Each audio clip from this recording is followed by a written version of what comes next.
water. I get it though. I mean, people ask me every single day, why do you do this? But my message is always the same. It's always for world peace. But I want to end world hunger and end world thirst and take care of all that other shit too. So I get it. Like when you're doing something really big, you want to affect as much as possible. I get that. I'm not gonna make fun of him for it, but it's just like he was always about clean water, and then he pees in it. I'm just assuming that he did. I mean, the alligators pee in it too, so I'm sure that his pee was negligible. Doug, if you had watched the documentary, they address this that he just goes to the bathroom Oh, he in his wetsuit. okay. What do you think he's doing in the modern year? I know what he's Oh, he has doing. a podcast. No, I know what he's. That's not what Okay. he's doing. I know what he's doing. I can't believe you don't remember. Remind me again? He's an Uber driver in Phoenix, Arizona.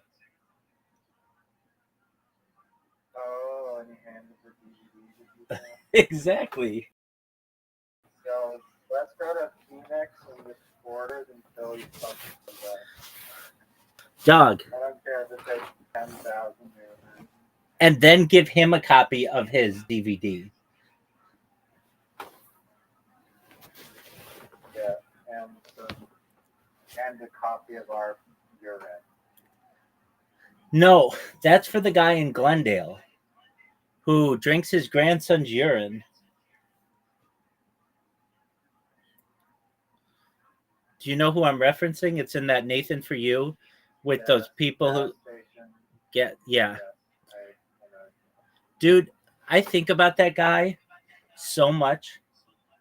And I think he's Armenian or he's something. I think he's Armenian because he's in Glendale. And Glendale's like, Glendale, California is the largest concentration of Armenians outside of Yerevan, Armenia, including all of the cities in Armenia. Meaning there are more Armenians in Glendale, California than there are in any city in Armenia except for one city, the capital, Yerevan. And they're very interesting people. And that man who owned that gas station, like, he just reminded me of like a lot of Where what were you saying? Armenians are all there because why? The um the Turkish tried to kill them all in like the early 20th century. It's called the like Armenian genocide. They killed like 2 to 4 million Armenians.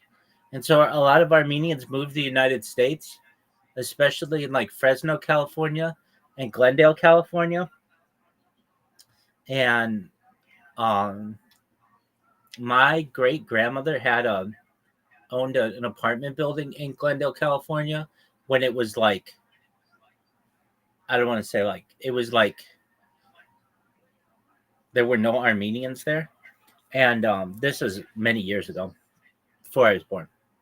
But I think the Armenian population started there with just having the ability to have jobs in a nice weathered place. And Glendale was perfect for that. And then, like, if you know how LA geography works, Glendale is like basically a bordering city to Los Angeles. It's very close. So there was this ability for Armenian people to have employment. And then also, you had the fall of the Soviet Union. And if you know, Armenia was part of Russia or part of the Soviet Union. So when that fell, there were no jobs. So there was this huge group of people from Armenia to move to Southern California. And they have all of these stereotypes about them that are, When you were there, uh, 90s, 80s. yeah, like 1991. and they're very into like certain industries, like the car industry. They're very big in the car industry, and they all kind of drive the same cars, white BMWs or like G wagons. And I mean, as the Armenians who I know have told me, you're either very rich in Armenia or very poor. There's like no in between. And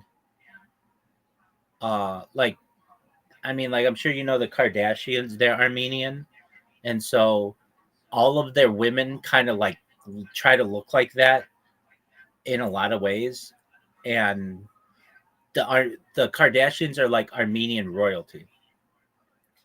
But is it? Oh, are they actually Armenian, right? They are not, but they're treated that way. How Like did they get so rich?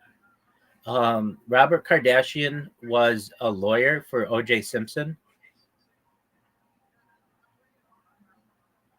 You fucking serious? You make that much money off of the cake?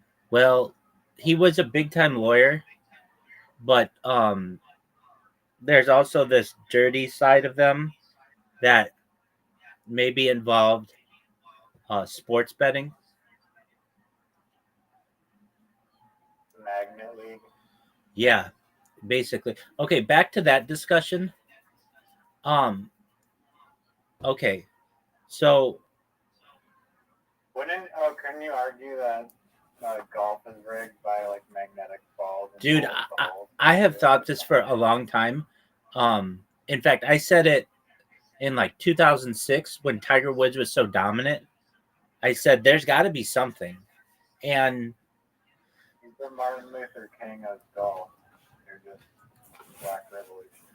well, so I figured like I know his dad used to his dad worked he was in Vietnam and worked in intelligence in uh and like Tiger Woods was raised not too far from like he was like from like in Cerritos or Cypress, California, which is this area that has a lot of public courses. And then actually where I started these streams was at his golf course, which is in Anaheim.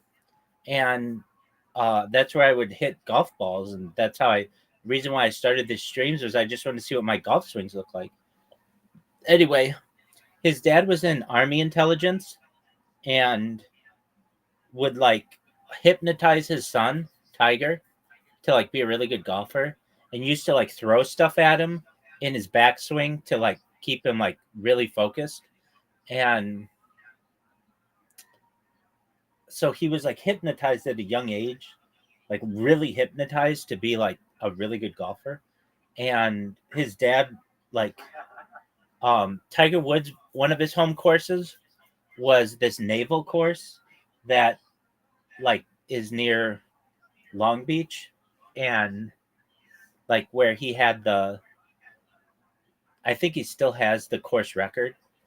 And he also has it at where I would play, which is this other course. And I wanted to know how is he so good? And so I thought that maybe he had um like I've seen it in movies, but like a remote control ball or something like that. But it really turned out it was not that sophisticated. It just turned out that he had Nike equipment. And if you remember, Nike did not have golf equipment. Like Nike came out with golf equipment in the late 90s, but before then they did not have it. And so they would give him all their prototypes before they would give it to their other athletes.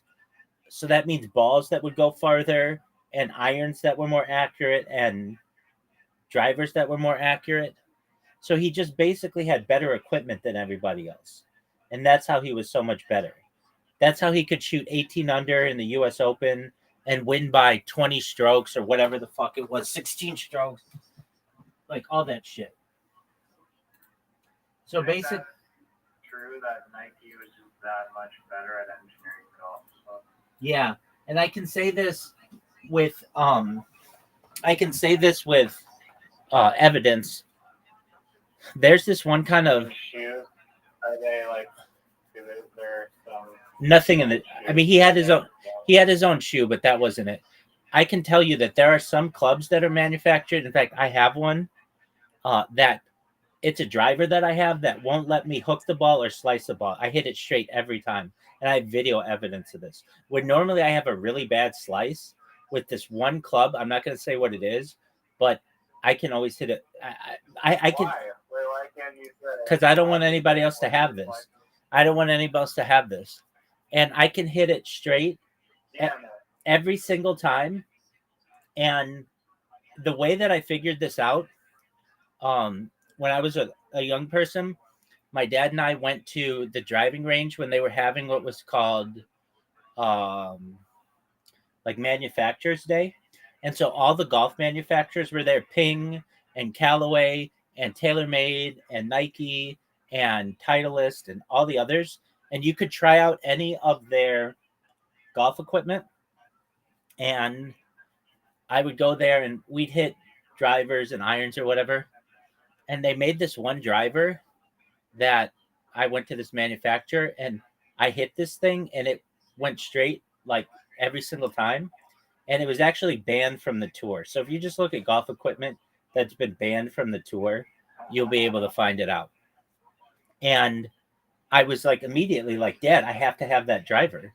And he's like, nah, I mean, if you can't use it on the tour, like I don't want you using it because it's gonna basically overinflate your numbers and things like that. So I never was able to get it. But the summer that I started streaming, I went and I bought one from somebody and I picked it up in um, Lake Forest or Laguna Niguel.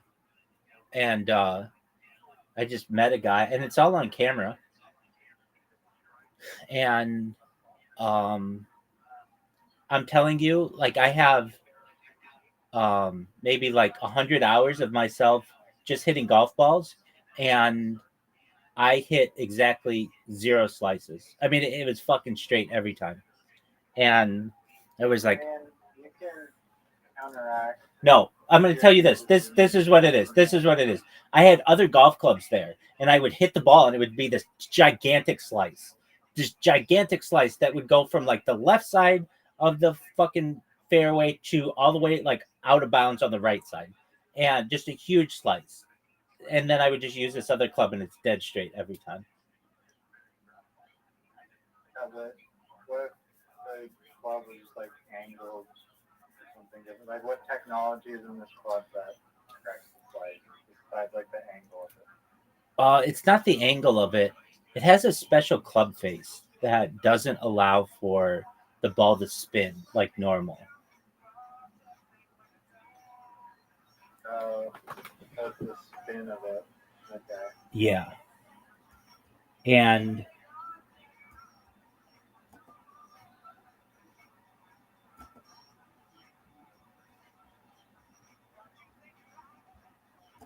I have it on phones. Um, like if you want to see it, I can show it to you, but um, it's gonna. I have to charge the phones. It's on old iPhones, but like it just was like, oh, I hit the fucking ball every time straight with this club. So anyway, um, and then it made golf really fun because I could just sit there and just quitching, and it just make this beautiful sound for hours. I would just hit the ball. So anyway, um, Uh, I watched this prank where this guy went to a driving range and he put like this. It's not like a firecracker, but it's like this like sound effect thing that's like basically like a. It's like shooting like a blank round basically. right. And you put it like on the tee or something. And so when you hit the ball, it just made like this super loud pop. And like literally everyone in the driving range is like looking at this guy because they think he's like driving at like 450 yards because of like the sound that it makes. I could see that. Okay, so that's how I think Tiger Woods was able to do it. Now, keep in mind, can you hear me? Yeah. Okay, so keep in mind as well that by Tiger Woods doing what he did, do you know how much money that made golf?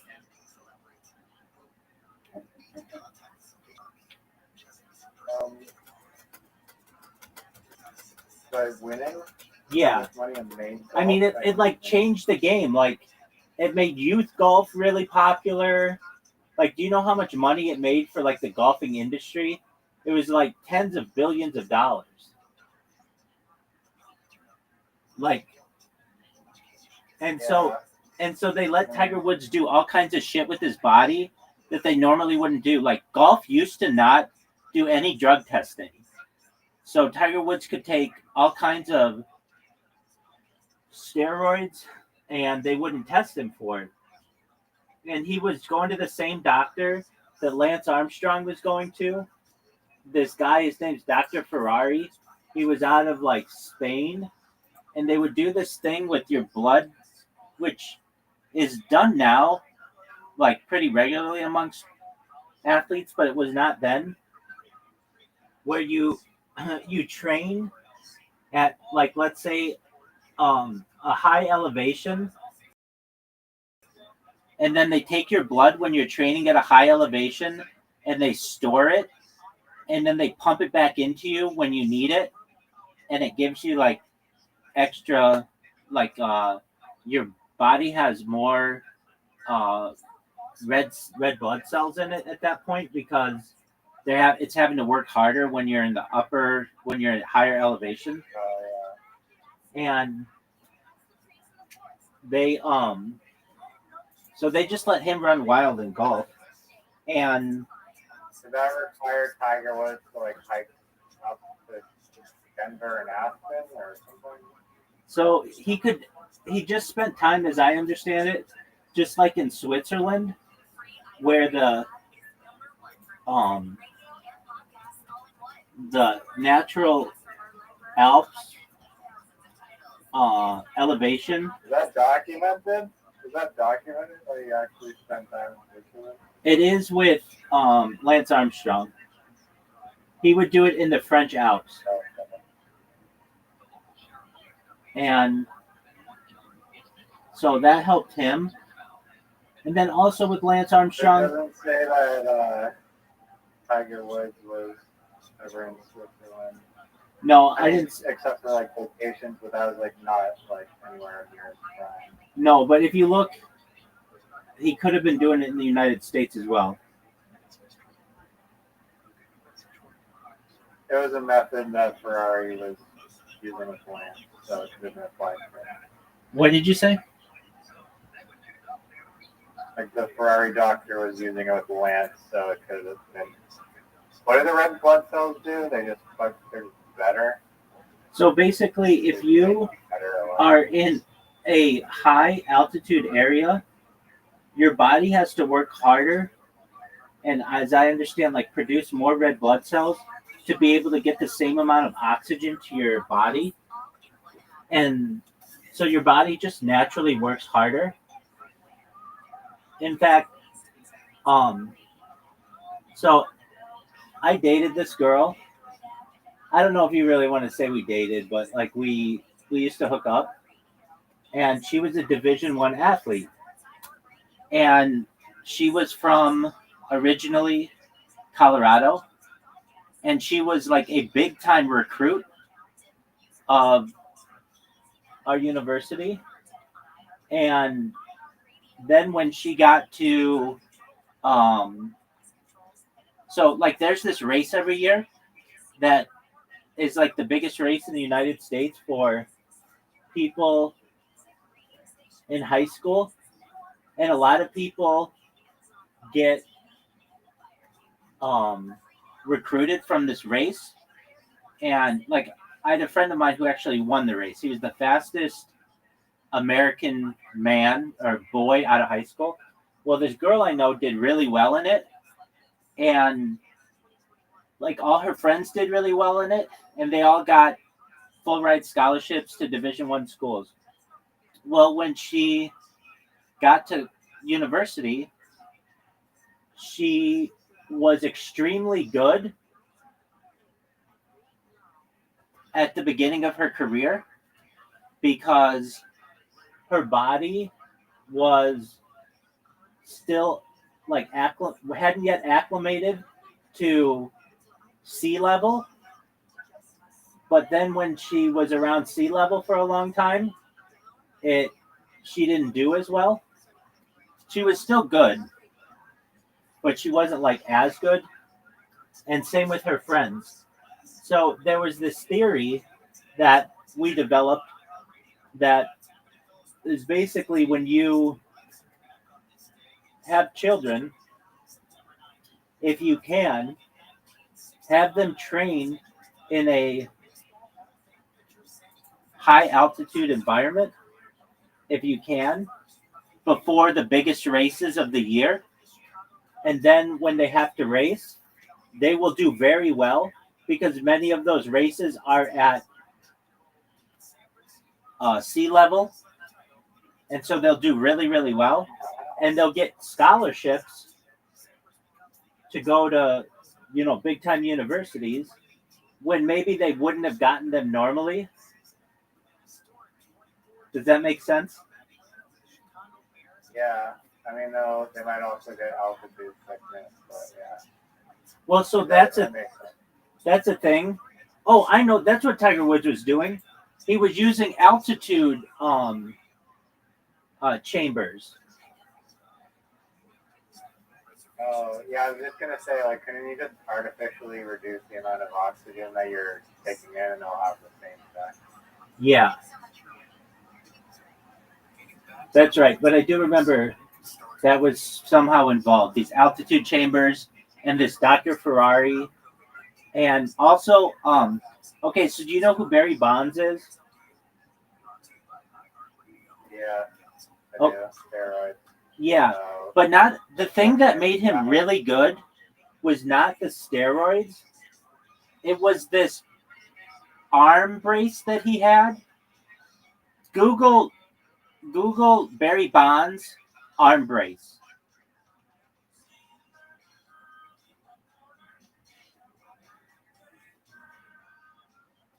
wasn't he on steroids too? Yeah, he was. The brace, so I do see the giant brace. Okay, so Giant brace, but most hitters have a elbow pad. not like that. This Wait, one not like that. No, this was different. This was different. He actually had to be grandfathered in for that brace because the MLB changed their rules. And what that brace did, it was specially made for him in San Francisco. And what it would do is it would allow his arm to always lock in a perfect position.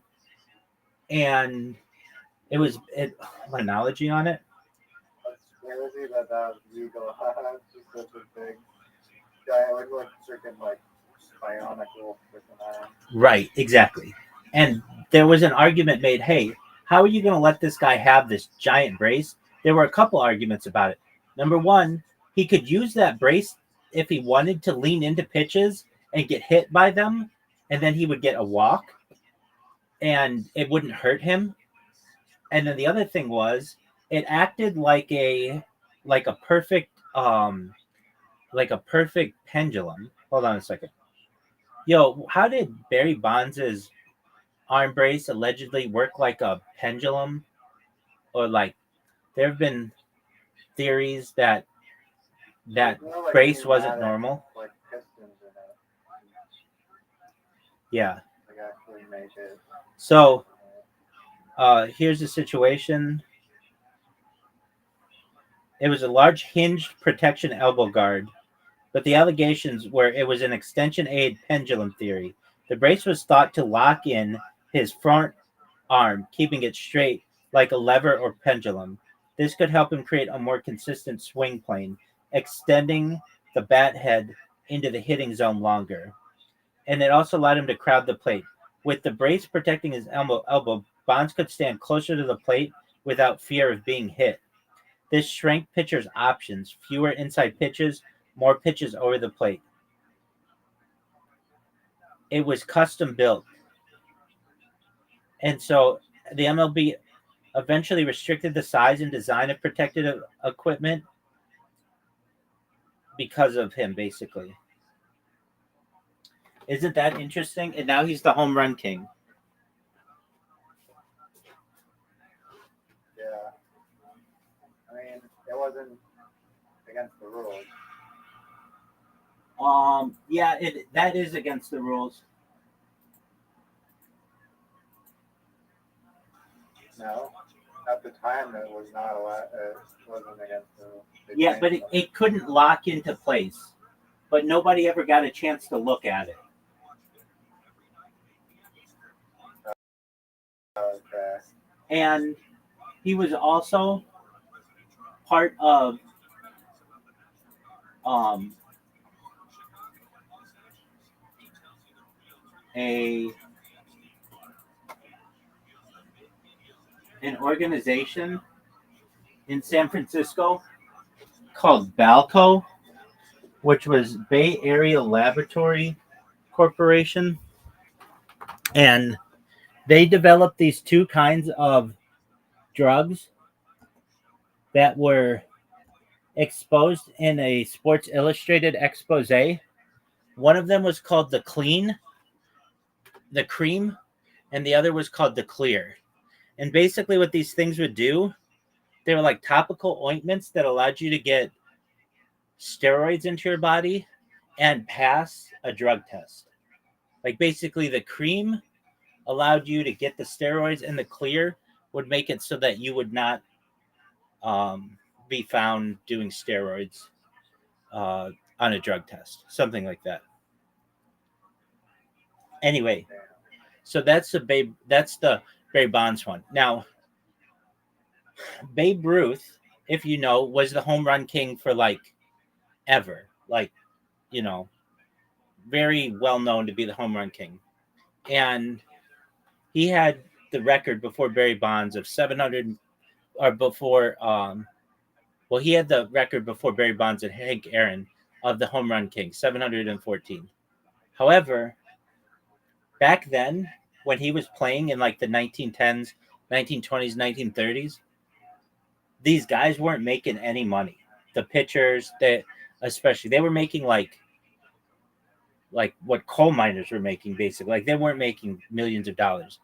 But Babe Ruth, because he did endorsements and such, he made more than anybody else. So what he would do is go to the pitcher of the opposing team, which isn't like it is now, where the teams are like not usually together or whatever. These were guys who would go to the bar afterward and just be able to talk to each other. And he would say, "I want you to throw me a pitch over the plate. Here's $100." And so he used to be able to basically bribe the other team to throw him good pitches when he wanted to impress people. Does that make sense? Yeah. So that's no one else had any money to do that? not like that. He made like 5 times what anybody else was making. There's another one. So Joe DiMaggio had a 51 game hitting streak, which still stands to this day. And that's another one that they think that bribery may have been involved, where you like it becomes a thing for pitchers to want to be part of history, and so they want to be one of the pitchers who had the game-winning hit off of them, or um the like Babe Ruth's 714th hit was off of my grandpa kind of deal. They become part of history then. So you may be like, well, wouldn't they want to strike him out? Yeah, they do. But there's also something to it that if they're going to get a bribe, plus they're going to be part of history, that's exciting to them as well. Let's talk about basketball. So the Michael Jordan thing. I don't know if you're aware, we may have talked about it before, but do you know Michael Jordan played baseball? No. Okay, so Michael Jordan was drafted in 1984, I believe, 85. He was drafted in 1985. He was the third overall pick. He went to the Chicago Bulls. And the Bulls were really bad. And the Bulls went from like 1985, they started to get better. And then Michael Jordan did what was interesting. Have you seen the movie Air? No. Dude, it is one of the best movies I've seen of the last decade.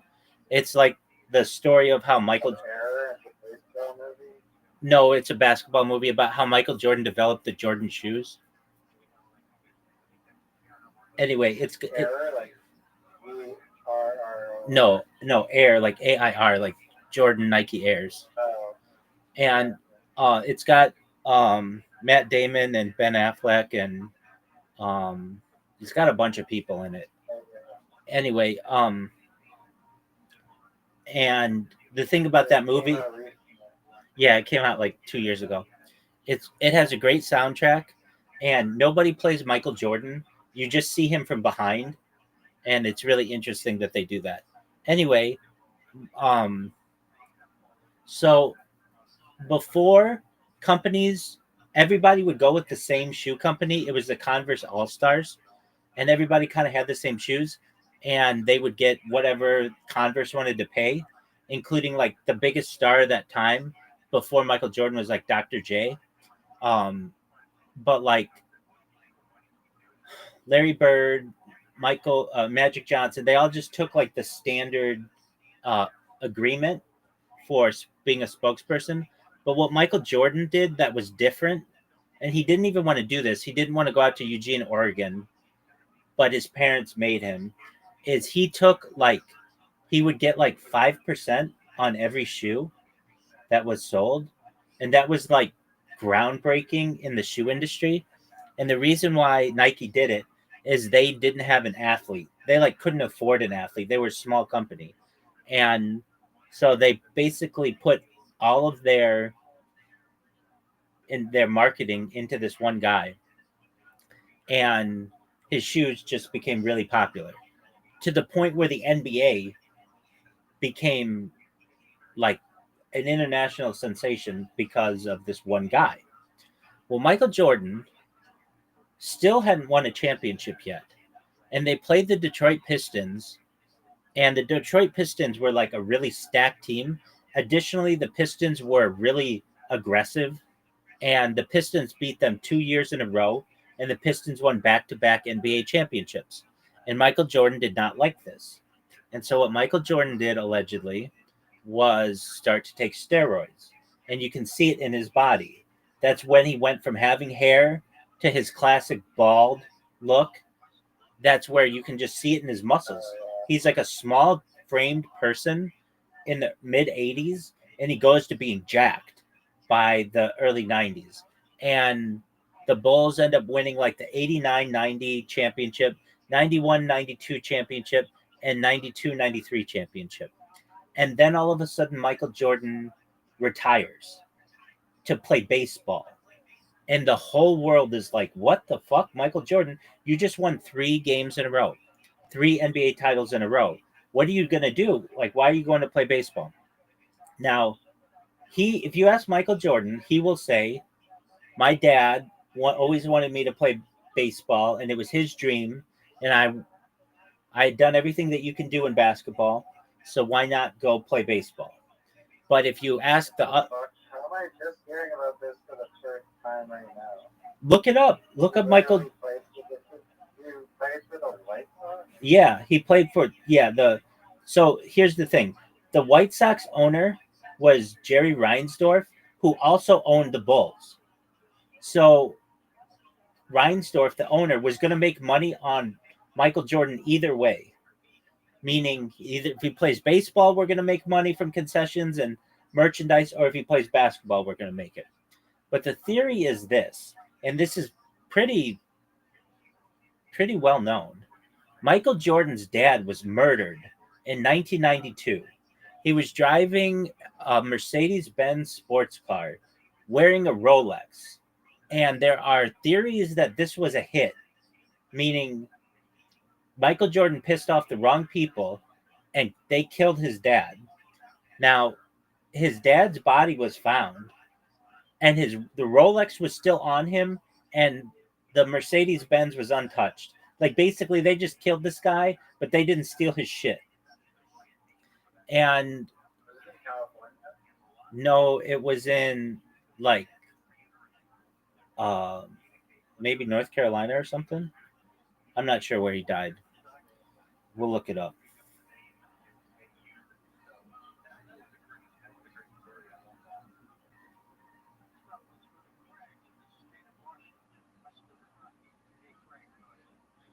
It was Lumberton, North Carolina. Oh, it was a Lexus, not a Mercedes Benz. Um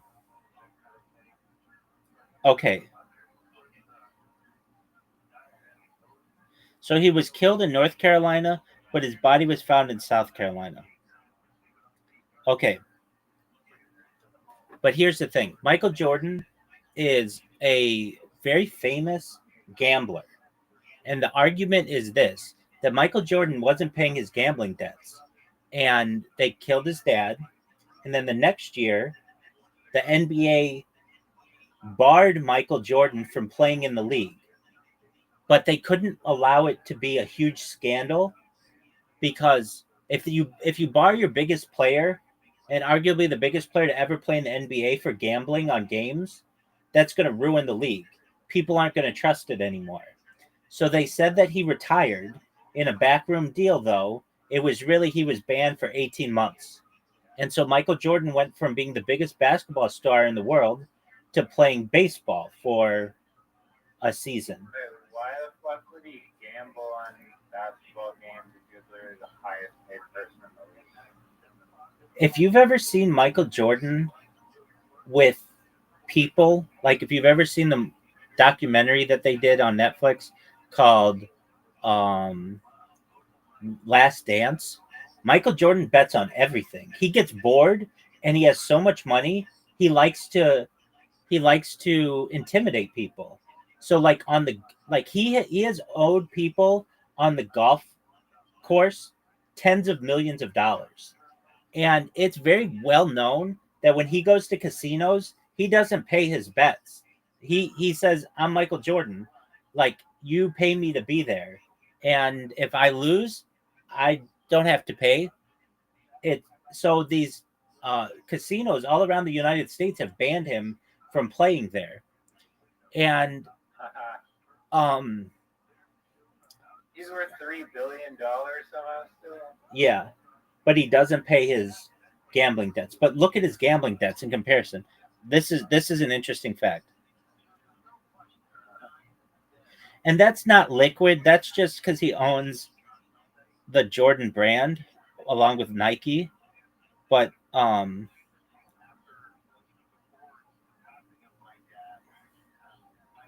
I don't know if I can get an accurate answer from the internet. Saying like 1.25 million of golf bets. No. There was one guy who said he owed him. One individual said he owed him $40 million, like huge, one professional golfer. And the thing is with Michael Jordan, there are many stories of this. They'll play poker. They played poker one time for 36 hours straight. Hold on. Let me. What the fuck?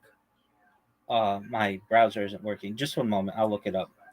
And this is documented in like a Netflix documentary. It's like, what are some alleged Michael Jordan gambling stories? Like, didn't he play poker for 36 hours? And didn't he owe somebody like $40 million from golf? And isn't he banned from a bunch of casinos?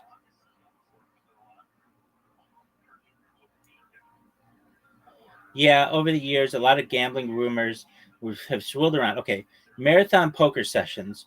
Jordan was known for playing high stakes poker games that could go on for 24 to 36 hours straight during the 1990s. Those stories came from teammates, writers, insiders who said he had incredible stamina for cards and betting. Often these games weren't just about money, but they were about competition and pride. The 1.25 million, $40 million golf gambling story. A 1992 San Diego in 1992. So this is right around that time when he went to from golf to from basketball to baseball. A San Diego businessman named Richard Esquinas wrote a book called Michael and Me: Our Gambling Addiction, My Cry for Help. Like this guy wrote a book about gambling with Michael Jordan. That's how big a problem he had. In it, Esquinas claimed that Jordan lost 1.25 million to him in golf bets, but that after negotiation, Jordan only paid back 300,000. Esquinas also alleged at one point Jordan had gambled away over $40 million on golf alone. $40 million back then. That's a huge amount. So this isn't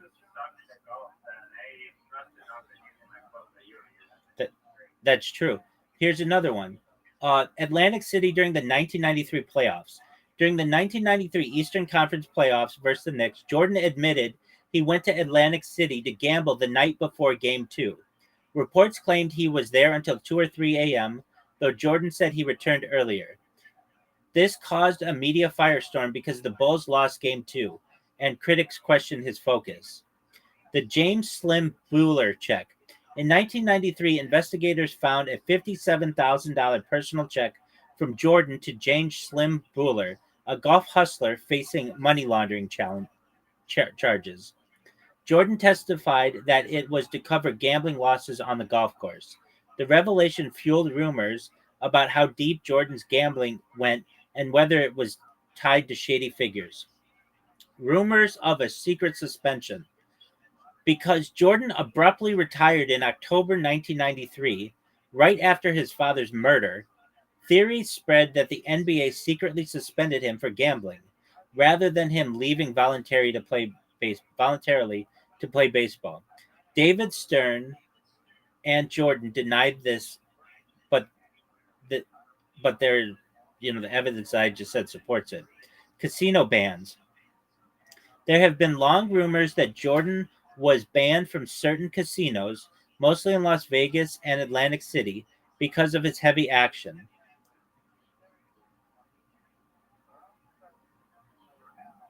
So, I mean, that's a lot of evidence, is it not? Yeah, no, it sounds pretty legit. Did not know that. Dude, it shocked the world when he played baseball. How bad was he at baseball? He was actually pretty good, but not good enough for the major leagues. He was paying for home runs? No, he wasn't doing that. But he played, I believe, double A baseball, which is pretty good. But he never played in an MLB game. Meaning, I think he played played for the White Sox. Well, he was in the White Sox farm team. I think he might have played one MLB game, but he did not do really, really well. And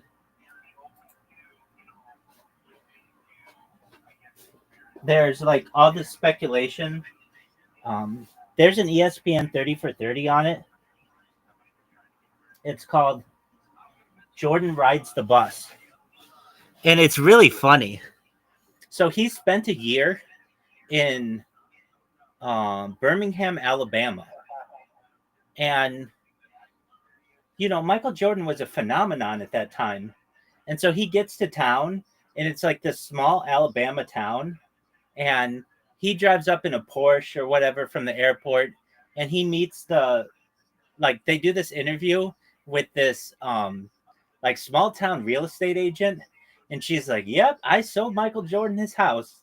And he's like, he just gets there and he's like, "Yeah, I'll take that one." Basically, she's like, he knew what he wanted, and like she's really respectful about it, but basically, imagine like you're living in this small town, and then like the biggest superstar in the world comes, and you to sell him a house, basically.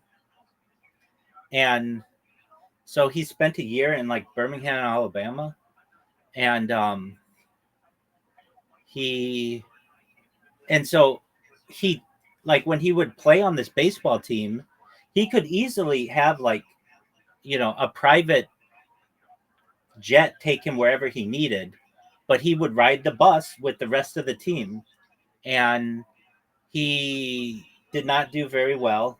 Let me see if he played the major leagues. Did Michael Jordan actually ever play in a real major league game? If he did, it was just one game. But no, he never did. Here's what he did do: the minor leagues. He played for the Birmingham Barons, a double-A Southern League. He played a full season there. His stats are a 202 batting average, 3 home runs, 51 RBIs, 30 stolen bases. 202 batting average is bad. Not great numbers, but not embarrassing considering he hadn't played organized baseball since high school. He played for the Scottsdale Scorpions in the spring training. He appeared in the Cactus League exhibition games with the White Sox.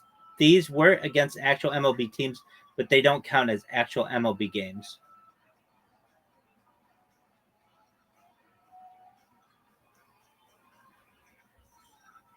Isn't that an interesting one, Riser? I did not know that. Yeah. So Ride the bus. Riding the bus. What a name for it. yeah, it's called Jordan Rides the Bus. It's one of my favorite what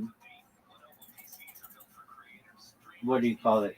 ESPN 30 for 30s. Do you ever watch 30 for 30s? No. They're amazing.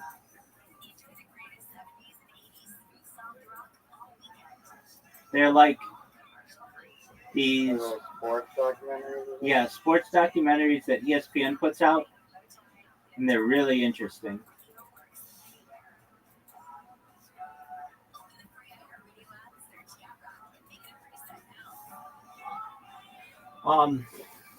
Yeah, so if you ever have a chance, watch Jordan Rides the Bus. And then I would also watch, it's called The Bulls Last Dance.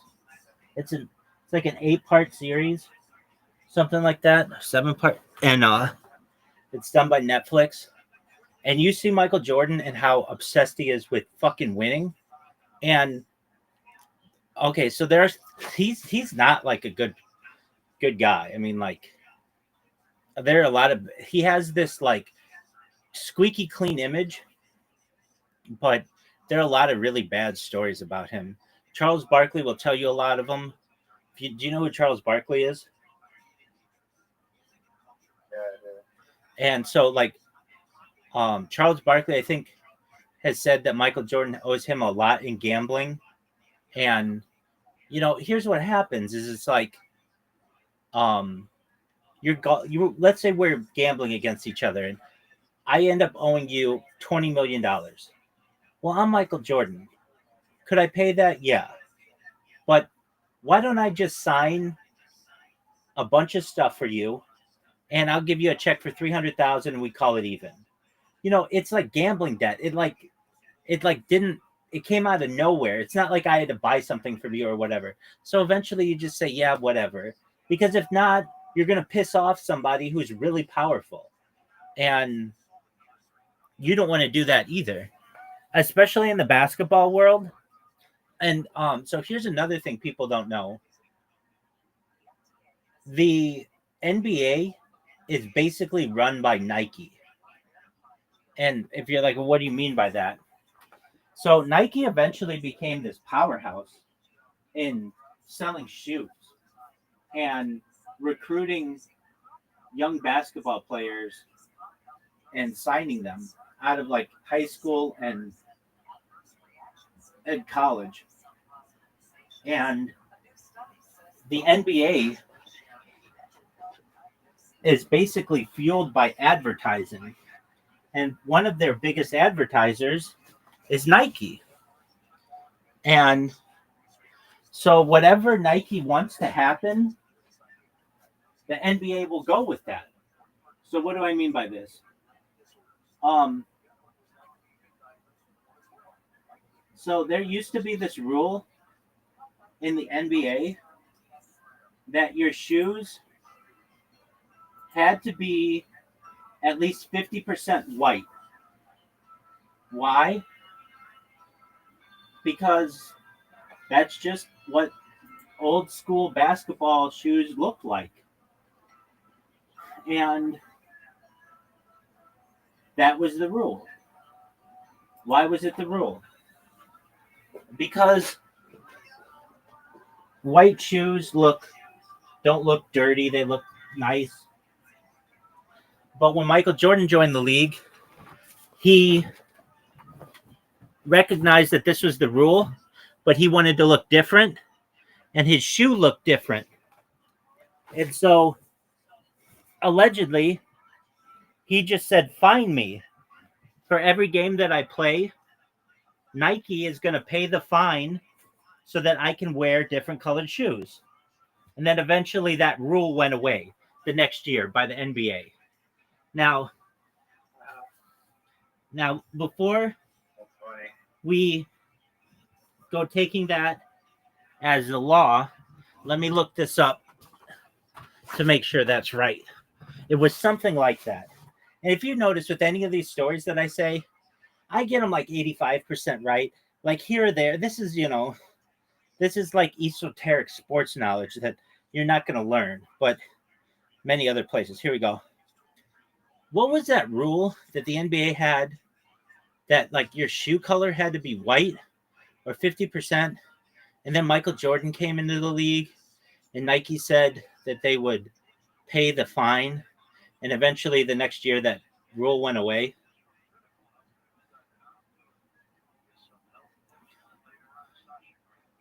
It was something like this. And I know this is a lot of hearsay, but it makes a lot of sense. Okay, so come on, ChatGPT. ChatGPT 5 sucks so much dick. All right. Come on. Yeah, apparently they made it do some things so that it basically like doesn't use as much computational resource on the back end. It sucks. Okay, here. Outputs with answers. It does. You can use the legacy model. I know. At least I can. Okay, so here. You're remembering the origin. You're remembering the origin of the banned Air Jordan story, one of the most famous sneaker legends ever. The NBA's shoe color rule. In the 1980s, the NBA had a dress code for shoes. Players' sneakers had to be mostly white, about 51% white, and in harmony with the rest of the team's uniform. This was meant to keep a uniform, conservative look of the court. Michael Jordan and the Air Jordan 1. In 1984, when Jordan entered the league, okay, so he was drafted in 84. Patrick Ewing was 85. Okay, so he was the third pick in the 84 draft. In 1984, when Jordan entered the league, Nike gave him a bold black and red shoe, the Air 1 Red. These didn't meet the 51% white requirement. The NBA told him not to wear them, but Nike saw an opportunity. The fines of Nike's marketing genius. Legend has it, every time Jordan wore the banned shoes, the NBA fined him $5,000 per game. Nike allegedly paid the fines for him and then used the banned story in advertising, making the sneakers instantly rebellious and cool. Reality check evidence suggests Jordan mostly wore the Nike Air Ship, a different shoe, when the NBA issued warnings, but the Air Jordan 1 got the myth attached to it. What happened after? By 1985-1986, the rules softened, and by the 1980s, the NBA dropped the strict 51% white guideline entirely. Yo, welcome. How are you? Can you hear me? What's going on, Juice? Yo, can you remember when you used to whose stream used to fuck up? Yo, can you get Citrus to stream again?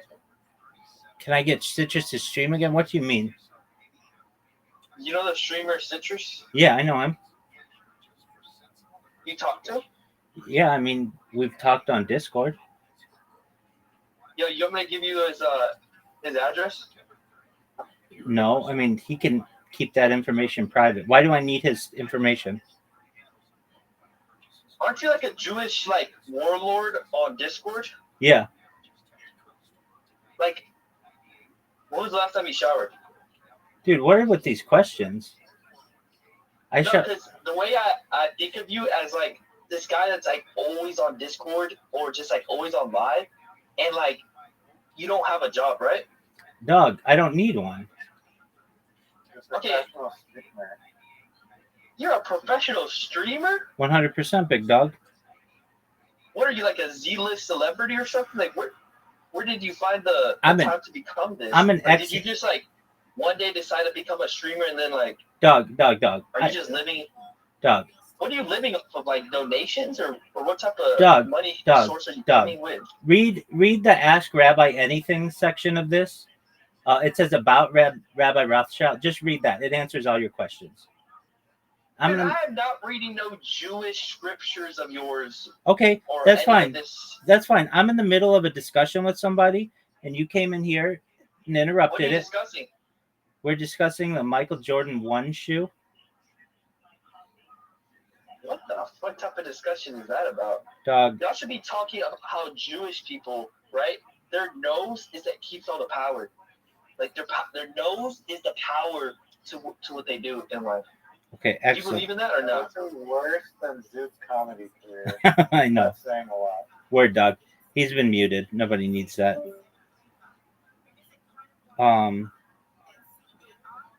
If he wasn't so like rude, like mean against the Jewish religion, it would have been nice. Yeah, I mean, who does that? Okay, just a moment. I want to continue reading that because it's really interesting. But do you see how even in the 1980s, like the NBA started making concessions to Nike to change its rules?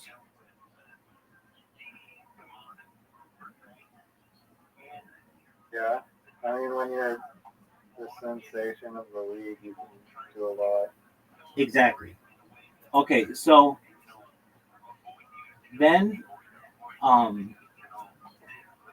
there's all kinds of like videos of this where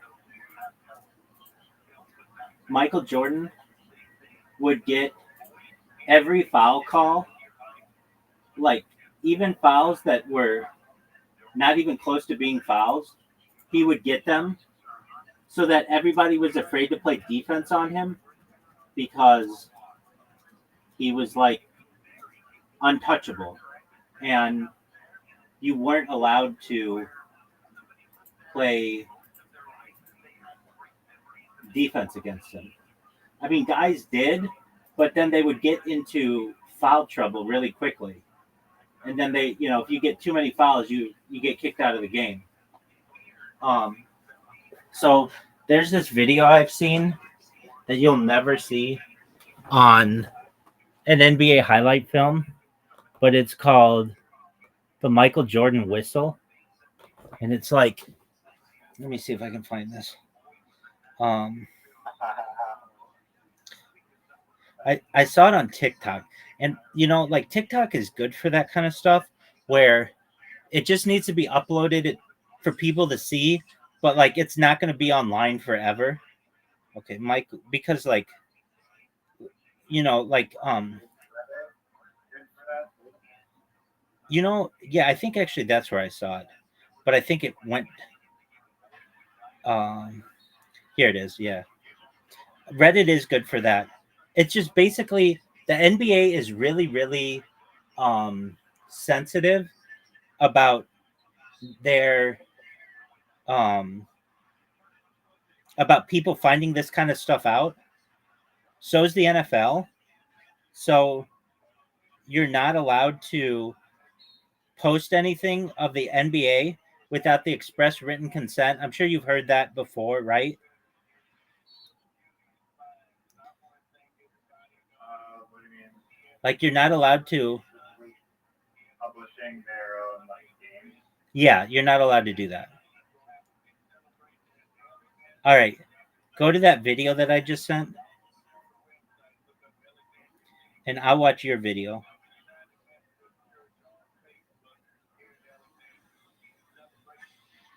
Oh, yeah, I've seen this. And the guys are like, what the fuck was that?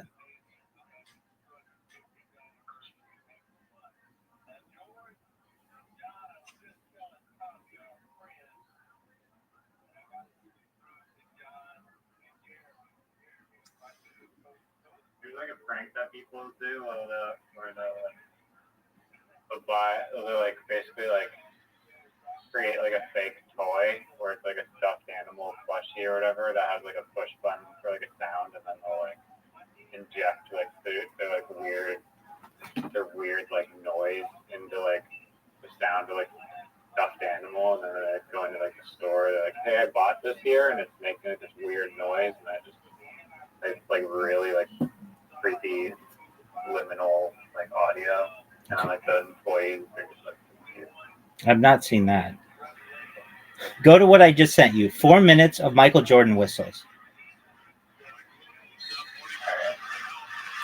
And tell me when you hit start, and I'll hit start at the same time. Alright, I'll pause it up 0. Loading. Still loading. Still loading. Somehow it's still loading.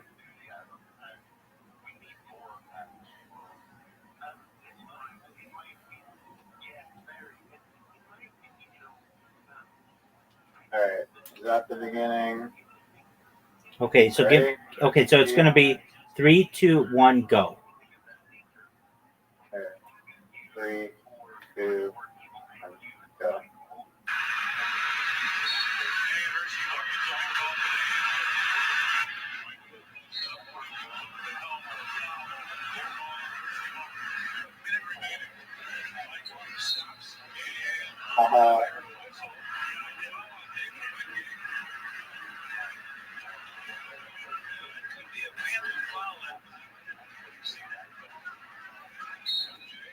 Michael Jordan really loved that guy. He got a high idea.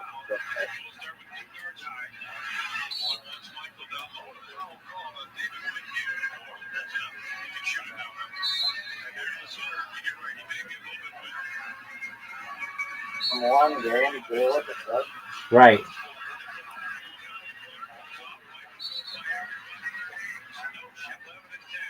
That's an excellent point.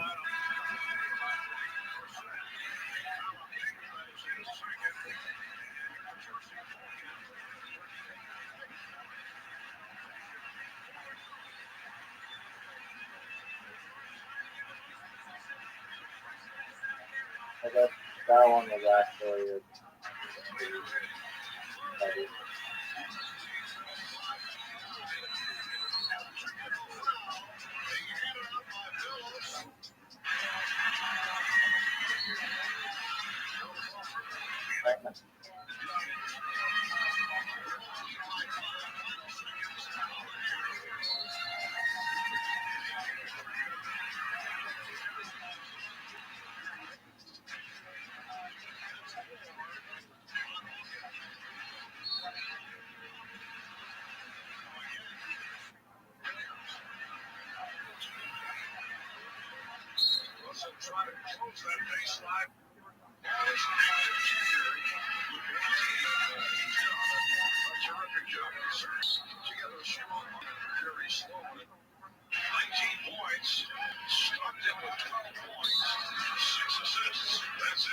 cool. Are you allowed to touch someone? Yeah, you're allowed to touch somebody. What point is it a foul? Dog, that's what makes the NBA such a bullshit league, because it's not really clear. Right. Right. That's why I can't stand the NBA. And I think it's a shit league. Because it should be you're not allowed to touch the other guy. And if you at any point touch the other guy, that's a foul. But they don't make it that way. I don't don't think that would be a great way to do it. I think it's like you have to like show like excessive force or whatever. So it's like one guy's charging into you and you're standing your ground. Like the guy's charging you. Right. He shouldn't be able to charge you. Like you're He both shouldn't. at He fault. shouldn't be able to charge you. He should just have to shoot a jump shot. Like that's how basketball's supposed to be.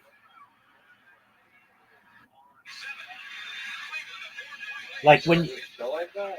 when you make basketball into football, that's when people start to get upset.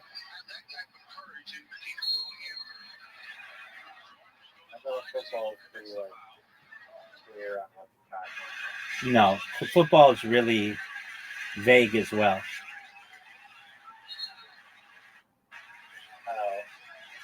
There's holding on every play. It's just what the referees want to call. Does it, Like I gotta refresh.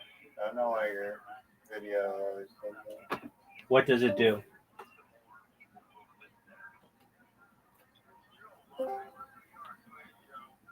What does my video do?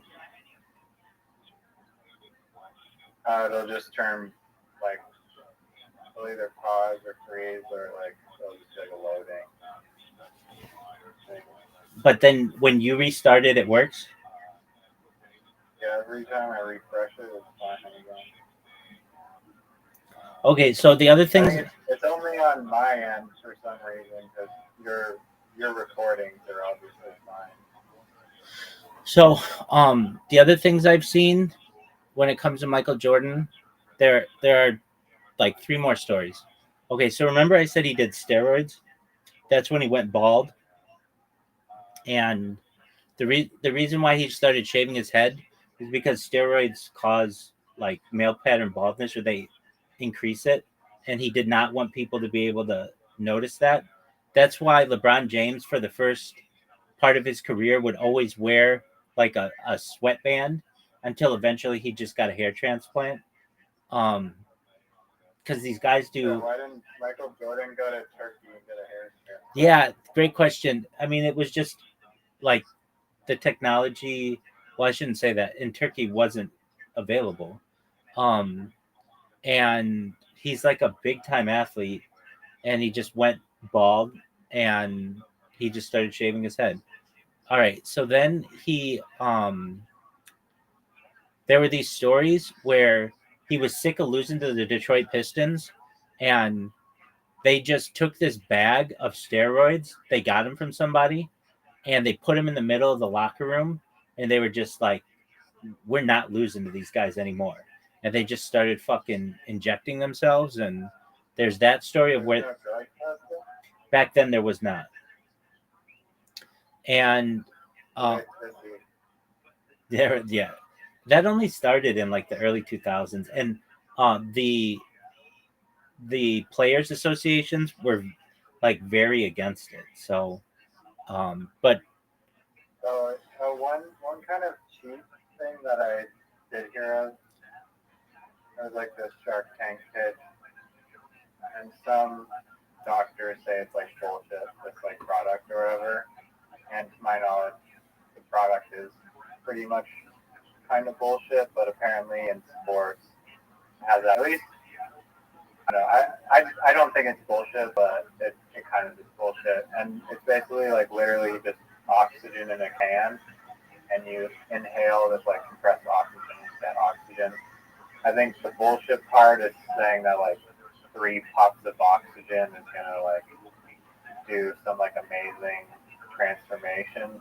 I think feel the effects of oxygen more you're gonna have to be on it for like a long period of time. But oxygen, like inhaling pure oxygen, is not illegal in sports currently, so there's potentially a competitive edge for players on the sidelines. Like after you come off a shift for hockey or whatever, you start just puffing oxygen, and then your body's going to recover a lot faster than if you're just breathing not like condensed oxygen.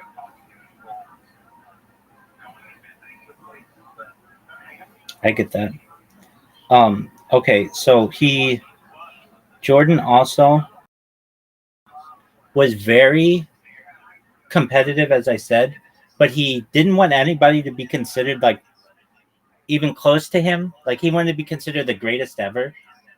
And ESPN at the end of the 20th century did this thing, this sports montage of like the best athletes, and Jordan like demanded to be number one on that. Like they had Babe Ruth number three, Muhammad Ali number two, Michael Jordan number one, and he did this thing where so he played for the Bulls up until like 97, 98, and then he retired, and then he came back and played for the Washington Wizards for a few years.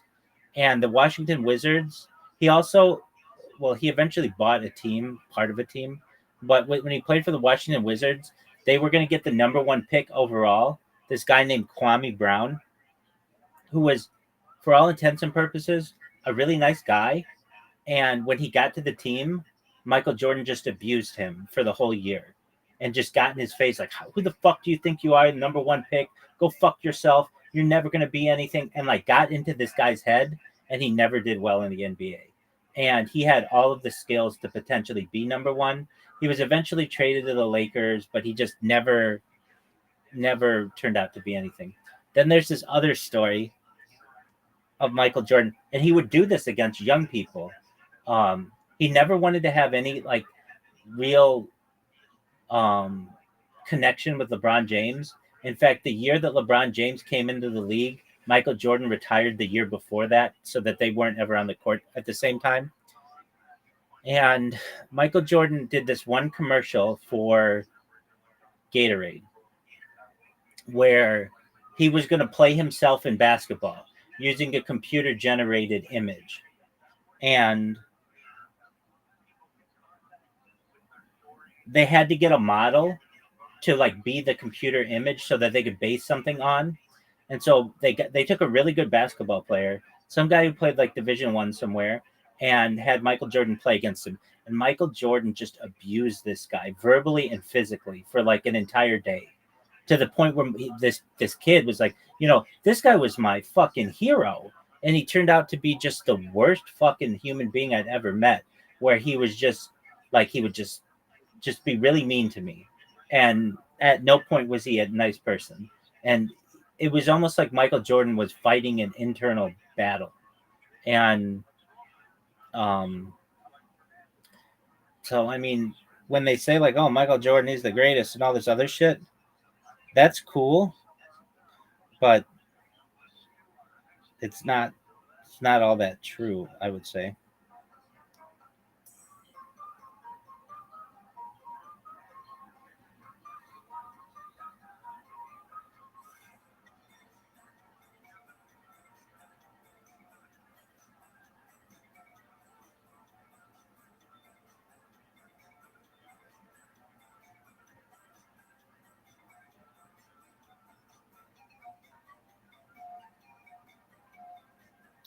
What are your thoughts?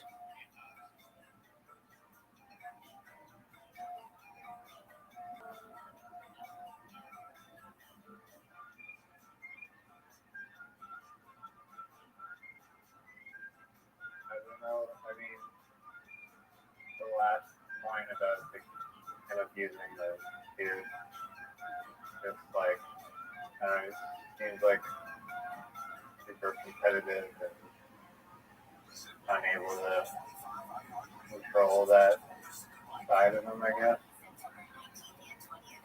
I'm in agreement with you. I mean, arguably, he's a victim of his own mind, and who knows how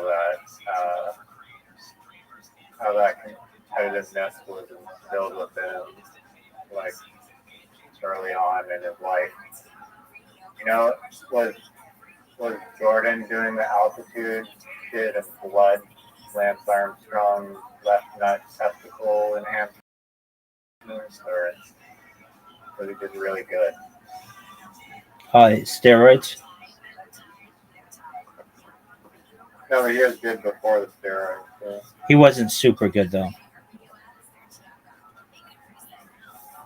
Oh, he only came to be like the best of the best when he was doping. Right. His head got bigger, literally. His arms got bigger. He was able to jump higher. I mean, he wasn't like, I mean, he won Rookie of the Year, but when he came in the league, he wasn't like LeBron James, like where he was instantly the best player in the league.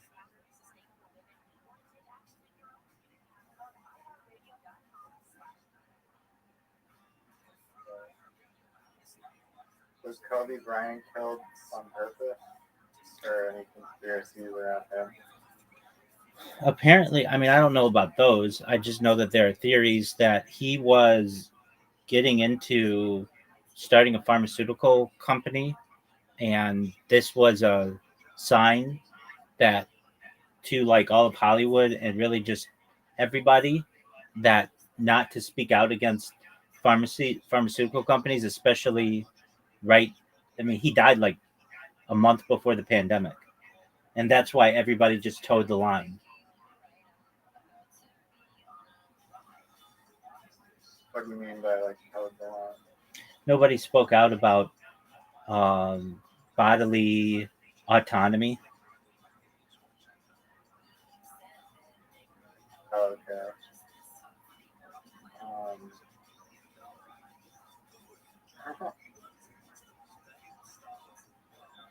what was his pharmaceutical company that was trying to start?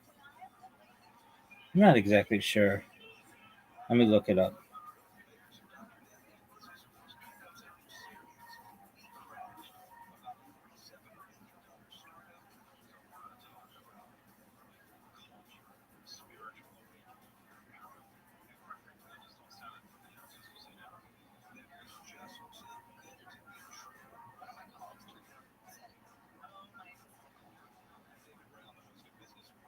Do you believe that John McAfee was assassinated because of his pharmaceutical stuff?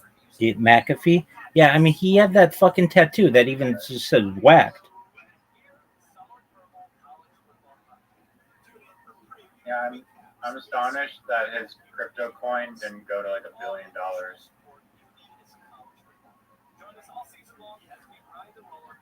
I am as well.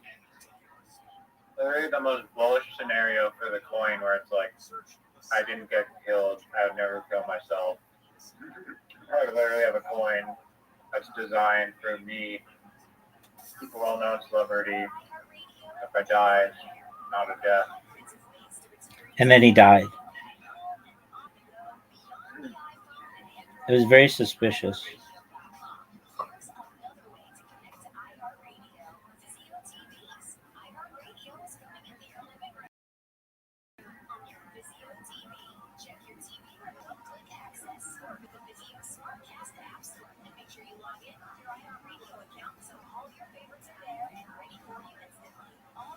Okay.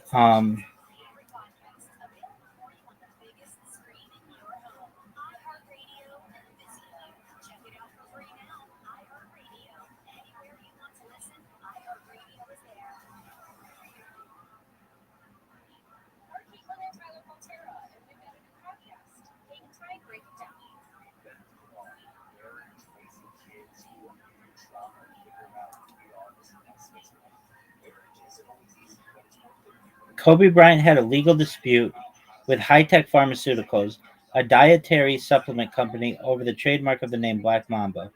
The company had filed the trademark Black Mamba Hyper Rush for a line of ephedra-based diet pills, which Bryant's team opposed, arguing it would cause consumer confusion as the nickname was strongly associated with him.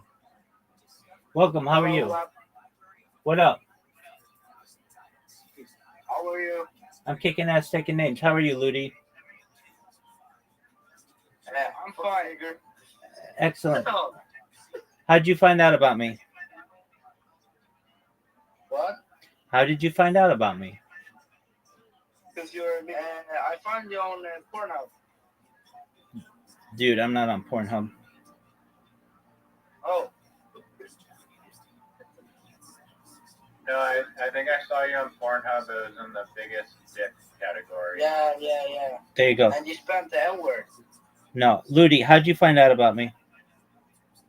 Read the rules. Okay, cool.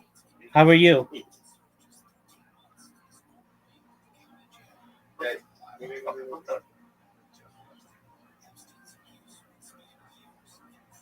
Huh? Start live streaming on Pornhub 24/7. I bet you'd instantly go viral. Hallå? Ja, så. Jag tror... Biblioteket. Ja, bibblan.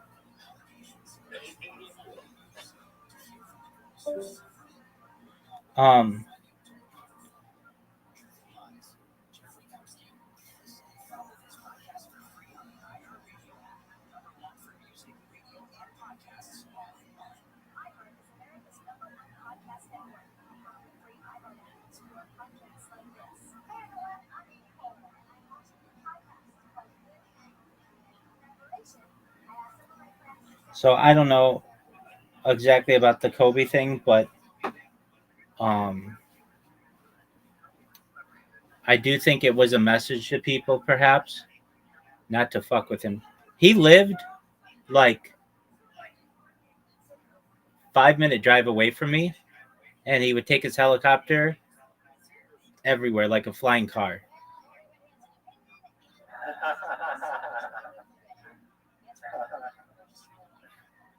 Wow. Weird dog. Only 5 minutes away from you? Yeah, he lived in an area called Newport Coast, which borders Irvine.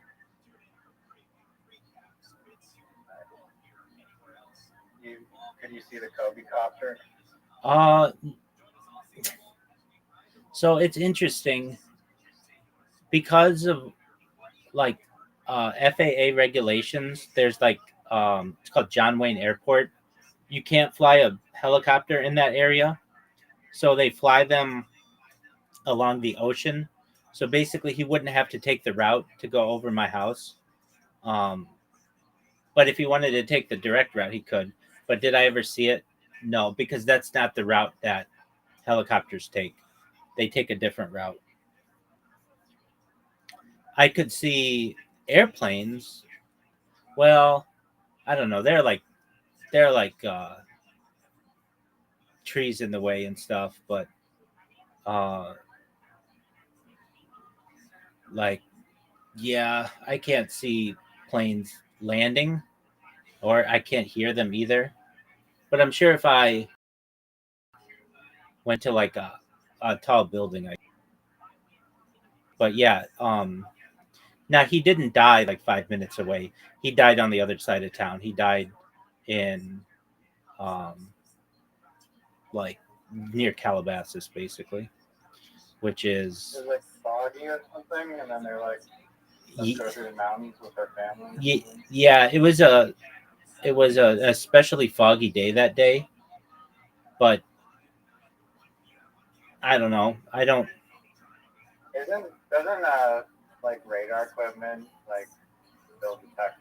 Like they don't have lidar or anything on these? Yeah, I mean planes, they've got elevation detectors, so I don't know how much I believe all of this, and I've never seen a body, even though they use this like red herring thing that they said some police officers took pictures of the body. There's no pictures of the wreckage, no pictures of the body. No pictures of the wreckage. I mean, I've never seen it, and I watch all the LA news. Maybe there is, but pictures of Kobe helicopter.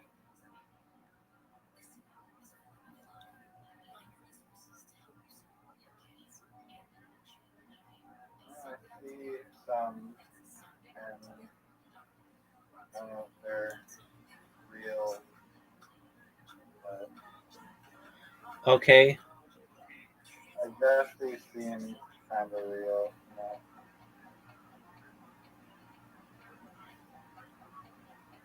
know? Um.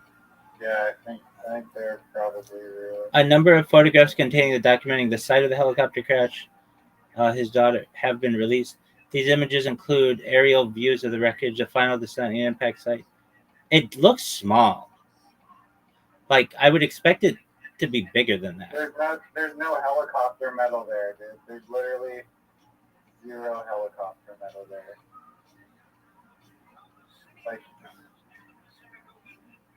Like there's some metal, but it does not look anywhere near enough exactly. to be a helicopter. Like I mean, would all that metal just melt in the fire? Nothing. it's just a small amount. Like I would expect it to be bigger than that, frankly. And like there would be propellers and stuff, like a tail. This one view. Yeah, I don't know. It does look like there's some tail. Dude, it looks like now that I see the crash site, it looks like the stuff is spread out, which usually tells you that it gets shot down.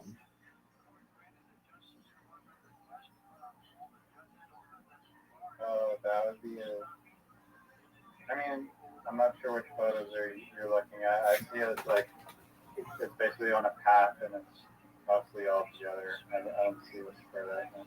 I'm looking at them from the LA Times, and there's like a bunch of. It isn't all together. Like, okay, type in LA Times helicopter crash site in Calabasas. How do you know it's Kobe's? Because if you click it, it says federal investigators look for answers in Kobe Bryant helicopter crash.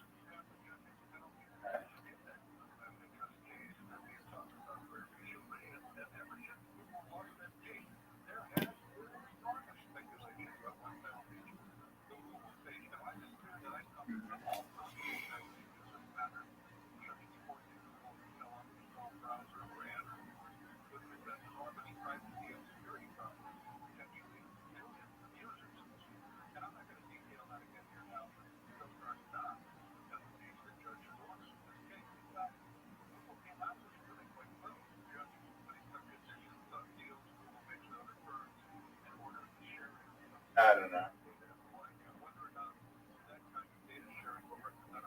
Potentially shot down out of the sky because people are probably trying to sue the pilot, right? Well, I'm not saying that. It just, if you put a bomb on it, a bomb could cause that. I'm just saying, like, if it just crashed on the hillside, I expect all the shit to be right in the same pile. I don't expect it to be spread out at all.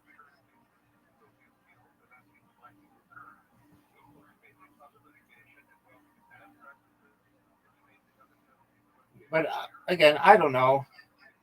That one, I mean, there are no pictures of the bodies, which I don't understand. Now, here's the thing. If you listen, there was this cop or these sheriffs that said they had pictures of the bodies and they had them on their cell phones, and a bartender in like Ventura County overheard this and reported them, and allegedly like they had to get them off their phones or whatever. But I don't know. I don't understand when somebody dies, they don't take a picture of them and publish it. I know that can be seen as like gory or whatever, but then you know what happened. I think it should be up to the family's discretion whether they want like some gore. Dude, fuck that shit. Why? Why should it be up to? Why should it? Daughter died, right? Yeah. Why should it be up to their discretion? It's a part of human events. We shouldn't get so wrapped up in it. Because it might be traumatizing to the victims. Okay, then they don't have to look at them. No one's. Yeah, but I don't know. They might not wish that everyone is looking at their like gore photo. Look, I'm saying that it's very easy to then do cover-ups on people, because then you can always say, "Oh, for the good of the victims, we can't do an autopsy," or for the good of the victims, we can't publish pictures. When those pictures or those autopsies would be the thing that might be able to show foul play.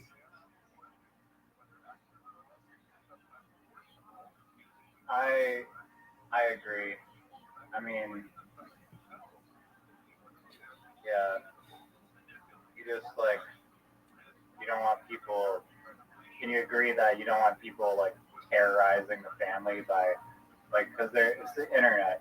Someone will take the photo and just start like photo printing like thousands of copies and just like placing it all around their neighborhood. Okay, Fuck with them, okay, that's fine, and there are other laws for that, but I still think that should somewhat be illegal. Should somewhat be legal. Um, what's stopping me from It just should take? be illegal. So you saying it should be legal to Yeah, like post in public areas, photos around the neighborhood in public areas, from the victim? in public areas, absolutely. Why shouldn't it be? That's free speech.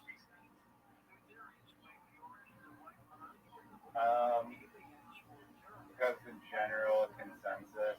No, quit with the general consensus bullshit. Because here's the thing: when you start to restrict freedom of speech, freedom of the press, then you start to constrict people's ability to express themselves, and I'm not a fan of that. But that's another discussion. Yeah, I mean, for instance, like if it was illegal to publish media of like a monk that like lit himself on fire in protest, then that would be bad. Exactly. Okay, so that's a perfect example. Why shouldn't I be able to take pictures of that guy, that monk, and put him in a public park if it's not littering or anything like that? That's like a really disturbing picture. But the man was a pacifist. He was making a statement against the Vietnam War. What's wrong with that? That person should be seen as a hero, and we shouldn't be hiding the fact that this man made an amazing sacrifice for all of us.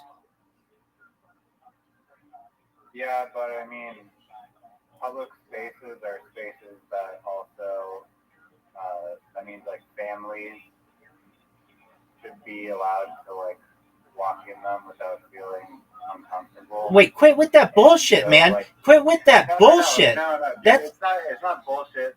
Do you think that like okay, you'll probably say yes, but you think that like movie ratings are just bullshit too, and that you should just take your like 5-year-old to an R-rated movie and watch them. you can take your 5-year-old to an R-rated movie. R just means that you need parental consent. You can do that. Yes, I do think you can. You can and should be able to do that. You can. That's legal. Okay, but The only one that it's illegal for why which do you it think it's good to post? Like, I understand your argument that information should be suppressed, or sorry, should not be suppressed. But that doesn't mean that you need to shove gory images into the eyeballs of young minds. I'm not saying that you need to either. I'm saying that you should be able to if you want to. That's all. I don't want to restrict people from being able to do that. If somebody feels that that monk is so important as an anti-war statement that they want to show that to people in a park on a picket sign, they should be able to do that. And I don't care about your weak ass little snowflake children and what they should be seeing and what they shouldn't be seeing. If you don't want them seeing that, then don't take them to a public place where it could be seen.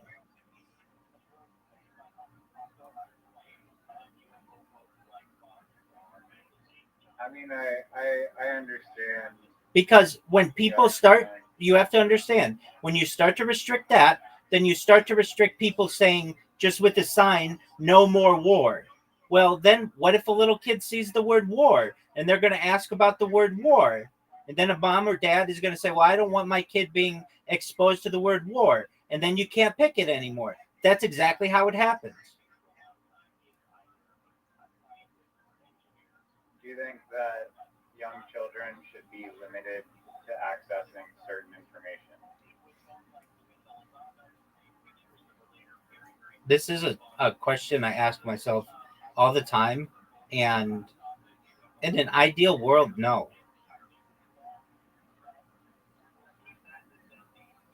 What do you mean in an ideal world? Meaning, like a child should, we shouldn't make sex a taboo subject. It's love between two people or five people or whatever. We should be able to have real talks with children.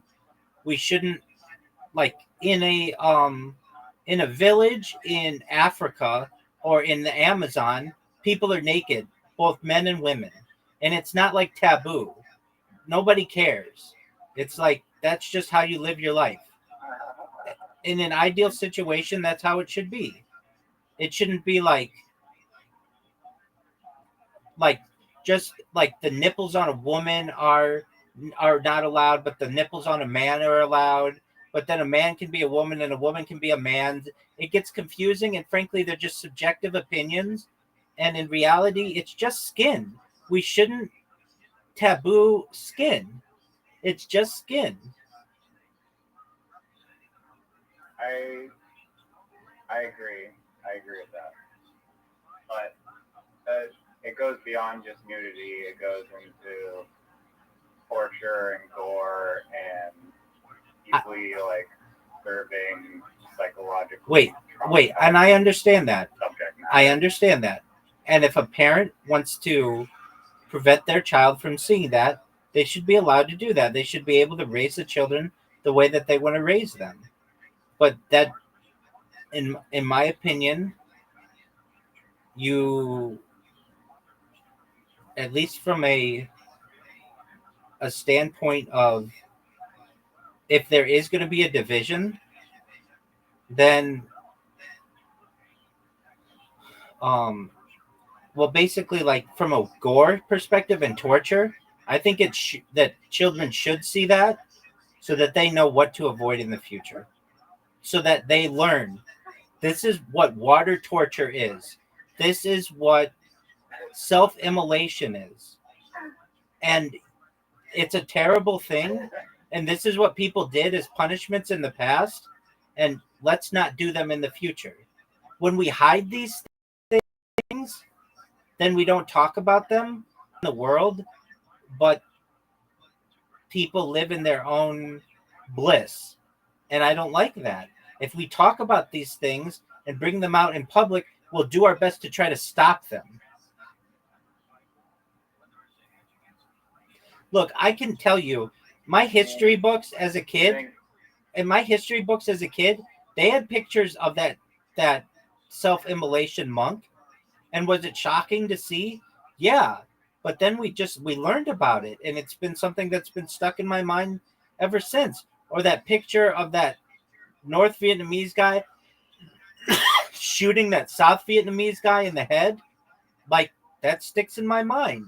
Those are parts of. Or here's a strange exception to the rule is that clothes, like you mentioned, are like mandatory in public, but statues, for whatever reason, if it's made out of marble and carved 1,000 years ago, that's totally cool to be naked. Absolutely. Butt naked, dick swanging in the air. Why That's doesn't totally fine. why doesn't Donald Duck wear pants?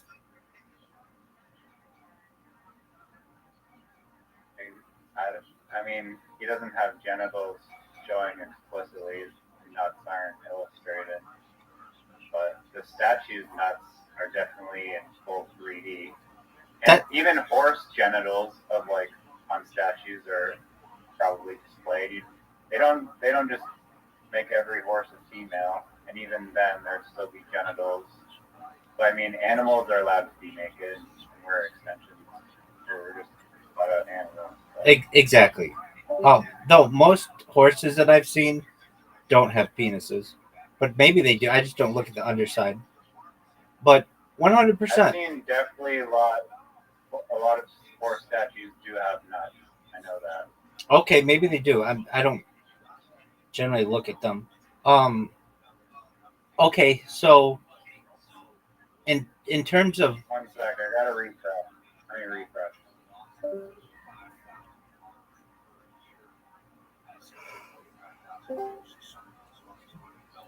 And I think the whole wearing clothes and stuff, I mean, it goes back to the Bible, but in my opinion, it's control.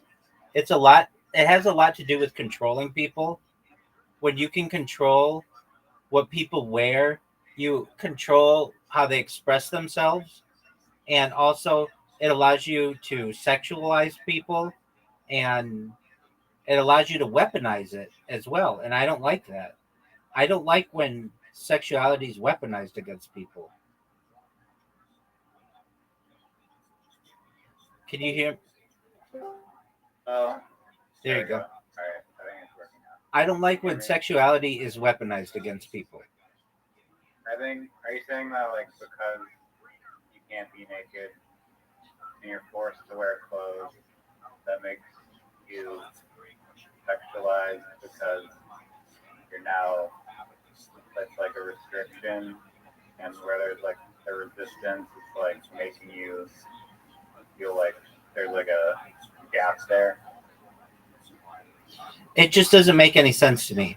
You can have a brand new baby on Facebook and show their genitals. You can show them in a bathtub, show their genitals. But then when they get to be like 2 or 3 or 4, then you can't do that anymore. But nobody really knows the age. It doesn't make any sense to me. I mean, It doesn't. It does not make any sense. because the group of bad apples called like there's like a specific branch of pedophilia that's like for that age category, but like Dog, they make it so that dog.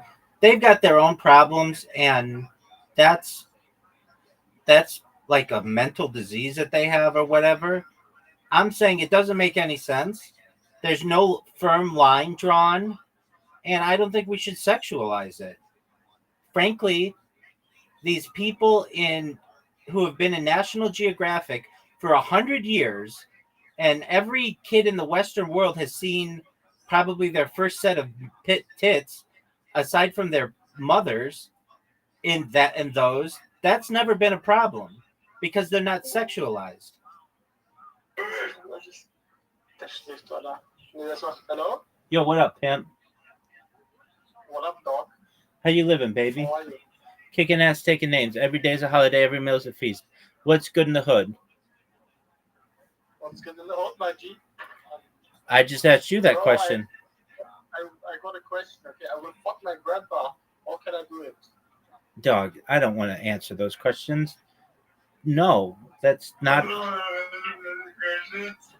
Bro, you wearing the same t-shirts like 1 week ago. Are you stinking? Dog, I wear this because I am sponsored to wear it. Okay. Why you not? Why you not sleep? Hey. Why are you not sleeping? I'm going to go to sleep soon. Hey, we were in the middle of a conversation, so feel free to listen.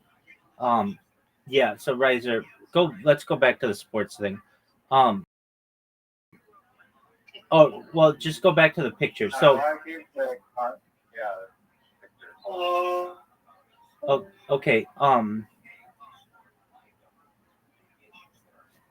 So And that's a lot of interruptions thus far. It's like the most low quality internet people that. Oh yeah, Doug. Like literally trying to. I'm a lightning bolt for assholes. Or I'm a lightning rod for assholes. I'm an asshole lightning rod. Why are they all trained as? Okay, well, most people just ban them, but I don't. I entertain them, and a lot of times because I want more and more people on the server so long as they're 18, and sometimes like those guys, their friend is much nicer than they are, but I don't want to ban them because I like their friend. A lot of times like people come in here drunk. People just come in here and yell the N-word. I get a lot of people who have, special needs and behavioral issues. I think Discord and the internet in general are just full of these people. I get people who are generally seen as like abnormal. And again, why? I think the internet breeds these people. Normal people have children and wives, and they don't have time to be on Discord. These are like the fringe people of the internet. And um then again, I leave my camera on in a bunch of Discords and invite people to come in here from any background. Literally, the only thing that you have to be, or that I ask you to be, is 18 years old. So anybody else in here, I'll let in here. And so long as you don't outwardly cuss at me or use, uh, I'll even let people use racist remarks until I tell them that it's not appreciated and that I don't want them to use those. But I mean, if I don't just immediately ban them, usually. Um, I mean, I don't think it's like unreasonable to just have a rule set of like basic common Doug, decencies Doug, Doug, Doug, and Doug, Doug, relations. Doug, Doug, Doug. I say you have to be 18 to come in here, and people still I, don't read that. yeah, no, I'm just saying like literally like most Discord servers before you join have like a list of 10 rules that's like don't be a dick to anyone in the community, don't bully, don't harass, don't do anything not safe for work, and like the list goes on and on and on. Right, but However you want to filter it or funnel it, you've funneled it into like must be 18. no, I mean, no, I funneled it into one. It's do as thou wilt, just don't fuck up. That's the rule. It says it at the top. I do have a set of rules. Okay. If someone's like being like just saying like use fuck and like all these profanities, you tell them to like stop doing that. No, I use fuck and all these profanities. That's fine. No, I'm saying like if they're like bashing the Jewish religion and just being Yeah, I like mean that's different. trolling. That's different. I don't like when people of any make fun of any people specifically, and I don't tolerate it. If people come in here and basically like try and bully you and like use all this like talk shit about like your religion and try and get that to like stir you up or whatever, right? All the time. And they're allowed to do that. That's, I don't think their internet privileges should be taken away. It's just, I don't have to listen to that. And I get it dozens of times. It seems like a day sometimes. And there's only so much I can do. If I say in here, like, don't use let's just say I say, don't use racial terms. Okay. Well, Jew is a racial term. I use the term Jew 1,000 times a day. Now, it's one thing if I say Jew, like Jews of the world unite, versus some other person coming in here and saying, "Hey, Jew, how you doing?" Or like, "Hey, Jew, why do you have such a big nose?" There's a total different, take on that. It's how you use the word. Or I'll get people who come in here and be like, "Dog, you're so cool. You're my N word," and that's like a compliment. Or I'll get other people who come in here and be like, "You're acting like such an N word," in a negative way. The N word can have a positive connotation. It can have a negative connotation, and the Jew can have a positive connotation or a negative connotation. Um, I get someone like Zoot who sometimes just comes in and, because of Tourette syndrome, says the N word. Should I have to ban him now?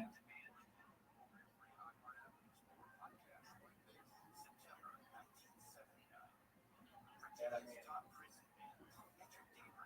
yeah, I guess it goes both ways. There's no perfect list. If I sat here and played security guard on people, then I would be incorrectly um, or subjectively determining people's behavior. When is it okay for someone to say the N word? I mean, Why? like earlier you said I hate the NBA because they don't define how you can guard someone, whether you can touch them, That's what true. you can do, what you can't do. That's true. But in this context, it's like ambiguous, where you don't have to like exclude certain words, but you could literally just, I mean, like I'm just talking for no reason, but you'd be like, oh, anyone just like over the top, just coming in here, clearly being a troll, saying like all these extremely rude things, not trying to have a productive discussion, is will be asked like given a warning and then asked questions. I get that. But then we would have kicked Zoot out a long time ago. No, Zoot isn't like he isn't like the guys that just came in like and they're just cussing like. Zoot comes in here and sometimes says, I hate the N word. And I know he doesn't mean it, and I know he can't control it, but that's because I've gotten to know him better. If he would have said that in the beginning, he would have been kicked out.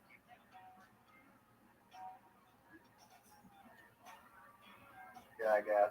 I mean. And how do I know? How do I know if he's doing it? it? We have to know rules because there's the odd person with Tourette syndrome. So yeah, you're right. I mean, that's kind of what I have to do. I get people who come in here and they want to. It's rare, but I'll get people who like stream really mean things, and they'll just stream like beheadings and things, and like they should understand that that's fucking up, and I get rid of them. I also get people who like will use the N word. There's a girl I know who uses the N word. She has black children, and I ask her nicely not to use it, and she doesn't always listen.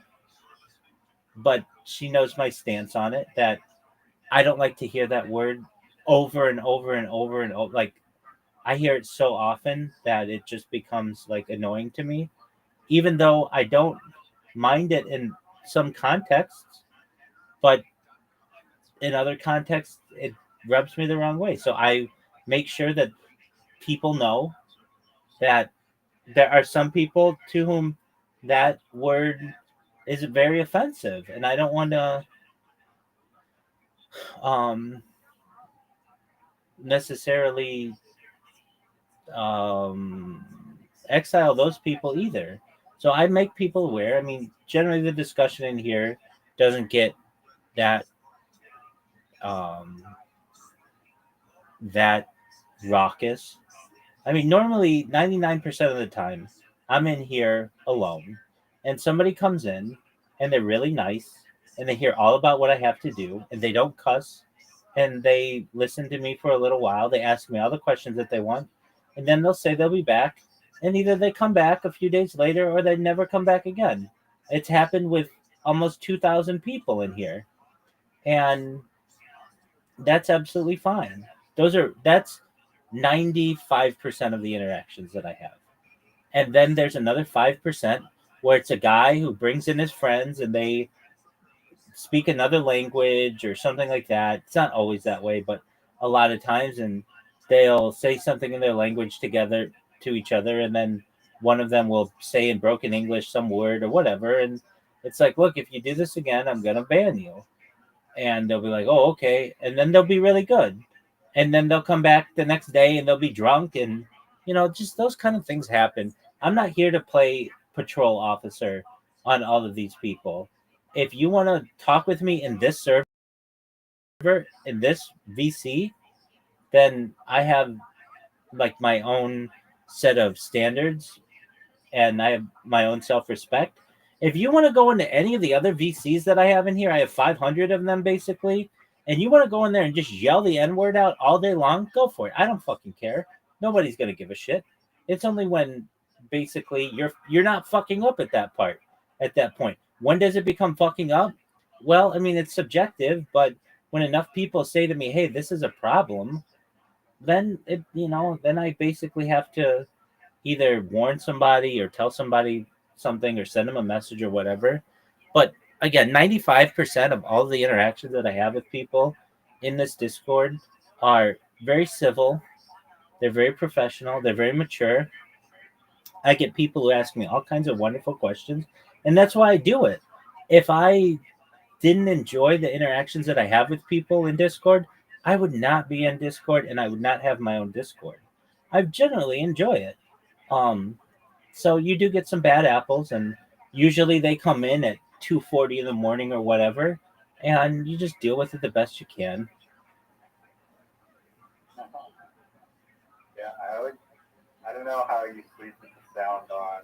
Yeah, so that's I do one. not. That's one that I I don't always, and I mean sometimes I do if I either forget to mute it or sometimes I just say, you know what, let them fucking wake me up. Let's see what happens. Especially like I'll go a little like usually I get in a given day like maybe 4 or 5 new people who stay. Like I might get 10 people who join, but maybe 4 or 5 who stay. A lot of people just come in, they don't know what it is, they don't want to talk, or they're not 18 and they leave. Um, but I do get people who stay, and if it's been like a day and I've only gotten let's say 1 or 2 people, sometimes I leave the fucking uh microphone on and don't mute and just let people wake me up. I uh though if I have the chance to think about it, usually I will try to mute myself, but I would say of the I don't know, I've been doing this like 1200 days in a row, and of those I've only muted myself when I go to bed, like, or muted other people like 30 times. It's not a lot. So I do listen to people a lot. Half the time it's Zoot who comes in here and he says, "Hey, Rabbi." And I go, "What's going on, big dog?" And he'll be like, "What are your thoughts on," and it'll be some kind of mental health thing. And it's whatever. I'm glad that he was able to tell you his Kanye West joke. And he, he was able I to didn't tell. really hear it. What was the joke? Okay, what was it? Oh, fuck. Yeah, okay. So I told him this. So the guy who discovered autism was Jewish, the doctor, and Newt says his joke is something like, "Do you think in the future, when Kanye West finds out that the doctor who discovered autism was Jewish, that he'll try to say that he wasn't autistic, that Kanye West himself wasn't autistic in the first place to avoid that?" And it's like, it's not really funny. And you need to know a lot about autism to know that. Like, it's just like, I don't, I don't, Niche joke. yeah, it's not, again, I'm telling you, Riser, you may not agree with me, but if Zoot wanted to be on that television show, he would memorize 50 dad jokes, and he could play the world on that. He could literally go city to city if he just memorized 50 dad jokes. That's it. He would be Yeah, I mean, he would be I don't know considered if bring him he to wait he would get I think hold on it has hold on. He would get business opportunities. He would be considered a clean comic. He would be considered non-controversial and funny, most of all. I think he can accomplish all those things and still create his own material. I don't think he needs to. He could come up with his own material. He could come up with dad jokes. I mean, that's one specific topic to hone in on. I don't think Zoot wants to limit himself to dad jokes. No, dad jokes are just, when I say dad jokes, I just mean simple, clean jokes. I don't mean I think dad or what? DAD? yeah, dad jokes are simple, clean jokes. Not jokes about dads. No, not at all. No, it has nothing to do with dads. These are jokes that dads tell. Okay. Like Well, like then, yeah, like what did the buffalo say to their child when they dropped him off at school? What did the buffalo say to the child when they dropped him off at school? Bye, son. Nice. Do you get why that's like Yeah, those are. I don't think knock jokes are a good way. that's not a knock knock joke. That's a simple joke. I mean, yeah, but I don't know. No, they make you think. Here's one. I'm really great friends with 25 letters of the alphabet. I don't know why.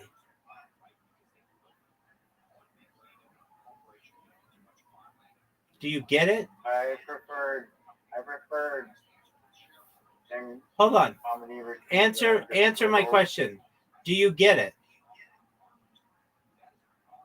I do, but Okay, explain it to me. Explain it to me.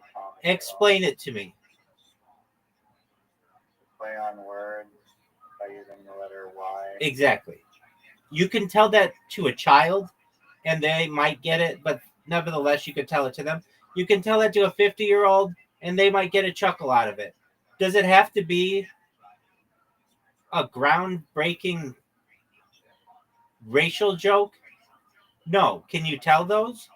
Sure.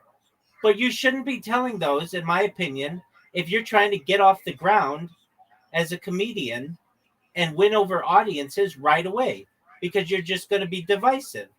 Get some clean jokes in your repertoire so that you can go to a comedy manager or an agent. Hey, here's my 20 minutes. It's clean. It's business friendly. They can book you some places. Then when you get good and people know you and you're getting paid for your craft, then if you want to go and change the world with racial jokes and mental health jokes, go for it. By all means. That's when you can do that kind of stuff. But you're not going to be able to get those gigs if you start with the mental health and the racial jokes. Yeah, no, I agree. I hear what you're saying.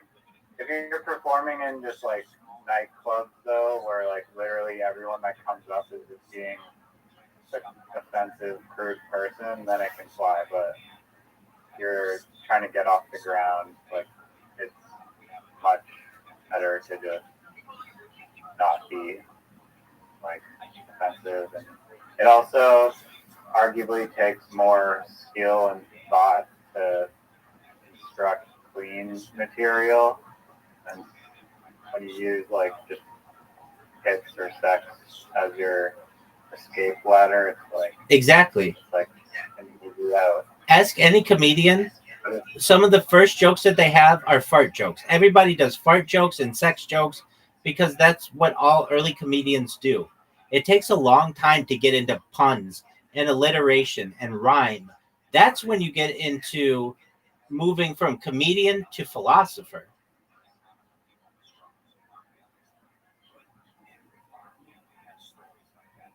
Sure. I think it's just about how you describe things, your remarks, and your observations, and who you are as a person. The way that the comedy scene Like, works. I think I think dude has enough of a funny bone, or if he could actually just like precisely channel the funny shit that he is able to say in his like crazy takes, then I think he can be successful. I think he has what it takes, but he needs to actually be able to channel it. Which I think the channeling part where he's gonna have roadblocks. The the way comedy works is you don't get paid right off the bat. You don't get paid for the first few years. You do open mics. And then eventually, if you're fortunate, a headliner will see you and say, "Hey, do you want to open for me?" That's great. Those headliners, don't usually say, "Hey, do you want to open for me?" If the person isn't is controversial. If they're controversial, then they don't want to be associated with them. A lot of times, if you can just make people laugh consistently with a high laughs per minute, jokes per minute ratio, you're going to be successful. And then from there, if you want to get controversial material, by all means, do it. Great. But you need to have a foundation of jokes. If you come out with jokes that are just you're swinging for the fences at home runs, you're not always going to connect. But if you bunt and you're really good at bunting and hitting singles and doubles, you're going to be a better, more well-rounded hitter, so that when you do want to take a swing at a home run, it's going to kill and you're going to dominate. Like basically, Zoot and other comedians, I've seen it too. They have these controversial jokes that bomb. You know, in Kill Tony, you see it. It's like they'll come out, and it's a more gambling. It's like these people are gonna really fuck with my like crazy take, or they're just gonna think I'm like literally a fucking gun. Right. Maybe one or the other. It's true, but that's a different show as well. That's one of the more controversial shows on the internet or in the United States. I'm saying, look, if you want to make money doing comedy, which that's what a professional comedian wants to do, you need to get corporate gigs. That's really important. You need to be able to do parties. That's really important. You need to be able to work in clean rooms. That's really important. You I need would to. say that the internet, you can do podcasts and TikTok, probably earn, like you don't have like necessarily have to be a stand-up comedian. You just be like a regular like bit comedian on Instagram, but I guess that's not really what we're talking about. No, that's true. That's true. There are people who were very funny and never told a joke. All they ever did was tweet funny shit. There are those people who were successful at doing that, and they'd get a following. Now, people would steal their material, but nevertheless, they would get a following. And that was 15 years ago, and you're absolutely right. You can get people who make, I mean, I watch them, and I'm sure you do too. They just do little Instagram reels that are really funny and really cute, and they get followers and they get endorsement deals. I've seen these happen, and they're not stand-up comedians per se, but they're able to play different characters or be entertaining, and they make money that way. But for the look, I'm saying if Zoot's goal is to be on television on this comedy show, get some clean jokes that they can put on television. Anybody who says anything to me differently, I think it's bonkers and doesn't know how the industry works. No, I agree absolutely. Like if he's going on TV, literally come up with clean material. I think he was just dipping his toe in the water, and he wanted to go out and just like rev it to the red line and just see like if his edgy stuff would get a response. And that has given him hopefully a little ego boost and confidence so that he's not afraid to go out and try again. I get that. TV show, like for his little like walk-in Tuesday night like group of 10 people that he's performing for at some bar in Australia. That's cool, but for the TV show, like yeah, he'd be very dumb to not go. And especially because and the story that he told about confronting the solar panel, dude.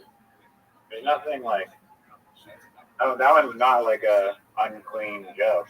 No, I agree. I absolutely agree. Except the thing that guy says, just fuck off, but he could just say, he told me to F off.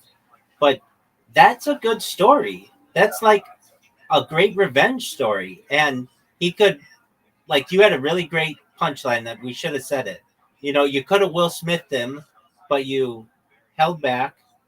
But you got your revenge, and it's a lesson to everyone out there to keep your word, especially in business, or else you may end up losing your girlfriend over it, and you didn't do anything wrong to her, but it's just how you treated other people.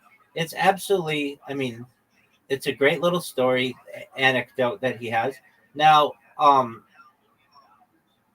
the thing is, if he wants to be on TV, it would be one thing if he still had 3 tries at being on this show. He's already tried 2 times and failed. He only has one other chance. And it's like, if you only have one other What did chance. you do the first 2 auditions? Did you ask him? No, I think he the similar stuff that he does, but I don't know. It's to me like you are trying to beat up a guy. Do you take the biggest swings that you absolutely can take, but you only take 1 or 2 of them and just hope that they land? Or do you take really small punches, but you know they're all going to land and they're really quick and they're really accurate and you know 100% that they're going to work every time? To me, you do the latter because it's less risk. And when you're in front of producers, they want to laugh, but they're also thinking to themselves, can I ever show this on television? And Down syndrome jokes are low hanging fruit. So anyway, all right. I still didn't get a chance to tell you about my robots, but basically, just really quick summarization. I increased the amount of robots that I have, um, and I made them better on Kick, and I focus on Kick. And I was noticing, like, when people talk to me, a lot of times people would just like yell at me on YouTube in my YouTube comments, and I was getting like 5 to 1. I did this thing where I did half of these robots on Kick and half of them on Twitch, and I just wanted to see what works better, Twitch or Kick, and I did like A/B testing, and I would get like 5 times the amount of people yelling at me from Kick than I would from Twitch, even though I really tried hard on Twitch, and it's because Twitch has better like robots, better like AI to detect robots, and they'll ban your account easier, and some other things. So, I increased these on Kick, and the other thing, actually, for like 2 weeks, I did it just on Twitch, and I like only gained like a couple people in the Discord from Twitch, maybe more than a couple, but like maybe over the course of like a week or two, like 10 people or something. But when I did it on Kick, like when I haven't done it on Kick in a while, I'll get like 30 people in a day. Well, in like 2 days or 3 days. Just like a lot more reaction out of people. And I'm starting to become more well known. I've got this girl in my fucking uh, DMs right now. Yeah. Um,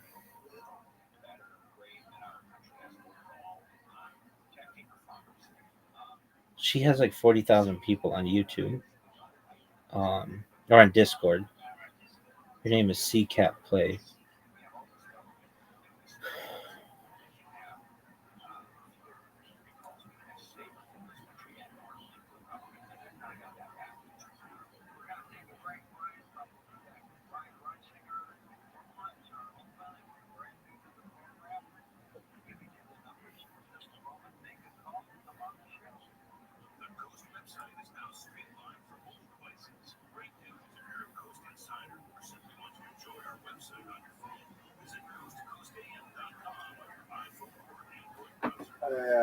Maybe you can answer this question, but 8 inches. Taylor, you're gonna say.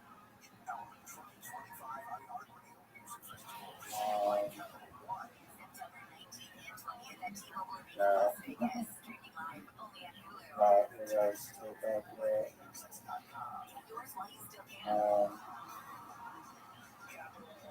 Are you gonna say something about some girl or something? Yeah, she's. I was just saying that, like, I get these random ass people who, I don't know. This girl sent me a message and was like, "Send me your, pardon me, send me your." There's something interesting about this, Anna. dude. This is weird. Hold on. Oh, this isn't the person. Wow, this is a good one. Somebody just tried to scam me. Dude, this is a good one. So this person's screen name is CCat Play, period. And the period is a different screen name than the real person CCat Play. So this person tried to scam me.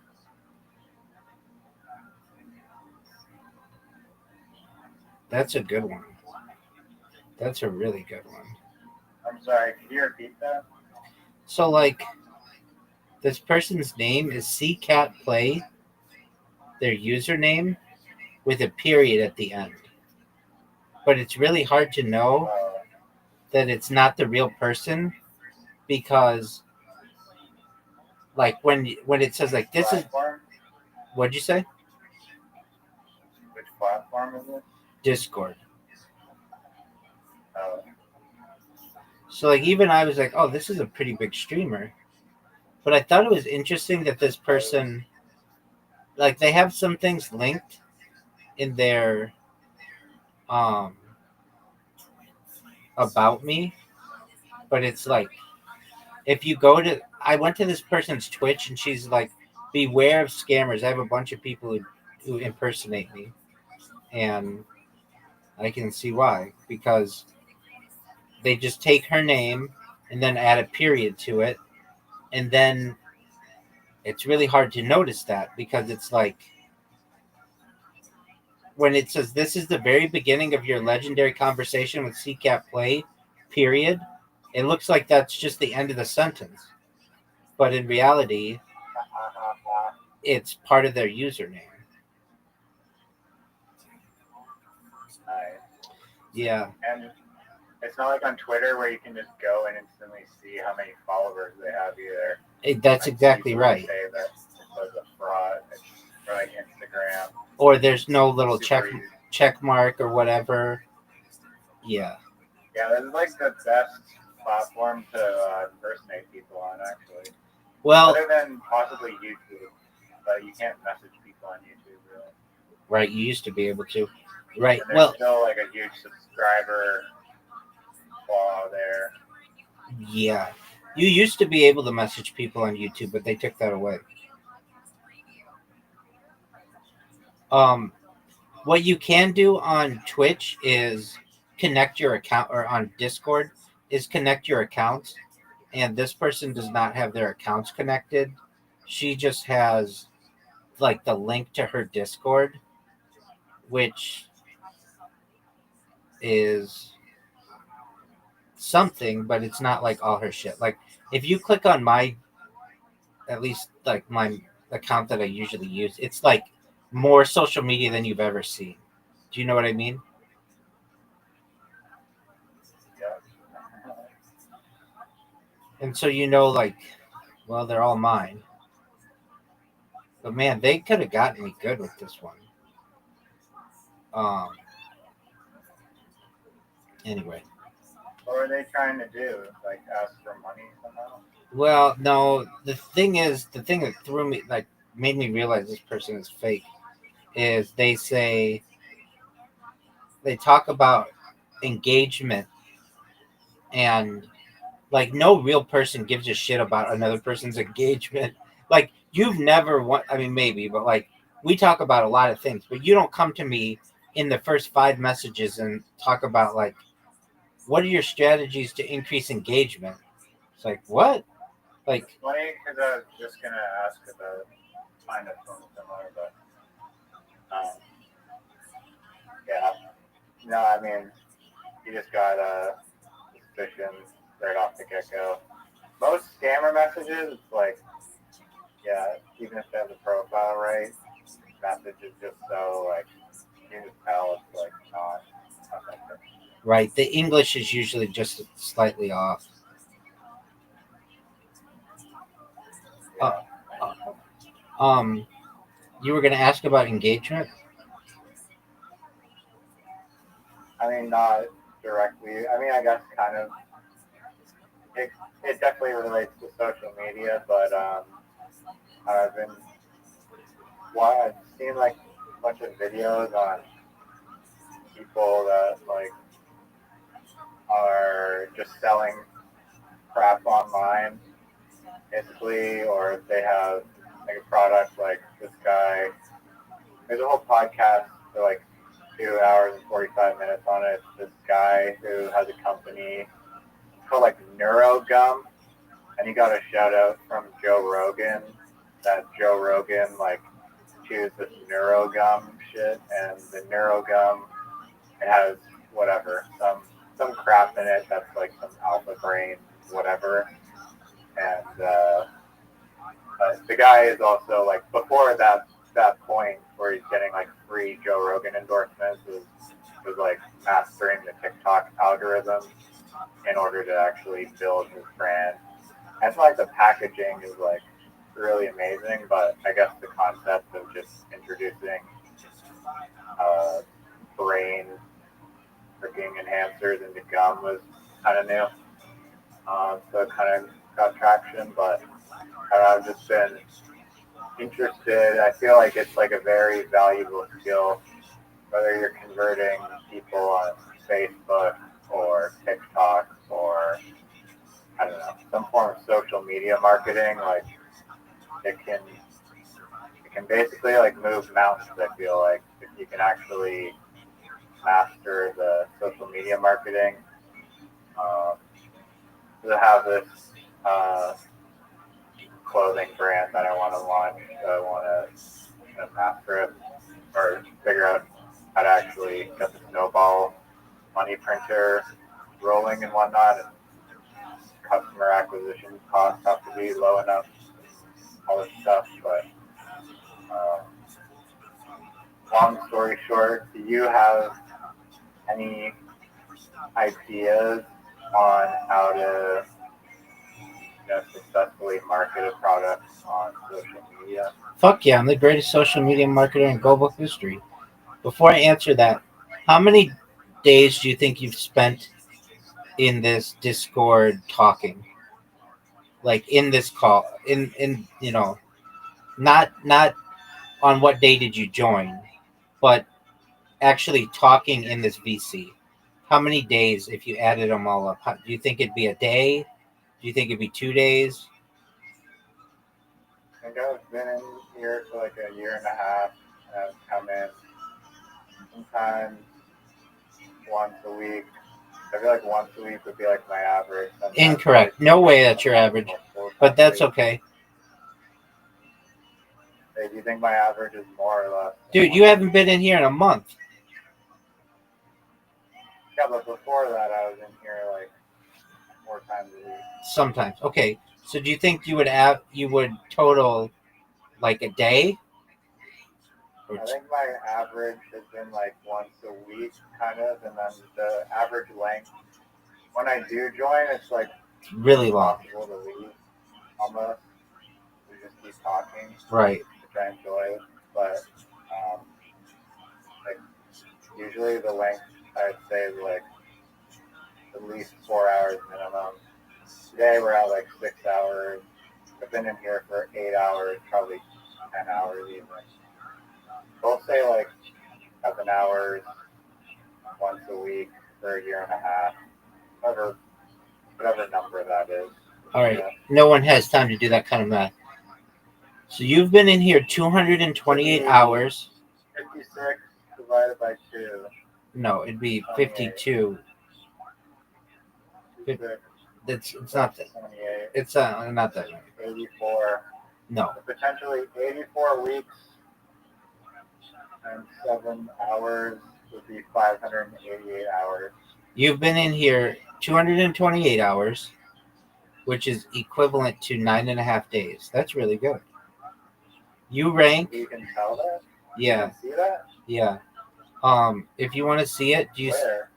scroll down under the Rabbi Rothschild section where it says rank ups? Idea? Why is there no? Oh, you can search. Analyst. That helps.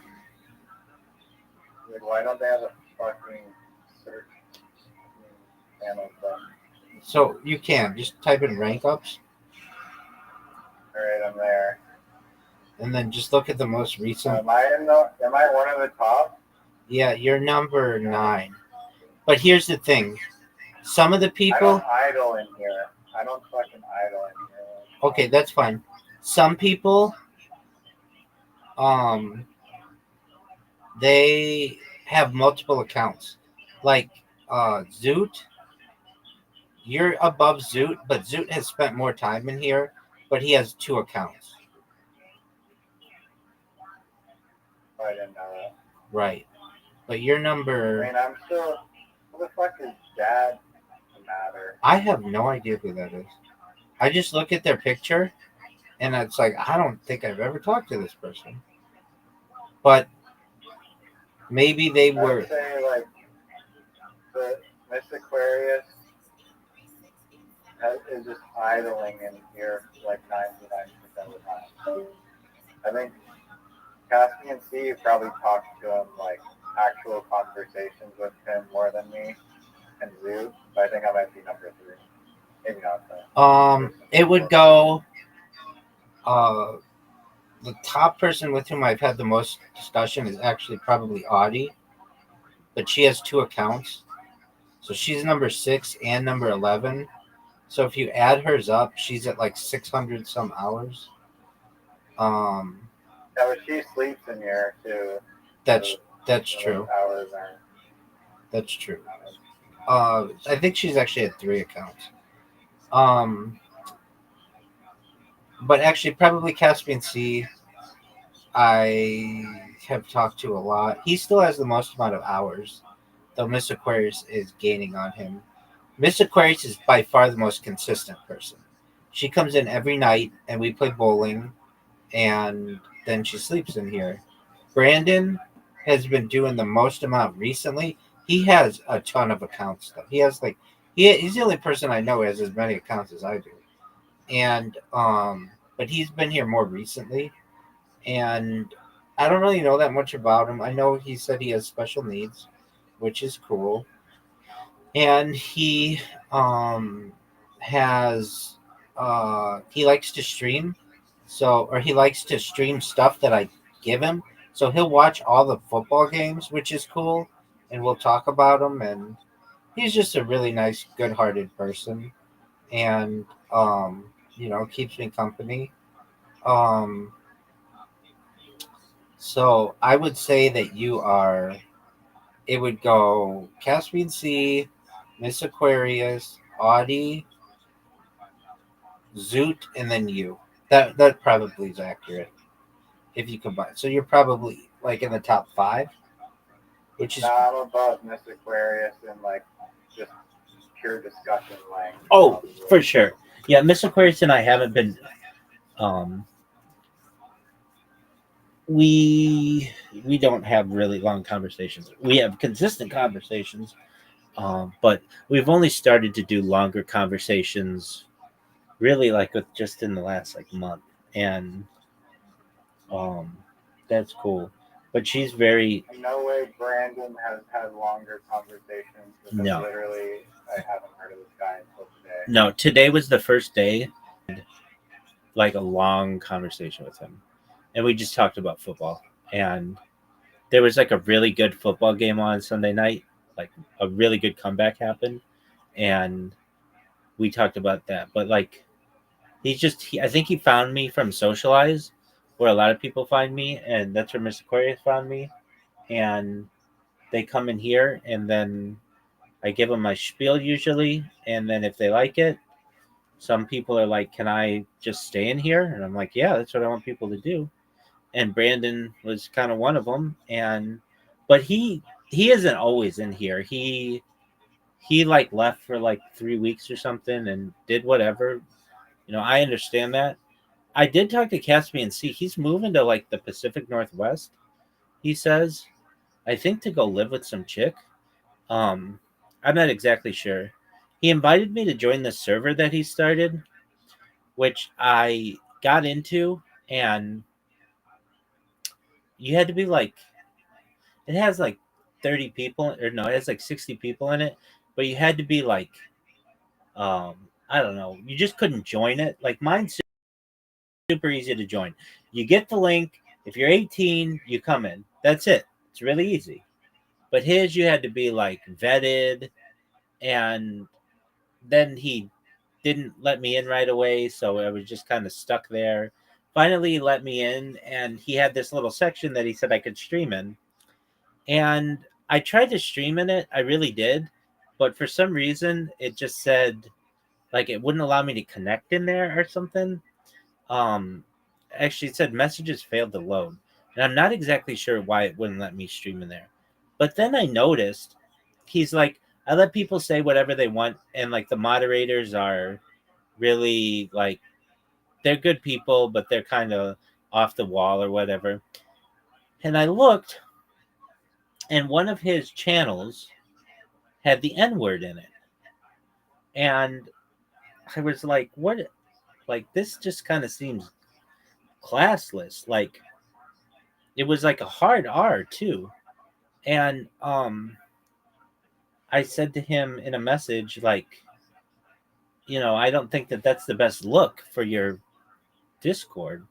Like, I'm not saying he's classless, but why? It was like basically like somebody else's clips, and it was like, I don't know, let's just say John Doe's N-word clips. And it was just like John Doe is a streamer, and he uses the N-word a lot. And so these are clips that he made of himself or something.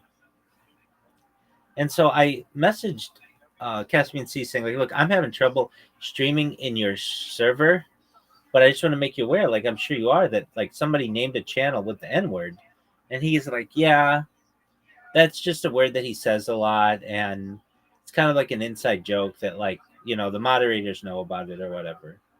And I left his server, and he asked me why, and I explained to him that, especially small servers, Discord has a policy that if you are in one and it gets banned, you lose your Discord account. And I just can't risk it with my account. Like, Discord is where I have all my connections, and I don't want to risk that some asshole moderator in his Discord gets his server banned and then I lose my account. And he's like, no, I understand. And when I see that their moderators think that using the N-word is funny, that's not a place I want to be. That's not my environment. I don't know why everybody's so fucking obsessed with this word, but they are. It's a very divisive word. And I'm not saying it's a bad word. I'm saying that Discord views it as a bad word. And thus, I want to keep my distance from it. And then I went through my Discord and I looked, and it's like, I don't have any words that are controversial. I have like words like basketball and anime and like at the very bottom, I've got like Orthodox Jewish section. None of that is necessarily like, there aren't bad words in it. And I look through it and I'm like, mine just doesn't have the same vibe. I don't use that word. It's not a word that people use it so much, it just drives me bonkers. And anytime anybody who uses it who I feel shouldn't use it, I just think incredibly low of that person. Like, you're trying to hurt other people, and it makes you look very small. Like, you don't use it, and I respect you more because of that. Even Zoot, who does use it, I know it's accidental, and I respect him because he doesn't use it openly.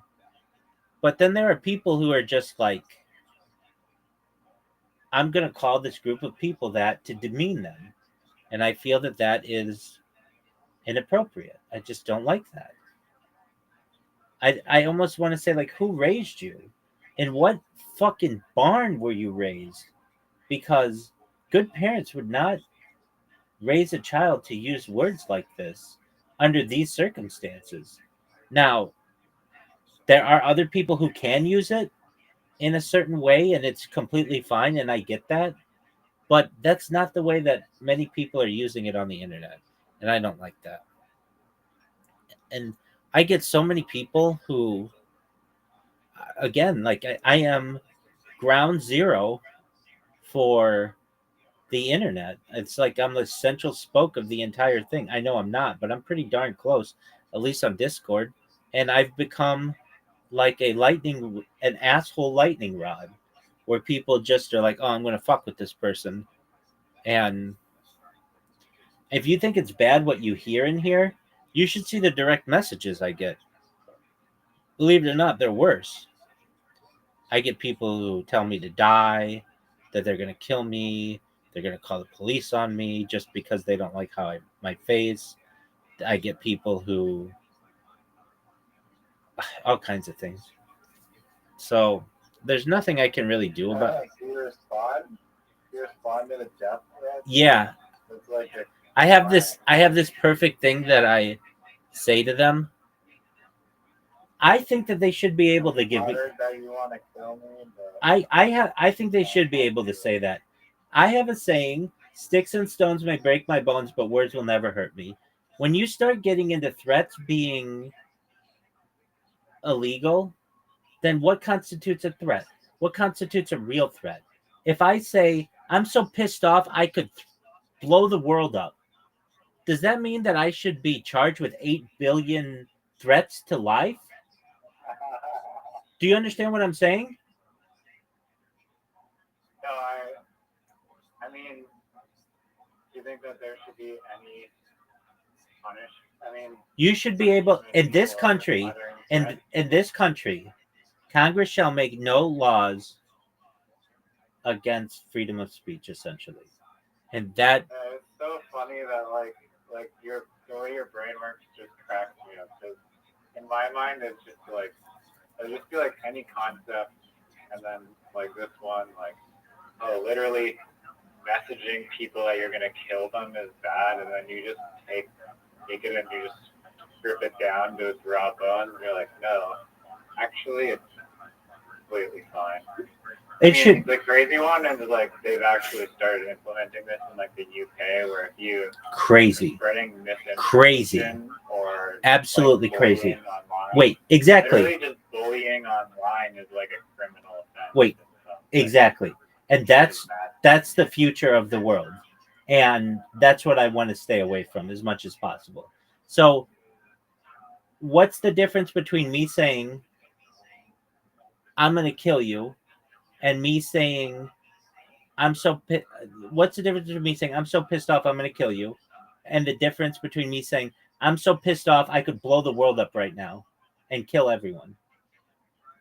Should I not be charged with 8 billion attempted murders?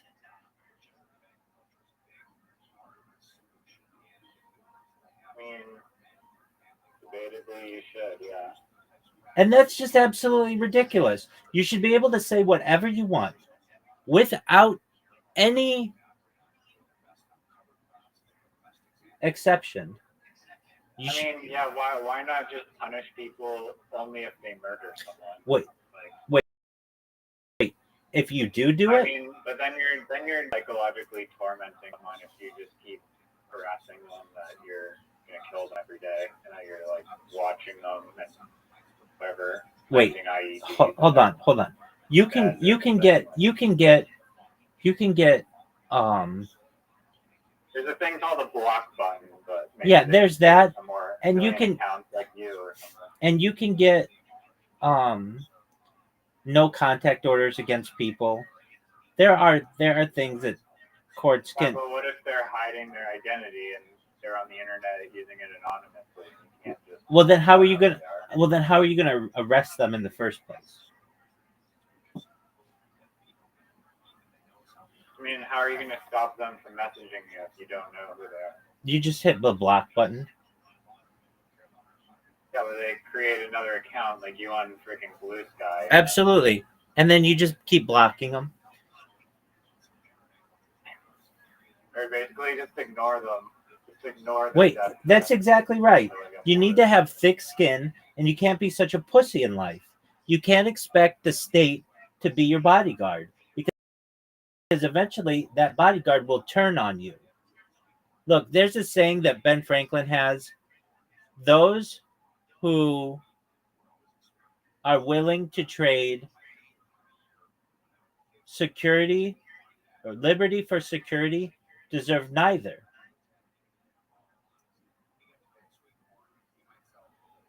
Really into it. It absolutely is. So you ask me, what do you say to people who call you kike and Jew and I'm going to kill you or you deserve to die or kill yourself? I say the same thing to all of them. Either I ignore them or I say CSB. You know what CSB means? And neither do they. It's a cool story, bro. And if they say CSB, what does that mean? I say Google it. And then the first thing that shows up in Urban Dictionary is cool story, bro. And then it makes them look like a dumbass. You should say I'm sopping. Wait, it's not in Urban Dictionary yet. We'll get there. I could say You're making me wet. you're J-yoring. I could say you're J-yoring, and that is in Urban Dictionary. But I just say CSB, and sometimes people get it, sometimes they don't. Now it would be another thing if I blocked them all, but I can't, and you know why? Because Discord has a limit of 1,000 friends and 1,000 people you can block. And trust me, over the course of the last year, I would have had to block more than 1,000 people. So I choose not to block them. Additionally, the real reason why I don't block them, Discord has this super annoying thing that when you block someone and they enter a video call you're in, this message shows up on the video call that says, John Doe just entered the video call. Do you want to leave? And that's cool if you're like a normal streamer or whatever, but I'm streaming on so many different devices that I don't want that fucking message coming up 10 times a day.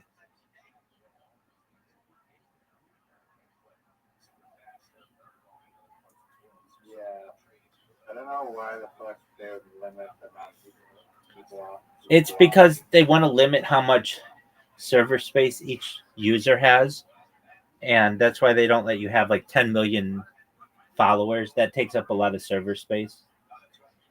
On Twitter, you know, like people with millions of followers. Yeah, but Twitter and but- Instagram. but that takes up a lot of server space.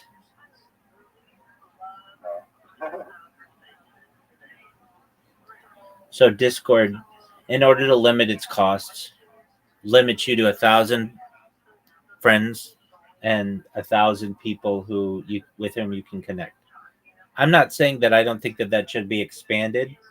They certainly don't have a problem selling out to some types of advertising or whatever, or having a premium version. I get all that. But yeah, in terms of threats, you should be able to say anything to anybody because what you consider a threat is different than what I consider a threat. Sticks and stones may break my bones, but words may never hurt me. I mean, let me just ask you this. Let's say you kill my child. Shouldn't I be able to say to you, if you had anything to do with killing my child, I will make sure that you're executed? And I know the Dalai Lama would approve of that message. Hold on. I didn't say that I'm going to kill you. At least in the United States, state execution is a thing. And that means I prosecute you and make sure that you get the death penalty. Oh. Yeah, no, what's wrong with that? That's exactly right. That's my question. And I want you to remember that. Aren't you allowed to say that or no? It depends how you want to interpret execute. If you interpret execute as the cartel killing you, well then no. But if you want to define it as the state executing you, then yes. Okay. Yeah, so I mean you could It's subjective. It's will you absolutely. get in trouble legally if it's ambiguous and you don't say like I'll use the full extent of my law to get the state to execute you legally by law? Why do you have to say that? Why can't you just say what the state would do, which is execute you? Yeah, I mean if you you're framing it in a way that's like clear that's not you coming out with a razor blade, it's the state. No, but what if it's vague? What if it's vague? I don't know if that's illegal or not. It would be up to a judge and jury. It would be up to a judge and jury, frankly. That's what it comes down to. But this is what I'm saying. These are words. You should be able to say them. They don't hurt anyone physically. Sticks and stones may break my bones, but words may never hurt me.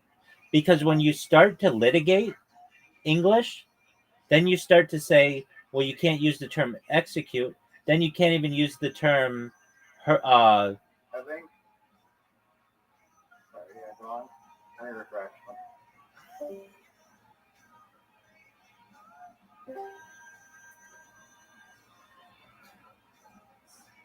look, if you killed my kid, I should be able to say to you, I will do everything I can to have you executed. Or even if I suspect if you killed my kid, or even if I suspected you of killing my kid, I should be able to say, I will do everything in my power to have you executed if you had anything to do with the death of my child. That's what any good fucking parent would say. Yeah, no, I agree. And there shouldn't be any weird separate law that 65 bars. But there also, are. One thing that it's arguably against human nature to try and police that because on Twitter with Trump's presidency, probably there's 100,000,000 tweets of people, or even if Facebook just released all the phone calls that they're recording of people that have stated oh, I wish Trump was dead, or I wish the assassination happened, or I want to kill Trump because he sucks and I don't like him and his policies and he's a bad person.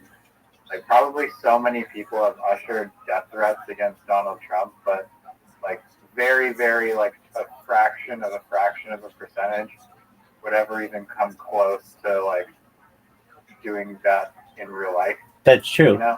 And before it's just this part of being a human where you just want to reach for the top shelf and just go for the most intense thing to say. That's true. And people actually do any of exactly. That. And look, in business, there's something not is it bluffing? Not bluffing. There's something called hold on, I have to go to the bathroom. I'll be right back. Just bear with me, it'll be quick. It's called puffery. Puffery. Look up puffery while I'm gone. Puffery. Listen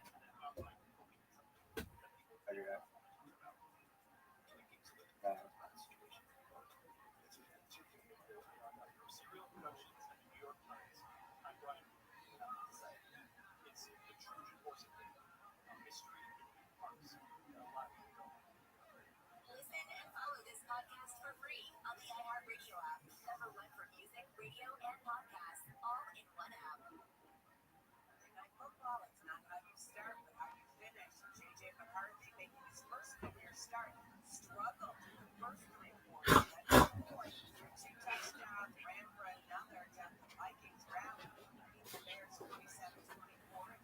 Riser, did you look up the term puffery? Yeah, I did. Okay. So basically, puffery is when you can use words to say, this is the greatest car of all time, or this is the greatest pen of all time. Okay? World's best cup of coffee. Exactly. Okay. So you can say world's best cup of coffee. Why can't you say, I'm going to blow up the world? I'm so pissed off I could blow up the world. Well, according to the law, that's a threat against 8 billion people. There should be something in the law that is the equivalent of puffery for threats, where you can just be so pissed off that you can threaten every motherfucker on earth, but it doesn't really mean anything. You're just pissed off. Does that make sense? Yeah, I mean, you probably look at road rage. Road rage is like a case study of like how many incidents of road rage actually end up with someone hopping out of their car with a hammer and like actually assaulting someone versus how many instances of road rage are just people like honking, like brake checking and flipping the bird and like cursing at them.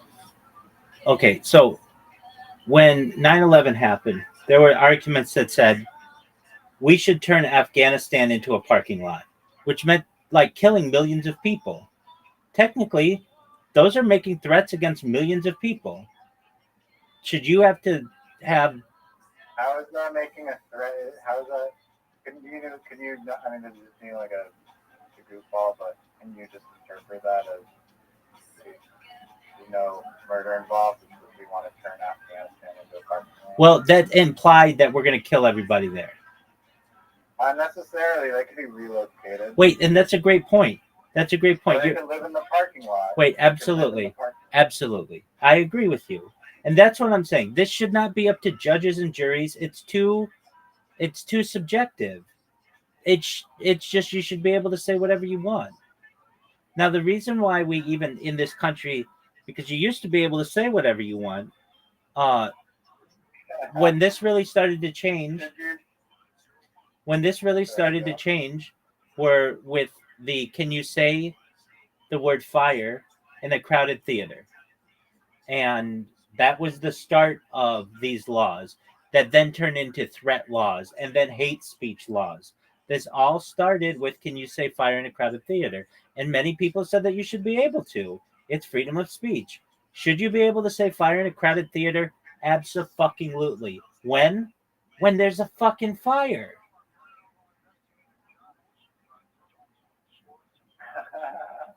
Exactly.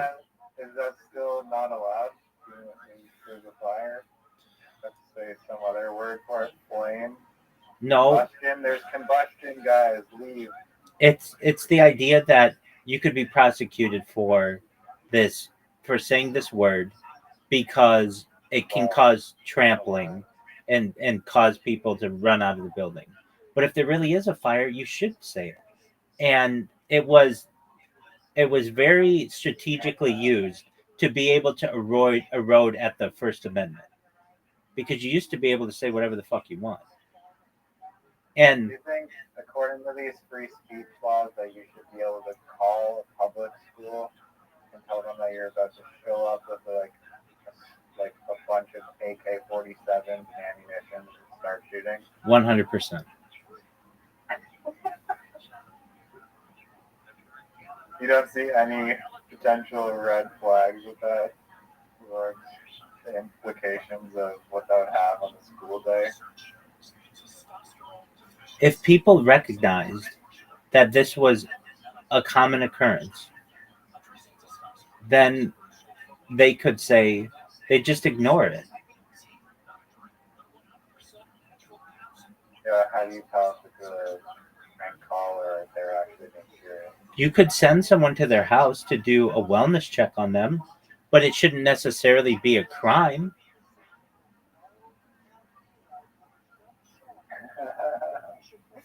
But it's not against the law, so it's like even if they show up and they're like, "Are you okay?" You're like, "Yep." Just having fun. Okay, Keep doing that. wait, that's fine. And then the next time that they call, we can say, there's that story of the little boy who cried wolf. If you do that enough, people just start ignoring you. And in the same way with the crowded theater and a fire, if you yell fire in a crowded theater and there's no fire, everybody's going to run out of the building one time. The next time you do it, nobody's going to believe you anymore. The society will dictate what is to be believed. You don't need to get the government involved in that, or at least not prosecuting agencies. If somebody likes, I'll try and stretch your brain to see if you can come up with any reason in any circumstance where free speech may not be a great idea. look, I've already thought through all of these. I can give you one. You've narrowed it down to one. No, it's the big one. It's the thing that started the national security state that we're in. So during World War II, there was a congressman who was recounting closed door sessions of Congress. You have to understand, before World War II, we didn't have national security, meaning things couldn't be classified due to national security. That wasn't a thing. And what he said to the press was those Japanese, along these lines, those Japanese don't know that our submarines are are are traveling at 100 meters under the ocean. They keep dropping their bombs and having them explode at 50 meters under the ocean so that they're not killing any of our troops. And the Japanese read this in the papers and started having their torpedoes drop at 100 meters, starting to kill American troops. And that's what started the national security classification, essentially. So now, whenever you want to talk about aliens or stealth weaponry or faster, Mach 2 or Mach 3 or Mach 4 travel, all of that is classified under national security. So what am I saying? Should that congressman, should they have been able to give away government secrets? I think so. Because if you don't, if you say, it's one of two ways. You allow people to say that, and then that person would not get elected again next year or next time around. And that's how it should have worked. Or you create the national security state where you can't learn about Jeffrey Epstein because it's a matter of national security. What do you mean it's a matter of national security? We have child rape here. It's national security. Do you understand what I'm saying? Yeah, I do.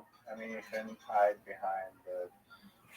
Shouldn't be able to use it. It's like the veil to just hide behind. But that's what's being done. That exactly. But that's what's being done, and that's what has been done. And now, when we want to talk about really important topics, the assassination of the 35th president of the United States, John F. Kennedy, on November 22nd, 1963, in Dealey Plaza, Dallas, Texas. We can't talk about that because it's a national security issue. This is the assassination. This is a murder of a man in broad daylight. But we can't talk about it, or at least Congress can't. I mean, that seems like an argument, again, for pro-speech, not against pro-speech. I don't think that you're saying that, like, militaries should just open source everything, all of their technology, right?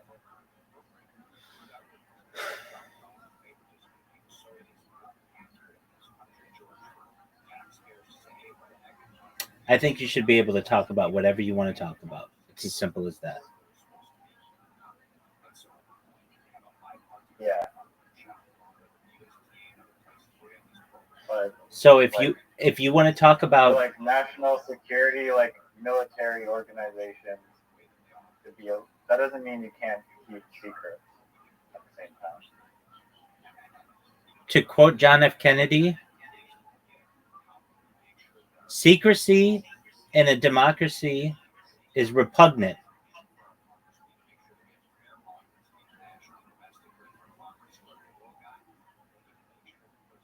What do I mean by that?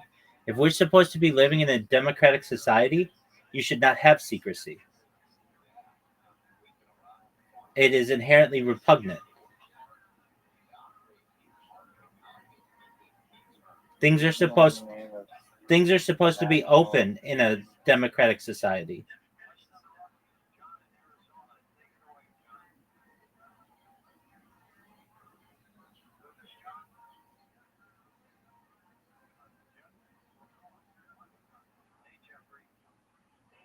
I guess. So there's no, what edge case can you think of where cover-ups are okay? None. There are none. People deserve the truth in all aspects of society.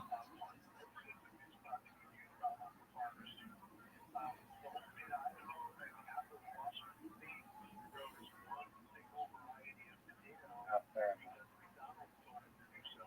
If not, people will use whatever reasoning. Oh, it's a matter of national security, or it's for the protection of the family, or it's to prevent the victims' names from being known. Like, here's one that's used a lot: rape victims. They don't want their names published in the newspaper. I just don't think we should stigmatize a rape victim. They're no worse than anyone else. If we change the way that we viewed that in society, then it would be like anything else. Like somebody got burglarized.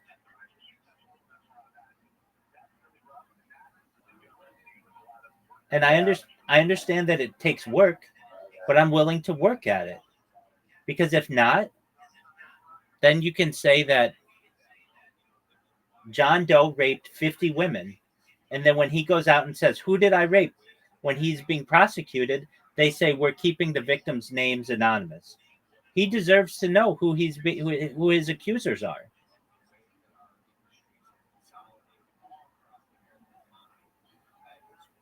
Yeah. And look, I just say these things because it's what. Is that actually how the law works? Is that they'll keep it anonymous? while Yes. being prosecuted? Absolutely. So they're referred to as Jane Does. Really? Sometimes.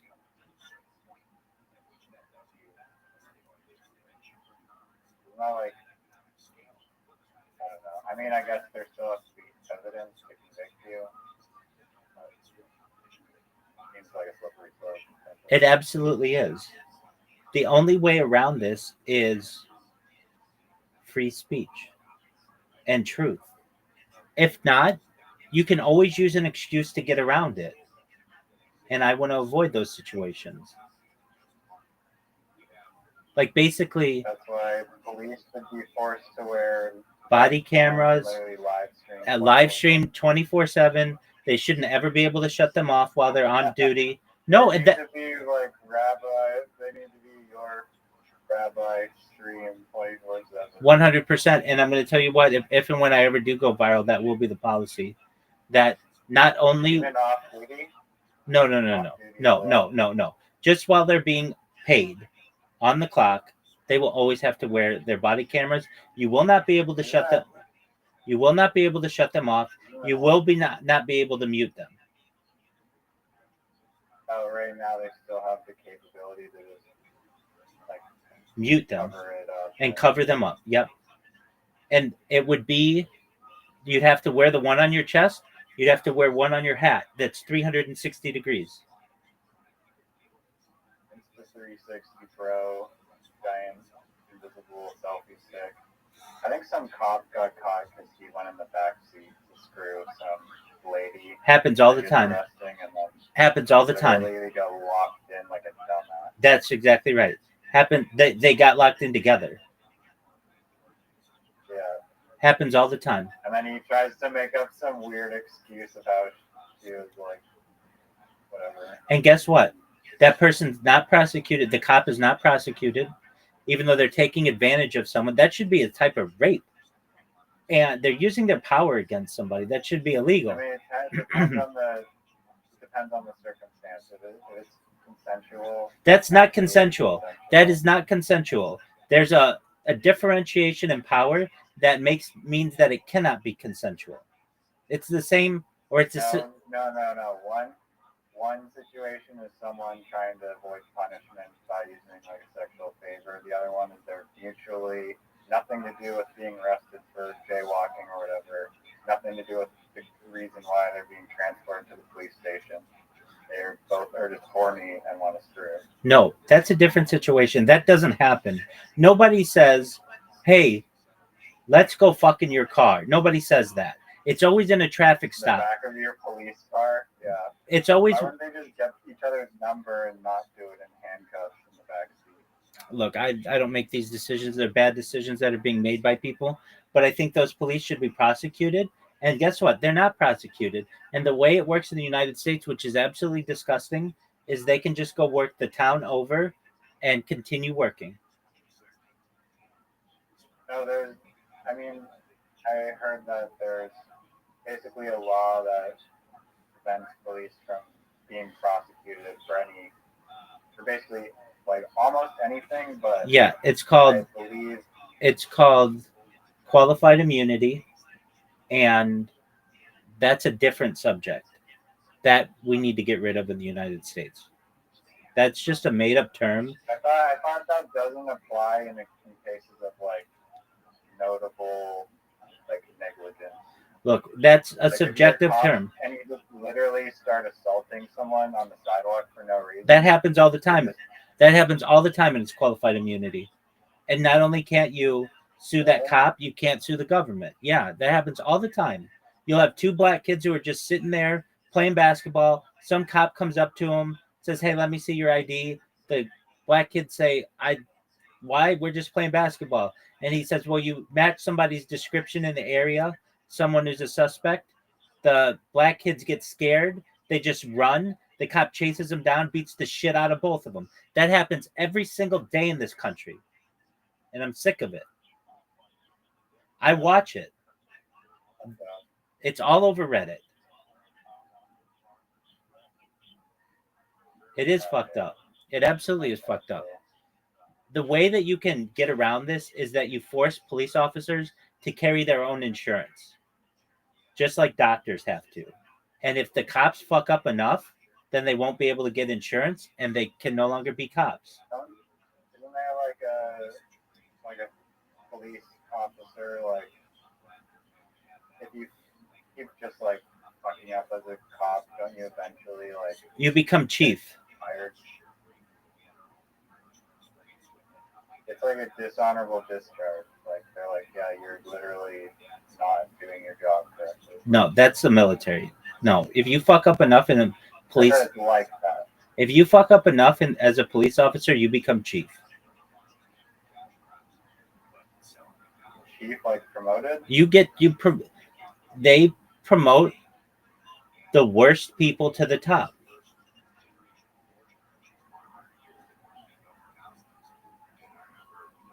I don't know if that's It absolutely. 100%. I mean, it's not. Nothing is 100% true in every single case dealing with people, but there is an environment in policing that you fail your way up. And how does this happen? So, let's say you are that mean cop who beats up all those guys, just people just caught while being black or caught while being Hispanic or white or whatever it is.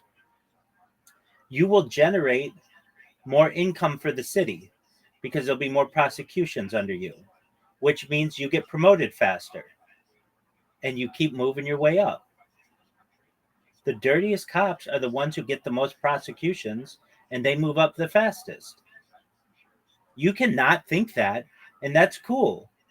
You don't live in the United States and understand what life is like under the tyranny that we have in the policing system. I'm not saying that Canada's any better. I've never really haven't thought of that incentive structure reward system before. That's how it works, though. When these guys want to get promoted, it's how many bad guys have you taken off the street? And a lot of times these people aren't bad guys, and these cops just are bullies. And so they get promoted, and then they become a lieutenant, and then they become a detective, and then they eventually, move up to lieutenant, uh, captain, and then eventually into um, assistant chief, and then eventually to chief, because they're the ones willing to quote unquote take the bad guys off the street, but in reality, they're just breaking up families unnecessarily and taking children away from parents. I mean, there are situations, the easy ones. I mean, a cop sees a kid on the bike at 6 o'clock p.m. He stops the kid. Where are you going? The kid's like 10 years old. I'm just riding my bike. Where do you live? 123 Main Street. He goes to the 123 Main Street and he arrests the mom for child endangerment. She says, "What do you mean, child endangerment?" He says, "Your child it was 6 p.m., which isn't past curfew or anything, but was riding their bike unattended. And you weren't, that's putting your child in danger in the United States." She's going to say, "That's how kids play." But the cop has a right to be able to put that mother in jail. And now that kid doesn't have a mom and he's in foster care. But guess what? The cop gets a promotion because he was willing to get either these ruffians Is off. that real? It absolutely is. That law is actually real. It is. I saw it. I've seen it on a Reddit post not long ago. There's a kid who went to the store. How often does that happen now? Every day.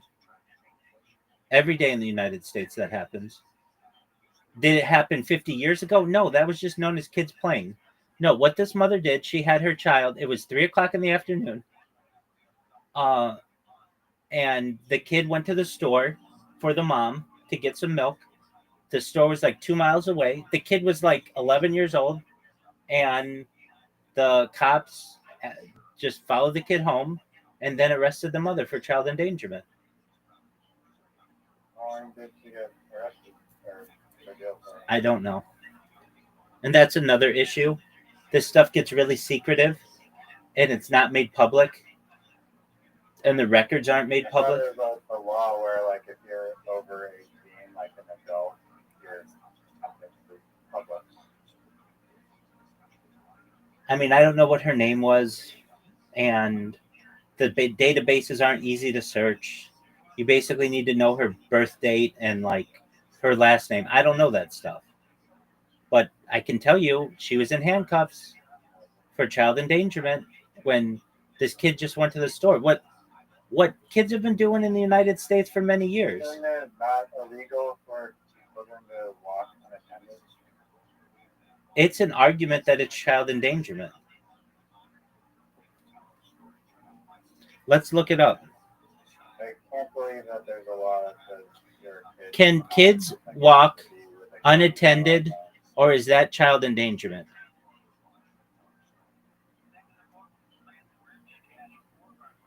When is it legal for my kids to walk outside without me? Let's look it up.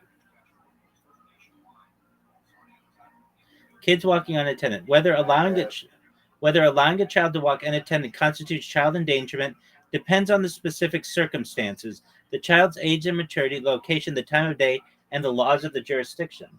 So all of that is subjective, like specific circumstances. What the fuck does that mean? As there is no single federal law in the United States that universally prohibits this practice. In most states, the decision is left to parental discretion based on the child's maturity and the specific situation. For example, a 10-year-old walking a short distance to school after school is generally not considered a legal issue, whereas a 5-year-old crossing a busy highway alone could attract legal attention. But what about a 10-year-old crossing a busy highway? It's a good question. However, in some cases, authorities have intervened.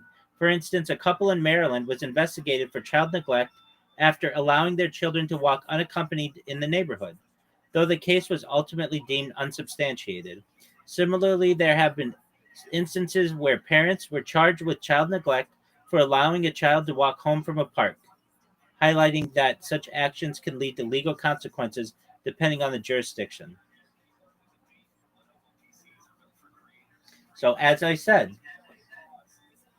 a 10-year-old kid riding his bike 2 miles to the store, that was considered by that police officer to be child endangerment.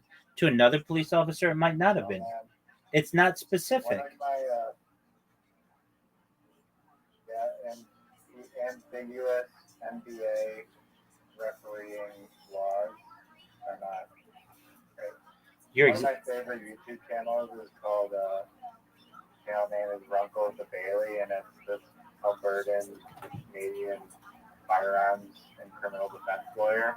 He basically examines all these his channel is just like examining all these like weird law edge cases, and there's so many of them. Like there's so many freaking like edge cases with the law. and One they're of them is like home invasion in Canada. And it's like, okay, you're in Canada and someone breaks into your home with a weapon at 3 a.m. And there's a law that's basically saying that if you use like excessive force, then you can be subject to criminal like punishment, basically. And it's again, it's like an ambiguous law. It's like, what is excessive force? There's a person, a stranger, a burglar, literally with a weapon, and you're fearing for your life. It happened in days from sleep, and you're trying to defend your family. Like, what the hell constitutes a reasonable force to take against someone? 100%. I wanted to mention this when you first came in. 1 in 20, this is different. 1 in 20 Canadians, but it's new since 2016, 2018, I think. 1 in 20 Canadians die of this every year. What is it?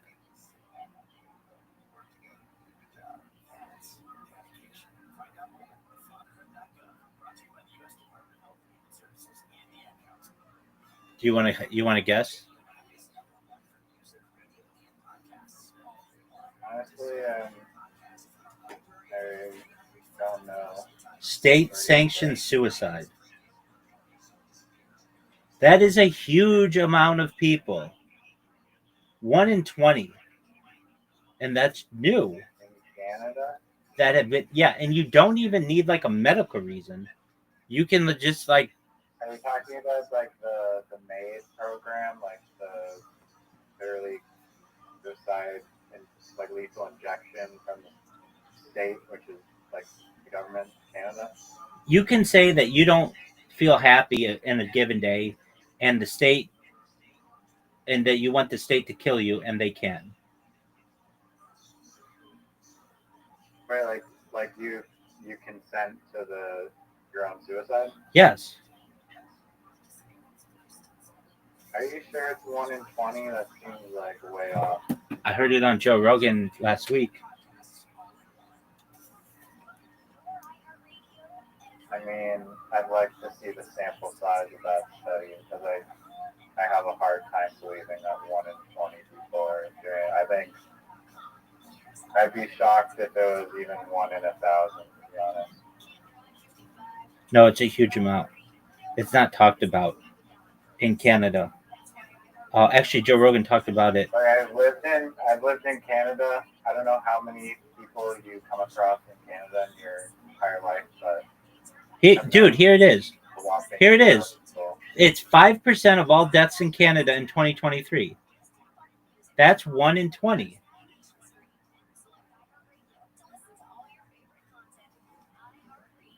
No, that's 5% of deaths, not 1 in 20 people,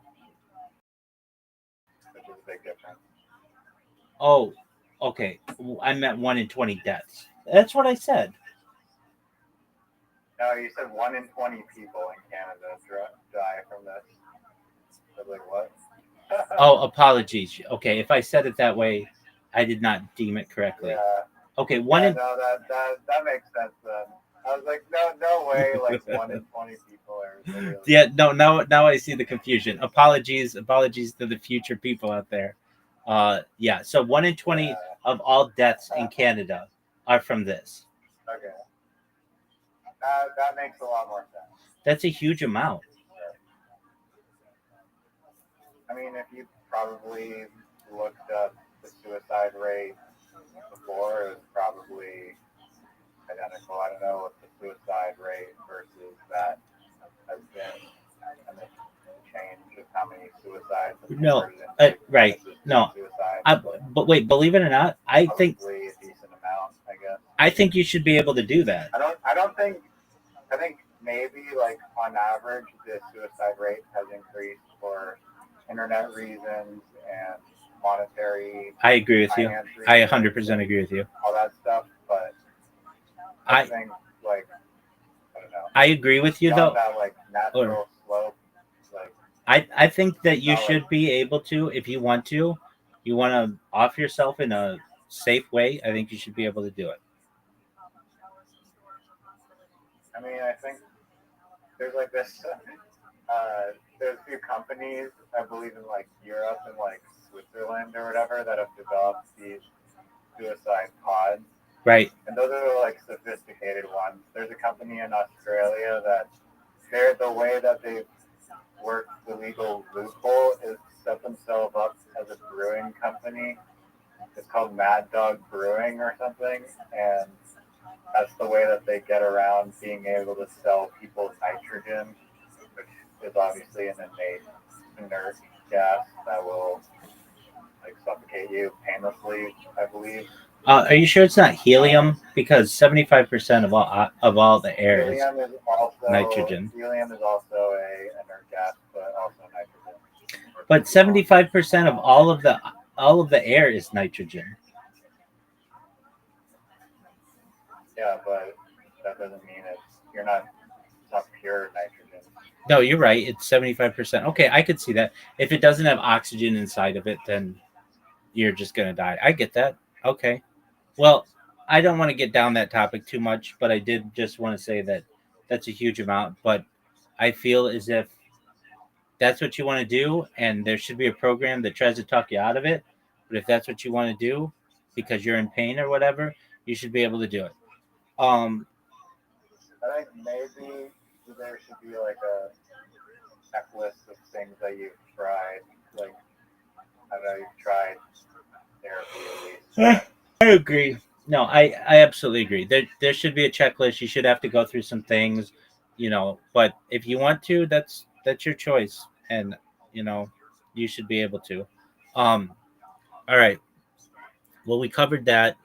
We covered free speech. We covered sports, but I still have things to say on sports, and that would be the drafts on sports. That's the big thing that's rigged, and that's really interesting. So there was one this year that was rigged. The NBA is the biggest joke of a league, and it has been. And okay, so the 1985 draft is like the most talked about one that's been rigged. So you had this really big, great player out of Georgetown named Patrick Ewing, and the league wanted him to go to the biggest market, to New York, but New York didn't have that good of a percentage to be able to get him. So what they did is they did this thing, and you can actually watch this. It's on YouTube, where those big drums where they have like ping pong balls. Do you know what I'm? Oh, they literally do it like it's a freaking bingo. Well, wait. No. They would do that in later years, but instead of putting ping pong balls in there, they put envelopes in there. And what they did was they froze one of the envelopes allegedly so that it was really cold. And so when they went in there to pick up which one would go to New York, all they had to do was feel for the cold one, and that one was the one they knew was going to go to New York. Does that make sense? Yeah, I mean, you could literally create like a smart contract that is not like great. Well, this was in 1985. Then what happened was people were starting, I mean, they like complained about it. If you actually watch that draft, they take the envelope and slam it into the side of the drum so that it's like dented so that you can tell which one you want to go to um, New York. And he ended up going to New York and having one of the best careers of any center in the history of the game. Okay, so then like people started complaining like that this wasn't, that it was being rigged. And so now they don't even do the draft. Well, then they did the draft with like little ping pong balls, but that can be rigged as well by putting different air in the ping pong balls. Like you can put a little bit more helium in some of the ping pong balls and they'll rise to the top more. I mean, there are like all kinds of ways that I find are really interesting to be able to rig this. And so um, then people started I to mean, keep. don't they would? I mean, I guess that there is some like lottery system or just like random, like arbitrary selection, but don't they also do it where it's like the shittiest team gets first pick? Yeah, that's what they do. No, that's what they do. But to make sure that the shittiest of the shitty team that they want, but maybe it's a big market, gets the right player, they like the way that they do it is they say, all right, the worst team is going to get 50 ping pong balls. The second worst team is going to get 40 ping pong, or the worst team is going to get 20 ping pong balls. The second worst team, or it would be like the worst team will get 32 ping pong balls. The second worst team gets 31 ping pong balls. The third worst team gets 30 ping pong balls. We're going to put them all in a hopper, and then we're just going to draw from that. Does that make sense? Okay, I thought they just went in order. Like, if you're the worst team, you get the first round draft pick. You get to go first. No. It's like that in the NFL, but not in the NBA. So it depends on the league. The NBA is all fucked up with that. Okay. So anyway, um, they just started doing. Then now what they do is they just do it behind closed doors, and then they just say some accounting firm oversaw it. Like those guys aren't fucking corrupt as fuck as well. So anyway, what happened this year? The number one prospect, his name is Cooper Cup, or not Cooper Cup, Cooper Flag. He was from Duke. Um, basically, there was a team, the Dallas Mavericks, and they had arguably the best player in the league, who was Luka Doncic, and he got traded to the Lakers. And everybody said, "Dude, Dallas, why did you trade the best player in the league to the Lakers? Like, why would you trade the best player in the league?" And they just were like, "Oh, we just did it. We made an executive decision to do it." And wouldn't you know it, even though they had like really shitty odds to get the number one pick, they got the number one pick. And so what would end up happening? The Lakers would get sold to um, the Guggenheim Group, which owns like the Dodgers as well, for $10 billion to the Bus family, which who sold them. And so it raised all of the values of all of the sports franchises in the NBA. And then the number one pick went to Dallas, and it just was like everybody thought it was rigged, and it was rigged. There was a dude, this doesn't have to do with sports, but he was like a mathematician, and he got banned in like Europe for, he came up with like some like equation that like basically let him like buy every sequence of like lottery numbers or something, and then he got blocked. But then he like went to like Virginia or some state, and there is no rule against the max purchases of lottery tickets that you can do, and he had like this math formula to let him like pick all the combinations, and he did it like numerous times, and he had like a fleet of people that like all went to like all these Virginia convenience stores and gas stations and bought like, they spent like $8 million on tickets, but they waited until the lottery was worth, like it hadn't been won in like like many times. So like there's like $14 million or something. So they spent $8 million and then pocketed $14 million from literally just like legally beating the lottery. I've heard of that.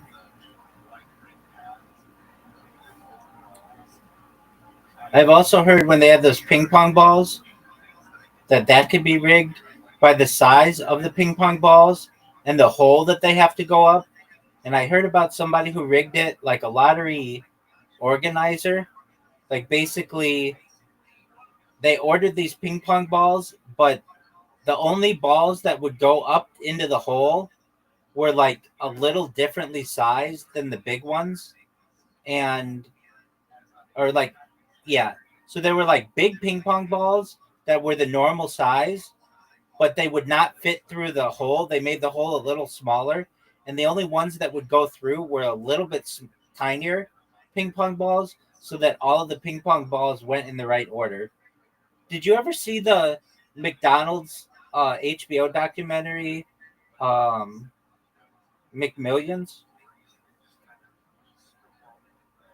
No. Dude, that one's super interesting. Do you know the Monopoly game that they play at McDonald's?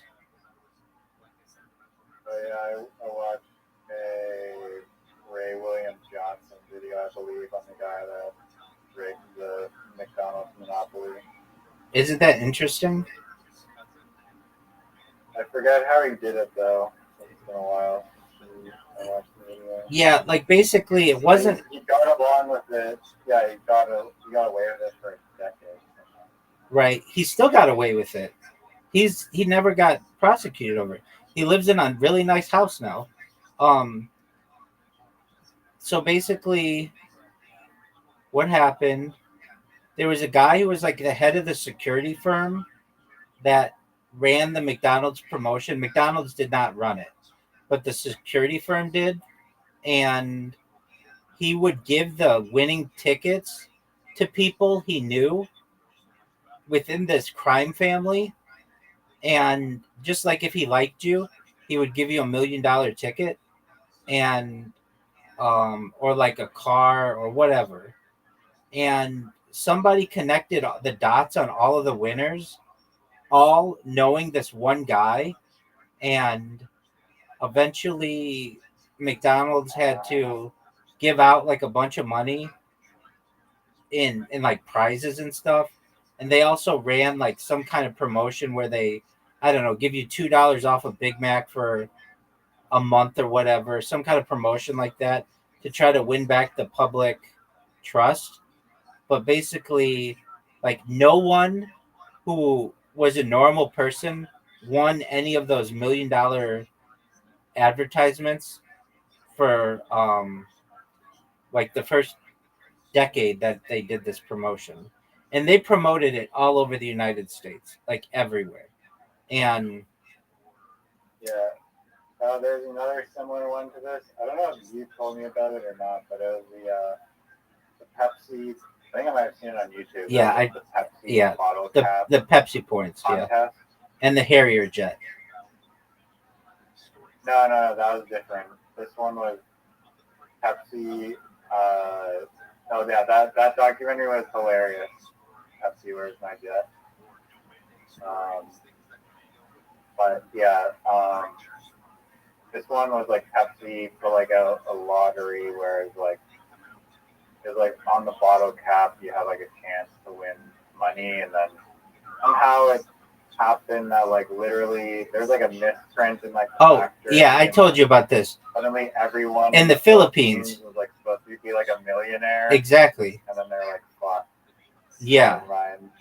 And to this day, Pepsi is like hated in the Philippines because a lot of people like got really excited, like they were gonna be millionaires. I think each one of them was gonna win $100,000, like in USD. Yeah. It was $1 million in Philippine pesos, something like that, just from a misprint. Yeah, I mean that one.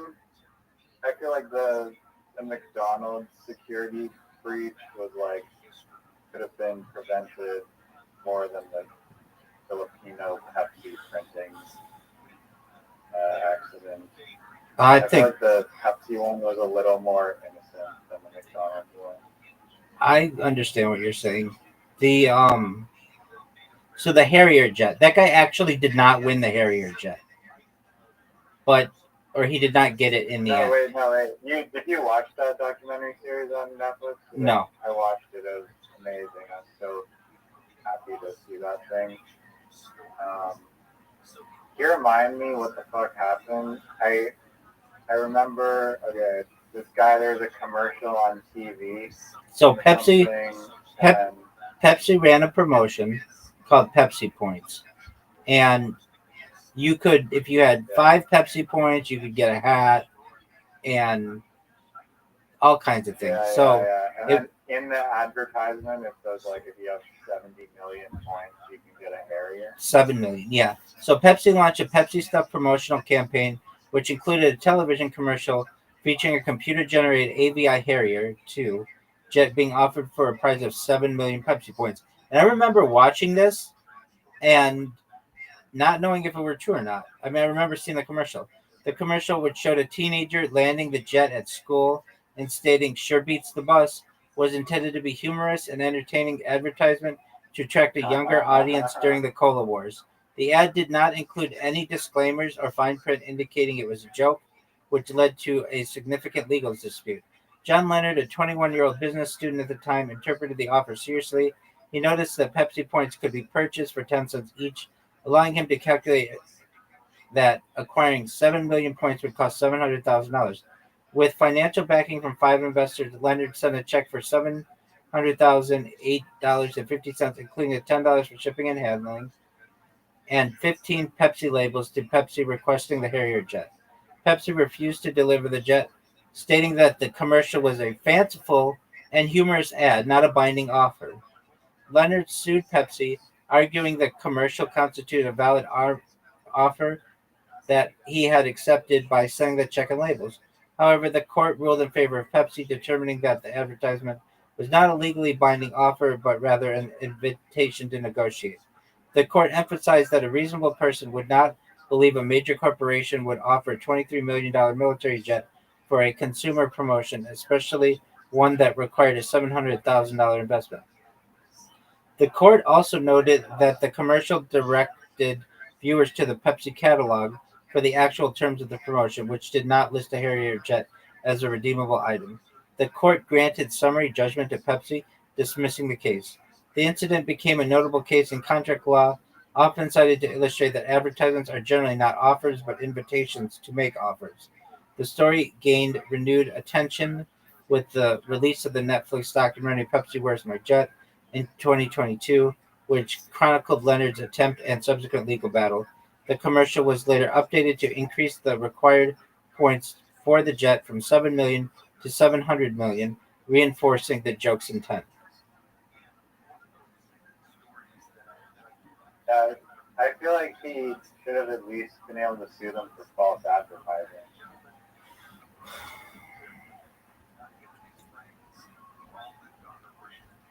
Wasn't it like literally like the law though that like it was like a valid offer and that's why he was so serious about it? He said that it was. The court said that it was just an invitation to negotiate. Yeah, I know, but I think in like the actual like law, it in the documentary he was saying like, oh, there's nothing here in this commercial that like does not make this a valid offer, basically. I get that the court, like the judge, was like literally paid off by Pepsi, but the mistrial was ignored. But yeah, do you think he should have gotten the Harrier or payment? Absolutely. Why? Do you think it was a valid offer? Well, it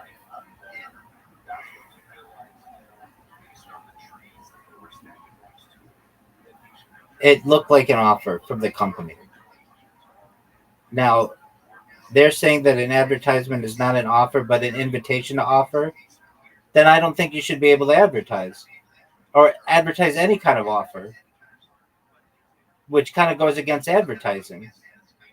It's not an invitation to offer. That's just how the court ruled to get to be slimy about it because they had a multinational corporation that was influencing them on top of the United States government that did not want to give some civilian jet plane. So there was a lot of influence on it. But I would say that advertisements are not invitations to offer. They are offers.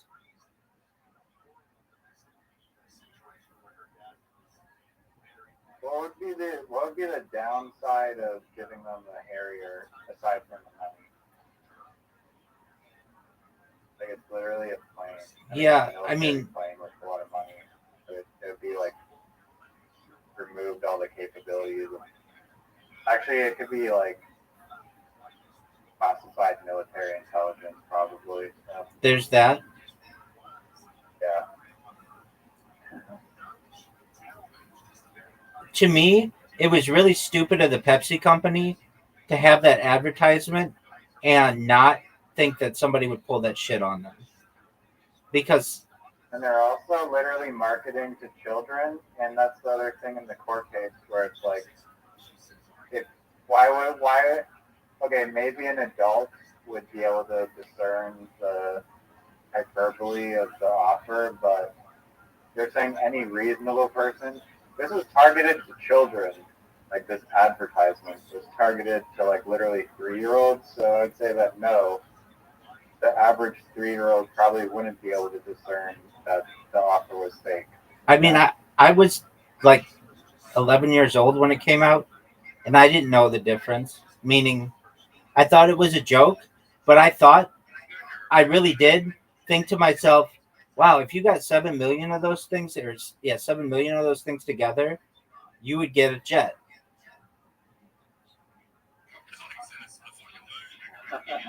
And the reason why I thought that is because it's in the advertisement. If you guys were so fucking smart, then you would either make it a number that nobody could ever attain, like you did in later versions of it, or you wouldn't put that in at all, and you would just have it be normal shit that you could get. I mean, I'm surprised that like it didn't affect other false advertising lawsuits because I feel like it could be like a cascade, snowball, waterfall like effect of like, oh, well, this doesn't constitute false advertising, then neither do all these other $1 billion worth of fraud. Right. They just used legalese to say that it was an advertisement is not an offer, it's an invitation to offer. And I think that that is I think that that is legalese. I think that is uh, just a way to sneak out of this. Because in reality, advertisements should be offers. If they're not, then you shouldn't be able to advertise them. Because then you could just say, like I don't know if this is right, but I'll just try to think of an argument or like think of a Coca-Cola cures cancer. no, no. But I could say Toyota truck we're selling for $10 on my car lot. Come down to my car lot. We've got unlimited to- uh, Toyota trucks, and then you come down there and you're like, "Hey, you got Toyota trucks for $10," and I say, "Oh, it wasn't an offer. It was just an invitation to offer." And I'm rescinding that offer. I'm rescinding that invitation or whatever, or I'm rescinding that offer. Well, now you wasted all your time to come down here, and to me, it's kind of a bait and switch. Absolutely, yeah. That's why like, I can't believe that they didn't actually uphold the law. Yeah, what I feel that they should have done I'm is surprised that Coca-Cola's lawyers didn't try to fund this guy. well, These so guys that's probably the got thing. At the end of the day, they're actually allies. That's why they don't go up against each other anymore. They used to go up against each other and they would be like, what's better, Coke or Pepsi, and all that other bullshit. Notice they don't do that anymore. They don't attack each other in ads anymore. And the reason why is because they're basically both owned by the same people. So they're owned by hedge funds. Like Berkshire Hathaway owns like 15% of Coca Cola stock, or did for a long time. And Pepsi's owned by, what, like, basically a Frito Lay Yum. They own all that shit. But basically, like, they're owned by hedge funds. So these companies say to each other, look, if we have them battle with each other, we're just going to hurt the market because people are going to say, I don't want Coke because it's unhealthy or it's too sweet or too expensive. And I don't want Pepsi because it doesn't taste good or because it's too sweet or too expensive or whatever. And then people aren't going to use the products at all. So we'd rather we'd rather not shit on each other and make sure the market remains strong than to attack each other and weaken the market. Does that make sense?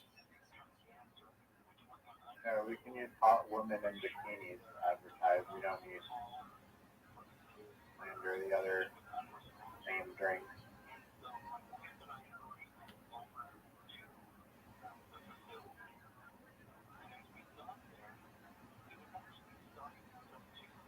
All right, big dog.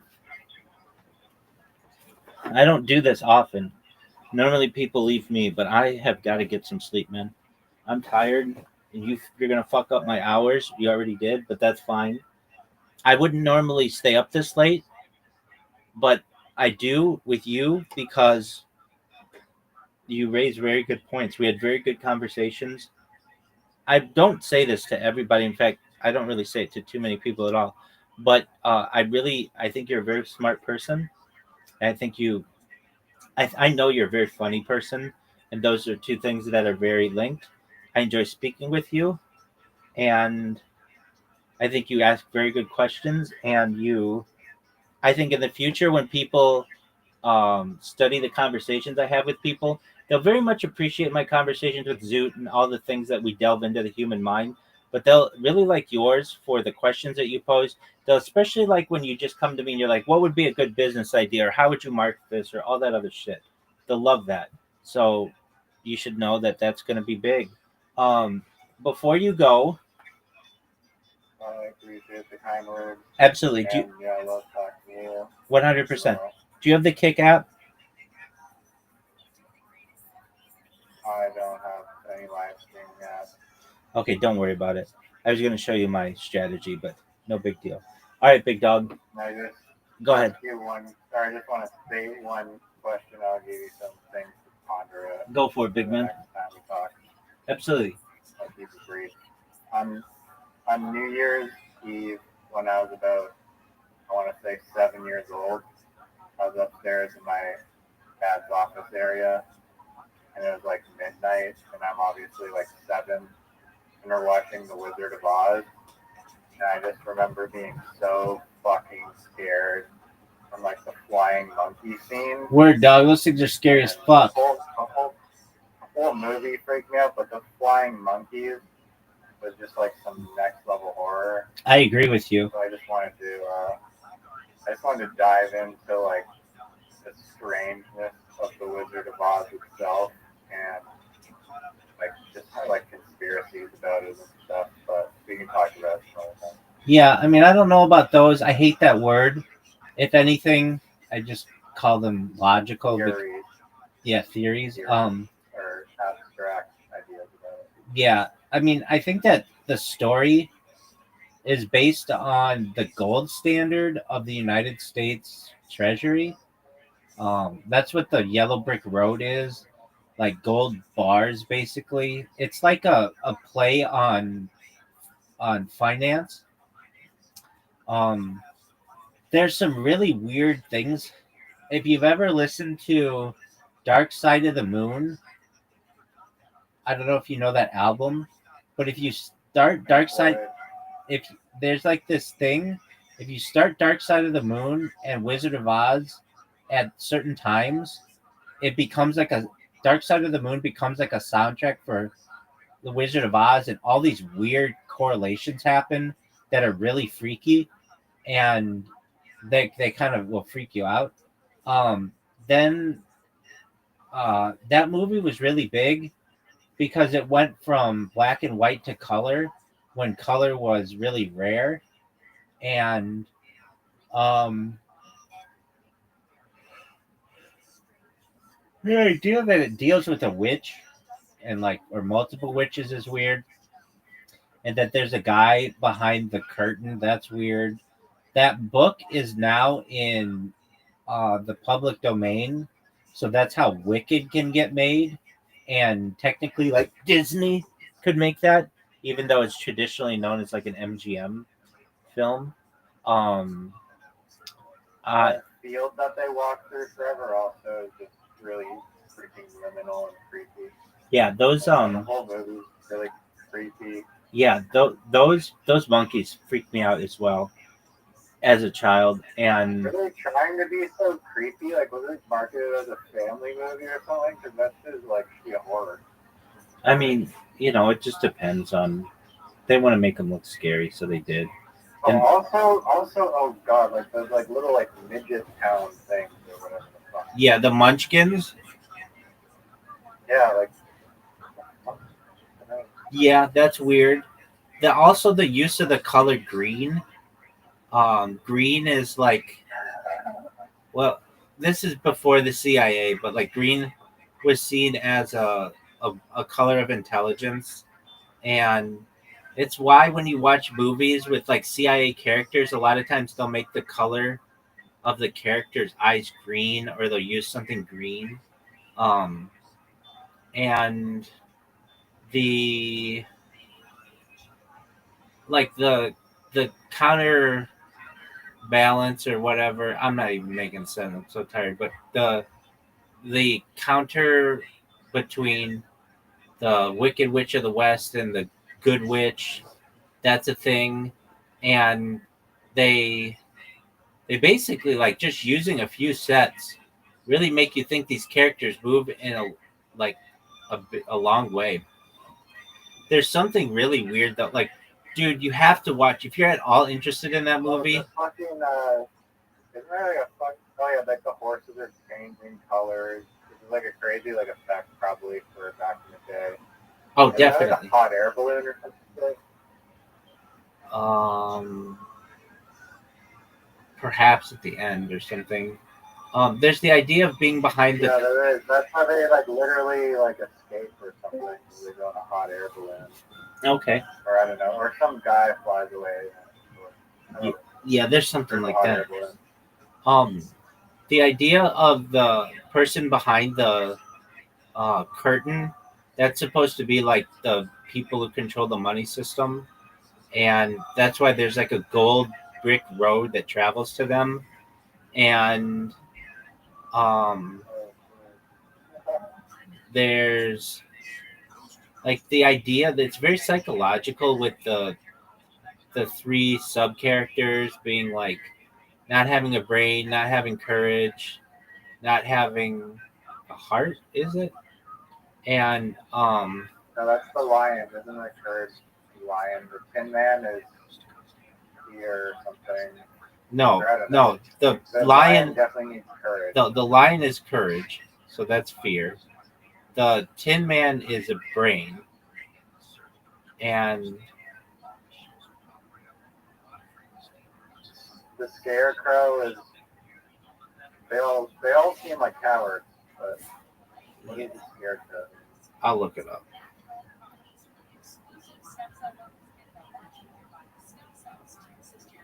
And also like the use of those red ruby slippers, there was something towards that, like why they're ruby.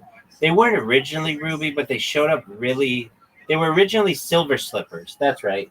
And silver and gold were supposed to take you to like um the like person behind the the money system, but silver did not show up as well as red did, so they made them ruby. Scarecrow is the one that needed the brain, and the Tin Man Scarecrow needed brain. the heart.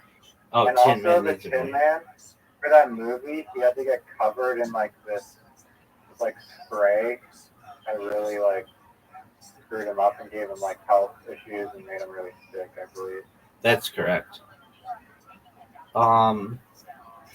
They're like literally just like freaking Yeah, and those. Oh, and there was. Wait.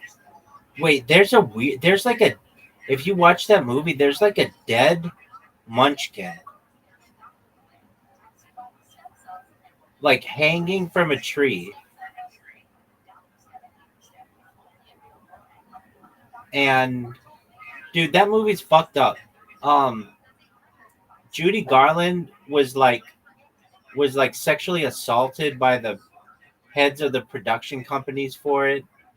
Um, the claim that the actor of Dorothy. yeah, like she had to like have sex with the head production people. The claim that the dead munchkin is hanging from a tree is false. The figure seen in the background during a scene where Dorothy the Scarecrow is not a person but a large bird, specifically a crane, which is one of the birds borrowed from the Los Angeles. Okay, that's fine. I mean, I'm not saying that one's true. I'm just saying I like heard of it. Yeah. But Judy Garland assaulted Sexual assault. wizard. Oh yeah, that one's pretty well known. Um, and she was just like a little girl. Well, I think she was an adult, but basically, yeah.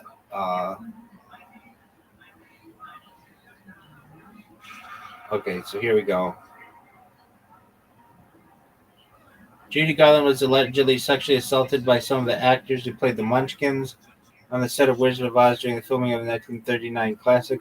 According to claims made in a posthumous memoir by her ex-husband in 2017, Luft stated that the adult actors who were 40 or older repeatedly groped Garland, who was 17 at the time, by putting their hands under her dress, and they believed they could get away with such behavior because of their small stature. These allegations are supported by Garland's own 1967 interview with Jack Parr, in which he described the Munchkins as little drunks who were often drunk and picked up by police. The claims that there were other people who did this too. I mean, she's a beautiful woman. Um, did you know that she's Liza Minnelli's mom? No. Yeah, dog. Um, well, she was.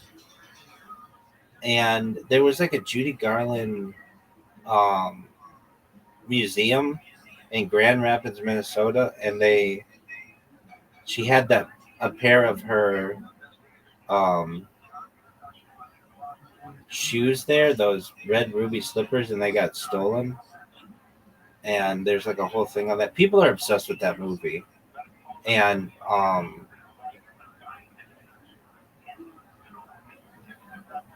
I'm with you on the monkey thing. Those monkeys fucking scared me as a kid. And I don't know. I think there's just something subconscious about the idea of a flying monkey that could come and steal you as a child. It's just really freaky to me. What else is I mean, there's the whole scene with like the castle and like how many there were. right? And um, that there's something to that story, and it was based on finance. It's like based on the gold standard. Let me just look up that really quickly, and then Apparently, there's like 6 or something Wizard of Oz books in like a series, and like the Wizard of Oz movie is kind of like a little montage or something. Like there's more characters in the literature that may have not been included. that could be okay. So Wizard of Oz is a story about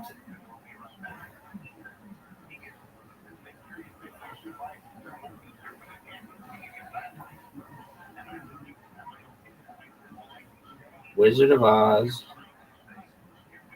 is a story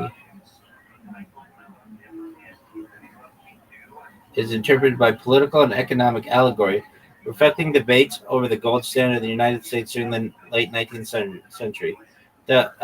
According to the theory, the yellow brick road symbolizes the gold standard, a monetary system where currency was backed by gold, which many believe contributed to economic deflation and hardship, particularly for farmers and industrial workers. The Emerald City, the destination at the end of the road, is interpreted as Washington, D.C., representing the nation's capital and financial system, with the green hue symbolizing money and greenback paper currency. The story's characters are often seen as representatives of different groups, yada yada yada. The magic silver slippers, which Dorothy inherits from the Wicked Witch of the East, are a key symbol of this interpretation. Um, Oz, they say, itself is interpreted as an abbreviation for ounce. Um, I mean, at least in Hebrew, Oz means power. So there's that too. All right, big dog. I'm gonna hit it. Take care, my friend. Thank you. Sweet dreams. Absolutely, big dog. Have a good sleep. You too.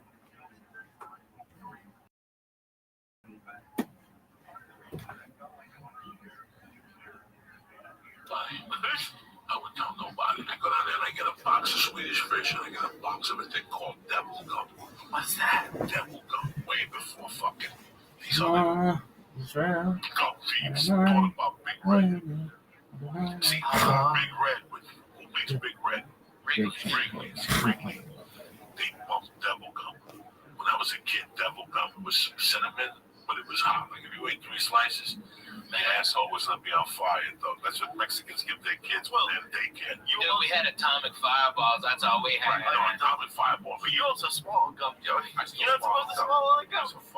That's why your asshole's on fire. My asshole's not on fire because of that. I'm telling you, I've been swallowing gum since day one, so my body knows how to process it now. See, you're just gonna swallow gum when you're 8, then you're fucked up. I've been swallowing gum since day one.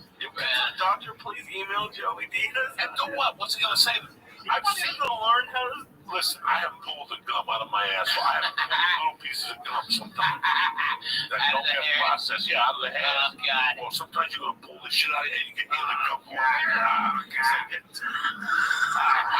You hear gum? It's like getting Let me tell you what. Have Joey, when he gets one of them good ass zits above his asshole, to come and pop it like a 1.5 feet away from you so you hear it.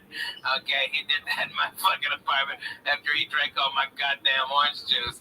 All right, he drank a whole fucking thing of orange juice in 10 minutes. and then proceeded to pop his zit on his asshole. Yes, no, not on his asshole, in the crack right above it. So to get any pressure behind it, he had to take those big ass fingers in there, go one knuckle deep. I know all the stories. I was there, Nick. And ashamed to say, I used to travel by bus to a lot of gigs. Greyhound was my sponsor for a long time. The Joey Express. Joey Express. I would get on that fucking downtown bus to El Paso. And I'd drop you off and pick you up. The longest bus ride I did was New York City to Dallas. That was the longest because I had nothing going on. And I'm going to go to all the way to Kennedy and drop 200. When I'm here right here, and I can pay the express for $48. I looked at just to get to Boston. It's like only like 2.5 days for like $100. So I wouldn't. I mean, if I'm just saying, if I had to. You'll never have to. Man, I travel by bus because I own one. Get a king size bed. Don't do that. I could never sit up. I could never sit on the bus sometime, and we do church at other parts of the country. Yeah. Where's the bus now? The bus will be here tonight. It'll get in tonight from Tennessee, and then we're here. We're gonna be driving. They're gonna be driving around Wednesday or Tuesday and Wednesday, and and then we go north to do some gig. I don't know where it is, to be honest with you. I don't look at my There's calendar. not travel, no fucking Foo Fighters. You guys would kill each other. would- You guys would, before you got to the first rest stop. You're retarded. We would hotbox that bus. It would be just look, bro. Yeah, but then look. Wait. Shut the fuck up. Okay. Me and Coco have lived in an apartment smaller than this fucking studio. Okay, and we laughed our asses off. And when the doors were open and the windows were open because it was so fucking hot and we couldn't hardly go to sleep because it was noisy as shit, we put on Joy Medina. 5 minutes sleeping time. Wake up, dope kicks for Jesus. Making biscuits, and I had him on the floor, futon. Okay, and John Wesley on the floor. and Jody Ferdig on the bed. Yeah, it was crazy. We were in it to win it. This was Team Us. 1440. You don't even understand. Kill ourselves. We're brothers. Are you kidding me? Well, not literally. I'm just saying, like, you put something on the TV that he doesn't want, or he'll start. I got 5 fucking TVs. 5 TVs on the 5 bus. fucking TVs on that goddamn bus. Pick what channel you want. Player, I got it. How many bedrooms on the bus? I've got a king size back bedroom that pops out, okay, and then the living room pops out, and then there's 3 bunks. It's got a 2 bathrooms and a shower on it, and I think there's like 6 air conditioners on it, so if we go someplace where it's hot, like I went to Bonnaroo this summer, everybody, all these dirty white people are out there when it's 120 degrees and dirt. Fuck you. I took 3 showers a day. I was the sweetest smelling motherfucker out there. People were like, they thought I was Pharrell or something. I was smelling so good. Okay, I was doing it, Jack. It was awesome. Everybody's boo-hooing. It's hot. Yeah, me too. I'm gonna go make a fucking margarita in my bus, take a shower, and smoke a bone. Fuck you. I hate that band. Okay, it was awesome. It was so great. But that's how we gotta go, dude. We gotta go on the fucking bus. Alright? Your babies would go bananas in that bus. Your baby would love that fucking bus. Fucking monster. I can't go for that no I just hit an expired Viking. What do you think will happen? You get stuck in that You know gum. what happened? I'm gonna tell you what happened. They're listening. Yeah, right? I'll tell you what fucking happened. What happened, Papa? A couple weeks ago, I went swimming in Toledo. And I got on the fucking plane. The next day, I got an ear infection, right? Oh my god. And I was sitting there, and I'll tell you, man, I'm, you know, when you work out and you're heavy, you have to take a leave sometimes, or the other Yeah. one. The other one, aspirin. No, Tylenol? No, the other one. There's a Advil? leave for Advil. That's all that works for at this point for big guys. When you go to jiu-jitsu, Dude, I'm past that. yeah, you get slammed on your back. You go home and you eat your lunch. First thing you do is take an Advil, especially if you have to train the next day. Really? I've never Yeah, had it. you gotta do all that shit because it lowers the inflammation. You gotta eat fucking, like smoking weed. Eating weed actually takes away the inflammatory from your fucking thing. You see the Google today? Anybody see the front page of No. Yahoo today? What did it say? More people turn to medical marijuana. Prescriptions are down. Prescriptions are down. Prescriptions are going down, man. Yeah, the opiates are going down. Opiates are going Yeah, down. the Because benzos people are going realize- down. Listen, I'm telling you as your brother. You fucking go and you work out with any problem, no savages down there at night, and you walk home, you can't move. Oh, yeah, I'm I'll do an experiment with some motherfucker. I will experiment. I will give you an Aleve one night, and a week later we'll do it again, and I'll give you a chunk of real hash, and you eat that hash, and you call me tomorrow, and you tell me which day makes you feel up. That's what Bruce Lee saw this. Nobody knew why he was eating marijuana 40 years ago. Danny DeSanto said that on Egan thing. Genius. That's why he was eating marijuana, because he knew that Aleve will kill you. Yeah. Aleve and Advil Eat your will eat your fucking liver. You gotta drink gallons of water. If you take an Aleve, you gotta drink fucking water throughout the daytime. That's why I don't take them at night. I take them when I get home from jiu-jitsu band, so I'm not, or kettlebells, I'm not sore an hour later, whatever the fuck I do when you're sore. Sometimes you get sore from flying. Dude, I Man. can wipe the fuck Oh, out. shit, man. First of all, what you 6-hour flight, where you fucking Okay, sore, dog. all right, yeah, okay. You fly and your connection. Dallas got bumped, so now you're in fucking Chicago, and you land at B32, and yours is next flight is at H17. You got 15 fucking minutes, and Chicago, the fucking terminals are so close together. There's no room for a fucking one of them chairs. You give $20 to a black guy with a golf cart. No, you gotta fucking hump it, dude. You gotta fucking rock. And then When you're hungry, you're fuck fucking you. hungry. You gotta You won't rock. eat. There's no But eating. sometimes I take out the one night with my ear infection. I go, you know what? Somebody gave me these 2 Vicodins, and he told me when he gave them to me expired, I'm gonna throw them away. I said, I don't give a fuck, give me 2 because I know I'll need them one night. It's not like I eat them. That night with the ear infection, I popped that Vicodin, and I gotta tell you something. I got fucked up on that couch, dog. I liked it. Man, Fucking smoked the hit, and I fucking went to bed. I got up like brand new the next day. My ear hurt a little bit, but it didn't hurt as much as it hurt. He gave me 2. I said the other one fell out of the bag. That was it right there. oh my god. That was the one I just found. I thought it fell out of the fucking bag. Man, I think I like those pills too much. I don't do them. I don't fuck with none of them no more. I like I like them too much. I like the feeling of when I'm on the road. Yeah, That's where I like something to sleep. I have sleeping pills that are prescribed to me. me too. Because I can't sleep. You need sleeping pills with weed?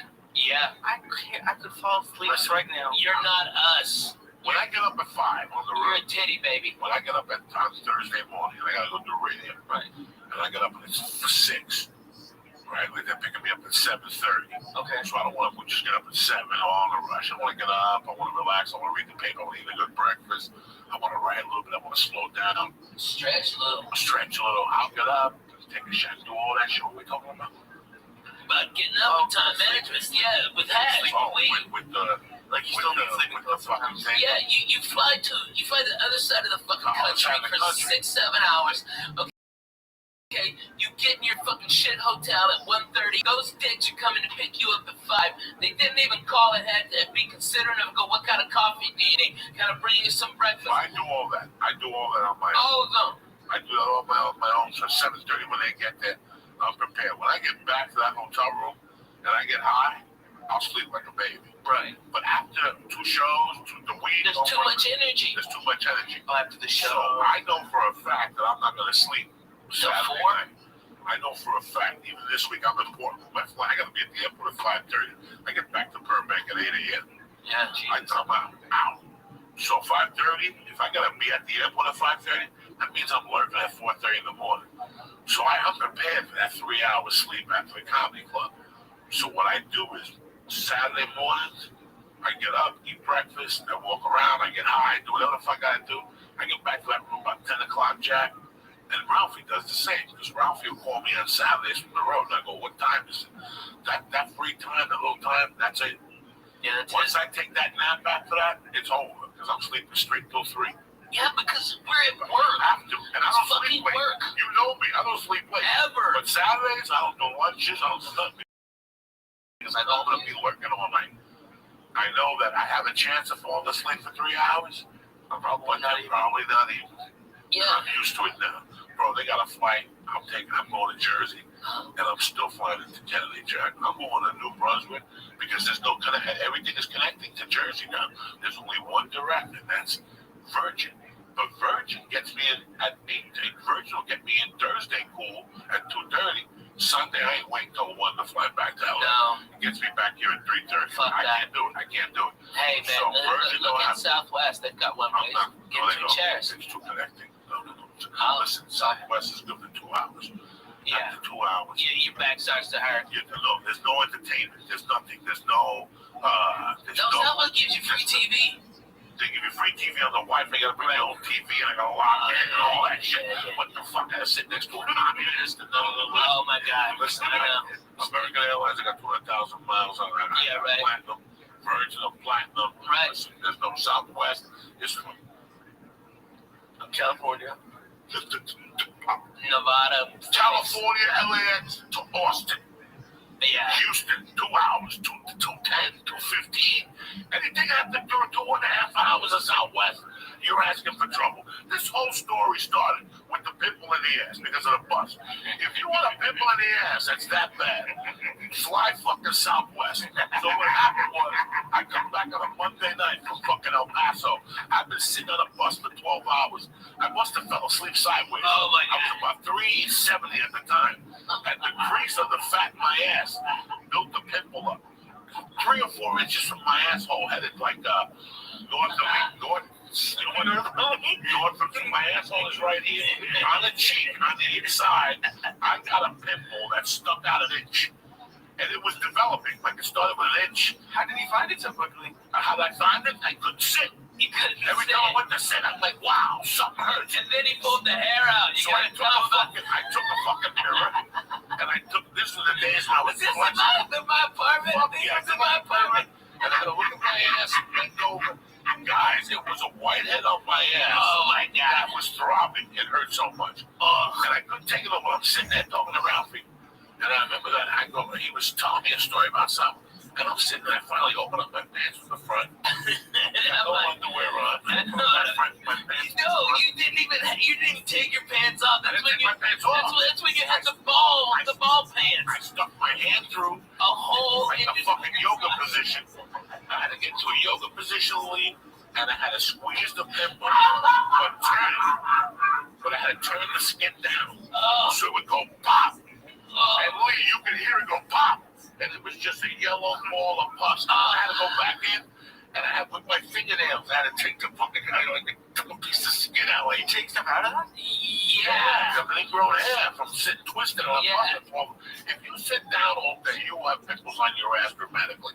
All those fat people that walk around and work on emphasis, look at their ass from time to time. Oh my God, They it's got a big big, now. it's like strippers. For some reason, strippers always got a big white head. If you look at a stripper's ass when she's dancing close, look up close, you always see a little white head on that cheek. I'm just teasing. It's just a joke. Lee's Lee's going in. It's like, really, it's just for the experience. I didn't know you could pull stuff out of them. Well, when it's an ingrown hair like that, Hair like that on your ass cheek. yeah. And it was a long hair too. I saw it. Made me vomit a little bit in my mouth. Totally gross. Terrible. I know. You sit on those buses for that long. And now, it's you fly so much over the years. Man. And Southwest, I love them. I'm not saying that they're a bad airline. Not at all. Southwest is big, fast, Burbank. I take the Southwest up for whatever that thing is, the level that A-level. I love Southwest. I used to hate the way they board, but they board much quicker. Dude, so much It works quicker. so much better. It works so much better. Get the fuck on. Fuck you, get on. Fuck you, get on. 8:15, 8:30. You get a seat in the aisle. You sit there. You give people dirty looks as they walk by. Right. I had to do the math because I forgot to check in one time and I was like B30 or something, B20, but I did the math as like 96 aisle and window seats. So as long as you're in the first 96, you're cool. You did the math? I got nervous, dude. I don't Man, want to you sit in are the middle. that's the Jewish thing you've ever said to me. And I'm a chubby guy. I haven't sat in the middle in years. Dude, you've got the flag of Israel right there. And that is the Jewish thing you've ever said, that you counted all the fucking windows in the house. Seats, but not They really? Oh my God. Dude, here's what I do. Cause I'm fat, I gotta buy 2 seats, right? And I don't mind. That's no big deal. Here's how cool fucking Southwest is though. If that plane ain't full, they give me one of those seats back for free. And so the next time, I fly, when I live in Nashville, 2-hour flight, I'm in Boston, 2-hour flight, I'm in Chicago, 2-hour flight, I'm in Miami. 85% of my work is within 2-hour flight. So I go over there and Southwest. This is how good they are in Nashville. Holy shit. I got there 10 minutes before the plane was supposed to take off, and they go, Ralphie, we've already got you checked in. The plane is now having mechanical problems, and as soon as you get on, it'll be fixed, okay? And they rushed, this was before the TSA bypass, all that bullshit. They were like, just pat him down, get him on the plane. And they wheeled me on one of them go-karts, because this is how much Southwest loves you. They got me to that plane. As soon as I stepped on, hey, the problem solved. Yay, everybody clapped. I had my 2 seats right there waiting for me like a doctor. And those guys love me. They come out. They're the best. Burbank is cool. Southwest Burbank. Burbank They're are cool. People. Real That's nice Orlando people. Casillo's daughter. Oh, yeah. She works there. She's the front desk manager. So sometimes I get there. What are you? Whatever. If I know she's there, you got clout. Yeah. One time she took me into the Southwest thing and I was eating food. Sandwiches from the fucking lunchroom. They had a party. I'm in the party. She got delayed. So you might as well come with me. And I went into the thing and they had little sandwiches cut up. with potato chips. People from Southwest were back there eating them. She told me right there. She goes, You know, man, get you.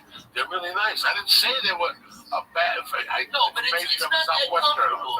It's not that comfortable. You know, I mean, again, here's the thing. It's not that comfortable if the plane is packed and we're a fat fuck. right. Okay, my shoulder goes on Southwest. Man, me too. Oh my God, I get shoulder pain on Southwest. I know. You know, I made a mistake. I connected one time to save $300 with two papers. You know, because you're always looking to save. Right. Flying.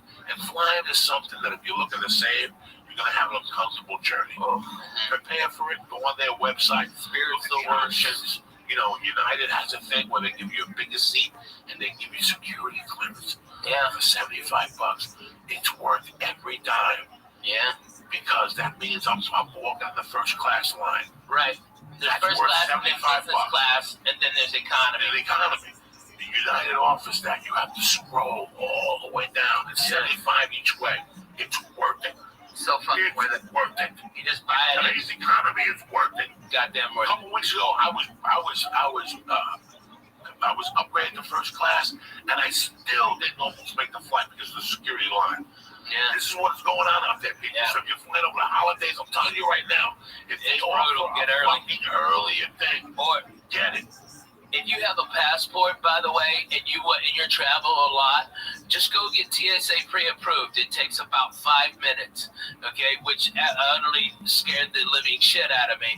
That I show up with my passport and my ID, and they asked me like 6 questions, like, "Do you love America?" Of course. Are you allied with any of the a terrorist group against the country? And I go, not only do I fucking hate them fucking cocksucking dirty sons of bitches, okay, they shot at me, fuck you, all right? I hate Russians. I'm bona fide, Jack. Fuck that. And they go, have a nice day, Mr. May. I had to raise my hand, sign a piece of paper. Boom, had it then. And all you do is go up there. You don't have to take anything off. No, I know. No shoes, no fucking no. Yeah. They emailed me, and I showed my Is wife. it true that you have to give them like access to your social media, or is that bullshit? No, that's bullshit. What are you Okay. talking about? I hear stuff. I don't know. That's bullshit. But you know what? You know what though? It would be smart. And let me tell you, every business I'm doing it. I put on the bus a tower, a mobile cell phone tower, Wi-Fi rather, like the largest one you can get on in a mobile unit. And so it gets free Wi-Fi at all my shows. All right, but what happens to log in is I get all your information. So next time I'm in the area, I can hit you up and go, hey, I'm here. All right, and that's how I do it. I provide. It costs me a lot of money to do it, but at least I get something in exchange, and they get free internet. You know what I mean? Right. That's cool. It's really cool, and that's what you got to do for people. But businesses all around are doing that. But you know what they do? It's not like on Southwest, you give them their email, and if you got like an iPad or something, you can watch real TV, and they've got movies on there too. All right, and you can flip channels, and it's real time, and that's for free instead of like. What is it, Boeing or something like that? That's like fucking $22. Goddamn, and it's shit. You can't work Twitters or nothing. But that's garbage. That's way too fucking much. I mean, like a month. So Southwest gives you free Wi-Fi. Yeah. But it's when you want one, I don't get it. So you just have to. They don't want to pay for screens. So you could bring out your tablet and log and just log in. You just hit accept, and then they have like a whole bunch of TV stations. Yeah, but you can get all your Wi-Fi, everything on there, and everything. Especially if you're A-list, you get everything. You get all of it for free. I do not fly JetBlue. I'm too wide in the ass, and I don't live in a hub of it. But I do live in a hub. Nashville's a hub for Southwest. And, they've got 3 directs. I took American here, first class like a doctor. I was out of there at 6:15 on Saturday, on Halloween. That was the first one in there, on there. America's got a nice flight today. Dude, it's a fantastic flight, man. They add one during the winter. Yeah. There's a problem. Like in the winter, you have to look. They add an extra one on the way back because usually you have to leave early. They have one at night. Yeah, they get nervous about Dallas and Chicago, so they add extra direct to Nashville because Nashville's such a great hub that you can get all to the south and right there from there. Like that's like their emergency when Dallas has an ice storm and Chicago's fucked up, they add extra flights to other key cities just so like to Miami so they can bring people up to the East Coast. It's crazy, but that's what they do. They're smart, you know. They do it like they do, baby. They do it like they do. A lot of people don't fly. They get. Dicks I'm gonna tell you what the best flight. I'm gonna tell you what the best ticket is in the business. What's that? Virgin Main Cabin Select. Fucking A, man. I tell you what, Virgin First Class is bomb, dude. I'm talking about the Main Cabin Select. Yeah. The one behind. It's Can't fantastic. afford first class. Oh my God, it's first class. It's first class. It's first class. It's first class. Like it's first class It's for first class. for half the price. It's Half first the class, price. half the price. Best seat in the business. And then without a doubt, you've got more leg space actually than you are having first class. I've been more comfortable in Main Cabin Select than I am in first class. You know why? Because they have a desk. I can put a notebook down. I could actually fucking type something. And you down. can I got stretch gorilla it, hands. bro. You can stretch the You can fuck stretch it out. out. It's got more space than first class does. You have to hit a button. They bring you free food, Yeah. free booze. Everything's on the house. So it's still first class, only not in first class. And you still stand on the first class line. That fucking Brit. And if you want to fly first class, you call 12 hours before the flight. Yeah, if it And ain't it's full up. 49. Yeah, Boom, boom. they bump you. And So that, you that's always to go have to across fuck the it up. country. That's going across the The country. only problem is they like, all right, I want to go to fucking Austin from LAX. Right. No. You got to go to San Francisco first. Yeah. That's the problem that I foresee. Chicago, Mhm. I'd love to take Virgin to Chicago, but you know what? I don't want to get to LAX at 9. Yeah, that's hard. LAX at 9 is rough. That's a rough flight. You know what? American will get me anywhere at 5 a.m. if I call them and ask them.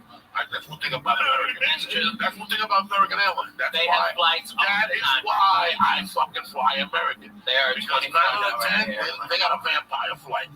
They They are got a 24 hours. They got 5 a.m. to Chicago. That means you have to be at LAX at 4 a.m. What type of human being are you when you're lurking at 4 a.m. without drugs? You? Yeah. Me? You know, it would be more effective, like, if they ran, like, Southwest is almost a 24-hour-a-day airline, and especially with all its international flights now.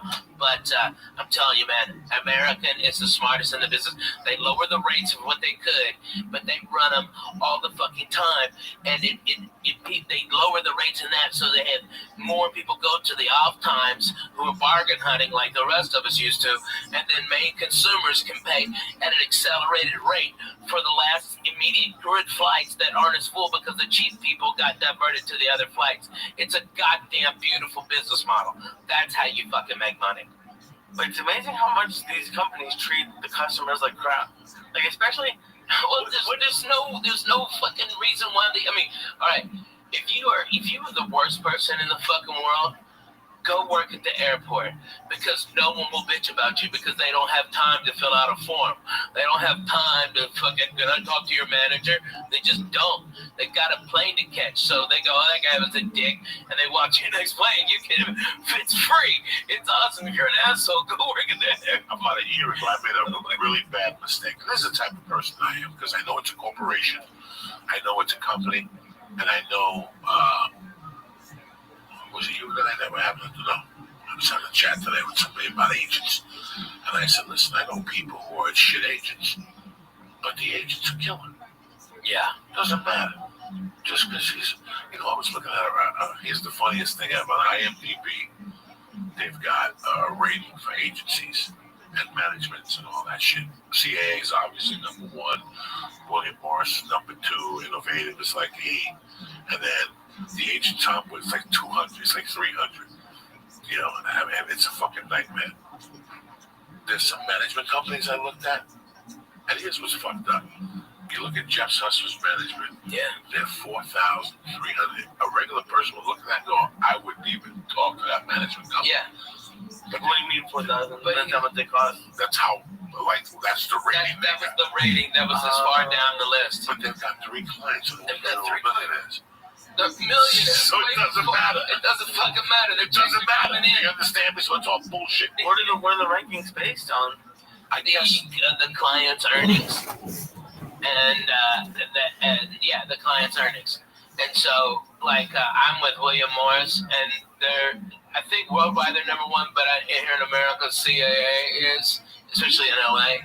All right, but William Morris is badass. Who gives a fat baby's dick? If they're at that level, I mean, unless they're worthless or fucking strung out on something. I mean, there's been a lot that have risen and fallen because of what they're snorting and what they're drinking on their fucking expense. But man, if you got one client and you're that guy's manager, and that fucking guy is Kevin Hart, your rating would be, I mean, that you only have one client and you're so far down. But Kevin will work hard and make a ton of money. But what if he takes 2 years off, just to relax and build up a new act? That's when your rating drops to 5,000 like assessments. I mean, but how much TV does even Joe and Kevin do anymore? No more. I mean, is Joe doing? He's still throwing people around at UFCs, right? Right. But that's even if it's theatrical. Some guy called me and they said he would be such a fucking amazing action hero. And I understand. Oh my God, he would be fucking amazing. Okay, with Joe Rogan, okay, with a fucking skull and tats and crazy shit, okay, driving a hot rod through the fucking desert for hot bitches. What the fuck? I'm all for that. That fucking nice ass Corvette of his fucked up. Oh God damn it, run to it. He could throw it. He could change a light bulb with a kick. If you put a show on TV, would you want him to be executive producer? I go, he probably would do it if I asked him. But it's the last thing on his mind. It's the last. And if you understood his life, he does the easiest path of resistance. We were talking about work ethic a couple of weeks ago. He got that job at the UFC as a volunteer. He called the guy and said, I'll fly myself out. I just want to do something with my time. You guys have an idea what the UFC pays him? What he's become on that channel? He's like the voice of that shit. Yeah. This didn't come to him because he trained. He went to the IDT Institute of fucking announcing. He stepped up. And that's what this whole thing's about. It's fucking balls. So if you have this job, right, guys, this is how he looks at it. And I look at it the same way, right? You got this job that flies you into Vegas or whatever every once a month to call a fight. They pay a shitload of money. He gets residuals from 2 shows, guys. Yeah. Remember, he was on 2 syndicated shows. Hits. Why would you want to drive Warner Brothers and put up with that? Yeah. Why? You know how hard it is to be The Rock? It's fucking. You know how hard it is to be The Rock? See, people in So Kansas, because he doesn't know what the fuck he's doing. He's going to wake up one day and go, first of all, how many needles can I stick in my blood? How many needles can I stick in my neck before my kidney blows up? Because that's how the public needs to see you all the time. He went on some show a month ago and said he eats 20 pounds of fish a day. That's all great and dandy. Okay? But you gotta stick needles in your body to be that fucking thing. Hey, me and you go to some sushi spots. We got him on that one. Yeah, we got him on that. So, you know how hard it is? You have to train. Right now, Joe Rogan has a family. He's He doesn't want to come down there. Why would you want to listen, guys? I was telling somebody that day, what do I want? What do I want? Do I want the Joey Diaz show? Not 20 million years. I'm 52. I did blow for 30 fucking years. I'm surprised I didn't fall in the mouth with so much bad pussy I ate, like the Kardashian black guy. Oh, yeah. Lamar Odom. Let me tell you. I would foam at the mouth. Those bitches are the fucking kiss of death, For 20 years, I'm overweight. You gotta look at your fucking weight. You gotta look at your life and go, how long am I gonna fucking last?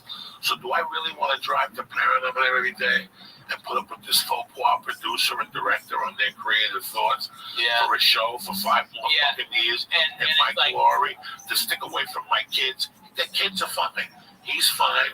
The UFC pays him great money. He goes on the road when he wants to with the UFC, so it's all in house. So people make me laugh when I go to these clubs. They're like, "So what's it gonna take for Joe Rogan to come to my club?" I want to say, listen, act to God. He comes in for one fucking night, He doesn't want me, I remember in 98 being at the Laugh Factory one night. And I tell the story constantly. As whether people like him or dislike him or he's not funny or funny. Dane Cook one night walked out of the Laugh Factory in 99 and he came over and said hello to me and I looked at him and I go, how was the last stop last week? He goes, that's a fucking great club, man. Yeah, that was 92. He goes, but no, 2000, 2001. He goes, 2000. the only problem is, it was a lot of work. Yeah. Wednesday through Sunday, and I looked at him, and I didn't think about what he was saying, but I got it. Dude, and that guy had a ton of money, and we had $2 to our name, and we would have loved it, but no. He goes, I just want to put bigger places. That's it. Just one show. That's it, one show. He put that out there. He put a plan together. He changed comedy with that move. With that move. And I saw it happening. I remember saying who started it. Dane is the one who started it. Everybody before, from Mitch Hedberg, everybody, Wednesday through Sunday, maybe stay until Tuesday if the drugs are good. Everybody, Dougie Stanhope, everybody did it. Fucking Dane Cook was the first one that broke the fucking model. The clubs had the control the whole time because there wasn't after comedy died after the 80s and the 90s were fucking dead. There were no headliners that were selling tickets. Okay, so when comedy started to come back up, the clubs, there was less clubs, and so these comics, so they could fucking keep the money down. But now the dumb fucks, they got greedy like they always do when they fucking start making money. They start putting all these comedy clubs everywhere, and then they go, oh, I got no fucking headliners. And then that's when we got the power, and it was fucking Dane Cook that showed the way. You can say, go fuck your Wednesday and eat a dick on Sunday. I'm doing, no, you know what? I'll come in Thursday for Friday morning radio, and that's it. That's it. And I'm back at home in LA early put the fucking Sunday. thing together. He put it together. Brother.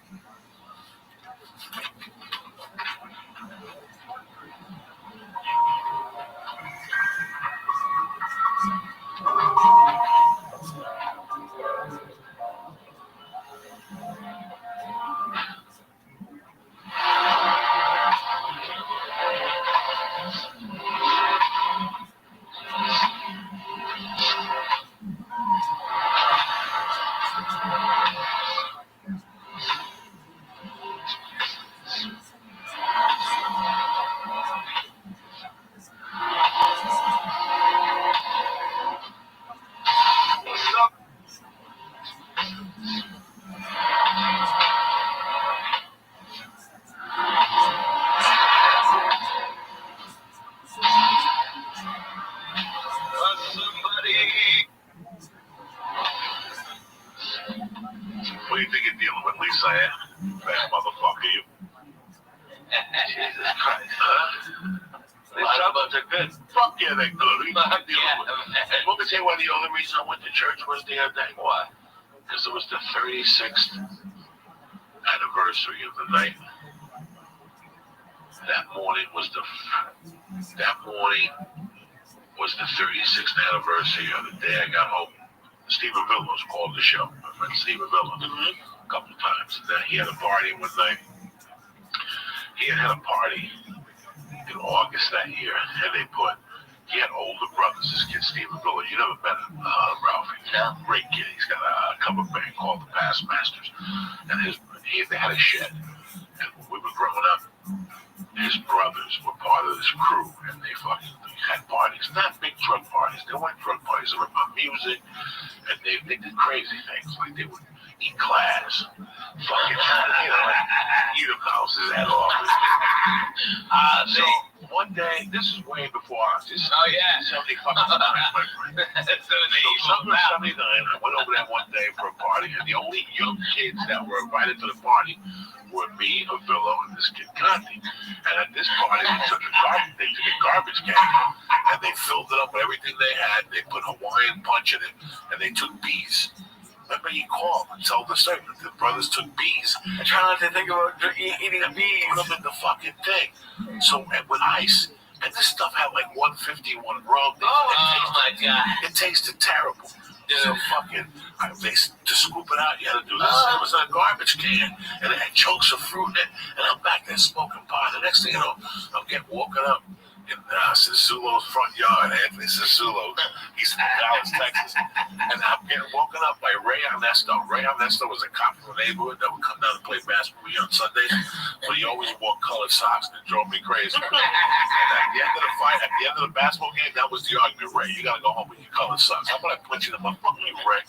You're gonna punch me in the mouth. You're fucking 40. I'm fucking 10. But go fuck yourself, Ray. But Ray was a cool motherfucker. Ray picked me up. And he was going, what happened? I don't know. I blacked out. I got fucked up. He goes, come on, I'll drive you home. And he knocked on the door. My mom answered. And she's like, what's going on? I go, Mom, I got fucked up. I fell asleep on Sissulo's thing. She was going to fucking sleep it off, you idiot. She yelled at me. This was like the end of August. This was the first time. That's when parents were fucking parents and police were goddamn police. Right? Police didn't have to be fucking parents too, man. The neighborhood. Right. I'll never forget that I was fucking hungover. This is the first time ever that I was hungover. So I got in like at 5:30. It was starting to, the light was starting to come on. 5:30, a sophomore, and I'm going to be a sophomore. This is like 2 weeks before they put me in the hospital for a lung infection. I'm fucked up. I'm not doing drugs though, guys. I didn't do drugs. I was smoking pot then. I was high. I wasn't a big drinker, but I drank a little much. I'll never forget that. My mom can drink early, dog. And it was a Sunday morning, so I got home like at 5. I passed out. About 10 o'clock in the morning, I could hear like ice cubes. Shit, that's what I woke up to. I could hear Cuban music. And I heard her come up the stairs. And she goes, oh yeah, well, that means wake up. I made breakfast or lunch. And she had like a glass. In those days, towards the end, she used to drink a Bloody Mary with a Heineken in it. Shit, right? Who the fuck makes a Bloody Mary with a Heineken in it? Walking around your house. And she was such a spig. Like, she was such a spig. She didn't cut the celery. She'd just fucking break it, put it in a drink, and eat it while she was talking to me. But you have to appreciate this. You can't write this. You can't write this. You know you're supposed to cut the lettuce off the celery? Yeah. She was such a spig. She just ate it, right? Fuck She just yeah. ate it.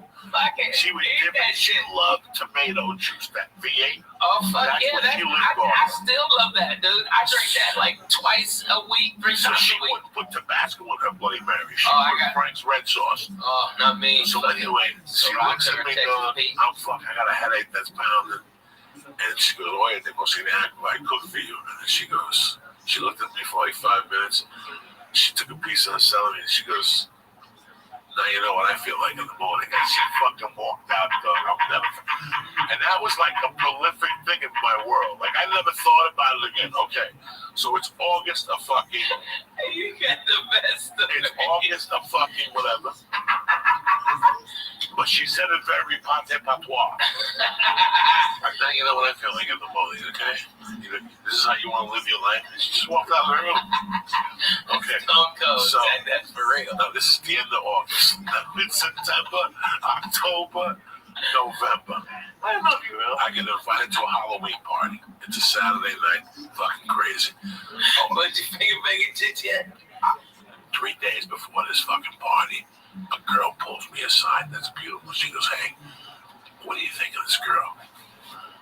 I go, why do you ask? She goes, she wants to get together with you. You want her number? I go, sure, but she had just broken up with a kid. And even in 1979, I went up to the kid like a man.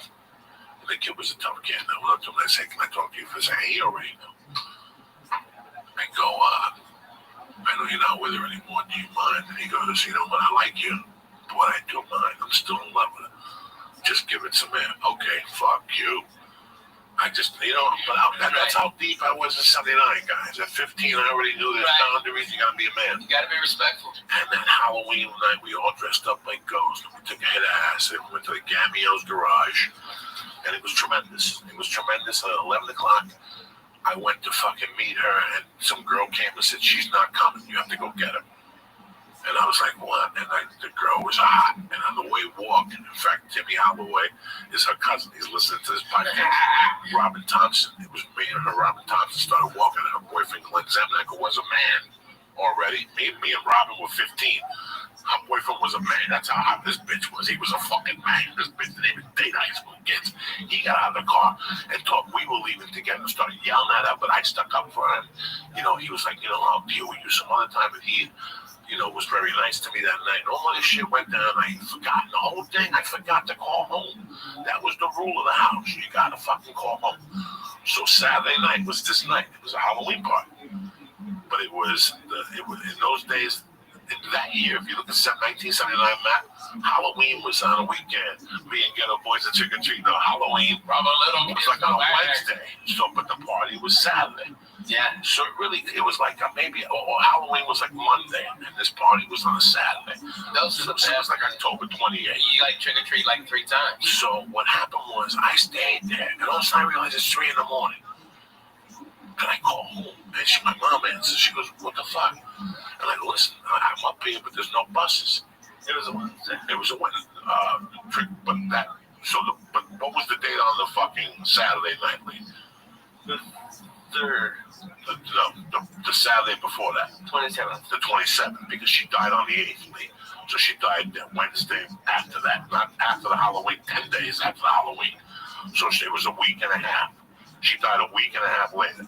So she gave me the speech on a Sunday night, and she died November 8th. So look at it. You follow me? Yeah. See how was the cop? Wow. So that Sunday, she goes, "I'm on the couch. What are we going to do?" And I go, "I don't know." She goes, "We'll take a taxi home." I go, "I'm not going to take a taxi home. I got other buddies with me. We're all going to walk home together." And I had done the acid and stuff. And the acid was coming down. I was getting like the little jingles and shit. So something happened. Somebody took a ride downtown. But by this time, we were talking. It's 5 a.m. I'm not going to call her back. She was already sleeping. And I'll never forget that my friends dropped me off. I had a ghost costume on. And I walked up the fucking stairs. And as I was putting the fucking key in the door, she opened it, grabbed me with one fucking hand, and just smacked me across the face. She hadn't smacked me in 4 years, 5 years before that. I was a big boy, you know, and that just wasn't her MO, you know, to hit me. She would say, "I'm gonna fucking kill you." 2 years before that, she did light me on fire with a bounty roll. She told me how to call my Balzano's backyard. So, but she was pissed. And she slammed the door. She goes, "Let me tell you something." She goes, "Someday you're gonna be fucking married. You're gonna have a fucking wife, and you better fucking call her every hour on the hour. That's the deal in this house. You can stay out all fucking night. I don't give a fuck what you do, drinking with your stupid buddy." She went off, but she goes, "All I want," and I'm standing there going, "You just smacked me in the fucking face hard." Like it was a hard smack to the face. Like it was still stinging. And she's like, you know, "You fucking idiot. You know, what the fuck is wrong with you staying out till 7 in the morning? Get upstairs to your room. I don't even want to look at you." And I was pissed. I'm like, I might even move out. Like that's it. I might even move the fuck out of this bitch. Fuck this place. Fuck this place. Fuck you. No wonder your husband left you and the other one died. Fuck you. So, Wow. Holy shit, that was fucking real as it gets. That's real. My father died at 37, and then one who was a killer left her because he hit him in the head with a fucking saint, a fucking Catholic saint. Which one? Go ahead and look back. No, Santa Barbara, the man that with the sword. He flicked a cigarette and she fucking waited for him to fall asleep. And she broke it over his head. Nobody could deal with that. He didn't even know what to do. He was lost. He was in a deep sleep. So that night I went to bed thinking, When was that after she got home from closing the bar?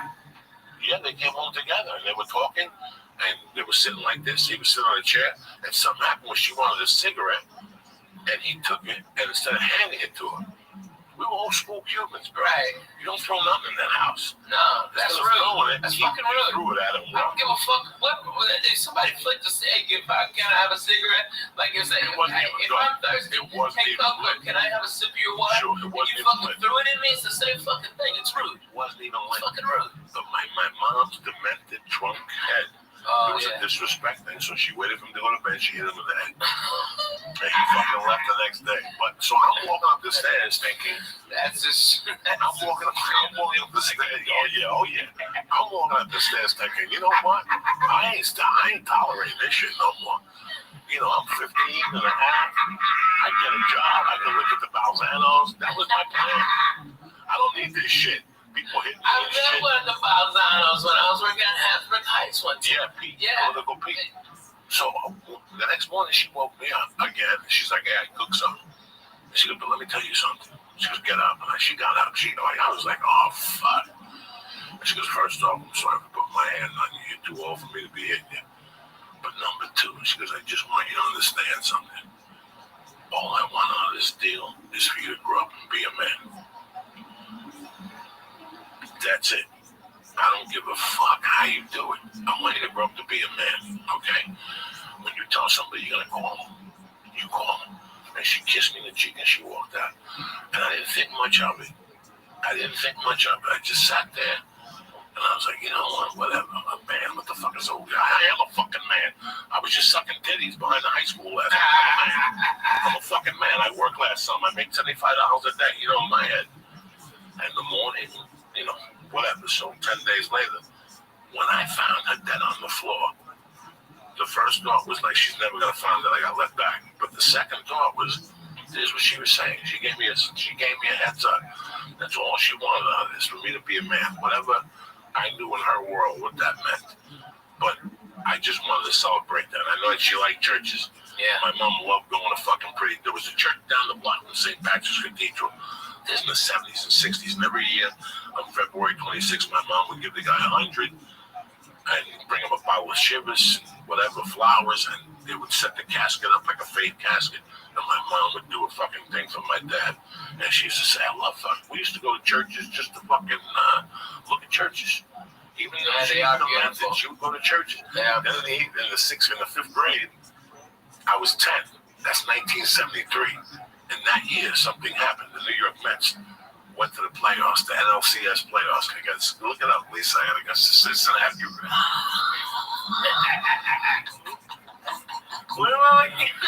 Look up the New York Mets against the Cincinnati Reds, 1973. Oh, poor Mets. This is How Royals whipped the shit out of them.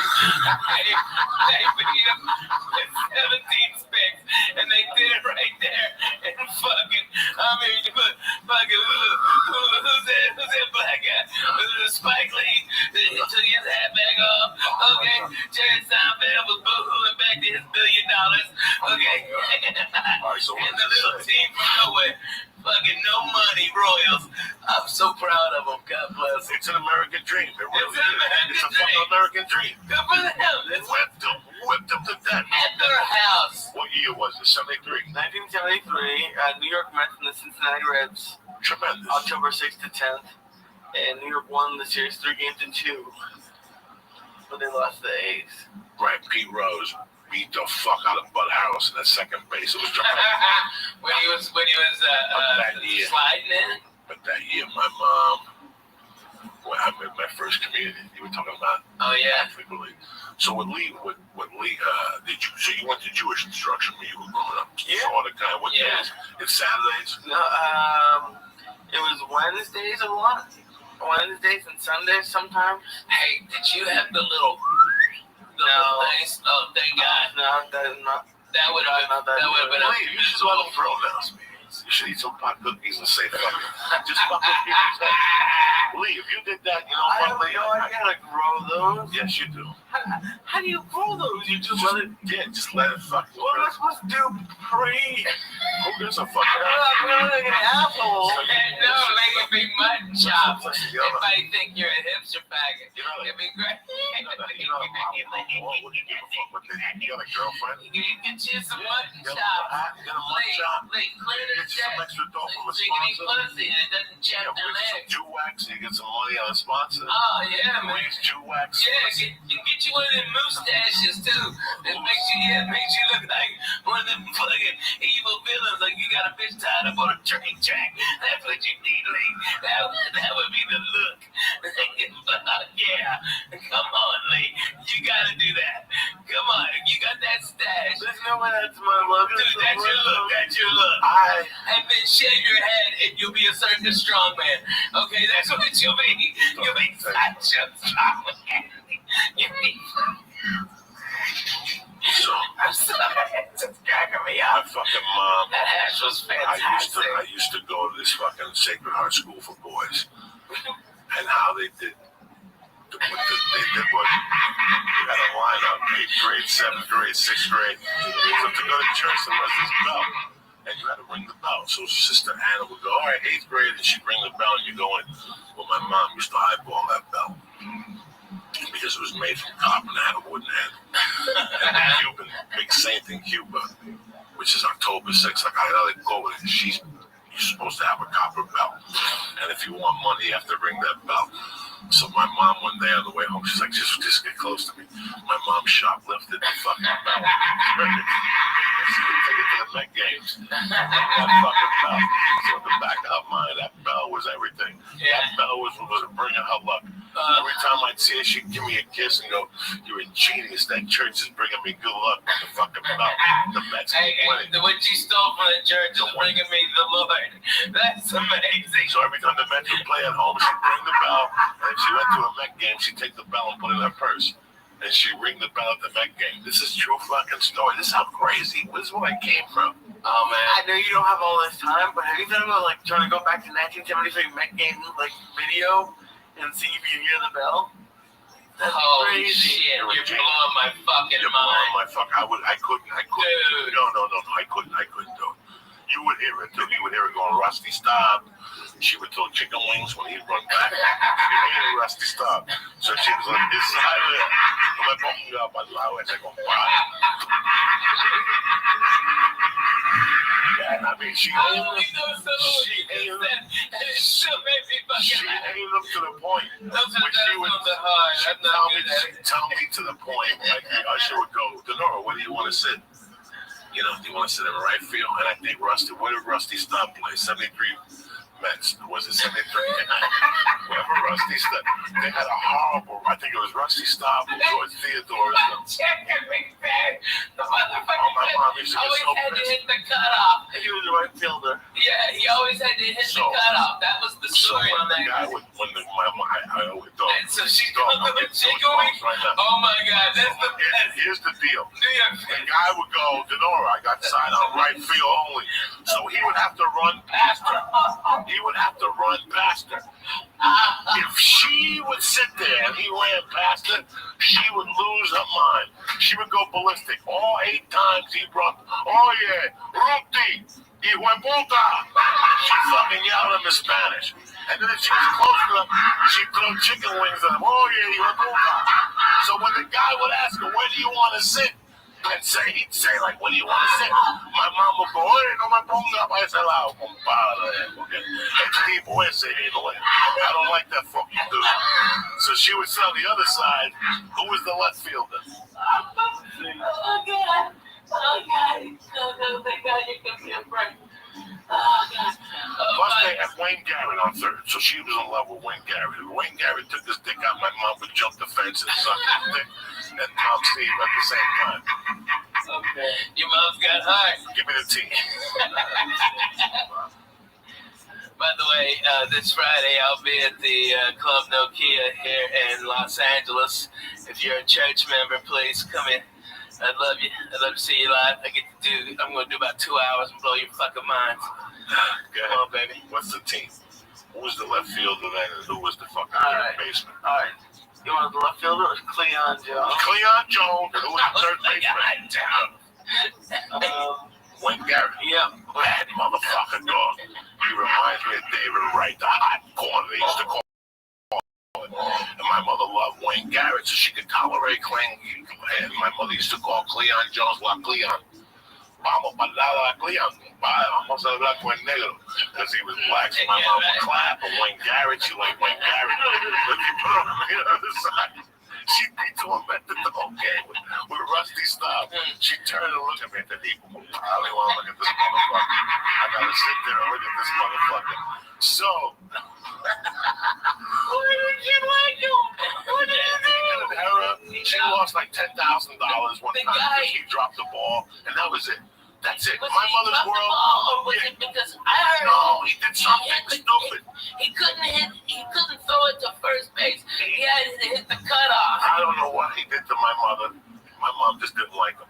So my mom, if she sat on the right side, not only would she ring the bell for the Mets, but then she put voodoo on Rusty Style with the same guy. Right? So that year, The candle, bro. listen to me, like a fucking Mets beat the Reds, right? Sure. Fucking Jesus Christ. Yeah, they won 3 Right, games they won. together. Mets won the Do 3. you understand what that was for the fucking Mets to beat the Reds? The Reds were beginning a dynasty. That was the big red machine. That was the big red machine. Now, you know what happened? Holy shit. You know what happened? My mother, when they went to the World Series, my mother I remember I was still going to Sacred Heart School for Boys. I still remember that plain as day because my mom had that belt. And if, listen, this is even going to get creepy. This is going to get creepy. Not only do the school, you go in on Sundays, and you come home on Thursdays. Here's where it really gets creepy. Wait, go even deeper. See what day the World Series was on. The game what was the series when the Oakland A's beat the Mets? 1972 World Series. 1972 World Series. Look at the day they clinched. So this is really going to knock you motherfuckers out. Okay. Oh my God. See if it was a Sunday. The day they won that game, the Oakland A's beat the Mets. Game 6 was on a Sunday. Was it 6 games? 7 games. Okay. Sunday, October 21st. Who the fuck do you think you're dealing with, gentlemen? You ain't So Johnny listen to me. Listen to me. I don't know Listen what to me. you're saying. I still remember. What's his name catching the ball, and my mother looking over at me and going, "Let's go. We're going back to that fucking school." And on the way, her like playing, she wouldn't even look at that fucking bell. So for the last 3 months, all she does is she loves this bell. She put the bell down at night, light a candle next to it, cut the chicken head to she did the whole thing. She gives the blessings. The day the Mets lost, she personally got in the car because usually she'd go to the bar and my stepdad or one of my mom's friends would drive me. And we'd all go out to dinner as a family, and then my mom would go to the bar because you'd have to be there till 5. No, 3 if you were working the bingo on Sunday. My mom, Yeah, man, that Catholic church is a beat. My mom personally drove me to the fucking school, got me out. I could see she was agitated the whole time. And in the middle of the agitation, she gave me a hug, and she goes, "Do me a favor. Get this fucking kiss of death bell away from me, right?" Like, why are you touching that fucking thing? They've been looking for that bell for 3 months. They've been doing searches with dogs for that fucking bell. Oh my God. And I go, "You put the fucking bell back. You robbed it."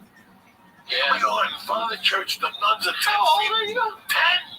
I'm fucking 10, and my mom's telling me, "Go put this." I don't ever want to see that fucking bell again. I don't want to see that. I don't want to see that bell. I don't want to see Rusty stop. As long as I live, I swear to God, I don't know what I hit. My mom used to get superstitious against certain things. Okay, so now the bell had carried her throughout the whole baseball. Not only that, the bell helped the Mets beat the Cincinnati Reds, which at that time were royalty. Yeah. Okay? Now, because they lost in Game 6 or in Game 7, the bell was bad luck. She didn't want it to fucking out. Take this fucking bell out of here. Like I said, she personally How drove. much you think she lost on that bet? Because you know she bet the shit out of the Mets. 50,000. Jesus. I'd hate that motherfucker too. My mother, I'd burn that bell. my mother had a gambling problem. What women today think with those slot machines. That My ain't mom nothing. made you look like a fucking. My mom was a betting All baseball. sports. No, just baseball and horses. And that's the horses will kill you. It's every day. You can't do anything every day in life. She lost everything because of her baseball betting. Everything. And her teams for betting baseball were the Red Sox. At that time, which they were hot then. Those were one of the. So this whole last week was really more. I watched the fucking Met games. I watched them. Did I cheer for them? I gotta tell you something. I was cheering for them up to when they went to Shea Stadium the first night. And when I saw them singing "Ring Me a Song," "You're a Shadow Man," whatever that Billy Joel thing, that was it for me. I was disgusted. I have never been that. That's not the New York I left. They were all hugging each other, and they were singing, "Sing me a song, you're a piano man," and Billy Joel was in the top acting like a jerk. That stuff drives me crazy, dog. That's a baseball field. You're supposed to go there and throw things, and ring bells, and yell obscenities and shit. They've created it into something else. That's what pissed me off, my dude. That's why I got so mad. I'm like, so you sang for 2 nights. Also, when they get beat up and shit. No, that's why I kept tweeting last night. Didn't you see what I was tweeting last night? It was fucking Billy Joel. Get him singing. That's the night they won. The night that he fucking sang that song. Now they're losing. Where's Billy fucking Joel when you need him? Where the fuck is that cocksucker? Go fuck yourself, Billy Joe. That's what I was pissed off. Fuck him. Kansas City, let me tell you what Kansas City played. Kansas City played, but my man Brad Pitt was trying to sell Moneyball. Moneyball is, and you know why? Did you watch the series? Fuck yeah, Fuck, man. I didn't watch it. I was disgusted with him. Are you serious? Did you I watch don't that watch piece it. of shit Monday night game? Did you watch that fucking football game? That was hot garbage. What was you watching? I was here. He was here. Let me tell you What the something. fuck? You got You know this was you got a Kansas City. fucking 9-foot TV behind you. No, like he said, you don't watch. No, this is. I love the World Series. Retarded. That's American as What were you fuck. doing? Were you playing some He shit? was here working, though. He was here He was working. playing a shooting He was game. here working. One of Let those me screens tell you had one of them fake shooting games. No. He wasn't. He was shooting somebody in fucking Israel. in Belarus right now, and they're both cussing out dirty fucking He Russians. knows he can't. I know. He He can't was fuck with googling his fucking cousins. All right. Whoa, listen. Yeah. Did you notice what Kansas City did? And I love that. I hate when people forget about the game. Small ball. Small ball league. They stole bases. They stole I back. love when people steal. They put pressure. You really want to fuck with a motherfucker? And if you look at the Cincinnati Reds, the big red machine, that's all they did. Their job. Next time classic baseball, the Cincinnati Reds play, you sit there and you watch that whole game, and you're gonna go, oh my God, nobody had more than 15 home runs. Eric Foster. Small ball. Small ball.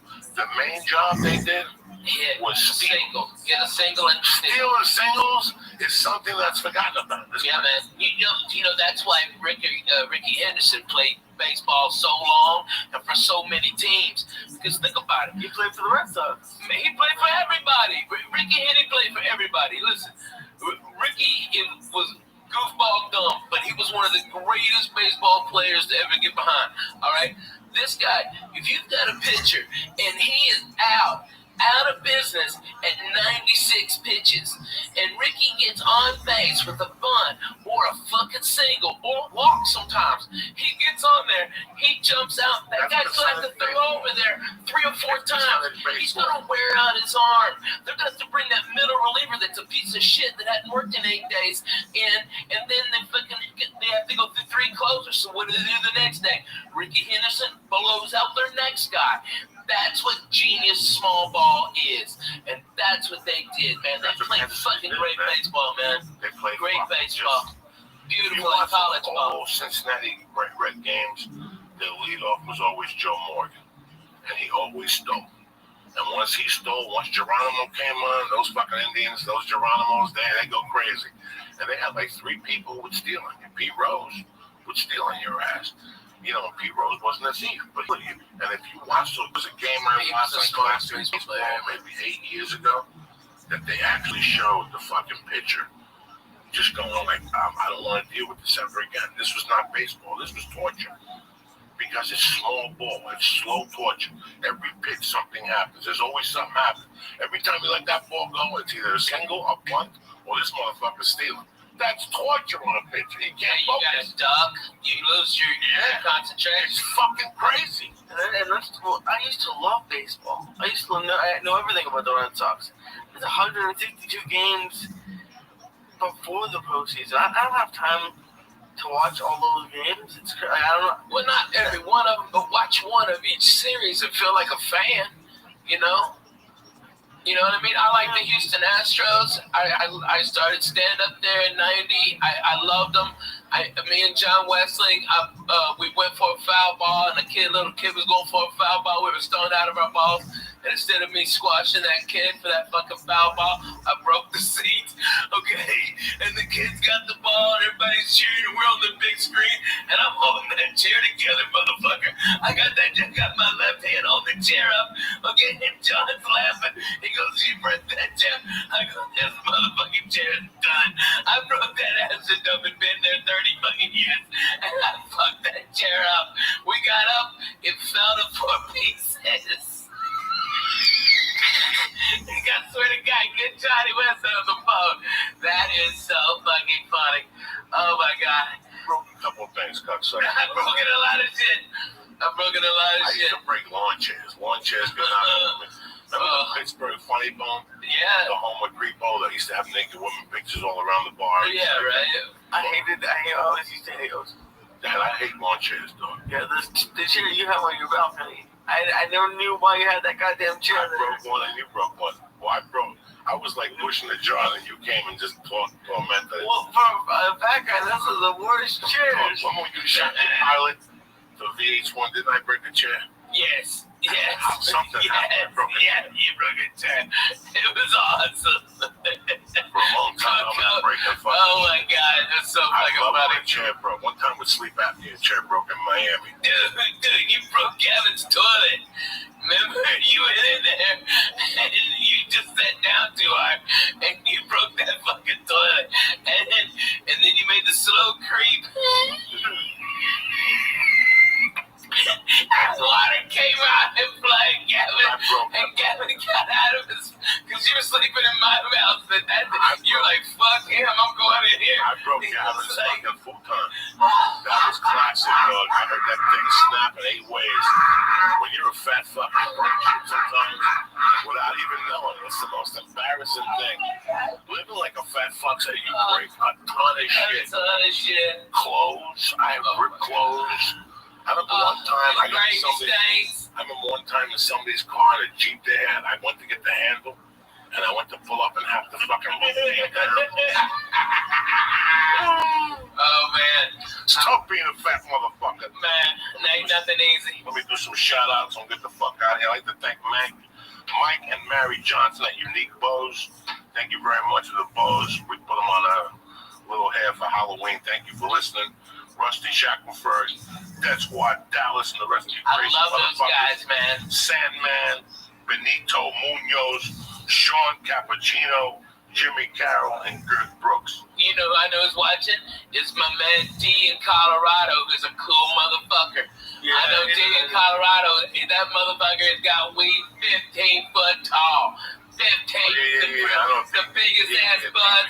Dude, he's a great guy, man. That guy's cut from rare. I just talked to him on Twitter a couple of days ago. He's a good dude. Yeah, he's a good dude, man. He's a good dude. I like that. You have to do it. What's up with you, Tarzan? We're going to kettlebells tomorrow? Hell yeah. You staying for jiu-jitsu? We're going to bust it. We're going. What the That fuck? sounds gonna kill us. Let's do it. Let's fucking go. I got shit on. I got to take headshots on Wednesday. Stupid shit. Yeah, I'm going to In and Out. All right, you fucking gonna get real.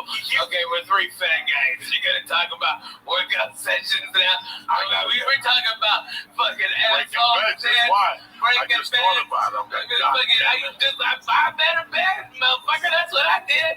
Fuck breaking them. Buy the best. Bro, he wants me to flip up on my back. I can't do it. I've never in my life been able to do it. He's like, oh, just do it. I'm like, okay, what's never gonna happen?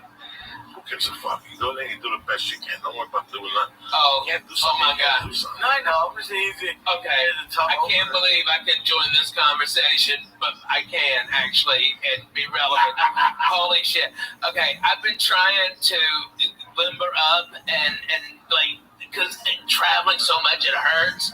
And so my doctor, as part of, I broke my wrist, said, as part of my physical therapy, go to yoga, okay? So I'm having this one-on-one with this yoga instructor, okay? I'm going down, and I got my legs spread as far as I can, and the fucking yoga mat split in the middle. And my balls hit the fucking floor, and I almost passed the fuck out. My fucking thighs have been killing me for 3 weeks. Dude, I swear to God, I did the full splits like I was trying to block a goal. It was the worst. Oh, you ripped it. Oh my God, dude. I think I ripped my groin muscles, all this shit. I ripped that yoga mat right down the fucking middle, Coco. You're the first person I've said that to because it's so embarrassing. But those fuckers were ripped and you get fucking 450 splitted. Oh, Jack, I busted my ass. I couldn't. It took me so long to be able to get up. I didn't even know what to do. I think the instructor just pushed me back on my back. And it eased up. And oh my God. But one of the worst things that ever happened to me was when I drowned at the YMCA that time. That's the time we broke. That's the time we broke. Oh my God.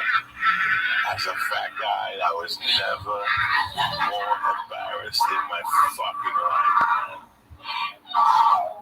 I've done some fucked up shit as a fat guy. And I don't, you get embarrassed about being fat, you can't fat shame. At the time, I almost drowned at the Wiley. Fucked me up. I didn't say nothing for like 2 months. I didn't say nothing. I just snorted coke and tried to hide the shit. That was embarrassing. I was just starting to lose weight. Things were going great for me. I lost like 8 pounds. I was still snorting blow. I was doing big blow. And I fucking got up one morning and Terry went to work and I overslept. And I said, fuck it, I gotta swim. And I went over to the Y and the Y is packed. I used to go to the Fat Man pool. It's this little Russian pool, right? It was like 4 feet, but it was 96 degrees. So it's like, and I would walk around and if there was nobody in there, I would do laps. And then it's short laps and nobody would see you. If you go to the big pool, there's kids and people see you and there's lifeguards. I was still too embarrassed. I'm not going to be a fat guy who wears a t-shirt in the pool. No, I am. I'm a hot mess. You don't want to see so me. I said, fuck I keep all this I'm going to go in there without a t-shirt. Lee, I was 400 pounds. There was fat everywhere, Lee.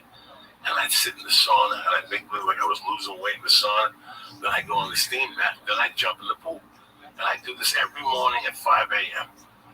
I did this to start off, but I was still snorting blow. So in my mind, if I ate sushi and I went to the steam room, I would sweat the cocaine out. I wasn't a fiend no more. So now it's 2 in the afternoon. I go across the street to the Y. I'm still a little hungover on the blow. And the fucking steam pool was packed with kids jumping up and down. And I'm like, I can't do my fucking laps. But the adult pool, the lap pool, was wide open. Oh, shit. I go, fuck this. I swam. I lived in Boulder.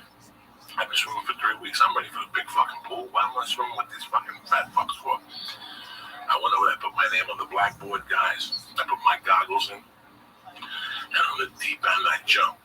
Just the cold water hitting me, bro.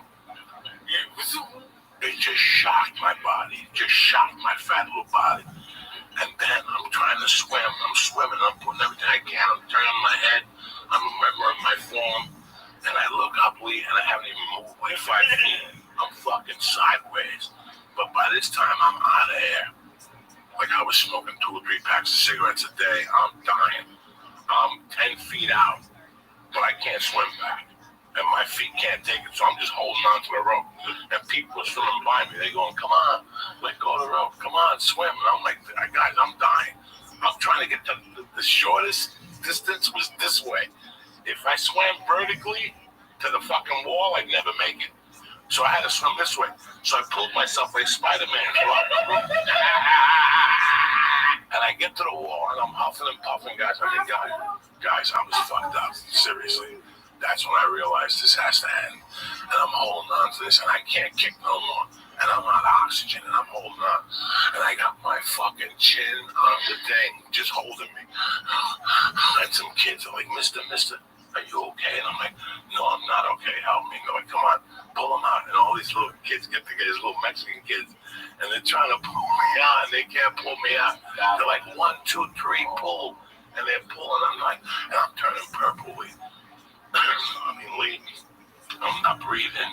I don't even know about breathing through my nose. I'm starting to panic. People are starting to circle and look around. And these little kids can't pull me out. They're like, fuck it, ring the buzzer. And they ring this buzzer. And it's going, and all of a sudden this chick gets on the thing and she turns this thing around. And they're actually going to make me, listen to this, they couldn't get me out. So they were gonna fucking drop a hoist into the pool, and they wanted me to swim into it, and then they were gonna pull me out like a fucking whale, like orca. And by this time, there's 50 people watching me. You have any idea, Lee, how embarrassing that is? I got dead stiff on my stomach. Lee, I'm purple. And then I swim to the middle. Then what's the sucks? Get to the middle, and go in, and we'll drop the hoist. And the hoist will pull you out, and then we'll bring you to the side. Lee, by that point, I'm so fucking embarrassed. And now, out of the corner of my eye, I see ambulance tech workers running in with a fucking mattress like I got shot in Vietnam. And something made me put my fat little foot over. I just went, and my fat foot got over, dog. Oh my God, that thigh must have weighed 1,000 pounds. And I fucking pulled myself up and I rolled down like orca. I just rolled down to the pool. I got up, and I got up right in time. As I went to the fucking door, the 3 ambulance workers were running at me like, where is he? Like, that's him. And I just walked right past him, dog. Because rule number 1, don't stop and don't sign nothing. You don't need to get checked out. Mind your business. You're fine. You know, As long as you get to your car. I gotta be honest with you. I think there's a thing called secondary drowning. Look it up, Lee. It happens. You just take a little bit of air, a little bit of water in your nose, and it gets down your actual windpipe, and it can be a very small amount. You don't have to have this deep, long thing. It's a secondary drowning. Look it up, Lee. Explain it. I believe that's what it is. That's what I thought you had, because I swim all the time, man. You know, we belong to that tennis club. I keep on inviting you to come up there like regular white people and let's have a goddamn party, okay? You were telling 8 days a fucking year. I'm calling it out. Let's go, When? okay? Tomorrow? I can't go I tomorrow. can't go. All right, then, next summer. No, not next summer. Stop. Come on. We got the whole holidays. You're fucking We got the mad. holidays coming. I'm You gonna gonna be smoke here for turkey. Thanksgiving? I'm trying. Okay, if you can teams in me, all right, trust me, I got problems, okay? We don't got fucking problems. Yeah, I'm fucking Jay-Z over here, but I got 100, all right? We got problems. We all got problems. Word to that. But you know what? She's fucking being so great. It's so, like, freeing for both of us. And I still love her. I'm in love with her. I love my babies, and that's why, you know, this wasn't an acid trip night, you know what I mean? It could have been, but it just simply wasn't. I got real shit to do tomorrow, you know? I've got 2 beautiful babies that love their daddy, and I've been getting so much bullshit, you know, about me and the wife filing for divorce. Truth was, she was just responding. They only check LA records. She was already, I had filed on her, like, 10 days before, okay? And so there was going to be this big jurisdictional battle, and then my lawyer in Tennessee goes, you're going to spend about $150,000 just fighting over what state we're going to have the divorce in, okay? Not counting my money, all right? I was supposed to write a retainer tomorrow if she wanted to go to war for like $50,000, okay? It's retarded, all right? And we're just being cool. It's like, my babies, I always want them supported. My wife will never want for anything. She'll have the house that she designed, okay? She can be free, and I'm a miserable person to fucking live with. Not that I'm a fat piece of shit, it's I work all the fucking time, or always. And I've got babies that have to be in school. But since this shit broke on the internet, man, they had people taking pictures of my kids, man. It's like, motherfucker, I'm the guy. You know what I mean? It's like I'm the guy behind the microphone. You know, those are my babies. And they're just being fucking dicks. You know, I couldn't even go hardly trick-or-treating with them. The people all fucking up in my business who I never even knew. I wanted to slap so many motherfuckers. I couldn't take it. I just sat down. Because everybody knows my fucking business. But they also know my babies. And they go, yeah, their parents, you know. And everybody up there is either swinging, fucking divorced, fucking somebody else, or doing coke. You know, there ain't no innocent ones over there, but they're throwing stones. But man, they're coming in. Let me ask you a question. Yeah. You told me a story that was fucking hysterical, and I didn't understand it. because you're a funny fucking dude. Whatever's going on in your life right now, Ralphie, with your children, the people from the church we love, and I know. we got your back. We want you to know one thing: divorce ain't easy. There's two ways It's to do not. this. You want to do this with shotguns and Jews, No. or you want to do this with, and that's the way you got to do And- it. Because you have a exactly. career, Yeah. and And you I want love peace her of still. mind. You want peace of I'm mind. in love with her. Listen, man, sometimes people try. I'm thinking about this Right. Rothschild one. I didn't know. I don't know anything. Guys, I don't know anything. I just found out that these people broke up and she's dating a new dude. When does this happen? How does this happen? The singer from No Doubt. Gwen Stefani. Yeah, she's dating the judge from fucking the show or something. He broke up with his wife and she broke up with her husband after 14 fucking years. And they had like a thing today, like, That Blake Shelton guy. Yeah. You know, listen, man, people in life sometimes don't get. I pray every day that Terry stays in love with me, and I keep it together with her. I pray every day because I know how quick it can go. And the longer you're with a person, the harder it fucking is. And when you have children, it's even fucking harder. It's so hard. There's two ways to do a divorce. You could either A, Go to war. go to war, or B, take a fucking few lumps in the head, which you're gonna take anyway. Okay, that's all. You're gonna take anyway. I've taken that my whole life. It ain't no big deal. Either 10 people can hold you down and put a big black dick in your ass, or you can just take a fucking white flag, get naked, put it on your back, turn around, loop your own asshole, and let us do what the fuck you gotta do, okay? You know what? A dick in the ass hurts both ways, but I'll tell you what, it hurts more if you clench it up. She If you didn't clench it up, do anything wrong. She didn't do nothing wrong. And you know what? She did help me in my career. You know, the truth is, when I got Last Comic Standing, okay, Jay Moore, dickhead, called me on Thursday, go, hey, I need you for an audition. I was in Hawaii working at the Laugh Factory, and he said, come back. I need you here on Saturday. And I looked online, the cheapest ticket for round trip, because I still had to finish in Hawaii. Nobody on that fucking island who could have done it, right? And so I had to come back, and the ticket was like $1,100, you know, and that was 2 months rent, man. That's real fucking shit. Like for a maybe, for a big fucking maybe, and I rolled the dice, and I couldn't afford it. Lana had a credit card that her mama gave her for insurance, and she put it all on there. And that's what launched my whole career. So does she get half? Yes, motherfucker, she gets half. Okay? And she should get more than half. She's going to be drawing a salary from my place. She's going to be getting alimony like regular white people because we're Jews. You got to respect. All right? My babies already have big things set up for them. They'll never want for anything. They'll never have what I went through. You know?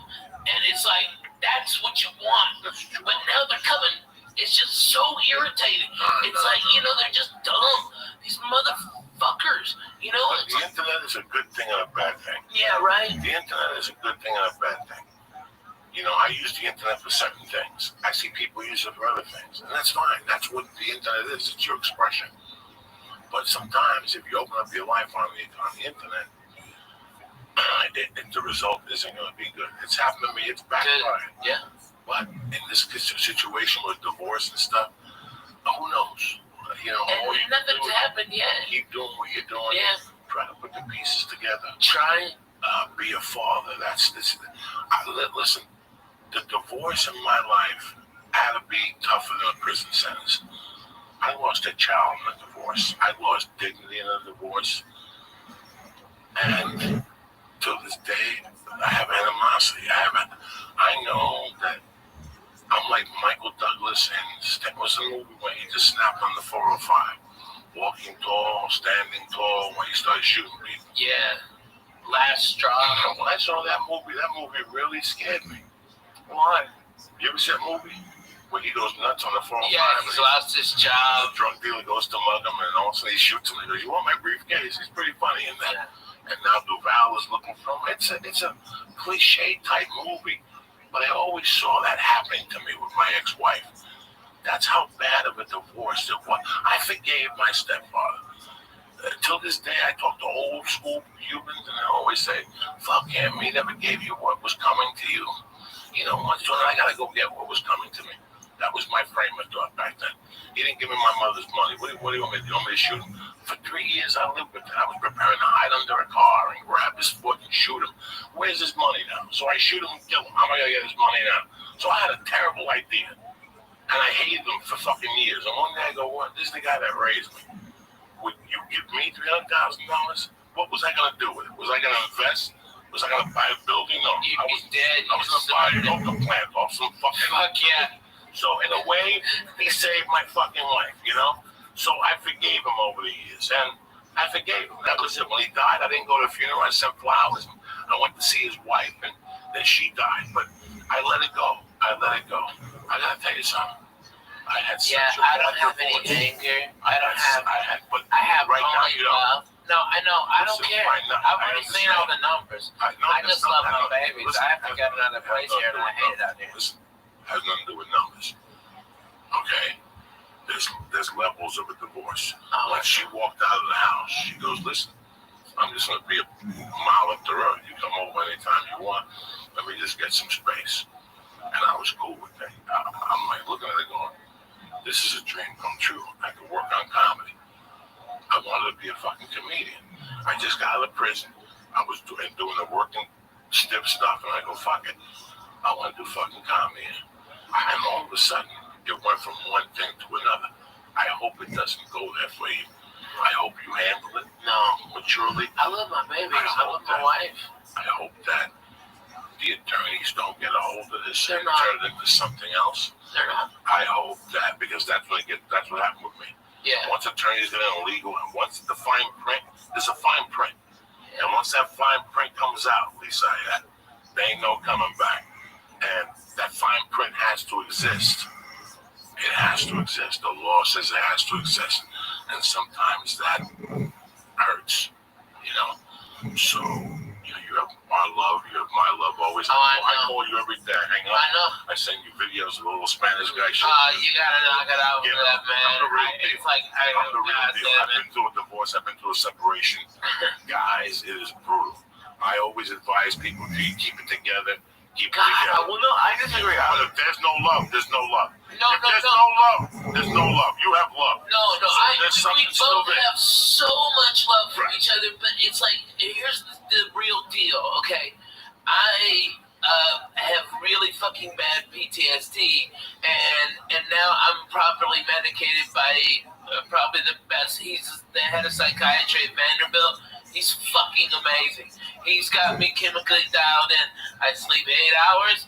I'm up. I don't take naps. I walk. I feel great. He's done it all. He's fucking amazing.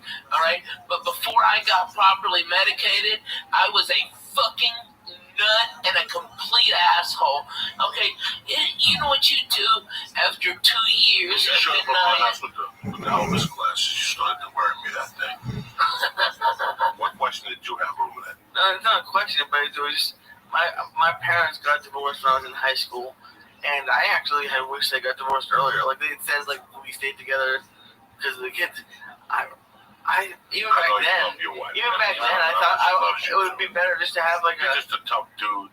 This is I was listen, dumb. man. I was Ralphie. dumb, but I feel great now. Let's get something. I got a lot of redemption. Let's get something on the air. Last Comic Standing is a great show, and it shows a lot of comics to the country and a lot of vice versa. I don't know what the fuck I'm saying. When Ralphie was on Last Comic Standing, he was already a brilliant headliner. Ralphie was already headlining, people paying tickets to go see him. I mean, this just accelerated the program where now these kids become somebody. Ralphie May was already somebody. You follow me? Ralphie May was already somebody. It went from one thing to one thing, Ralphie. I judged it. I was there. I was there when you were, cooking for us with no money. And also, next thing you know, we're sitting on Wilshire Boulevard with a jar of weed in the living room. People just sticking their hands in, taking weed to go. And you know what? He didn't give a fuck. Take it. That's what Sean Rouse smoked the fucking whole thing. Yeah. I mean, every time he'd see me, give me $200 to do what you do. It's hard. on a person, never mind on a marriage. Yeah. This has been a journey for you, and you've learned. And now, I hope that you keep it together. Man, I've got so much more peace in my life. I've got so much less stress and less anxiety. I don't have nightmares every night. The PTSD from smell pockets when you fell. No, that's hilarious. See the bottle of the Hey, that was 12K. Shut your mouth, cocksucker. That was a good angle. All right. I broke my fucking boat, but hey, I fucking got 12K out of it. Word to the mother. No, it's when I had bilateral double pneumonia, pulmonary embolism, and I had to stay awake for 9 days because if they said if I couldn't help my lungs expand, I would die. And I had the blood clot was so big that because I had pneumonia and I'd broken 2 ribs from coughing. And that's what caused the blood clot to go right. It was right here. And they said that a radiologist was going to come in at 7 a.m. and enter this vein and go into that and find it right there by the lung. And he goes, "You have to be awake. We can't give you any anesthesia, and it's inside you. It fucking hurts in there, man." All right, and they're gonna. You got a 5% chance of living. Okay, if it blows the clot out, okay, you fucking live, and if not, you'll bleed out in your brain. You'll have a stroke. Good luck. Hey, sleep tight. Boom, motherfucker. I was fucked up, Jack. That fucking snap.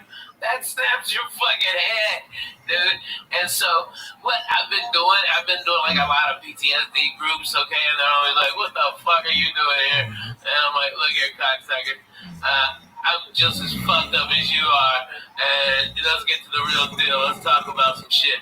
Well, like, you even know about, I mean, you know how many times I've gone overseas for the fucking military? Like 19.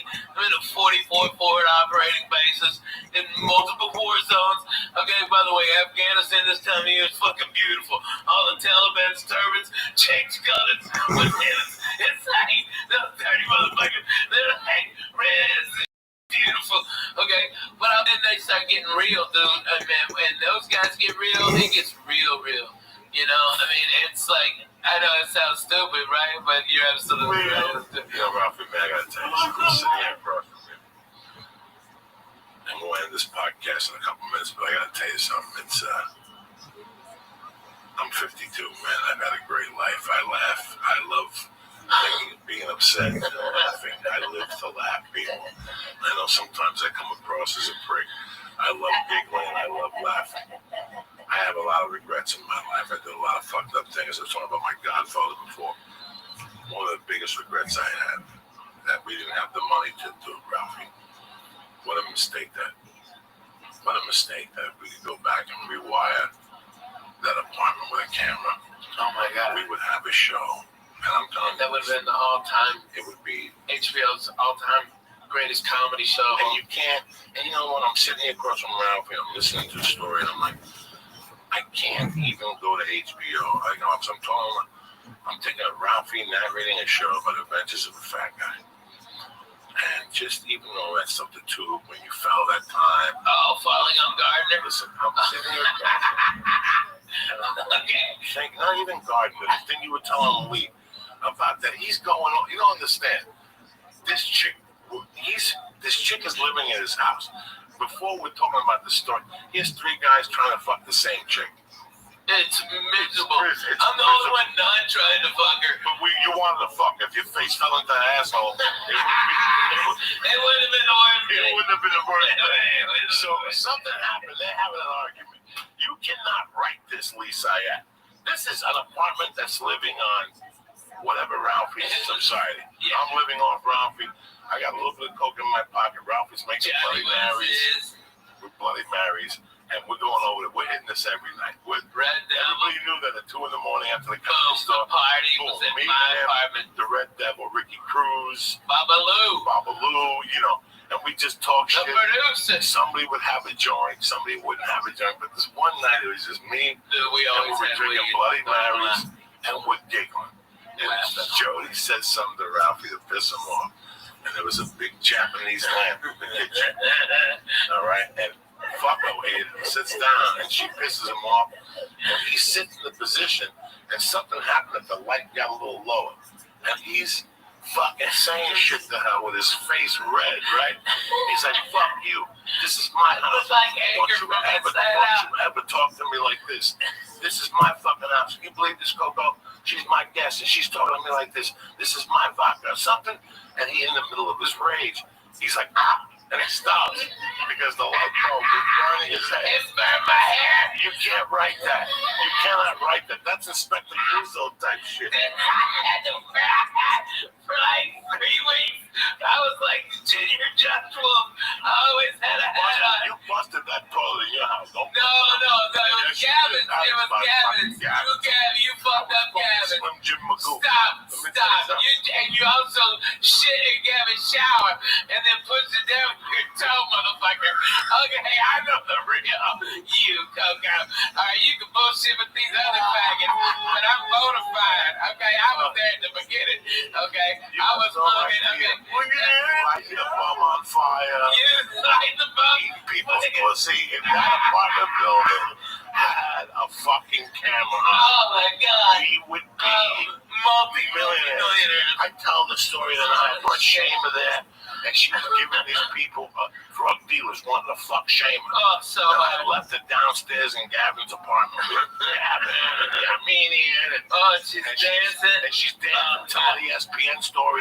And I come back at 5, and there's one guy left. Horrible impression. Wait, yeah. Oh my God, remember the horrible impression? Oh my God. Every time they give her Oh, garbage. She's garbage. Bro, she's screaming. She's all coked out. I'm still and this Disney bitch like breaks out into like, you have no idea, Liga. Like, hey, shut up, bitch. Damn, take them titties out. Okay, that's what she told her. Did you remember that? You fucking told her. Go, yeah, whatever, bitch. Take them titties out.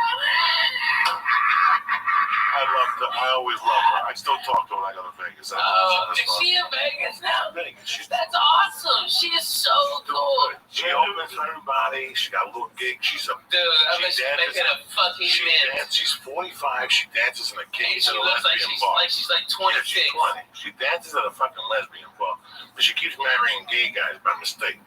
What? She hooked up with that dude in Alaska. I had to do this gig. What? Listen to me. About 15 years ago, I got to do this gig. She married a gay dude? Listen to me. I had to do this gig in Alaska one time.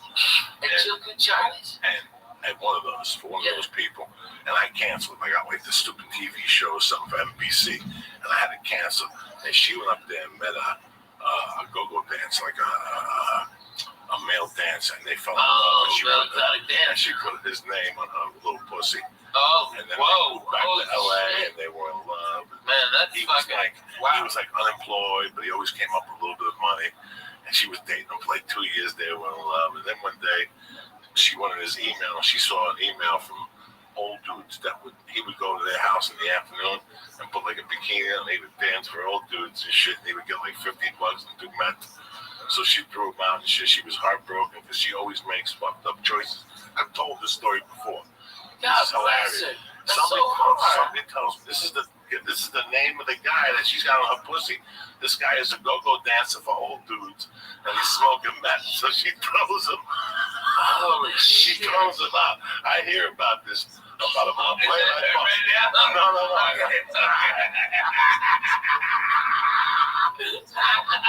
I bump into her, and she says to me, "How you doing?" Blah blah blah. We're going back and forth, and I go, "Hey." And I knew I don't know what the guy's name was, but he told me. I go, "So how's Mark doing?" And she gets kind of sad. She goes, "I'm not with Mark anymore." Well, that's a shame. I go, "Listen, I know this old dude."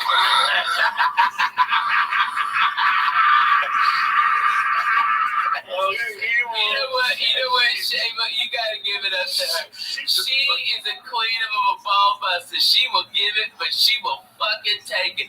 I tell you what, she takes it better than a lot of fucking bonafide grown men. She's always at bullshit. She's fucking funny. She came up at the comedy store. She came up at the comedy store. Her mother's a biker. Her mother's Gemma. Did you know that her mother's like Gemma? Like she was telling me stories, showing me pictures one time in the house. Her mother's like Gemma. And she's half Arab. I didn't know that. Yeah, she's Arabian. She's like a Jesus. Iranian. She's beautiful. I tell you, if you look at her, you think that she had plastic surgery, and you're like, but you realize it's just natural. She glows. Her and April Macy used to be real fucking tight. Two pieces of ass hanging out together. This is 12, 15 years ago. They're going doing these dirty shows all over the place, and they start doing Unfortunate show. They got a my face. What was before Twitter and MySpace. They got a MySpace page together, and they would do all these dirty rooms, and they got Penthouse to pay them peanuts, but they had something going on in Vegas. They were really trying. And every time you'd see one, you'd see the other. And one day I see Shane, and I go, what's going on? Where's your buddy? She goes, we don't talk no more. So in the back of my mind, I'm like, wow, it's two girls. They went for the same guy. It's some girl shit. About a month later, I find out they're on a trip back from the fucking in Sarah Tiana verified it. They're on a plane on the way back. Also, the plane starts having engine trouble, and they're gonna die. The plane's gonna go down, and all of a sudden they go, we're gonna release the mask. And they released the mask, but only one came down. It was Seamus mask. Fucking April Macy took it, held it down, started choking her. That's deep. That's savagery comedy shit right there, Ralphie, man. Oh man, Are you still on the Netflix tour? Yes, unruly. We've got the West Coast this whole month, or the next 2 weeks, and then it's the Lord's Day, it's Thanksgiving. You got to get back to grace. All right, I'm hitting Eugene. My God, Santa Cruz, Fresno. Holy shit! Look how high Portland. over there. Portland. I don't know what I'm on, but man, this is great. No. Seattle. Look at the flying too. Oh, he is fucking in sumo land. Jesus Christ. Look at you. Oh my Dude, God. I'm telling you, Lisa, get that mustache. Look Like at the villains, get that mustache all twisted up. You alright? Look like the fucking circus strongman. You should have seen your face coming out. Hey, all the church members up in Canada. First time I'm coming to Vancouver, man. Come out and blow me out, see, man. that's the fucking town. That's a town, Jack. I've heard a lot of great things Oh about shit, they're Vancouver. gonna carry you out to the bus. Oh my God. Oh my God. No. That's a fucked up, dude. I had to go through Utah. Those cocksuckers. The cops searched me. Those motherfuckers asked me if I did cocaine. I'm like, the fact that I'm this fat and can talk to you proves I cannot do cocaine. I've never done it. Okay? And then the guy asked me if I want some Quaaludes. He wanted my own Quaaludes. And I'm like, what the fuck year is this? 77? Can I buy Quaaludes from you? Well, give me 20 fucking grams of Triceratops horn, you dumb fuck. There's nothing there. You know what the official quote was? The one I gave him? Because I was fucked up. You know what I was fucked up? Cold medicine. I had a sinus infection because I had just come from a goddamn Disney cruise with my kids. Okay, we flew to we were in the Bahamas, and I was on that fucking that boat of germs. Okay, and then I flew to Denver, so I went from 82 to 12. Okay, fuck me. All right, and I had all this shit in my head, and it was horrible. So I started off with like all the Dayquil stuffs. Okay.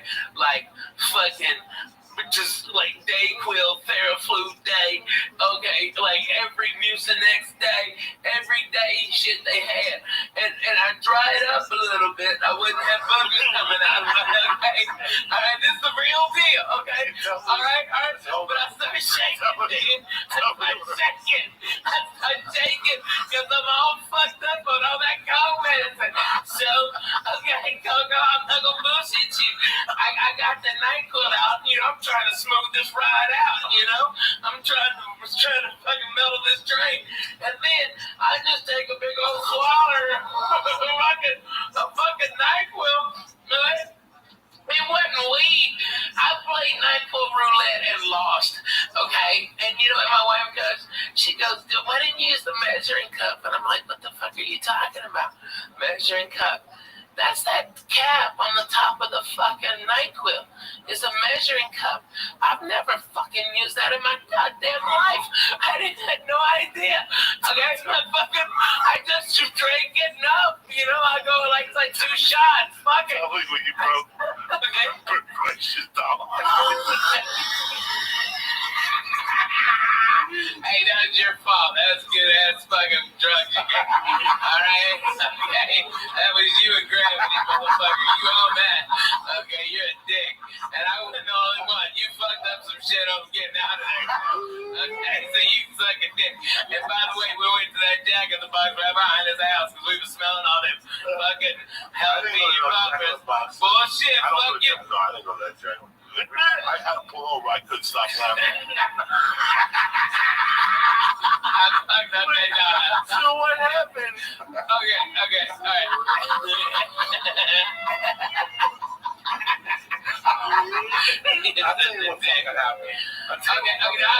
Different. Listen, you get your balls out, motherfucker.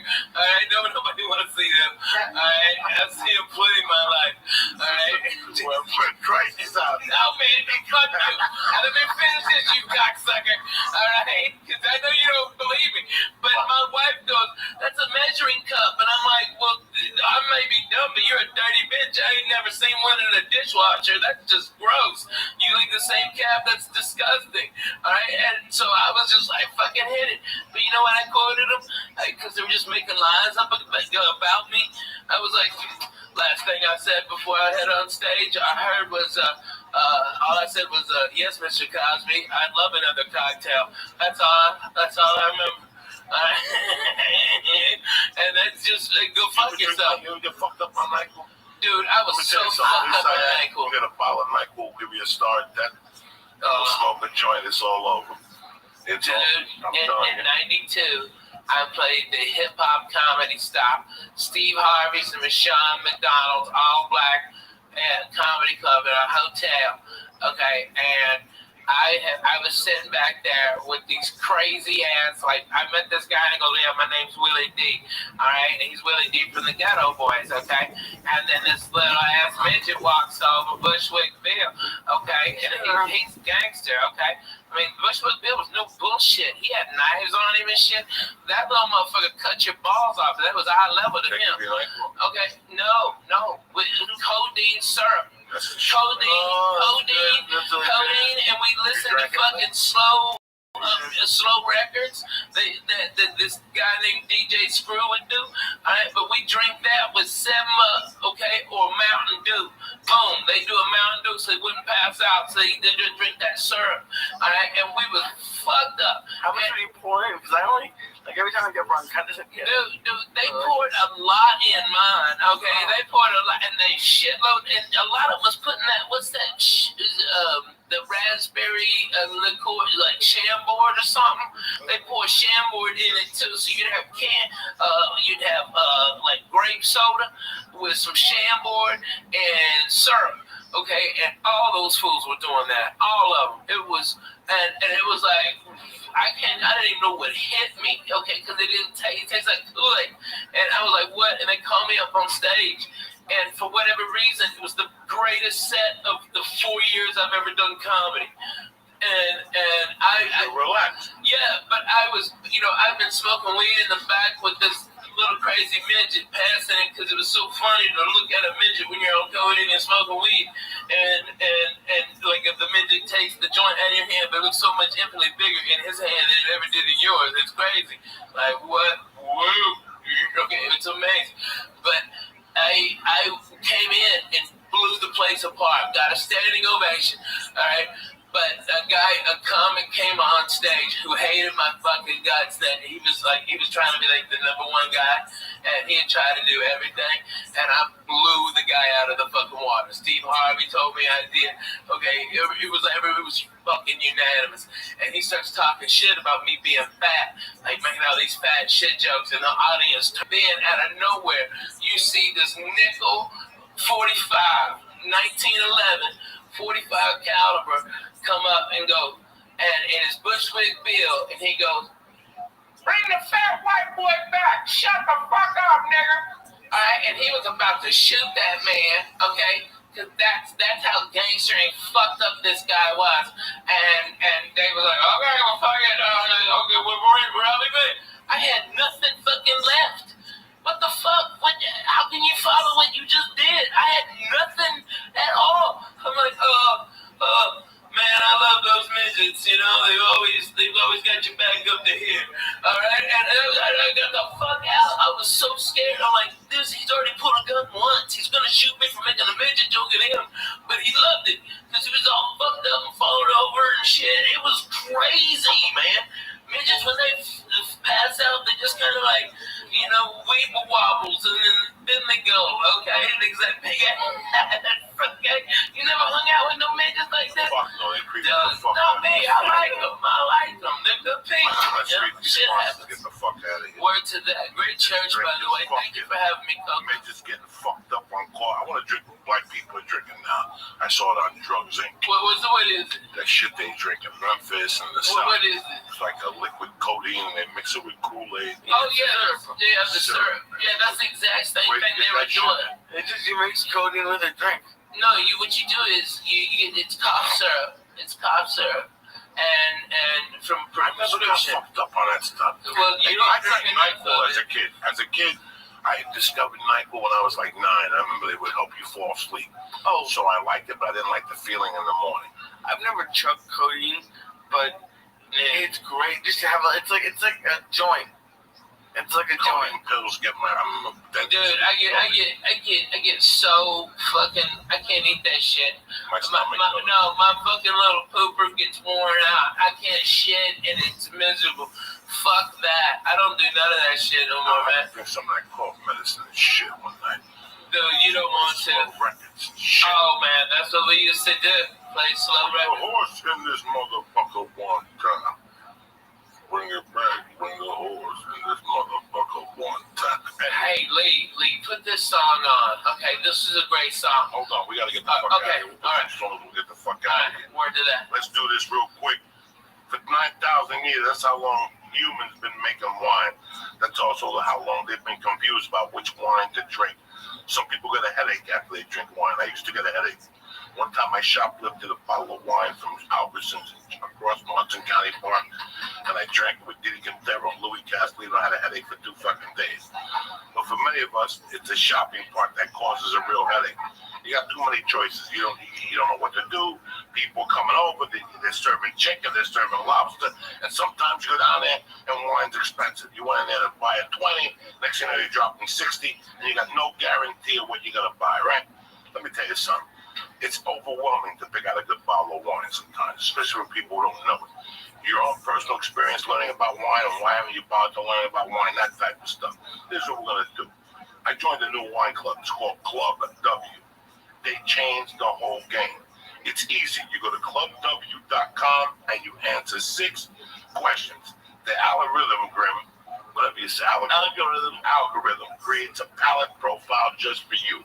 I don't know where the card is right now. It's pretty cool, man. If you ever seen anything like this, Club W is leading the grape to glass wine revolution. What means is they cut out the middleman. They work directly for the vineyards and they cut the guy out, which in turn saves you some do-re-mi. So with Club W, you get premium wine customized to your taste at a third of what you pay for at a store when you don't even know what the hell you're paying for. Yeah, you're not buying it's not like a club where they send you other companies' wines. These are their wines. Like you're not gonna see these wines anywhere else. But the most interesting thing is going to their webpage. When you go to clubw.com, you go on their page and they have all these videos, informative videos, and they tell you what wines to drink. You take the test, and next thing you know, you're involved. Which, when you don't know about that, listen, man, I grew up in a bar. I don't know nothing about wine. So when I went to Club W, I was blown away by how much interaction you have. They'll put it down to the exact thing. I mean, the nut, the grape, where it came from, the vineyard. Anyway, what they do is they save you money. It comes down to maybe $13 a bottle of wine or something like that. And there's even a no-risk, 100% guarantee that you'll love when they send you. So do me a favor right now. What they're doing is, for all the listeners, is they're offering 50% off your first order when you go to clubw.com/Joey. So do you understand me? 50% off your first order when you go to clubw.com/Joey. And this is not like fucking Columbia House where they send you records every month, even if you don't want them. No, You order what you want. Right. So if you think you need 3 bottles, you order 3 bottles. It's $13 a bottle. They get delivered to your door, and it's exactly what you like, what you guaranteed to love, or you get 100% money back guarantee.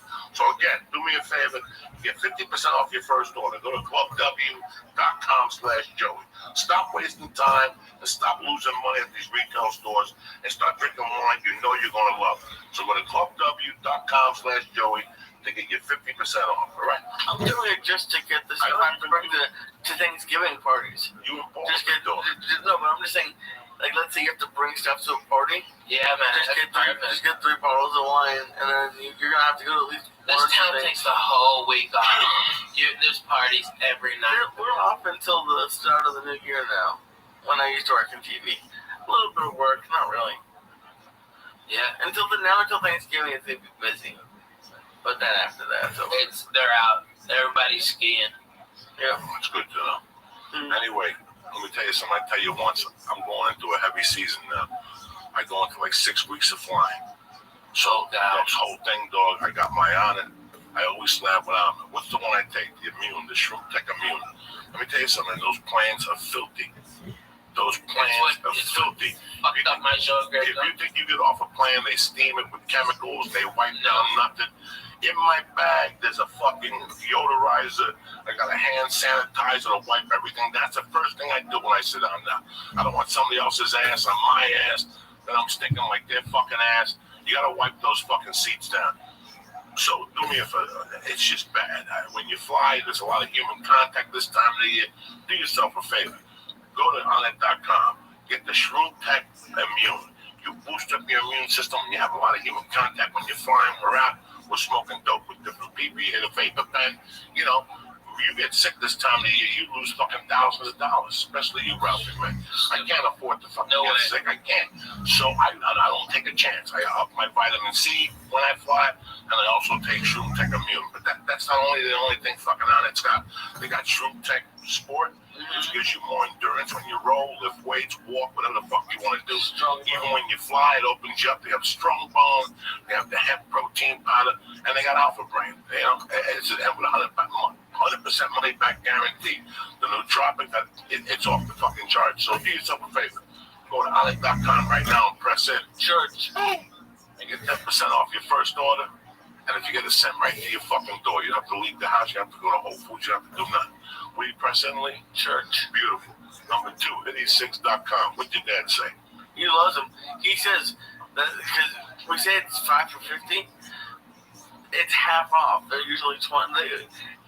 Because it's usually like $20. They're 20 a piece. You get right now. Hitty6, tremendous. 1,200 guaranteed puffs. Right here. I'm smoking the reefer, but right here, my little fucking cigar here. I'm living like a doctor. I'm like Pacino and Godfather too. You just don't even fucking know it. You broke my heart, Fred. hitty6.com right now. They got the tobacco. They got the cigar. All right. Then they have the tobacco line, cigarette line. It's 24, 16, 8, and 0 milligrams of nicotine. You can put smoke over it, whatever the fuck you want to do. My dad likes the flavors. I'm telling you. And the flavors, you can switch it up. Go to hitty6.com and press in Joey's Church. Boom! And get 5 for $50, which is 50% off. NailedItLife.com. The Vapor Kings. You want a vapor pen, you like smoking, you like doing this, you want to see the double, go to NailedItLife.com right now. What are they running, Lee? Tell me. When you use code Joey Diaz, you're going to get 20% off the premier vapor pen on the market for all the oil and wax smokers out there. And if you live in California, they are also the makers of Los Gooey Hermanos. There you go. Joey. So let's do yourself a favor. Please support Nailed It Life. Please support 86. Please support on it. And please go to Club W. It's a holiday season. It's beautiful. Wine delivered to your door. That's perfect for you. I'm here to save you guys money. I'm not trying to fucking sell you no junk or nothing like that. Don't forget my main man is where they don't get either. I'm at the Friday night. Go to RalphieMay.com. Yes, for tickets. Go to RalphieMay.com for everything. Go see if he's coming to your fucking neighborhood. I'll be there soon. Trust You don't me. want to miss this fucking I go everywhere. I'm in Portland Thursday through Sunday. And I'm in New Jersey next week at the Stress Factory. All right, guys? Hey, I love that club, man. And maybe those boys from Raptors come out, man. I like those guys. Thank you for coming on. We got Hey, fucked up. Church, you know what? The hash fucked me up. Coco, Yeah, it's fucked up. Coco, you know, there's cameras and microphones here, but at the base of it, it's back 16, 17 years, 14, 40. Me and you, my little glass table sitting by the window, you know. Crack a fucking joke. Crack a fucking joke. Only Lee's here. Only Hilly? Yeah. How you feeling, my brother? That you ever had. I'm good. That's what Coco brought up the church. What's happening now? Made me a deacon. Okay, you'd have been there. You'd have been right there with us, Lee. 13 years ago. I'm proud to have you, sir. Gumbo. Close it up, Lee. Thank you, Ralph, for coming on. Coco, I love you. Friday night. Don't Anything forget for theater. you, brother. I love you, cocksuckers. I love you. Thank you, sir. And thank you all for having me on. I really appreciate if you stuck around. And I know I get long-winded and I'm annoying when I laugh, so I apologize if I love you. But I love him and he makes me cry laughing, so I'm sorry. Bye. So people love you on the wall. Oh, that's so nice. They were fun. This show was brought to you by Club W. Go to clubw.com/Joey to get 50% off of your first order. That's right, you go to clubw.com to get 50% off your first order. I'll just do this later.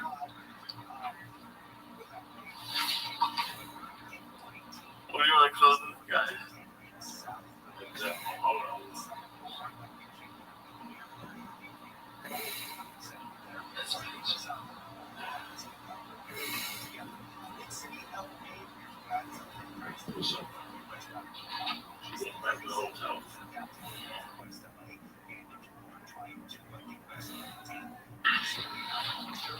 This show, The Church of What's Happening Now, would like to introduce you to PetNet. Stop worrying about feeding your pets the wrong amount of food every day. The PetNet Smart Feeder will feed the healthiest portions at the right time, every time, automatically. Go to PetNet, get your PetNet Smart Feeder, plus free shipping when you go to petnet.com/Joey. That's petnet.com/Joey, petnet.com/Joey. Show is also brought to you by Onnit.com. Go to Onnit.com and use code word CHURCH to save 10% on all of their optimization products like Alpha Brain, Strongbone, New Mood, ShroomTech Moon, and ShroomTech Support.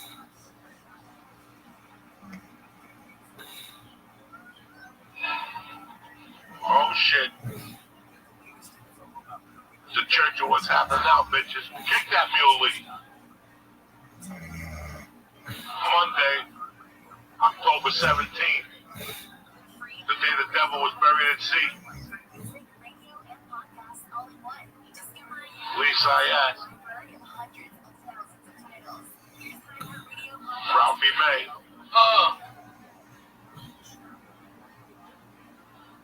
Uncle Joey. A little Michael Shankner.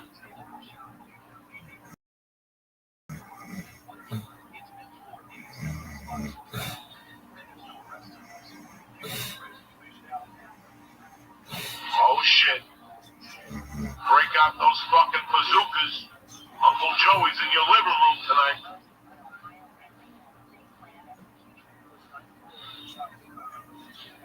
What's happening, beautiful people? I missed you, cocksuckers. Ralphie May here. Hey, everybody. How are you? Yeah, here, you know, same old fucked up crew. It's a Monday night, October 17th. I hope your weekend was fucking tremendous. We had a great weekend. I want to thank Chicago for letting me take my special in their beautiful fucking city, which I've always loved to death. I finally got Lee over there. I turned them on to a hot beef fucking combo with the sausage, with the fucking green peppers and the onions. Just forget about it. See, that's what fucked me up. It sounds like the hot beef with sausage combo. Right, the combo. That's it. The combo. Oh my god, they're crazy. I love it. Which one did you go to? Big house. House. Strong. It was close to the thing. There was a World Series, you know. Yeah, right. You don't want to go up We there. didn't want to go all the way down. We didn't listen. I don't like fucking around. We would tape for that and do shit in the afternoon both days. So we just kept it light, Lee and myself. And I gotta tell you, We didn't keep it light at all. No, we didn't. It was just great. It was a great event. This is the reason why I picked that city to do this special. That's amazing. It's such a great town. It really is. They're great audiences. They're like blue collar but smart. So they're not shocked by shit. Chicago. Fuck you. How nice are I lost my phone in the hotel and they turned it in. They turned it to the front desk. Fuck yeah, that's Chicago, man. Where'd you lose it? The restaurant? I don't know. We were at the restaurant. We had You got up. When you saw me, you got up. Because you did not have it in the restaurant. You got up and you left. You were sitting there playing with the phone. Yeah, I must You put it next to you. You got up when you saw me. And you left it there. Somebody, I felt terrible because somebody, I dropped the album. When I got there, somebody gave me a great fucking album. Rainbow, Long Live Rock and Roll. I went to eat the Cuban sandwiches. I left it downstairs. That night, they called me in my room. Yeah. We have your album downstairs. That's amazing. I'll get it. You got it. That's great. Great little city, Chicago. You know, I mean, listen, man. Chicago's one of those places that once you get into the suburbs, it's a little last American frontier something. Yeah, right. You know, it's really neat. You know, I hate that the whole city is being painted as like the old Wild West, you know? I mean, everybody's dying, getting shot and shit like that. There's only certain parts of Chicago. Nobody gets it. It is what it is. Yeah, right. There's parts of Chicago that are fucking bad. There's parts are used to. Oh my God, so bad. Yeah. The different element moved into Houston. Oh shit. And those areas where we used to go, probably Yeah, now no they're way. a little fucked up. You know, this is going on across the country anyway. You just can't say Chicago. Like Chicago's go to Great Point Mall. Chicago's a scary place. Look what happened last year in St. Louis. Oh my God, yeah. Tensions is still like on the verge. You know, and that's so crazy because I used to go to St. Louis as a kid, and man, I remember in like '84 they had this whole 4th of July down there. Okay, I mean, for every white guy there was 2 black guys. Okay, we're all listening to Kool and the Gang, eating fucking hot dogs like Americans. All right, fireworks. Everybody was having a blast. I can't believe that town went to what shit is today. You know what I mean? I mean, it's like I've never seen more people having more fun and no racial BS bullshit anywhere than at that fucking 4th of July. It was fucking outstanding. Kool and the Gang, shit. Now, let me ask you this. Where were you growing up that you would go to St. Louis? Clarksville, Arkansas. That's funny because that was the big city for my wife. Yeah. Like, that's the team you watch when you grow up. Oh, yeah. Guys, she grew up in fucking Paducah, right? no, in between. No, that's Kentucky. She grew up in, what the fuck, by Milan. Oh, my God. By That's like Milan. Jackson. That's like Jackson, yeah. A couple of hours. Yeah. Jackson.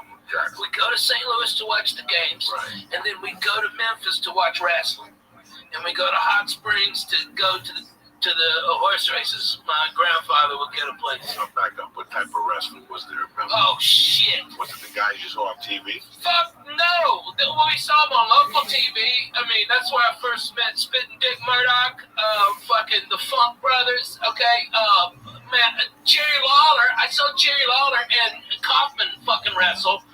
And then, like 2 weeks later, I saw Kaufman get beat by a woman. One of these big bitches from Tennessee. I mean, she's a big, probably Mississippi, North Mississippi. Okay, this big bitch whipped his ass. Okay, I saw that. Like WWE wrestling. It's third tier, but it's legendary. You know, I mean, it was Mid-South and something else. I forget the name of the other one, but I mean. Dude, I went to so much wrestling. I saw Ric Flair win the heavy metal belt from Harley Race, and it was his second world championship. And then I saw Dusty Rhodes beat him, and then he beat Dusty Rhodes again for his third championship. It was tremendous. Blood was everywhere. It was fantastic. That wrestling was so fucking good, dude. I remember as a kid spitting on fucking Abdullah the Butcher. I spit on it. You dirty motherfucker. Okay, I spit on him. Who else did I spit on? What was her name? Were you in like the front row or was it like? Oh yeah, man. All the kids are down there. We were fucked up on suicide cups. That's where you ever have a suicide? I don't think so. Okay, it's where you take a Coke. All right, you tell them just a little ice, and then you hit every type of Coke on the fucking thing. Yeah, that's the suicide. Getting all fucking hopped up on that suicide. Like Coke, Dr. Pepper, okay, fucking orange. Orange Sprite, yeah. That's what we call it, the rainbow. Man. Oh, that's a suicide. Hot garbage. Cops syrup, like the red NyQuil. Not even the fucking ghetto one, the green one. I used to work at the movie theater, and we had good ones because we had like access to the ices. Oh, so yeah. we would make up drinks. We had like the white icy with Sprite was something. We had a creamsicle, which was the white icy with orange soda. Oh, so good. Man, that fucking sounds so good right now. A fucking icy. Ooh, that bong is deadly, by the way. I just want you to know. I was cruising on nothing, and then fucking one hit of that. This little fucking mule. It And you know kicks. what? We've had the same bong 3 times. We've gotten so high. We take it to the bathroom to wash it. We leave it there. I was gonna say, who's we? Nah, it's just the way, unless you got a mouse in your pocket. I fucking, and I buy the same one because I know it's a, listen, since, you know, I got my first bong, let's pretend, 1985. Yeah. I got my first bong, and I went for the mid-level one. Yeah, It right. was a purple one. I like the plastic with the fucking pistol grip and on the car. I like that one. Oh, no, Robbie, this was, because there was glass, and then there was the plastic one, like the plexiglass. Yeah. Okay. But then some jerk off in 1985 or 86 decides to make a bong that's purple with like dark purple hinges, and it had like a car, and the bottom was flat, but it was like this. You see that black surface there? What's that called there on the bottom? That's holding the turntable. Is it not plexiglass? Plexiglass. It was like plexiglass. Okay, so I get this fucking bong, and I use it when she gives it to me for Christmas. I use it from like Christmas to like March, and then the bong doesn't suit my needs no more. It's maybe up to here. This bong is, what is it, maybe a foot, guys? 12 inches high, this bong. Maybe. Yeah, maybe. Put your dick out, measure against it. No. This bong had to be maybe 18 inches, okay? Yeah. So I used the bong till about March. She gave it to me 85 for Christmas, and I used the bong maybe till March 86. Well, somehow I was clean and sober. I was smoking dope when I was with this girl, and I was drinking, but compared to what I was doing 2 years earlier, I was fucking clean and sober. I mean, Lee, I'm talking about, Lee, what we do now times 10, but to the fact that you didn't know what you were getting yourself in. And this was clean and sober for you? This was clean and sober. I gotta say. There's people in my family who think I need an intervention. No. Okay. Okay. So. You want a number to a good rehab? I got one. Okay. So. Sure. Yeah. Right. You gotta assume from, you know. Okay. Let's put this from here to. Anesthesia. Nobody can read with your fucking I eyes. know. I was trying to figure that out paper. I don't have the master scoreboard. That's the thing. Yeah, right. We're gonna have the scoreboard over here so people can see. From 80 to 85, it was always something. You know what I'm saying? I'm not A package. I'm not embarrassed to say it was because it went from. When did your mama pass? My mom passed November of '79, but before that, I was already a scout, and I don't want nobody to think that all this shit. No, already I was doing. I was You already were dancing for money at the bar at 6. No, but I had already by that time when she died, I was already doing acid. No I shit. sold acid that whole summer. I was making a living off of acid, a living off of microdot acid. I had it down to a science, Ralphie. I had it down to such a science. I had to cut a friend of mine in on it. And then the real money maker was Black Beauties. I would get Those are the Quailers, right? the ups. Oh, okay. So I would get 1,000 for $45, but I would sell 100 for $35. And then you sold one for $1. Ralphie, Wow. you sold 40 of them, and you already got your money back, Right. and you still had 960 of them to do it. There was you couldn't, only a loser could lose money on that. Yeah. And I would sell those to wrestlers. Well, wait, you're doing that now to Adderall. Right, so you get the, but not getting the numbers I was getting. No. Not for those numbers. Walgreens don't get them for those numbers. But these Black Beauties were fucking solid. I wasn't getting these from I was getting these from these two chemists that were kids down in a college in Pennsylvania, Strasbourg. And I'm looking towards the end. I was opening them up and just snorting them, Lee, 2 capsules. Oh, So you figure, I think of Lee a lot. So when I go home at night, I think about drug shit. And I think about one particular night when I was selling purple mic without acid. I probably had, when you sell it, Lee, you do it. So remember, you build your resistance. yeah. So I might sell you one, and you might do one and get fucked up. But meanwhile, I got 4. Remember? Right. And I'd be walking around, I'd be bumping into people. What's up? You got the mescaline? Let me sell 2. Sell me 2. It's $4 a piece. You know, they cost me $1.80. Not even. They were $90 for 100 hits of mescaline. So you walk into a place fucked up and be like, give me what he has? No, you couldn't walk into our kids. We were on the streets. We were walking on side streets, so we avoid the cops on Kennedy Boulevard. And I'll never forget when it was about 2 in the morning, we bumped into this kid, Vinny. Just roaming the streets of your town? With another kid. That's Yeah. Northburg. You bump into people from West New York. You bump into people from fucking Guttenberg. You know, Northburg. Hoboken. Northburg, Hoboken was farther away, but the people locally, like you, that would be on those streets. We are. But we bumped into a kid from St. Joe's, West New York. And I'm talking to him. He's loading up his pipe. And he goes, you got 2 hits of mescaline. I'll never forget this. He bought the 2 hits. And he goes, get one of those hits and crush it up and put it in the pipe, let smoke it. And dog, I almost thought my head was going to blow up. I looked up and I go, I've been thinking about this for a year. Now you just said it. That means I got a partner. Let's do it. And we smoked that fucking acid. And I got a headache, like one of those in-between headaches.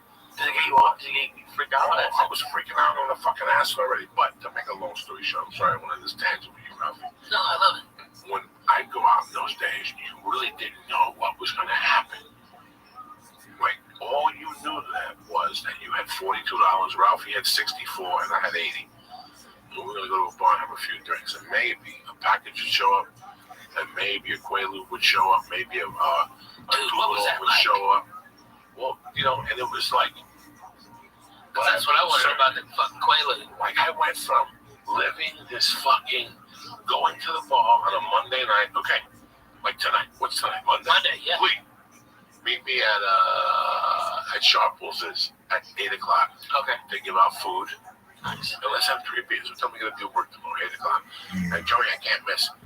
Because the last time I went out here on Thursday, I missed fucking work because you kept me out till 3 in the fucking morning telling me stories doing blow. We can't do blow tonight. My girlfriend gets mad when I do blow. Dog, you'll tell me this before we leave the house, like 8 times. And you'll agree with them? You won't make them do blow? No, what I'll say is I don't want to do blow on Monday. Who the fuck wants to do blow? Yeah. And also we go down there, we eat like this good meatballs. Yeah. The Heineken's taste good, the tap, you know what I'm saying? And all of a sudden somebody would walk in. Dog, I got these fucking Quaaludes. Oh my God. The guy fucked up on the chemicals. He made 100 of them, but he had to pay them that way. So all the chemicals went to the fucking bottom of the Quaalude. So the ones on this side is the one he sold. So they're like 3 strength. And next thing you know, Lee's like, Jesus fucking Christ, okay, I'll split one with you. Because I gotta get some sleep. I'm leaving here in 1 hour. You see my clock? Like, I remember people saying it to me. Like, Yeah. You see that clock? In 1 hour from now, I'm gonna be the fuck out of here. And I would just sit there and go, this is when I become De Niro in Casino with Mickey Rickles. Remember when the I plane just saw was it break? the other day. When the plane broke and now they got you, that's me.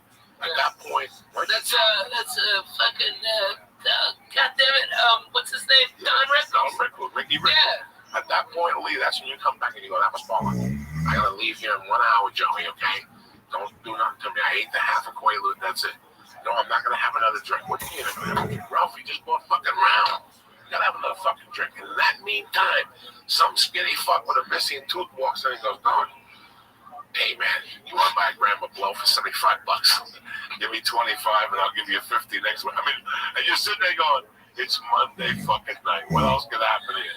And all of a sudden, Fire walks in. This good Fire, Joe Lucci's cousin. And he walks. Did he hit a light bulb and set his hair on fire? And all of a sudden, he walks in with fucking Valiums with the V's in them.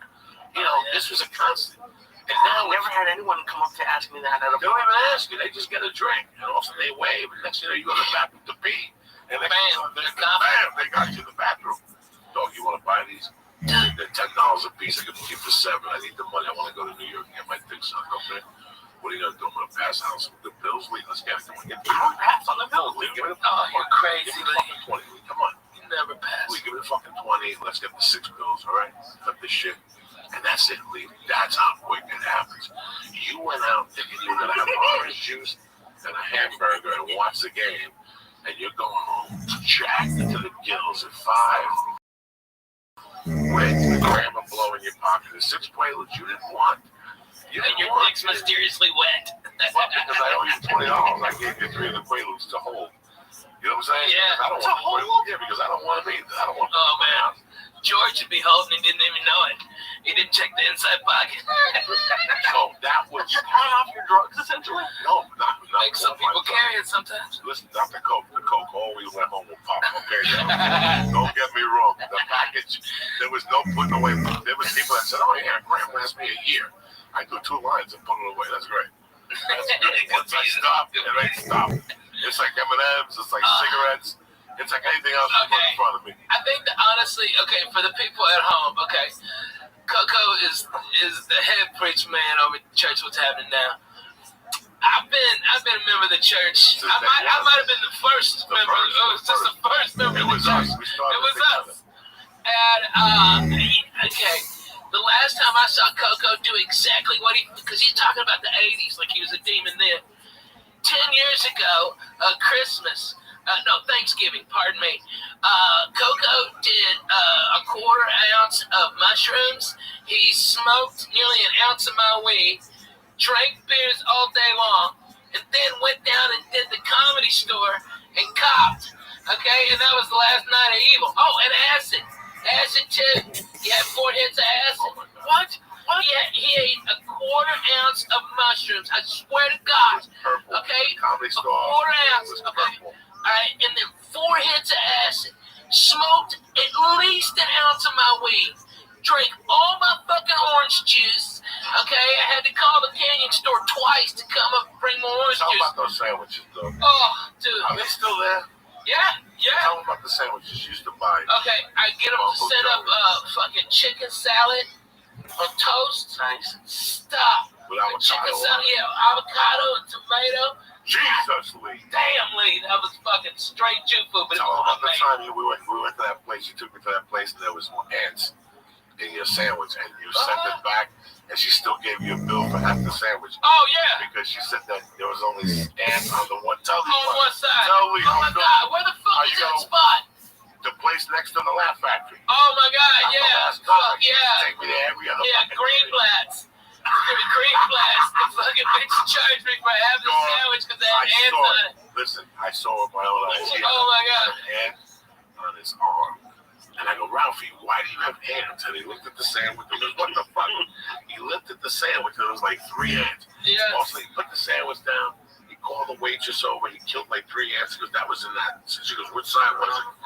On Which that side was it? She fucking picked it up and came back with the half and then the bill and billed him for the whole. I'm going. It was the most Yeah. ridiculous fucking thing. They must hire the dumbest fucking people, dude.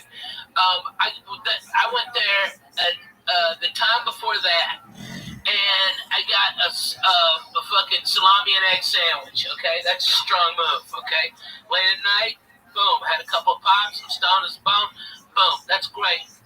And they fucking fried up the salami, and the goddamn, they left the plastic on the outside so it burned. It's all toxic. And I'm like, what the fuck? Okay, just send this back. Fuck it, I don't want to eat anything here. Then I got high with you, and we Tell fucking went back to that me fucking how place. careful you have to be in Los Angeles with the food. Oh my God, nobody gives a shit.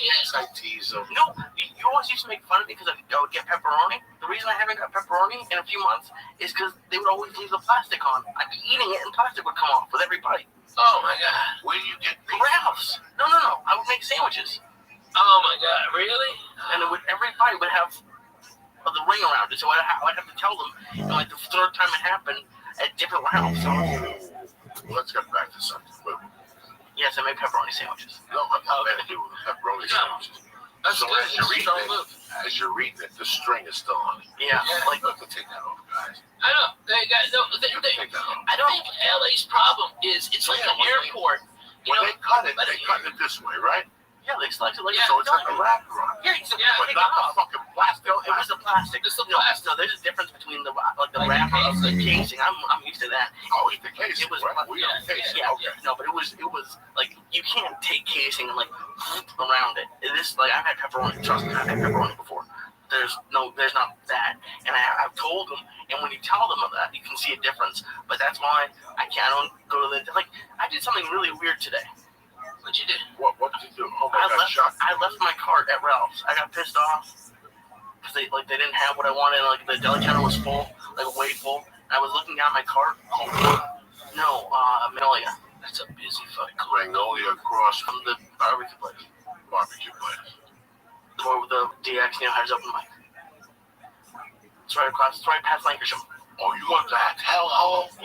yeah. Why do you go to that It's route? right near where I go to. No, that's the worst one. Don't go to that one. That's why you get shitty cold cuts. They don't have good cold cuts there. They don't? No. Where do you go? To the Rouse up by fucking Coldwater and any other Rouse but that one. They don't have a slicer. They give it to you from the thing. No. They have a slicer. Yeah, but they give you the shit. They give you Yeah, most of the time they do that. no, they don't have the good cold cuts. You can't go there. You know, You gotta go to Violent. Oh, that's a where I good go. one. That's where I go. Magnolia Violent. Yeah. Yeah. No, Violent and You said across the street from the barbecue place. Yeah. No, That's not not that. Violent? No, not that dump. That dump is a dump. Okay. That's a dump. That's where that Jack in the Box is. There's something in there. Yeah, there's a Carl's Jr. Yeah, that's why you go there. There's a Subway too. That's why you know why that is. That's why cocksucker. You don't think I know, but I know. Okay, I've been there. No, you can't go to that one. You gotta go to the one by Ventura and Violent. Underground parking, very nice. They got the bread that you can cook yourself at home. that is Yeah, dog. What the fuck you think you're dealing with? You go to the worst. You pick the worst No, supermarket. there's a worse one. There's one on Laurel Canyon and Victory where they don't have a deli counter. That one's scary. No. I went there once. The scariest place you go to is what's the one? used to be John's. I live near that too. John's, scary, all Russian-y. The one on Sunset. Out by the Berg. Food for less? Oh, yeah. Oh, I know. I wanted to go in there with fucking, get a bunch of newspapers, like I'm about to get shaked in the yard. in Hollywood, my wife would go there. I go. Oh, my God. If I go with you, Right? parking was scary. Oh, my Everything God. was scary. It's One of the thing funniest shake. jokes about that place is Felipe. Felipe goes, "Food for less is the only place you go and there's drug dealers in the alley." Great. Like this fucking. It is a fucking. How night. is spoons? I'm missing. He just shot a CD in San Jose. Fucking so good. DVD in San Jose, whatever special. He's fucking funny, man. Felipe's a great guy. He's doing a great podcast with. What's his I name? gotta get in on. With my brother Silent Bob, who we have to get in here. I have to do his podcast. Oh, fuck yeah. Huh? Rodrigo Torres. Yeah, Rodrigo Torres. We have to do his podcast. I've just been so busy the last 2 fucking months. So, listen, we're still all here, Ralphie. I know. I just had Willie with me. Rogan's doing his thing. Fucking, Man, Joe's doing it big, man. Dane Cook is working.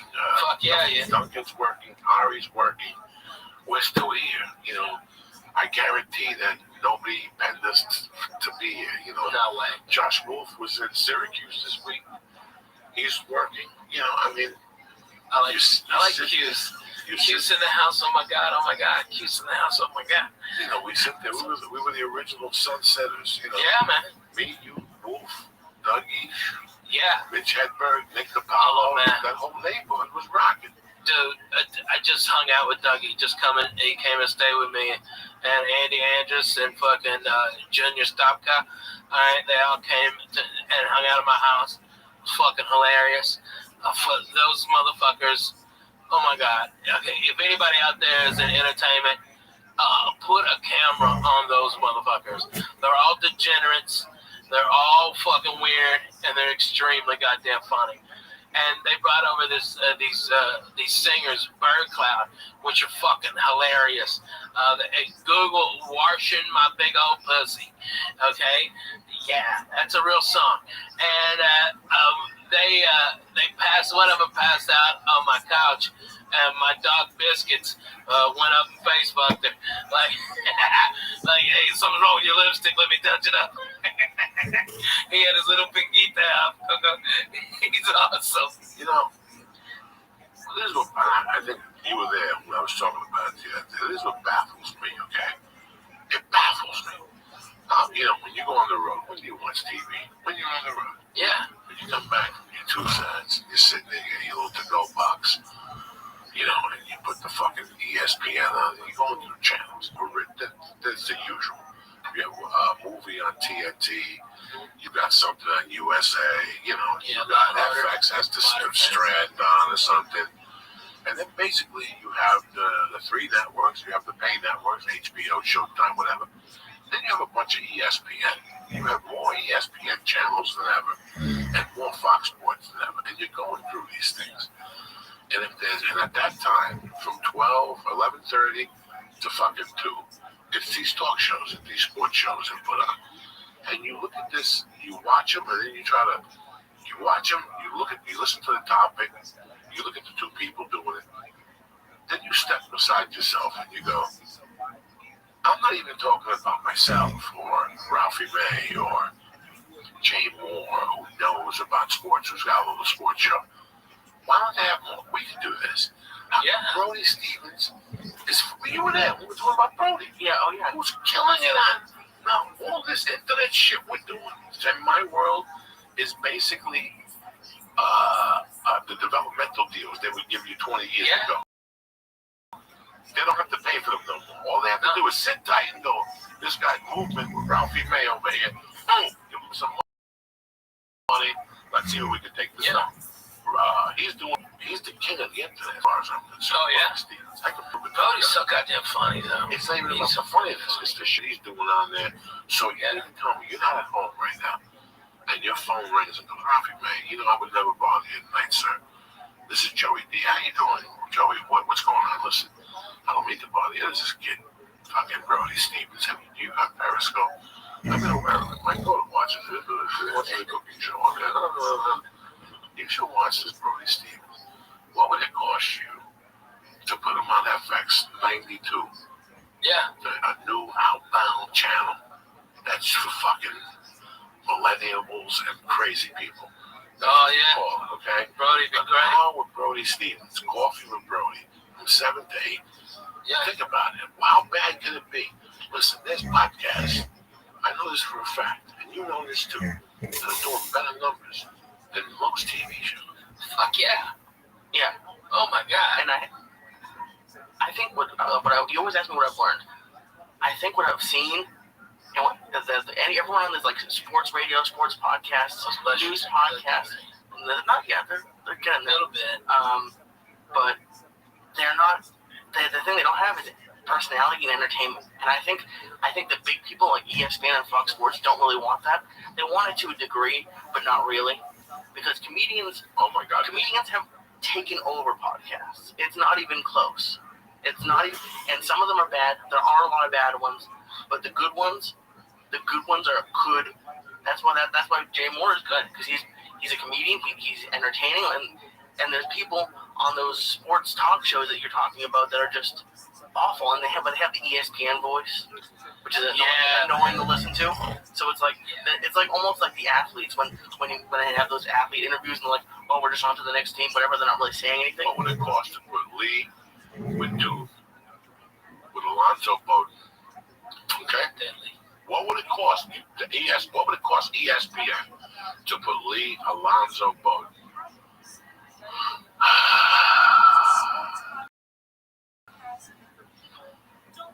Give me somebody. Jason Tebow, you could have Ian Edwards for soccer. Like there's a lot of comedians who have. It's just my pocket. It's incredible. It's just a waste of talent. I'm not talking about Joey. I'm not talking about Rob. I'm not talking about my friends. I'm watching something that's unfucking watchable. There was one the other night with Derrick Rose and the white guy. Yeah. Oh my God, the white guy is terrible. Derrick Rose, I thought he was hanging out with Doc Gooden. You know, he's fucked up.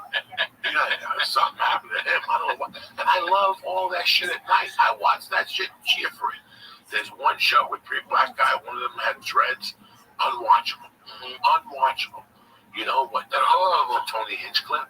They don't have nothing for the Smash Brothers. But the Smash Brothers aren't to do a show with a video show behind them, with a video camera doing all of that. This is the shit I want to see. Yeah. This is why these channels are starting to open up. Watch somebody's going to go, you know what? What's it cost me to start a streaming fucking thing? Like, put 3 fucking shows on it. I can stream them on YouTube. Brody Stevens, 24/7. You wake up with Brody and you go, it's from 7 to 8 with Brody in the morning, and then like 12 to 1. The last 2 stops of the night for Brody. The Comedy Store main room or the original room. He's deadly. He's deadly. He's deadly because he knows so many fucking people, man. I mean, I don't think people really understand. I was at Fox, and Tom Brady walked up to Brody Stevens and was like, "Hey, Brody, how are you?" And that's fucking Tom Brady, man. He was like, "Oh my God," and Brady was like, "I'm doing good, man. You know, feeling good, doing good, positive."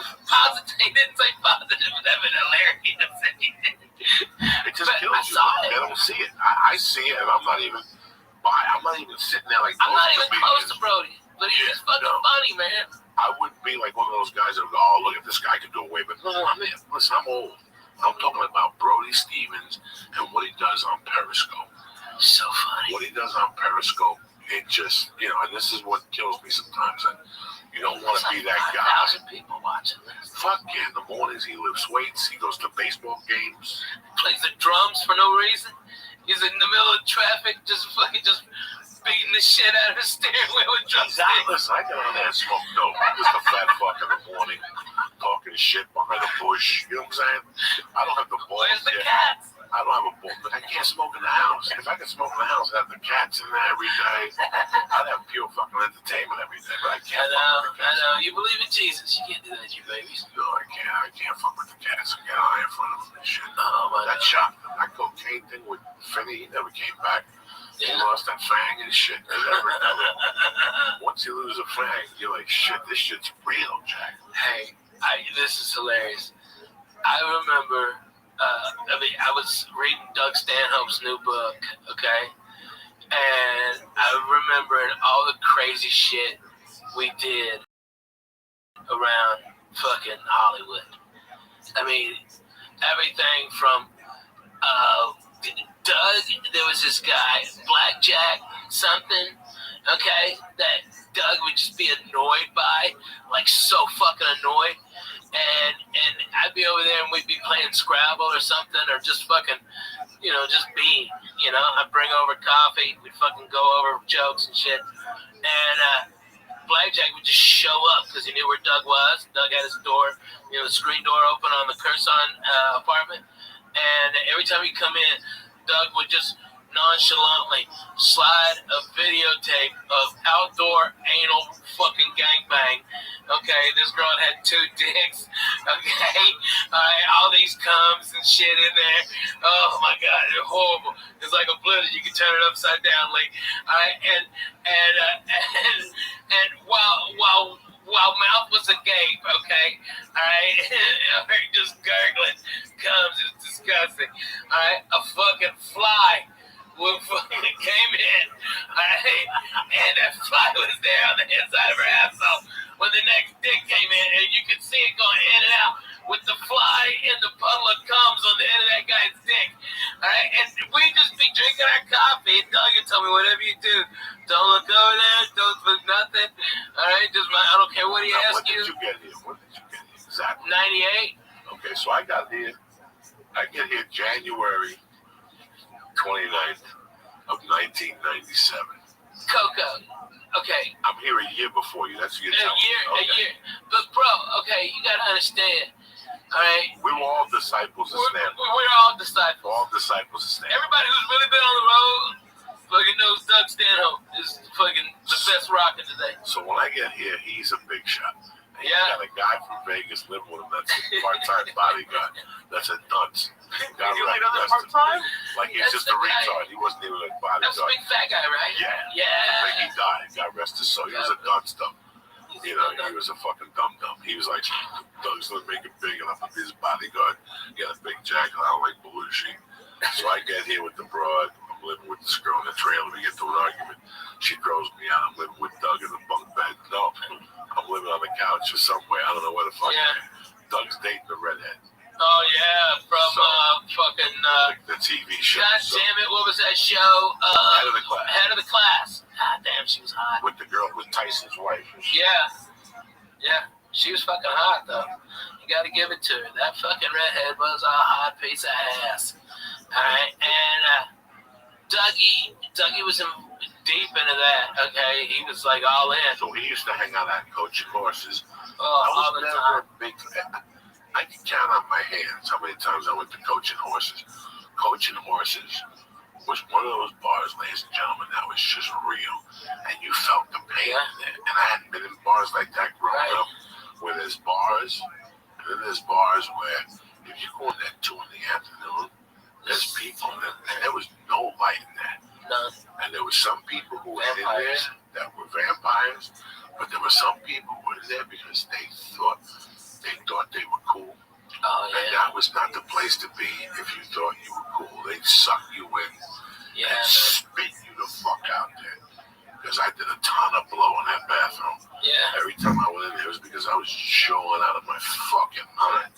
Dougie was the fucking best. He Yeah. knew I didn't have a pot to piss in, and he would always. He was like, "Hey man, I can talk to you. All right, you're a fucking comic. Let's go over to Coach and Horses. All right." And we just walk over to the Coach and Horses, and it was a Bud Light and a Miller Lite for Douglas, and just have a beer. And it was. I remember one night we were at the Coach and Horses, and this guy beside us was talking all this shit about faggots. We've got to kill all the faggots. Goddamn fucking motherfucking faggots. All right, and Doug goes, fuck yeah. And Doug's amping him up, okay, and getting him with him like this. And then Doug fucking grabs my head and makes out with me, okay, at the fucking bar. All right, and this guy's, oh my god, what the fuck? All right, and Doug goes, all right, another beer and a shot. That was a shot. That was a fucking. It was a complete. We were maniacs. Complete different times. I remember one night. Nobody's like that now. I got so gacked up that I walked right back to Josh Wolf's. Like, so I had the car, but the battery was dead. So I would just go in the car and put the seat back and lay in there. And hopefully after 10 minutes, I put the blanket on me and jerk off. And then put the seat back and open the windows because I'd be sweating to death. All I needed was a suicide note and I'd die in that fucking... Oh my God. Is that why you had so many tickets that you couldn't move it? There was sometimes that the car would start, sometimes towards the end, it was a mystery car. I had to remind. I gotta tell you about this because it's so fucking funny. Because we were on the road with Douglas, okay, and I remember we were sleeping in his Oldsmobile Cutlass, okay, and we fucking reeked of booze, and he was doing the porno fucking closer with the beer all over him, so he just smelled like fucking stale beer, cigarettes, alright, and it's in Houston in like April, and so when that fucking sun comes up, it's 110, okay, that's when we both fucking woke up out of our fucking stupor, sweating like pigs, and Doug goes, Ralphie, can I just butt fuck your titty or something like that? All right, it's really wet. I'm like, get out of here, you fucking creep. But that's how it was. He was just fucking bananas. He was crazy. He was bananas. Really, really was crazy. He bang pokey. That's amazing. Okay, that's deadly. You know, seeing him opened up my mind. Like Yeah, seeing man. Dice on tape that New Year's got me on stage. But in June of '96, I saw Doug's Down Now, and I've said this before. Excuse me, I was a host at the Broker, and the first time Doug came in, he stayed with me. I had just gotten separated, and Doug stayed with me. I was the house MC. This is '92. Wow. And he came. I didn't even know that. Yeah, and he came back 6 months later, and he had the evening at the Improv. Yeah. He stayed with me again, and we kept in touch for a while. Then we disappeared out of each other's radar. And then I get to Seattle. And people are talking about this fucking Doug Stanhope. He won San Francisco. He's the funniest guy in the country right now. And I'm like, is this a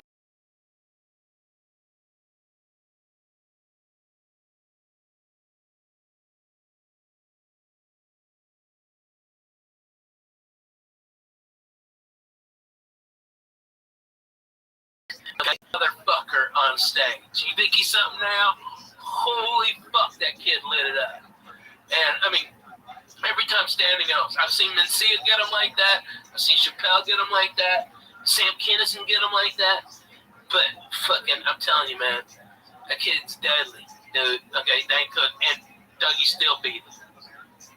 And well, it was murderous. It was something that Lee, it was completely different than what was going on at that time.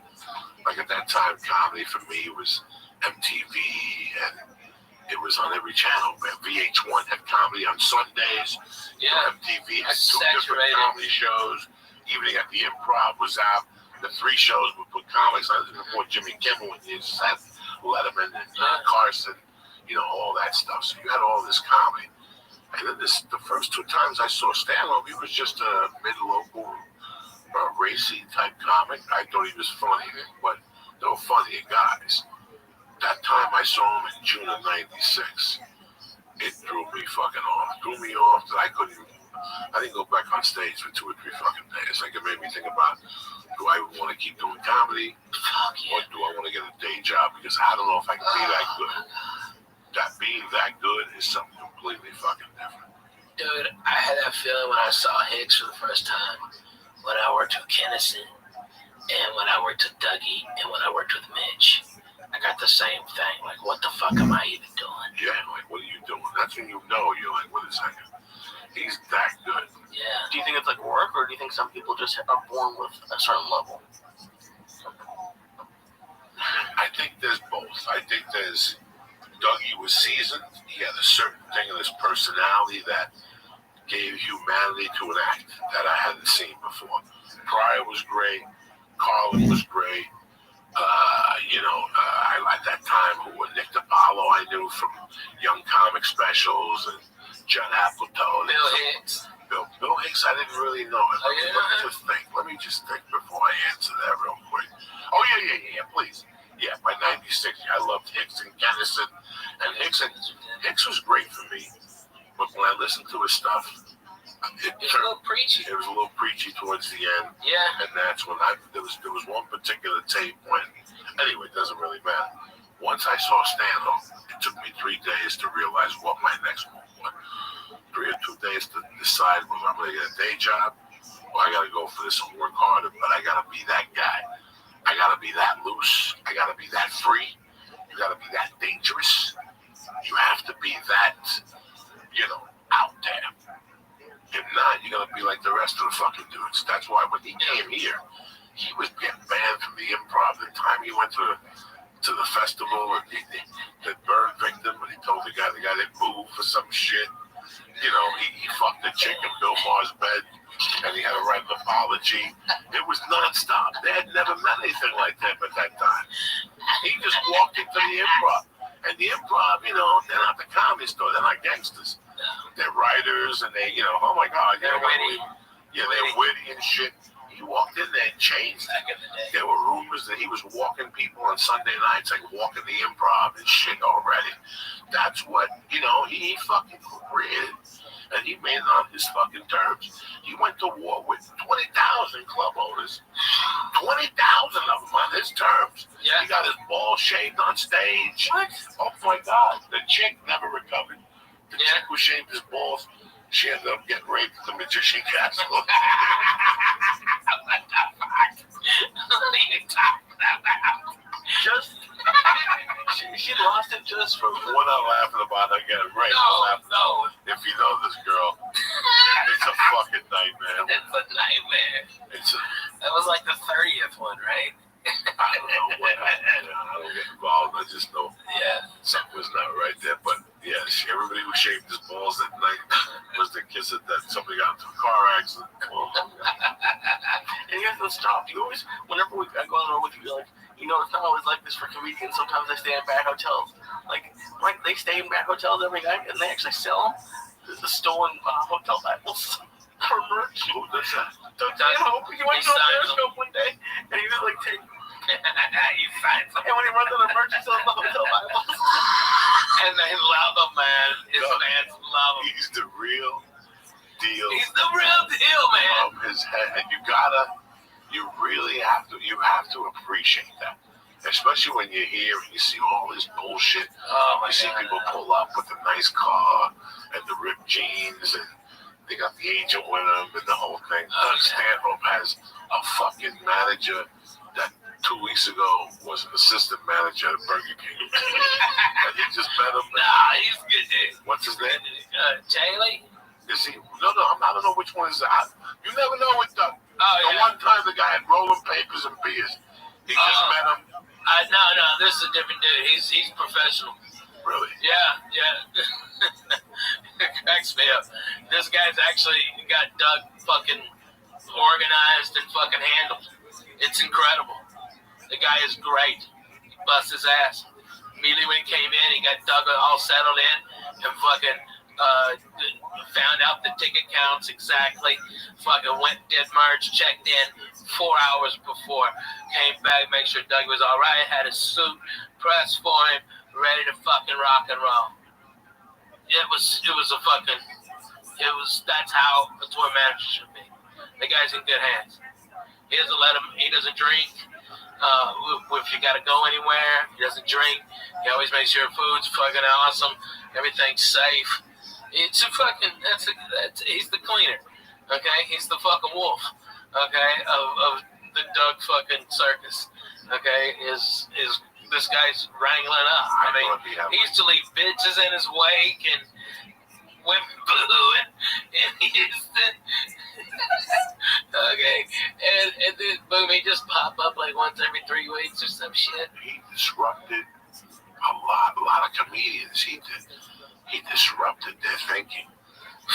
Yeah, man. Even at the Comedy Store, where that shit is born, Right. he disrupted a lot of lineups, and Yeah. they put him on at 8:45. Oh, Are you fucking kidding me? because he looked like a nice guy. He looked like a nice guy. That's what made it so deadly. forgot. He would destroy at 8:45. I mean, destroy so deep that it would ruin the show. He destroyed People people. walk How does it ruin the show? It's over. It's over. It's Even the fucking over. comedians know it's over. Everybody Once the knows. comedians are back there going, how can Doug Stanhope be going up at 8:45 at fucking night? Yeah, it was deadly. I lived with him, and it was great. I gotta be honest with you. I used to get up early. He slept late, so I'd get up and leave. He had an extra car for the comedians Yeah. that you had to put gas in it because the gas meter was broken. So you never knew where you stand. So as soon as you got the And car, you know that was a total scam, right? was it? Yeah, total scam. That's how the only way you get comedians to put gas in his car. Yeah, man. Was the needle busted or not? No, the fucking needle worked perfectly. Okay, you just tell everybody put extra gas in. No, it It's was broken. that It's broken motherfucker for was some. Dude, I'm telling you. I'm telling you. Okay, it was a total scam. No, I It was ran a out of gas fucking in that dude. fucking one time. and shit. Well, that's on you, Pete. No, You should put gas that motherfucker was on New Year's disco. I go in there, I put $10, but it's one of those viewers that you go to Santa Monica and back. It was the same. It was the Oldsmobile Yeah, the Supreme. Oldsmobile Supreme. Yeah, Fuck that yes. No, that thing was busted, Jack. Fucking beat the shit. I put like $30 in that motherfucker one time and it didn't move, Jack. That thing stayed on E like that. I mean, that car was at like fucking. When he got rid of, I think he's like at 400-something thousand miles on that car. That's fucking incredible, Yeah, I think I even slept in it one night. dude. One night he locked me out. I slept in that motherfucker. That's how dumb that car was. I slept in it many times. Oh my God. Doing CW Kindle gigs. It was. Shirley Bonham, she had some good gigs. Wealthy, how the fuck? That was just terrible. Marty Shilling. I would walk in your house at night, you'd have the fucking Bloody Marys Oh yeah. with fuck nut and somebody else. I'd have like $32 worth of cocaine in my pocket. Yeah. We drink vodka, smoke fucking weed. Yeah, I never did blow. I got too many risk factors. No. That was a long fucking time ago, though. Yeah. That was a long time. That was a long fucking time. That was a good building, man. That building, every time I It was drive, rocking, man. I don't even go in it. I don't do nothing. Every No. time I drive by, my heart stops. I always want to take lead out compadre. And I go, you know what, man? I'm not ready for that yet. Yeah, right. Go back in there. They got a good tamale on a Monday night and shit before, you know what I'm saying? But I took Lise to Joe's Pizza. He likes that better. That's good pizza. Yeah. I don't think I've been at Joe's. It's just really weird when you compare what The game is so much different than what it was. What our life was in 2000 compared to what it is now. You were already at the Laugh Factory. Yeah. You were already making it happen. I mean, you know, I was over at the store slumming spots. She was giving me spots. That was my only bright hope. Yeah. But I was there, you know, that fucking building, Ricky Cruz, Gavin, you. I'm working with him in December. Yeah. A lot. Oh my God, there were so many people that had that. Celine, Yeah. The other one, Gentry, you know, you just found the fucking cubby at night to sleep. Yeah. Thank God that was the way it was. That's I had why the futon for you, man. That's why, until I busted. Didn't I bust that futon? I busted it. Nah, I think I busted it, man. I think you rebusted it. Jesus Christ, But at least you didn't, you know, push a turd down my bathroom. Okay, Dre, that was always for Gavin. I appreciate that. I still remember being out there. I was telling Lee that I'm out there. I was telling Lee that ever since I've been a kid, I still remember a fucking story, a horrible thing I did when I was a kid. I loved matches. When I was a young kid, when I was about 5 or 5.5 or 6, I became a fucking match kid. I went through all these phases because I never did. You know, I was a little confused. I would lock myself in my room, and I would take my mother's 45s, you know, from the bar. They always give you back these little things. Yeah, the singles. The singles. The kids playing out there and that wisdom. The things out of this shit, catch them in the head. So when that got boring, I said, let me try this. I tried lighting them on fire, and they would burn, like they wouldn't burn. So I put like glue on it or something, and they would burn a little bit. Like they were, oh God, like they throw some Indian shit. That motherfucker thought I was crazy. So when I was about 6, I lived at 205 West 88th Street. And if you even go to West 205, it's 88th Street, and I parked the car and go to the end of the building. Not on the Amsterdam side, but going towards Broadway. It's a parking structure. When we were kids, that wasn't a parking structure. That was a garage that was closed down. And on the wall, there was a sign that said no parking, and that was the basketball thing. You had to hit that with the ball to score. But if you went deep down into that, it was just nooks and crannies and paperwork. From time to time, a rat would come out of there, and we'd beat him up with a stick. It was just a parking. It was just a parking. What the fuck? Oh, this is wow, man. It was just a parking spot, a huge parking spot that was empty. But you could get to behind the other building. Deadly, I'm sorry. No, keep going. You could get to behind the other building. And in those days, I would get like fucking all that paper from back there by myself. I can't believe I'm saying this shit now because I never even talked about this shit. I would get all that paper and I would stuff it in that, you know, like when you walk down people's stairs and I would light fucking fires. I had to be 6 or 7. I was a little fucking pyro. And I kept doing it and people kept fucking like, you know, it was Joey Diaz even then. People kept saying like, what the fuck is going on? Who keeps lighting these fires? And they couldn't put together that whenever I got there, that's when the fire would start. Like some people go, you smell smoke, and they'll go, yeah, it's behind back there. And then people would go back there, oh, holy shit, there's a fire. And I kept doing this shit, and I would do it in different spots on 88th Street, 89th Street. I was fucking crazy, Ralphie, man. What did you like about it? Do you remember? Just, I lit some stuff on fire too. see, yeah, I just like the, I think a lot of kids go through that. I just went through this phase where I just lighting shit on fucking fire, and I would buy cigarettes. I would get cigarettes. That was the smart way. And I wouldn't smoke it. I would just light it, and I would breathe on it or something. And I would try to keep it alive.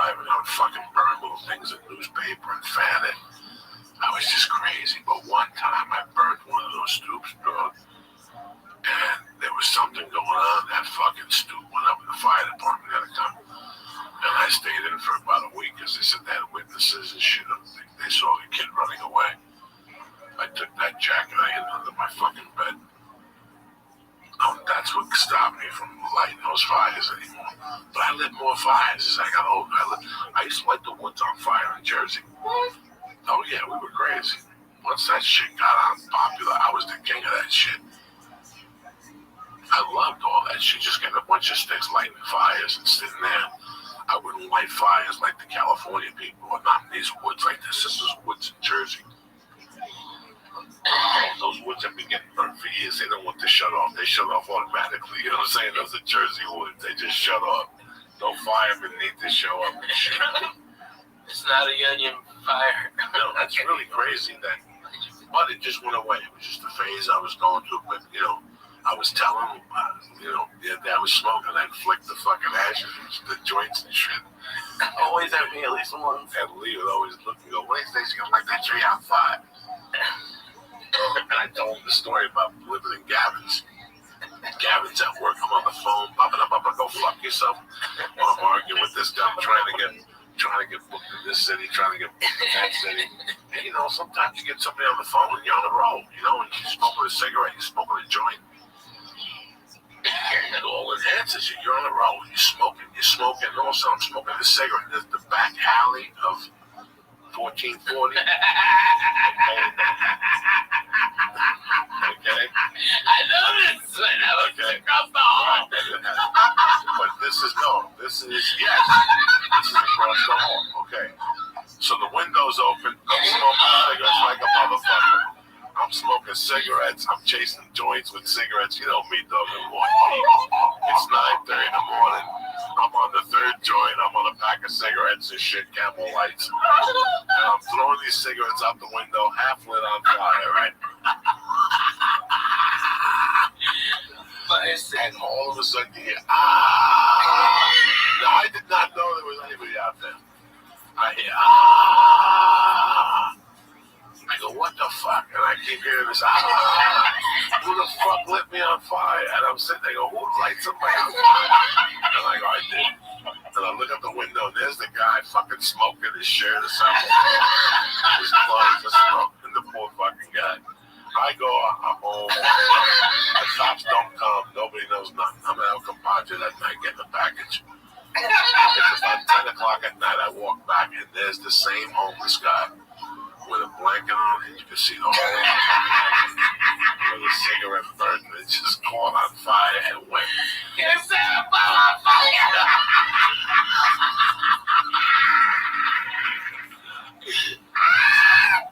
I was right across the hall, and the fire department did come by.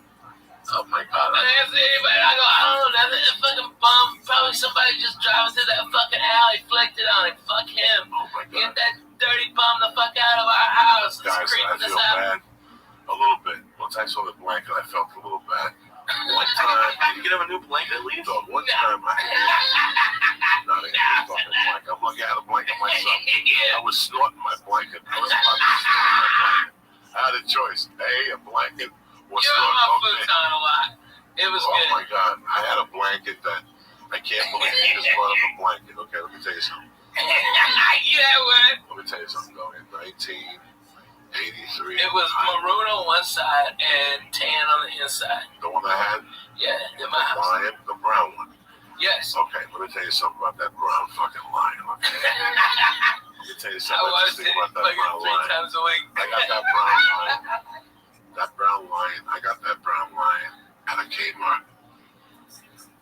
This May of 1984. That's it.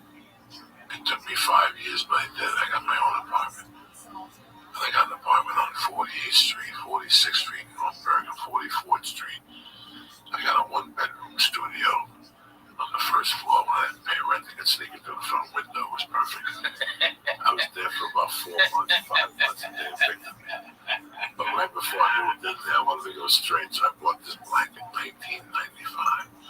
I mean, it was, no, 999. It was the cheapest fucking 999. So, I washed that blanket. I got evicted from that place. I was homeless. I went to California, came back. I caused wars that summer. Went to Miami, came back the whole time. That blanket was at the bottom of my travel bag. I had an army bag, and that fucking thing was at the bottom.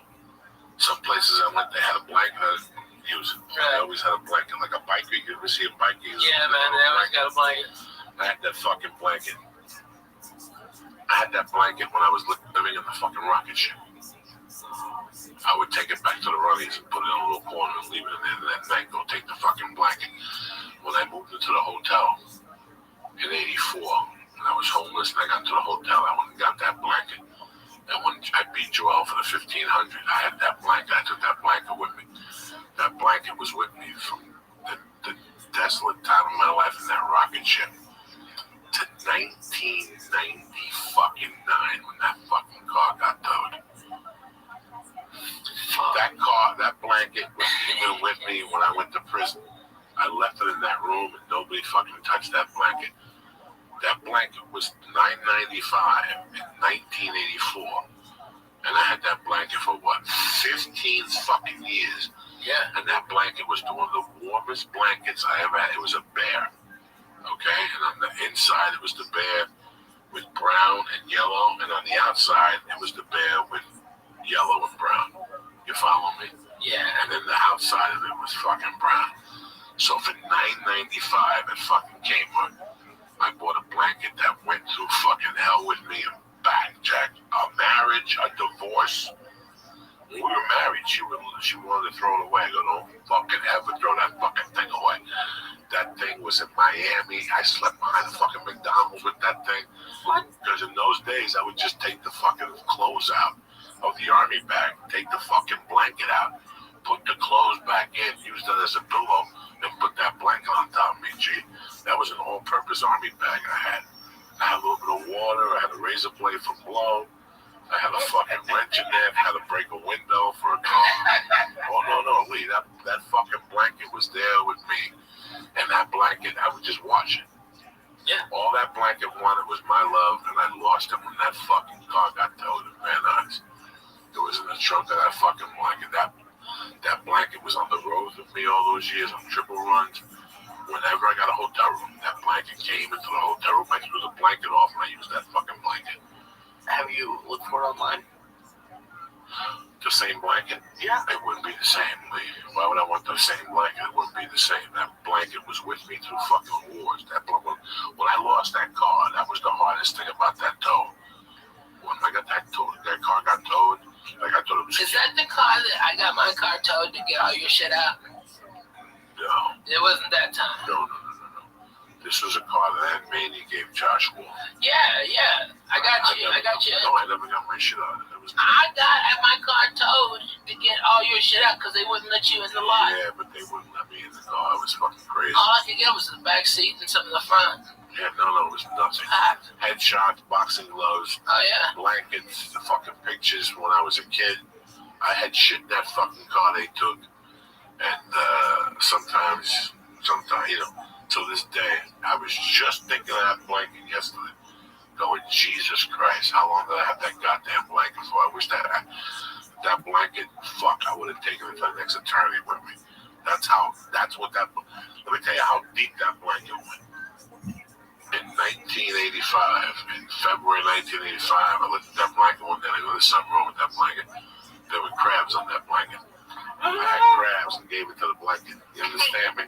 Who the fuck gives crabs to that blanket? I did. Where's Tony Bennett?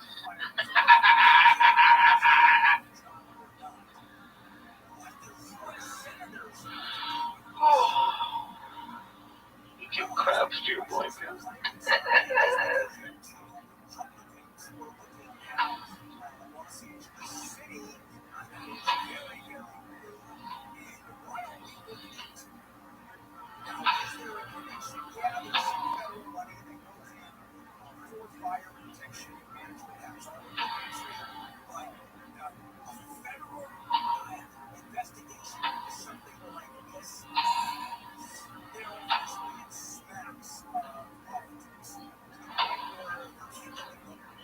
After 400 episodes, this song still fucking hits me the same way it did when I was fucking 6 years old. For 1 minute, I go, Jesus. Shit. shit today.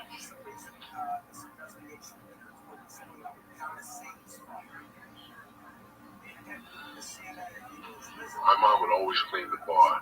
Always clean the bar and always put this song on. Like when she went into the bar in the morning, she'd open the bar to get air in there. She'd open the back door. She'd plug the fucking jukebox in. She'd put ice in the fucking thing, and then she'd start playing the song. And she'd fucking clean the whole place. Hot water, soap. Yeah. Old school soap everywhere, steaming off the floor. Fucking sweep it out. You know, this was after the cleaners came at 3 in the morning. You know what I'm saying? That's how fucking deep. But she always played the song. The song was always on. This was the first jam to go. So I'd walk in there and go, why she play this fucking song all the time? Why you play this fucking song? Your dad gave me the song. Shut the fuck up. What are you talking about? So I would play this song on Mondays out of respect. Sometimes you gotta have respect in your fucking life for something. Oh, well, I'm an atheist. All right, well, you're sucking dick in purgatory. Okay, Uncle Joe, you gotta have respect for something. You gotta light a candle. You gotta do something. You know what I'm saying? Next thing you know, you're sucking dick in hell. Pow! With fucking De Niro and fucking, with De Niro and fucking Angel Heart. What the fuck is this shit? Someone posted that scene today from Casino where the guy was going to, I forget the actor's name, was saying like, I want my money back. And he was like, you can't have your money back. And I was like, let me just tell you what I like. That whole scene, he killed it. It's amazing. You like that? Huh? Yeah. The guy who played De Niro's attorney, representing him in Vegas, okay, was played by the actual attorney, okay, that went on to be the mayor of Las Vegas. And he was apparently shady as hell. I mean, you'd have to wonder if he'd sue if it was a gross, you know, I don't know. It was pretty incredible. A little shady. A little mob lawyer. I love it. That's real. I don't know. Maybe I watched the DVD extras too much. Well, I'm in town doing a benefit tomorrow. Doing actually two of them. Doing that Wounded Warriors one at the Comedy Store and early, and then my show at 10 o'clock on Tuesday is called Rockin' the Rest, and 100% all the comedians are donating their time. And we got Dane Cook, we've got Margaret Cho, we've got Gerard Carmichael, myself, Adrian, a real actual native comedian, okay? All right, and all the money goes to pay for propane in North Dakota and these reservations where they're allowed to freeze, basically. Every year, people see their kids die and see their old people die. You know, Indians, they keep their old people with them, okay? White folks ship them away, put them in a box, okay? Feed them them happy pills until they fucking die, you know? That's what happens. But Indians keep them close. And so every year people die, and this is keeping people warm who really need it. And so, you know, I'm happy to donate my time. And I think it's going to be a fucking great show. And then where you at this weekend? Oh, this weekend I'm in Oxnard. I'm at the new Levity Live in the mall, apparently. I don't know. I've never been there. It's brand spanking. I bet it is, man. They don't really fuck around, dude. Those guys, they can't get their shit together. You know, I mean, they're always phenomenal venues. And then when they make, like, everyone is like, let me top the last one. Okay? Like, fucking Irvine was fucking amazing when they redid it. Okay, got a umami burger in there. That's a fucking deadly cheeseburger, Jack. Alright?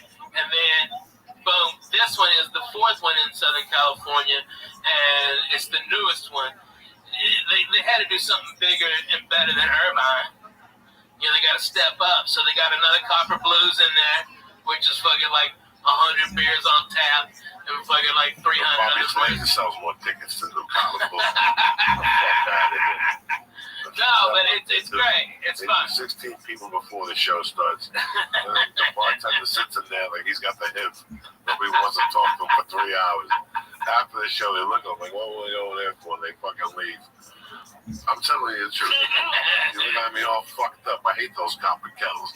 They always got a cover band. Copper blue. Yeah, copper blue. I like a cover band. No, not when I'm on stage and I gotta hear Black Dog. Oh yeah, fuck By you. some fucking dude singing Black Dog and shit. Yeah. And I'm on the other side. There's too many things on the fucking menu. It's too big for Uncle Joe. I like simplicity.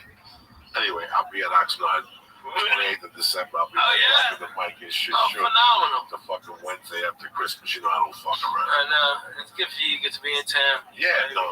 You gotta stay in town during the holidays. That's what they shoot the planes down. You know, these people are gonna start taking planes down with fucking, what do you call those things? A fucking 50 cal Barrett, 50 cal. No. What's those It'll things? take down an airplane. What's those A things? drone. Drones. Oh yeah, drones are gonna be knocking shit out of the sky. The planes are landing. They're gonna take Fuck the yeah, planes man. out of the airport. Why are you giving people anxiety now? I'm not giving no man. Are you giving me anxiety? Who flies more than me and fucking Ralph and Ray? Not you. What are your anxiety for? Well, yeah, All you're you not gotta on do is be there. on I the live floor. near an airport. So who's I don't think they're gonna do that though. I think they're honestly, I think they're gonna attack a comedy club. I really do.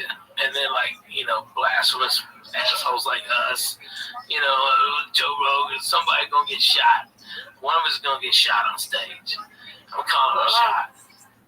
It's gonna be horrific. I hope it's me because at least I can take 42 9mm rounds to the torso without fucking stopping. I'll get over there to fucking Johnny Blow Up and fucking gut him with a Budweiser bottle. But here,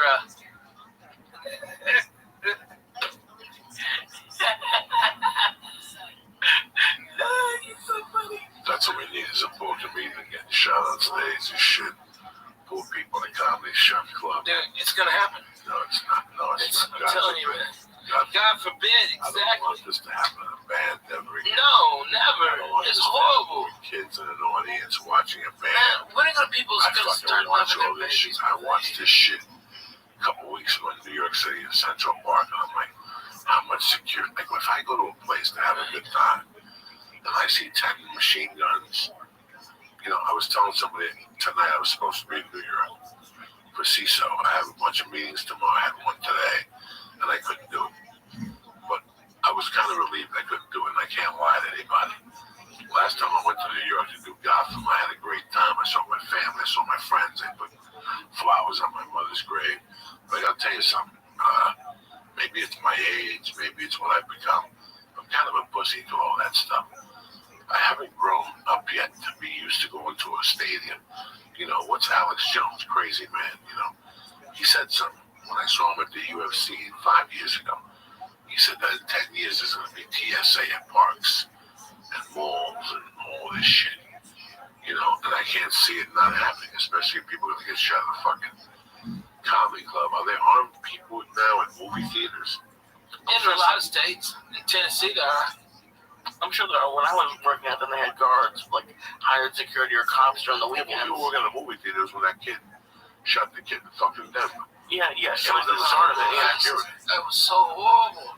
So what I'm trying to say, there's a bunch of realities involved here with life. And every time I sit in the fucking plane, right when I put my luggage up on the top and I sit down and I put my seatbelt on, I go, what would stop right now? Some guy just running up with a grenade. Well, you have to think that way for 2 minutes so you're prepared. Yeah. I would always wonder, Joey, how can you prepare? By covering my eyeballs. Anything is better than just surprise, cocksucker. I know people who like to shit on the TSA. Maybe I have a weird thing. Not me, but it's why. I got felt up both ways. This way back, I had to stand at a different angle, and they took one of the things up my legs. It was terrible, but it happened both times. Did you get a boner? No. Listen, man. TSA makes me relax for 7 or 8 minutes, okay? But the reality is that it's like this. It's like in Russia right now. They can't do Quaaludes, or they can't fucking smoke dope. They gotta do some drug till your skin falls off. Right? Did you see that shit on Nat Geo? They show these people and their skin falls off. Right? No. You have to cook it gasoline with explosives. There's always people who find a different angle. There's people like that dude trying to put a bomb in his sneaker. TSA can only be so good. They can only do the job they can do, man. So you can't really, with all these attacks and whatever. Listen, man. My guys in Nashville, dude, are so fucking cool, man. I mean, like they're like everybody says hello. We have to go do all the pat downs and stuff, and they just like, Happy was having a high five everybody and walk the fuck on. I mean, these guys are easy breezy, extra sneezy. Those guys are the greatest dudes, and they just breeze you right through. I fucking love the guys in Nashville. You know, listen, man, I love Burbank and stuff, but these are the Burbank's a good one, dude. These are the fucking realities, people that you know, I dread taking my daughter somewhere like something like crazy, like a fucking crazy airport or a Disneyland type of event. I mean, you know, but to say, listen, you have to live your life. Yeah. You can't live like a fucking Cuban down there, living in your corner. You have to live your life, man. That's where you live in America. Who knows? And now they're bombing the shit out of them over there. That's how they retaliate, by blowing up planes and shit. Yeah. Once you start fucking with them over there right now, they're shooting people. I saw that on World News today. Now with Diane Sawyer, with my other dog. Diane Sawyer's long and buried. What's the other dude that way? Do you like Stephanopoulos? No, he's not on. He only substitutes for this dude from time to time. I don't really like. I'll watch him. I'll watch Stephanopoulos when he's on. He don't bother. I like that guy. Yeah, me too. He's not George Stephanopoulos. Yeah, I'll watch him. He was in some White House saying. Yeah, he was good. Let me give some fucking quick shout out to my man. It was great seeing the Lakers family in Chicago. Oh, amazing. I love you motherfuckers. The old man came out. He knows I love him. It was great seeing Pete the Greek. It was great seeing Josh from 10th motherfucking Planet. He took us over the Owls and stuff. You know, I want to really thank the club. I mean, the management, the staff, they were great all week. I want to thank my man Ramir, Shaman, Fred Nasser, Coach Lacrosto, Raymond Mayer, Garrett LaHunca, Nikolai Zeppa, Sean Charles, Jason Jackson. I want to thank your boys down there in Austin, Crystal, and my man, Bobby. And I'm excited to see my boy in motherfucking Las Vegas next week, Larry, a.k.a. the Toki motherfucking Lair, all next week at the South Point Casino with my man Larry.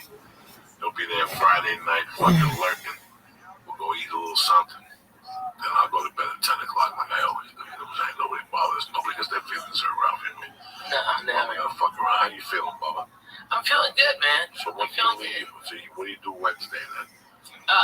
Wednesday, I'll wake up at radio at 7 o'clock up in Fresno.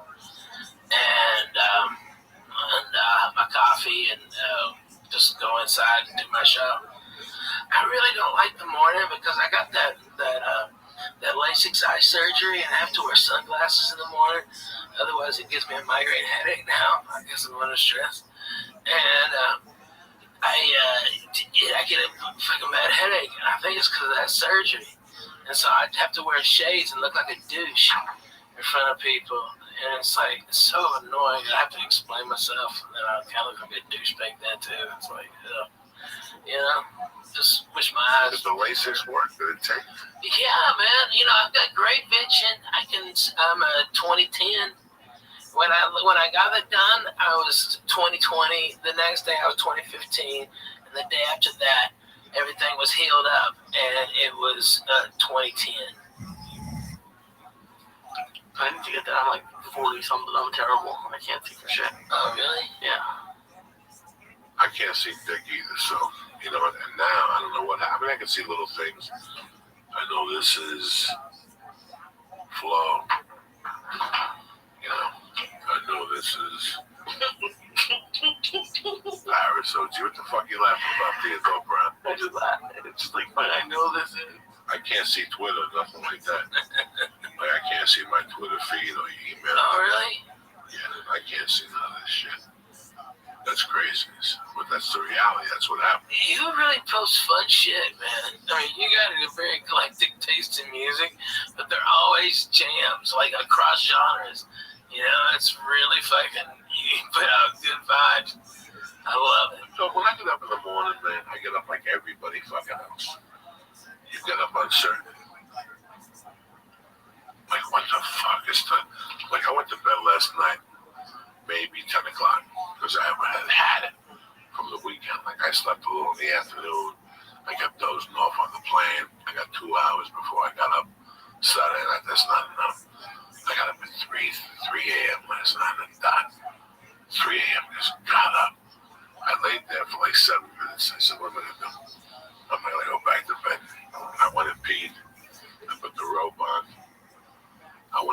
office. I did a few bong hits, right?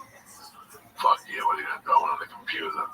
So it was crack-a-lack, and I pulled out one of my notebooks. I wrote my agenda for the day. I got my week ready. Right, what are you gonna do? I did a couple more. That's fucking songs. amazing. Oh my god, I did a couple more. I didn't You're even like make the army, dude. I didn't even make coffee. I did a few more bong hits, didn't even eat nothing. Nothing.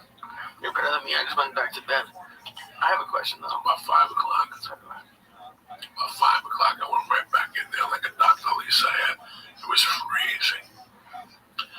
I took that t-shirt off, my titties came out. I put that fucking blanket on with that sleep apnea mask, and I climbed under that blanket. I slept till that fucking alarm went off at 10 after 7. And I would have slept till 9, trust me. I would have gone deeper than deep. What's your question? I'm sorry, sir. My question was about Saturday night. Because we talked after, and you were really pumped after. And I was just saying, I never knew what did it feel like? When you finally got to the hotel, what did you do? That's a great question. I sat there and just let everything cool off. I didn't even know what was going on. I had no idea what was going on with me. I knew I just wanted to sit down. You know, at one point I took my shirt off and my shoes. I wasn't getting anxiety. It's something else. It's a different feeling. I put the TV on and tried to get interrupted by the TV. I think I called you. I called a friend of mine, but nothing really mattered. So I got up and I went in the shower. I put the shower on as hot as I could. I just sat there and let the fucking water hit me too. I couldn't take it anymore. And I let the water cool off and I stretched my back. I put shorts on and went right to bed like that. You just passed out? Just passed out. Whenever I'm confused and shit, I need to go in the shower. I just go in the shower and let it run on my head. And let that hot water fucking rejuvenate my brain's fucking cells and shit. And that's it. Because Rafi, you've done a lot of specials. And even your early ones all of them were amazing, are great, but this is Joey's first. So going back to your first, can you think about what that was like?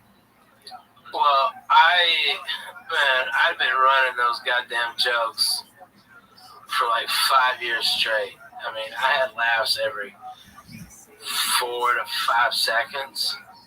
And the album went platinum because people thought I got fucked out of Last Comic.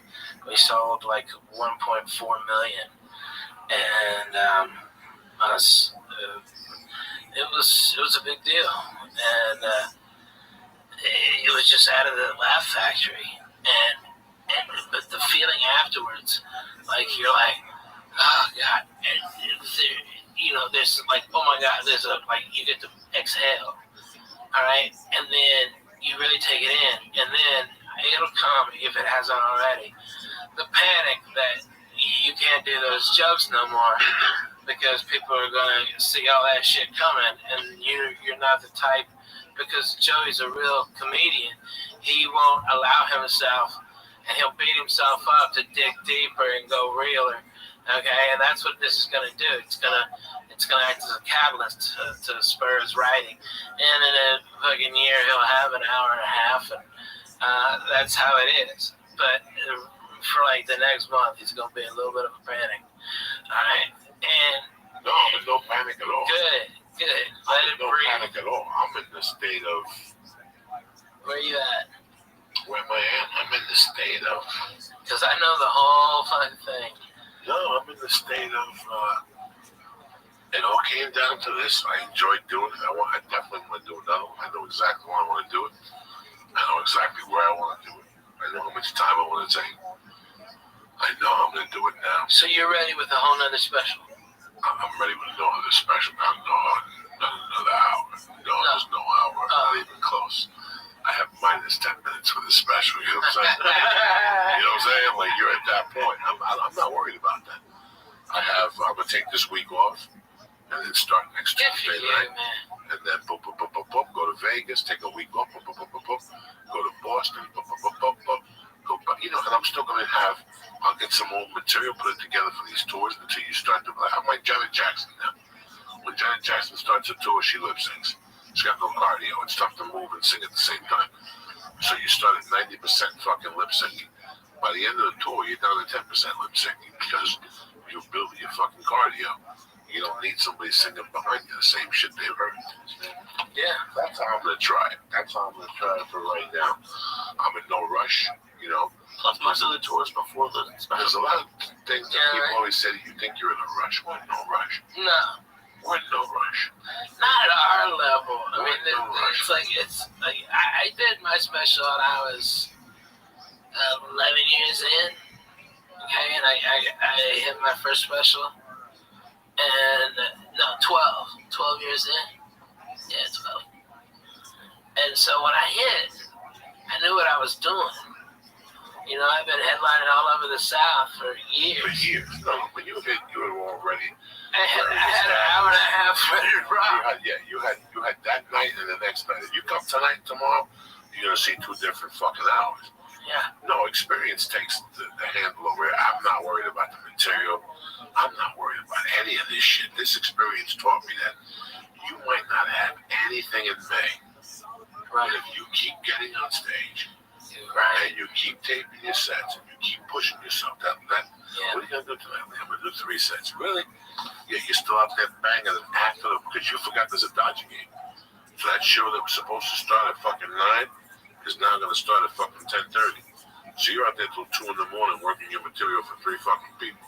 But every spot works.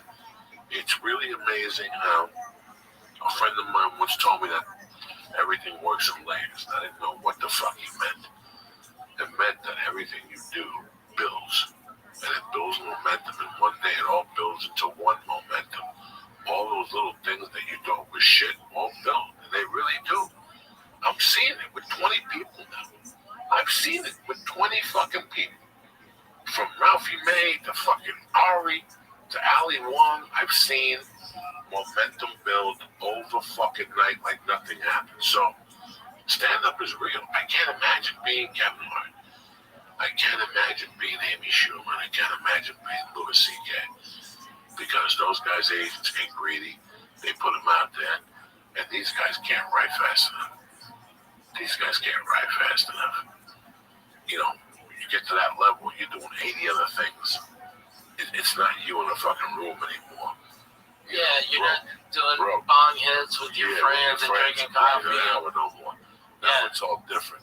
It's all different. It's all different now. So people can't adjust to that either. I was telling Lee that one of the most important things is grounding. No matter what Ralphie had around him at all times, the 6 agents, the whole thing, I was always hawking them on the phone, tormenting them, making them laugh, keeping them grounded so you wouldn't buy into the fucking bullshit. You don't buy it, they're going to hit you with bullshit. That's it. There's a ton of bullshit that comes to it. If you keep your friends around, they keep you grounded. You know what, Ralphie, that joke ain't funny. When that agent tells you that joke is brilliant, we love it. You're up there eating dog shit like that poor kid on the Today Show, Maury Feldman, singing that fucking song. Oh my God, you hear that? Imagine this That poor kid. What do you I wish one of them Lost Boys would come and rip his fucking head off. What do you do Scaly feet. when you're that kid's agent and he comes into your office and he sings that song to you? You can't sit him down and tell him the truth. Somebody's lying to that kid. Well, that's tremendous. Well, get me on the show right now. Let me call in 2 minutes. Let me call when you get out of here. No, I'll wait. Call right now. I got Corey Feldman in my office right now. He'd love to come on the Today Show and sing a song. Really. Tell him to send us a demo. They sent us a demo of that fucking song without looking at the kid. He shows up with the 2 broads dressed up like fucking Dracula. Yeah, dressed up like fucking white Dracula. What about them? What about the auditioning for that role? For what role? The 2 women. I know one of them was probably his girlfriend, but the other one, I don't know. Those poor girls didn't know what they were getting involved in. Trust me. Oh my God. Those girls want to shoot themselves right now. Those girls have changed their hair color. They quit SAG and joined after.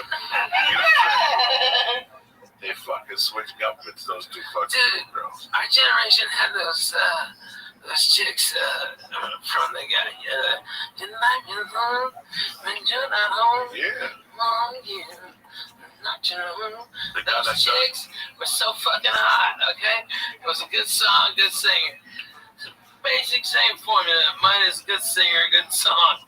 Okay? If they just had a good singer and a good song, it would have been great. You know, that was music at that time was like MTV. The better your video was on MTV, the more tickets you sold. It really wasn't about the music, and the music was good. The visual effects to the fucking videos in '83 and '84 were fucking brilliant. Sledgehammer,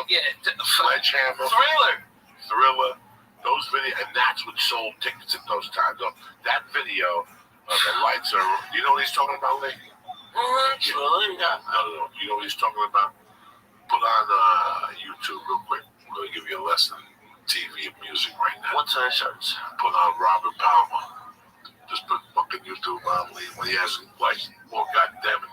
Lee, is it time for another mushroom cap? No, it's not. You didn't get off on those mushrooms, Lee. No, you're not, because I'm only getting off a little bit. It's time for another mushroom. Let's do another. I'm not doing Not you, mushrooms. brother. Just me and Lee. We're in training, Lee. Oh, is it training? That's What Robert Russell song? Addicted to Love. You never saw this, Lee? No. Okay. Oh, this is tremendous.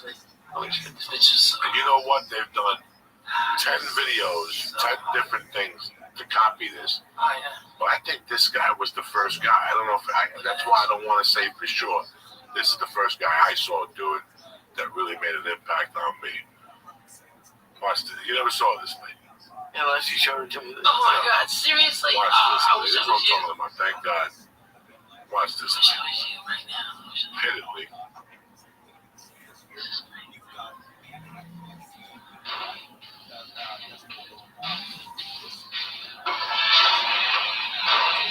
Watch the screen, Lee. Don't watch nothing else. Oh, shit. Look at this motherfucker. Man, holy moly! Look at this shit, Lisa. You know? Wow, that motherfucker. Bam.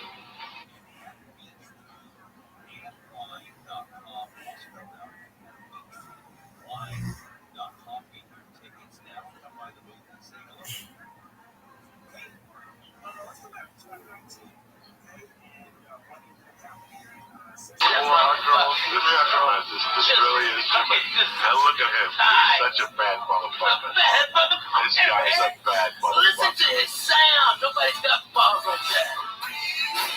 Nobody's got a sound like that.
Put on Robert Palmer, I Want You.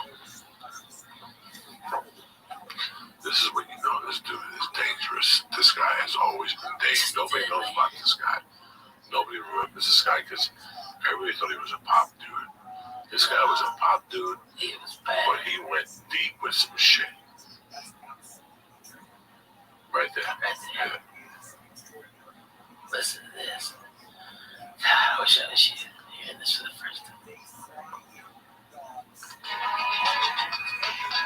So he went into this Marvin Gaye thing after Marvin Gaye died.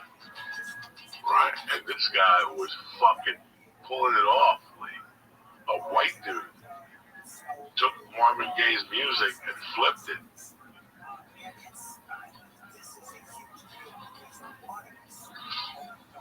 he flipped at this dude.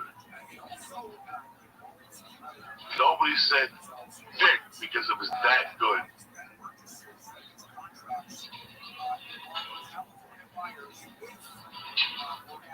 Is it the real music video? Yeah. It's early MTV. No, this is a little later. I figure that other shit was 84, 83. This is after he got a little bit more popularity. Yeah. He wanted to switch it around on the motherfucker and show people how deep this motherfucker was. He's fucking bad, dude. Now speed this up a little bit, please. He really breaks it down somewhere. Here you go, right there. There you go. There you go. Here's where he turns it up.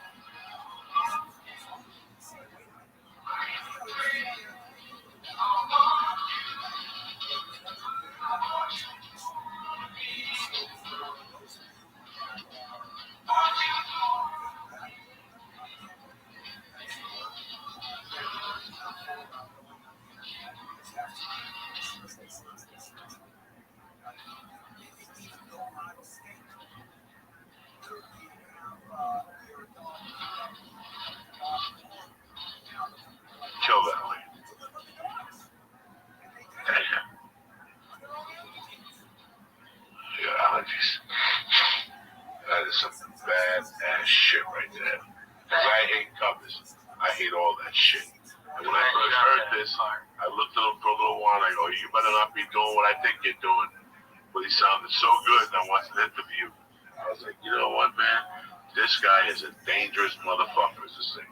I like all this type of shit. People like when a guy takes a thing and puts a spin on it.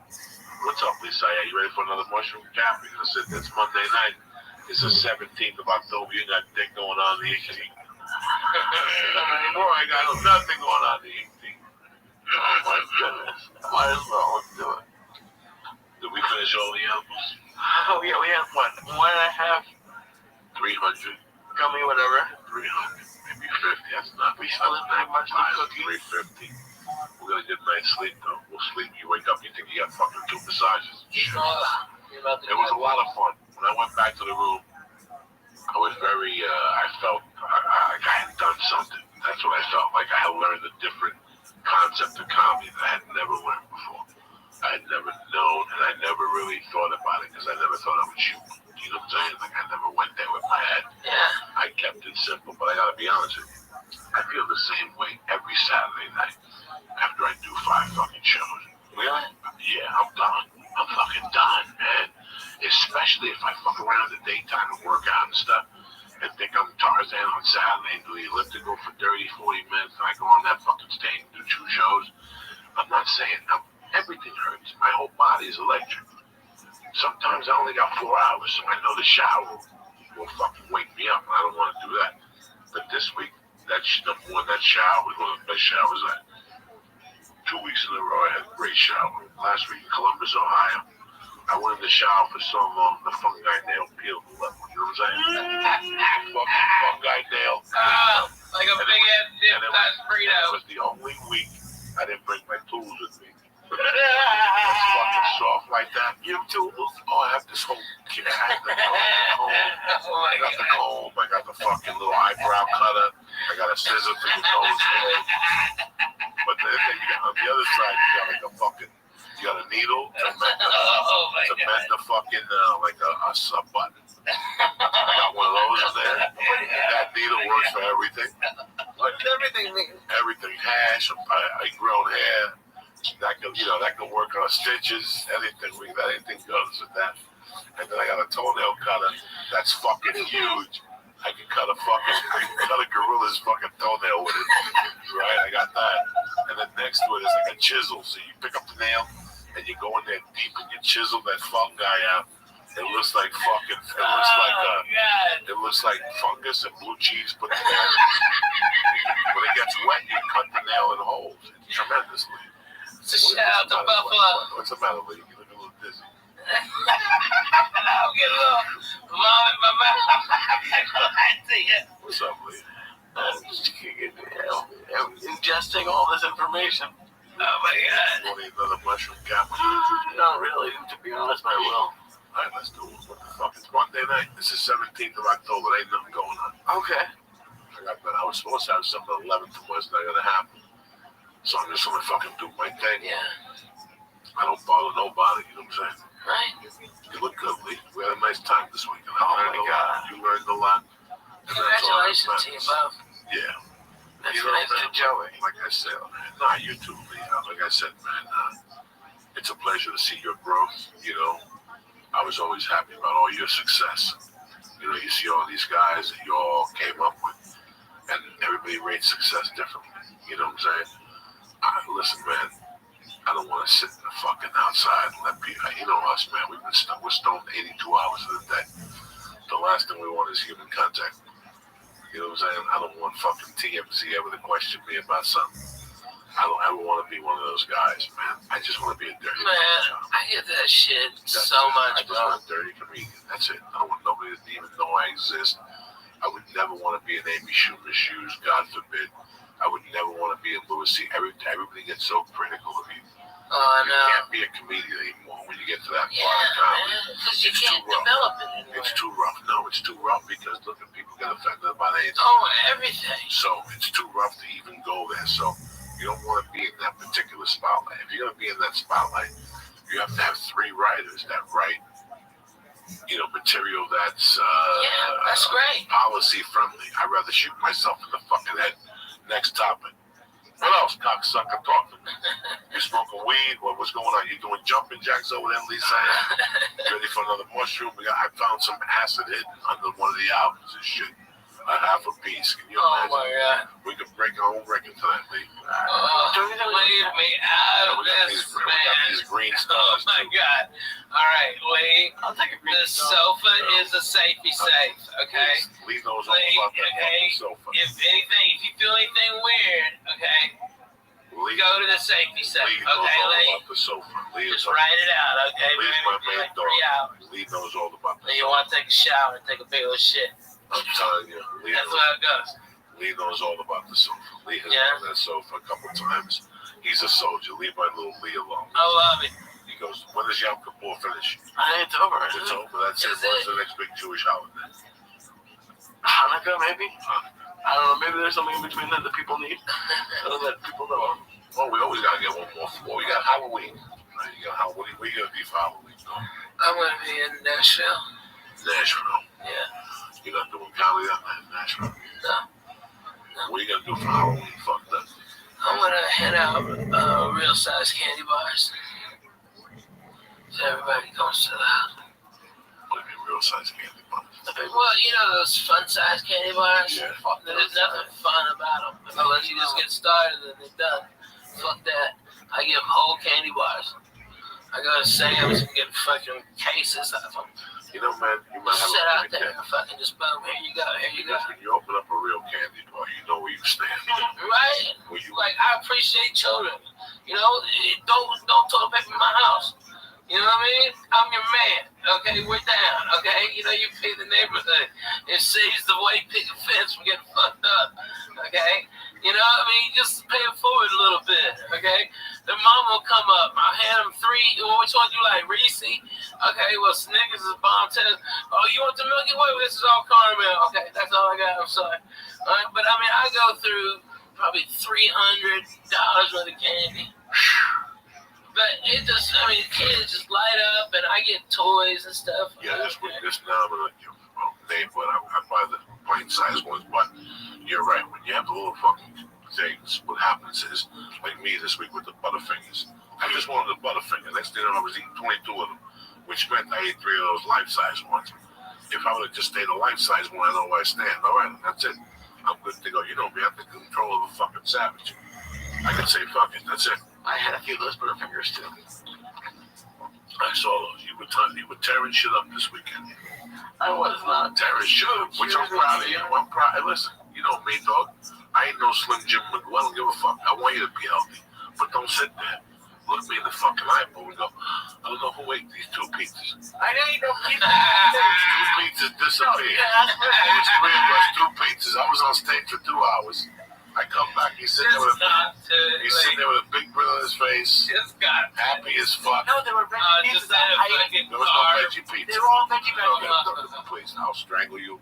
I was eating them. They were not veggie. I wasn't. They were cheese and prosciutto and not arugula. backstage. Well, backstage. No, in Really? the green room. In the green The room. green room, there was prosciutto, No, arugula. when I got back There there, was me, you, ask Willie. Ask Willie. When I got back there, I had no pizza. It was just veggie. Ask Willie. Get Willie on the phone. Wait a second. When I got back there, there was 2 slices of pizza. I ate one. Please stop. You're insulting my intelligence.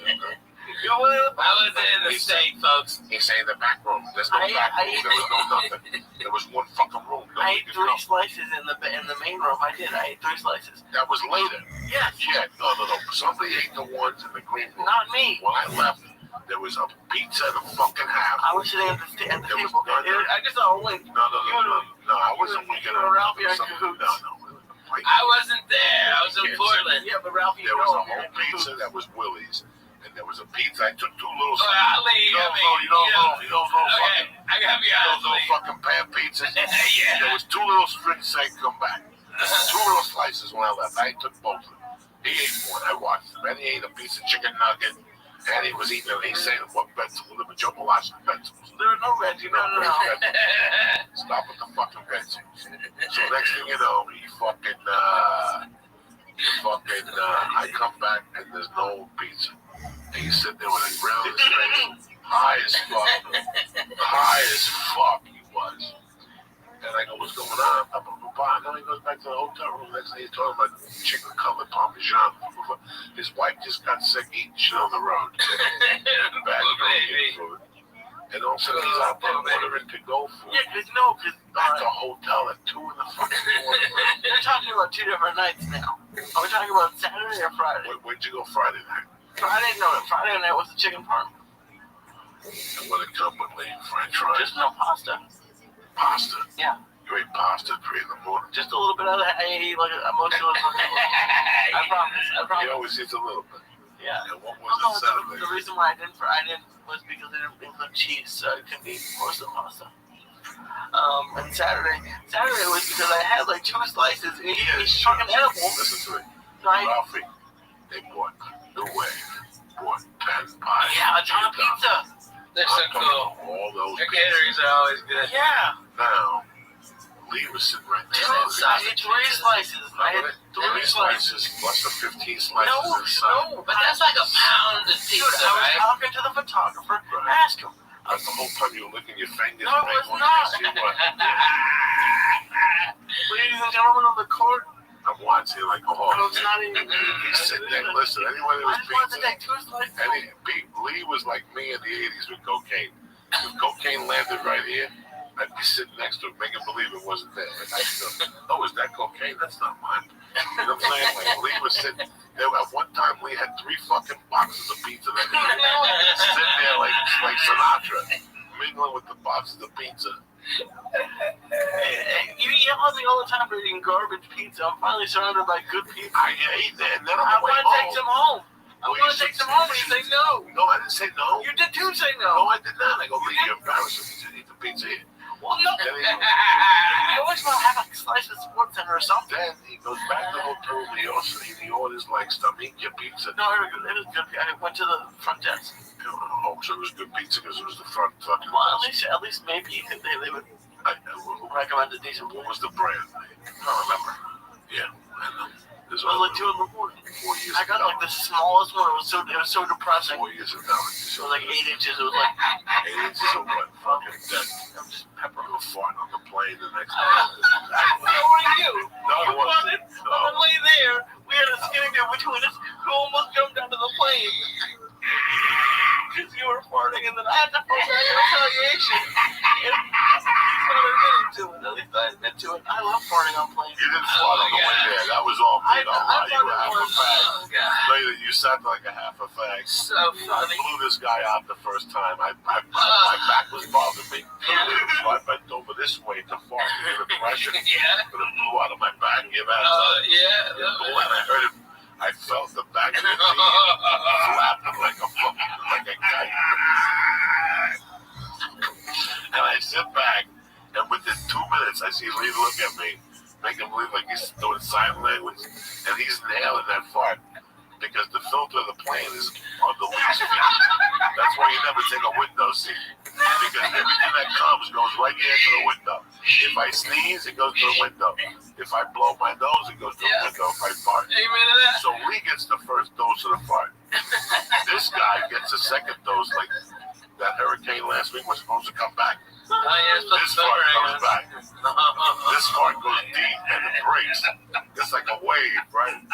It's like a wave. It breaks like this. Half of it goes Lee's direction. The other half hits the middle seat and ricochets right in this guy's mouth. You understand me? I know how to fart in that first aisle. I've been doing it for 10 fucking years. I started on Rogan. That's the first guy I started on. Because that's first class. That's turkey. You gotta catch them when they're sleeping. And their mouth has to be around here. Rogan would sleep by the window with his mouth facing out. That's tough to catch him with a fucking fart. I'm telling you guys. I don't fuck around. I'll tell you how it is. On the way back, I got upgraded to first class. It's Sunday flight on the way home. I always get upgraded. I walked back to check on my Lee. Oh, killing it. I give it edible before we get on the plane. We started the flight at 7:30 a.m. with 200 milligrams of death. A joint at the hotel. Oh yeah, we don't fuck around. And we had just gone to bed. Well, yeah, 3 hours before. 3 hours before. Killing it the whole week. Kurt Michael was there. The whole fucking, everybody's fucking smoking dope outside. And we get on that plane. I get upgraded. He goes back to 14D. No, he wasn't really in the dungeon. He was in the middle of the dungeon. They charge you for those seats now from 14 in, $50. If not, they put you in the fucking dungeon, dog. And let me tell you something. You fly anything now from 16 back, you're gonna get sick. You're gonna get something. You're gonna get Abu Dhabi, something. You're in that 28th row by the bathroom. Hell have fury on you because people are back there farting. That fart's got nowhere to go. You gotta sleep with a blanket on your head and a straw coming out of it. Shit. You think I'm kidding you? Listen, you get anything from 24 to 28. When you go home, you gotta take a shower. You can't even fucking go out and meet your friends and hang out because you got this fucking layer of airplane. Trust me, dog. We used to sit in the back of the plane.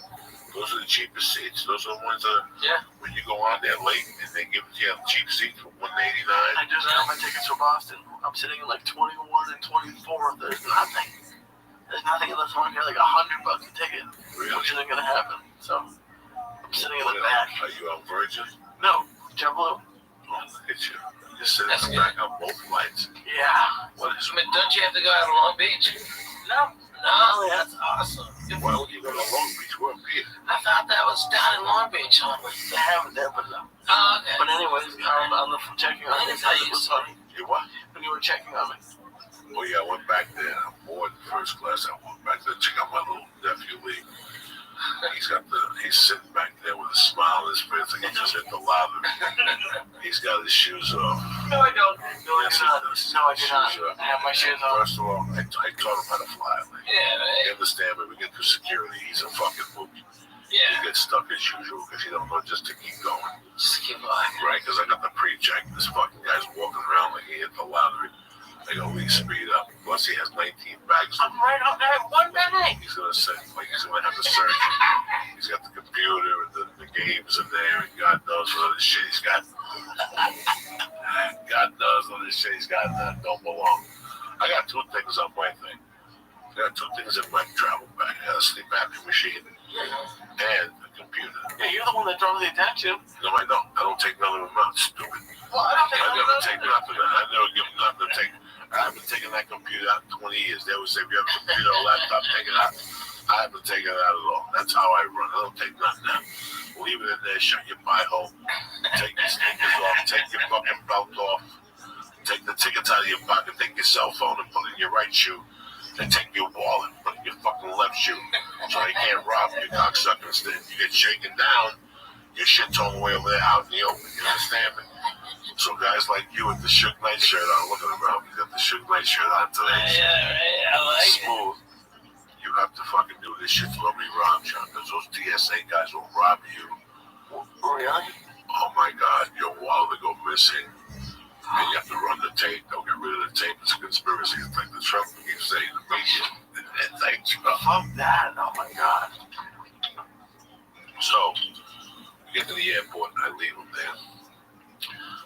away from him. I go, what would he rather have? Me away from him, a nice breakfast away from him.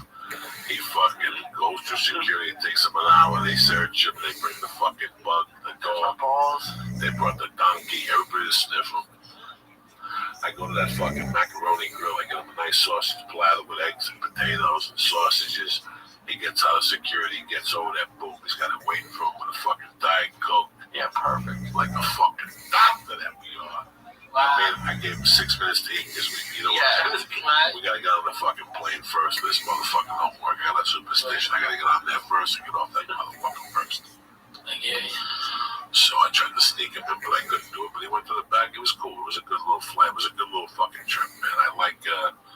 I simplified traveling on the way out. I had to yell at a guy with a Volvo. Classic. Because he tried to play the white fucking Supreme game on me that he was better, take up 2 aisles. So I played his fucking card, and the guy fell apart at the seams at the parking window. Even the black ladies were laughing at him, dog. It was fucking embarrassing. He wouldn't pull up. He wouldn't open his window. It was the worst thing ever. Lee scared the shit out of him. Lee told him, go fuck your mother. It was hysterical. Flying jet out of nowhere. Let me do this, guys, real quick. Yes, go ahead. Let me talk about one of our sponsors, Honor, who I love dearly. I mean, they are our bread and butter. They've been with us since day one. I love them to death, man. And I love them because the products are fucking solid. At least the products that I use are solid. It's the fucking Shroom Tech Sport. It's the hemp force protein, the chocolate, and it's the Alpha Brain. That's my studies right there. Listen, my kidneys can only take so much. I take blood pressure medication, CBD oil, reefer, cocaine for 30 years. They ain't got much left, so I gotta be careful what I'm fucking putting in my fucking things. But I love on it. I believe in them. Yesterday when I got home, right before I take a flight, I take that fucking Alpha Brain. That's why I don't fall asleep on a plane when I get off.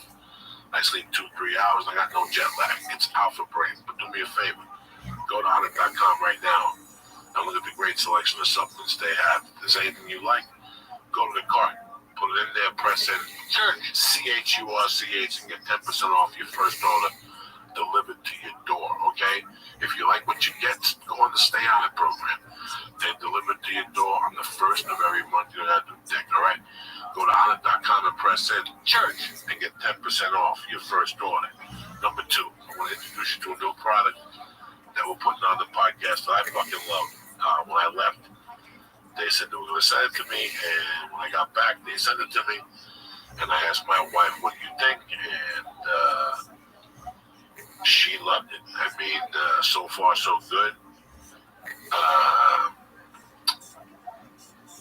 You know, I mean, I got cats, man, and you gotta feed the fucking cats, and cats fight to eat on their own goddamn schedule. If you have one cat, that's great. You get to learn their schedule. You have a couple cats. That ruins it, okay? That ruins it because you don't know what you're eating. So sometimes you might feed, you think Frisky's eating, and Frisky's really not eating. It's fucking Lulu that's eating everything. So every time you put a thing out, Frisky don't eat. So Lulu eat all 6 fucking times, and meanwhile for 2 days, Frisky looks like that fucking cat with flies on him in Africa, like he's fucking hungry and shit. So do you ever wonder if you're overfeeding your pet? Sure, studies show feeding your pet the right amount every day will help them live longer. But how do you know you're feeding your pet the right amount of food every day, you know? I mean, this is one way. Introducing the PetNet Smart Feeder, the new smartphone-controlled automatic pet feeder that personalizes your pet's daily calorie intake using their age, weight, activity level, and food type. With the PetNet app, you can schedule and monitor your pet's meals from your smartphone. Do you get me? Are you listening to me? Meaning your pet is always fed even when you're running a little late, okay? Stop worrying about feeding your pet the wrong amount of food every day. The PetNet Smart Feeder will feed the healthiest portions at the right time every day automatically. Listen, we all love our pets. The PetNet Smart Feeder is the best way for you to make sure you're feeding them the right amount every single day. But these things are popular, and since the PetNet Smart Feeder is produced in a limited quantity each month, you need to get yours before they sell out. At PetNet, petnet.com/Joey today. Plus, you'll get free shipping also. Listen, I'm going to test it again this week because I just got back on Sunday. I saw it was there. I asked my wife what she thought. She loves the whole phone control thing. That's the money. Comes with an app, and you got it right there. When, how, that's the whole patois. Because if you're running late, maybe you got your cat on a specific diet, maybe he has certain dietary needs. This is for you. The PetNet feeder. So, the PetNet Smart Feeder. So do me a favor. Go to petnet.com/Joey today, and you're going to get free shipping. What I'm going to do is this. Get your PetNet Smart Feeder. Get your PetNet Smart Feeder plus free shipping when you go to petnet.com/Joey. That's petnet.com/Joey. Again, petnet.com/Joey. This is the future, okay? Right now, PetNet Smart Feeder is the best way for you to make sure you're feeding your cat the right way, the right amount, every single day. So again, get your the PetNet Smart Feeder plus free shipping when you go to petnet.com/Joey. What do you think about that, cocksuckers? I love it. Strong. It looks cool. I'm sure you can use it with a dog too. Dog, cat, whatever the hell you need. Dude, awesome. My man Biscuits, he is fucking the greatest. My little English bulldog puppy, he's fucking the greatest. And that dog is on a regimented thing. I would love to be able to, if I could hook that up to my cameras and be able to feed it, to make sure he gets exactly what he's supposed to get, then shut it off remotely. Go to petnet.com/Joey, cocksucker. Look at look at it and see the options you got. And I guarantee you'll love it because if you travel, that's where you really like it. We'll be back Wednesday night. Ralphie May, always a pleasure to have you on. Hey, always a pleasure to see you.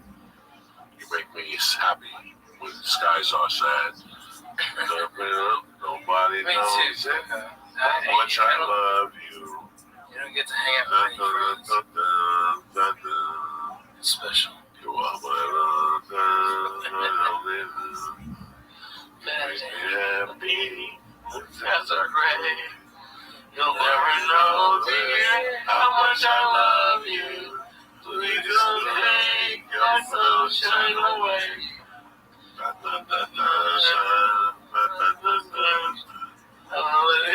Vegas next weekend. Where you at, Vegas?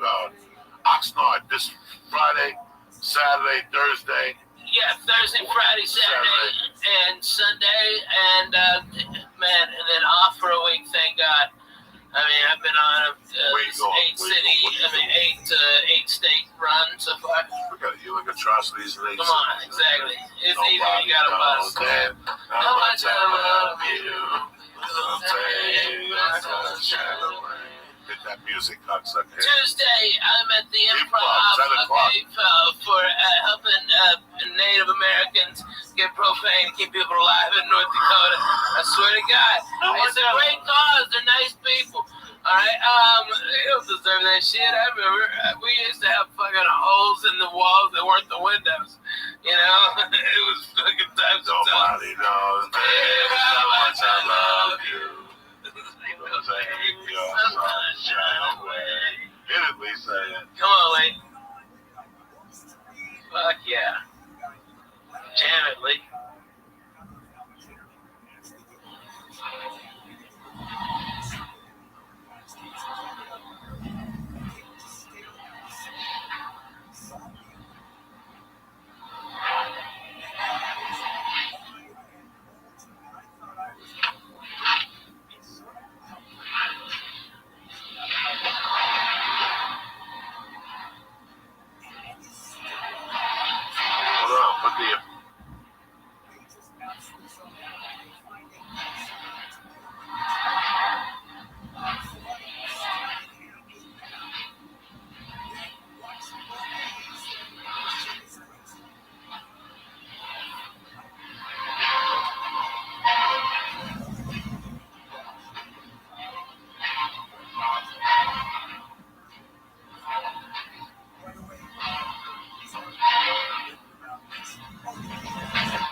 California Attorney General Rabbi Rothschild has announced a lawsuit against LA County and the Sheriff's Department. He says conditions in county jails are unconstitutional and inhumane. The last 20 years, there have been more than 206 deaths inside the jails. 40% were caused by mental circumstances. Bonda says inmates are denied proper food, medical treatment, clean clothes, and bedding. The suit seeks major reforms in all these areas. The state's been investigating the jails since 2021.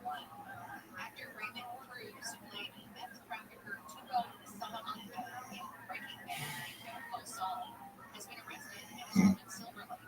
He was taken into custody yesterday morning for allegedly spraying women with a hose that he says were harassing him as he washed his car in front of his home. He is left on suspicion of misdemeanor battery. His release is scheduled to be in court October 1st.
The Dow is trading now up 43 points. The Nasdaq is down 13. S&P 500 is trading off 2. No stalling towards 10.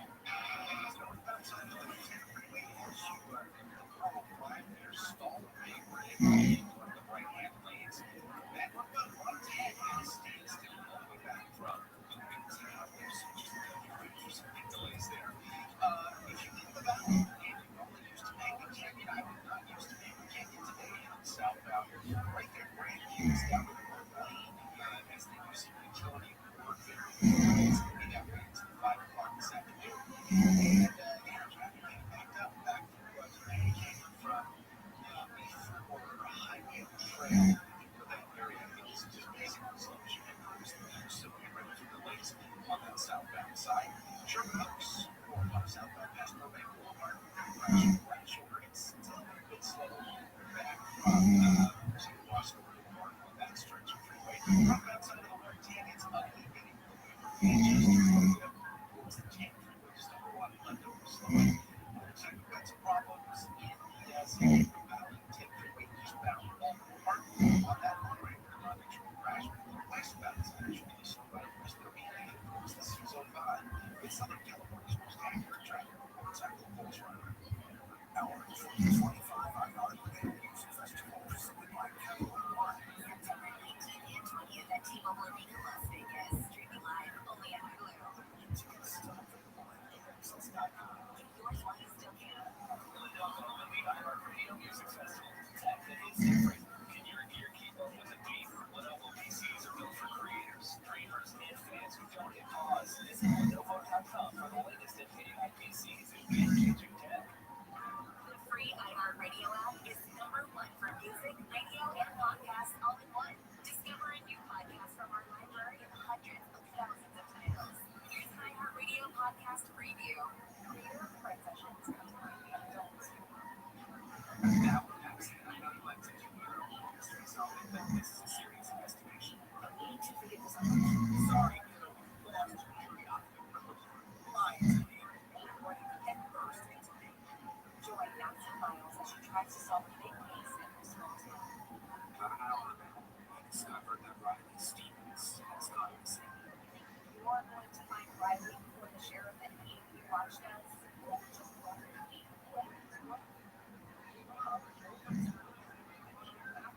This is entirely your problem to fix. It's not their problem.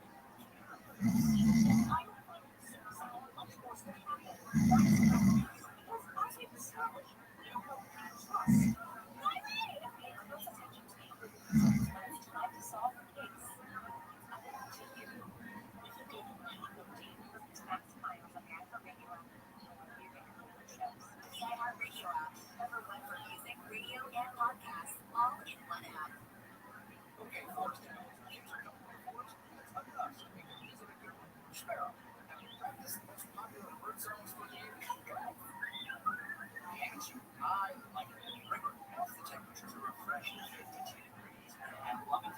Turtle is not even in. It's like everyone. Okay, Squirrel the Forest has been prepared just for you. To learn more about cool things to do in the forest, visit discovertheforest.org.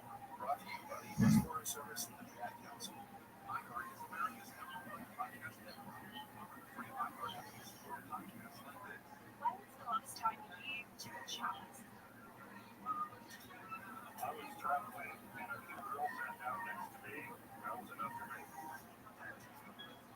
I'm Francesca Street, CNN Travel journalist, and this is Chats Encounters, a podcast about the incredible connections we make while traveling. Each week, we'll journey through moving, funny, and heartwarming real-life stories about how travel can lead to lasting love, decades-spanning friendship, and ultimately change your life forever. Join us wherever you get your podcasts. Just search for Chats Encounters with me, Francesca Street.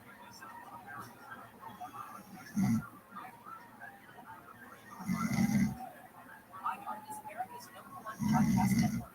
Open the free iHeart app and explore podcasts like this. Visit East 2021. Nowhere. Honest. All the way to this country.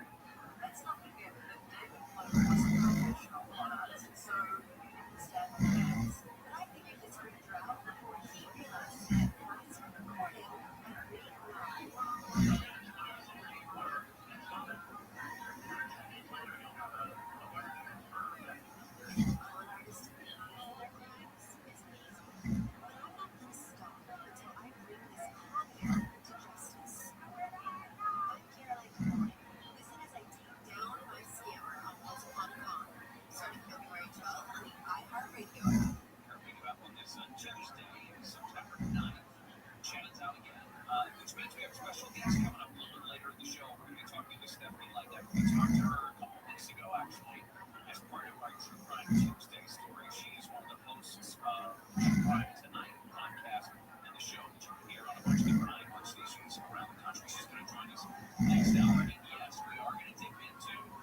Mark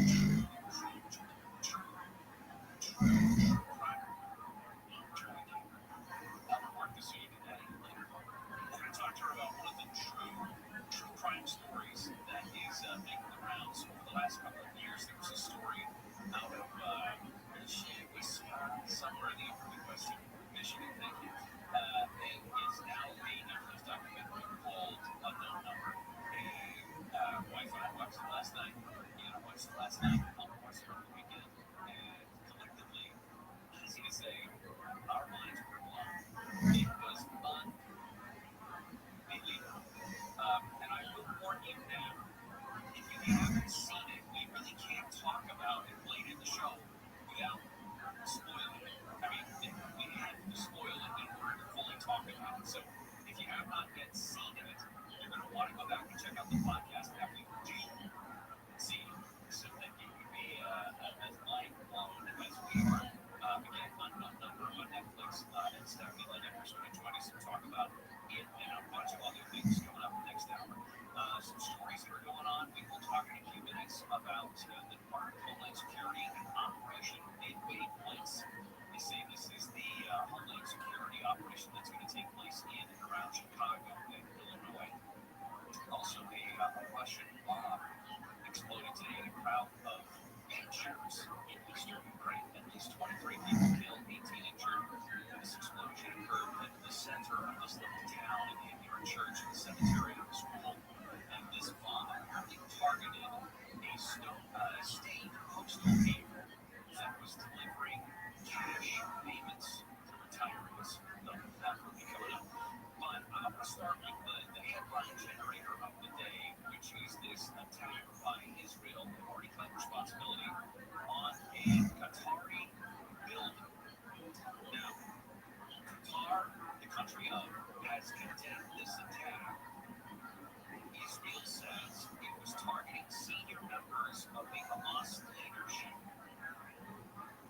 If Israel had any question about this, off every single country in the world, they have just accomplished this for a couple of different reasons. Number one, yes, they were targeting Hamas leadership, but it's important to point out that Hamas leadership was in a building that the United States requested they had. We went to the Qatari government and said, hey, listen, this is a sticky situation.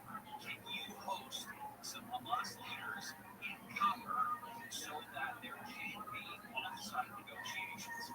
Qatar said yes. Israel just bombed that building. Give me this second here. Condemn this flagrant violation of the sovereignty and territorial integrity of Qatar. All parties must work towards achieving a permanent ceasefire, not destroying it. That's Antonio Guterres. He is the Secretary General of the UN. And a couple things to remember here. Adam Parsons, for example, I'll do this. I have a bunch of sound from experts in the Middle East who say that this is a giant step backwards.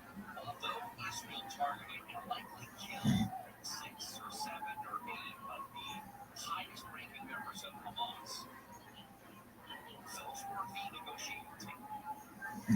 Those guys were the ones who were, granted it's taking a while and it's slow and it's methodical, they were the ones who were negotiating some sort of ceasefire/peace deal.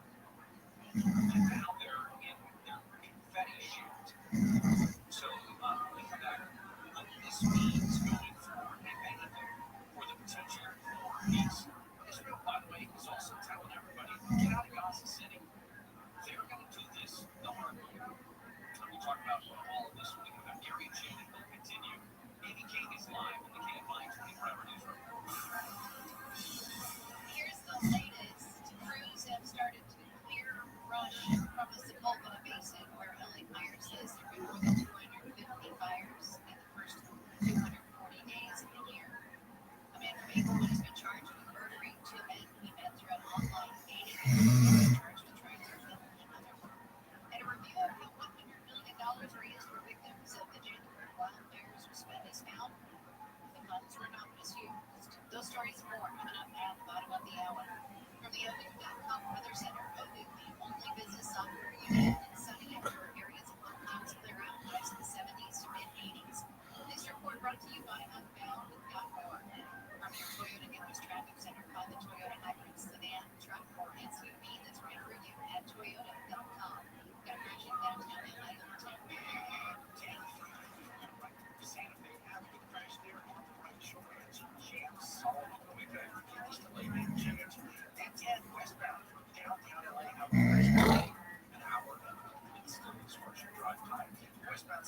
Danville, Ontario. From the San Gabriel Valley out to the 5 freeway in East LA, that is an hour and 5 minutes.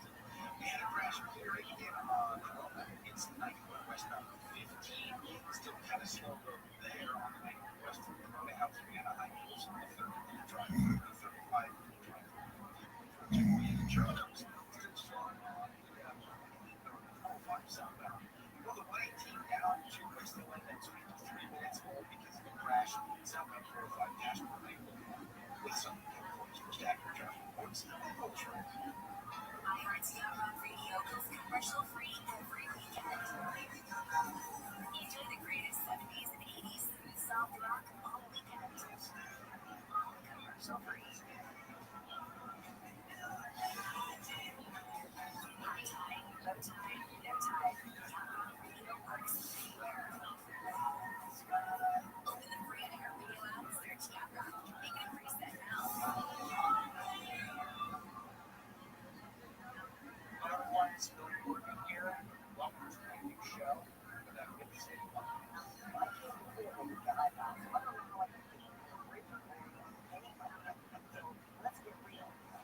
Some others is a long-form show where we explore great artists, musicians, anybody I truly admire. We want to hear fresh stories, we want to hear fresh perspectives, we want to understand the times from their individuated perspective.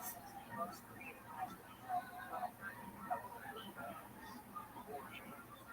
now on today's show, we've got elements, we've got Big Crack in the cycle, but like join me with this and others.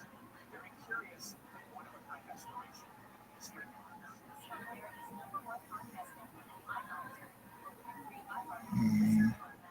iHeart is America's #1 podcast network. Open the free iHeart app and explore podcasts like this. You ever wonder if independence is my idea? What is my cat up to? I feel like she's eating my lunch. Use the switches to before it can add to control. Inside, but platforms can have a consequence in the way that we understand the person. We have an answer for you. iHeart original podcast and science. Join me in 42 numbers. Tackle questions we always wanted to know the answer to. Animals, space, our brains, and our bodies. Give your permission to be a science geek. Listen to science. Listen on America's #1 podcast network, iHeart. Open your free iHeart app and listen now. You know those arguments you have with your friends when you chat in the barbershop about who was the best shooter, best scorer, who has the best answer of all time? Well, now imagine one of your buddies is a 11-year veteran that not only played against the game's best, has a backstory about it. I'm Seth Curry, the author of Charlotte Marshall. I'm the podcast is called Go, TOTE, Greatest of the Air. I'm Savannah Evans. Join the discussion with me, Seth, and some special guests. We'll break down for the greatest of the air and all the categories that you hear about, like clutch shooter, lockdown defender, and one-on-one scorer. Listen to Go, GOT, Greatest of their era, iHeartRadio app. Or keep on there, Tyler Volterra, and we've got a new podcast. Kate and Trey break it down. We've been parents raising kids, working through trauma, figuring out who we are as space. It's not easy, but it's worth it. It's just figuring out how to survive even though something comes out of your mind. So follow, rate, and review Kate and Trey break it down wherever you listen to podcasts. Listen on America's #1 podcast network, iHeart. Open your free iHeart app and listen now. But first, people, the NFL season is in the books now after the Vikings rallied for a win over the Bears on Monday Night Football. So it's TJ McCarthy, 2 touchdowns, ran for another in his first career start. Such a blessing.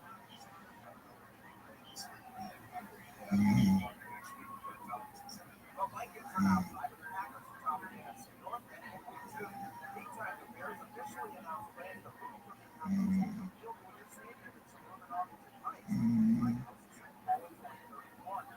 Injuries are hitting the 49ers hard. Tight end Jordan Nelson for several weeks. He's got hamstring strain. Quarterback Brock Purdy looked this week too. He's got shoulder and toe issues. The Eagles picked up running back Blake Grayson from the Jags on Monday. He got that 6th-round pick for next year's draft. And Philly shortstop Blake Turner, who was placed off the 10-day injured list Monday with a hamstring strain. He's expected to come back in the postseason. Third baseman Alec Bohm is also on the IL with a left shoulder issue. And that's sports. I'm Scott Davidson. KFI AM 640, more stimulating talk. Ladies and gentlemen, today at 4 p.m., locked up for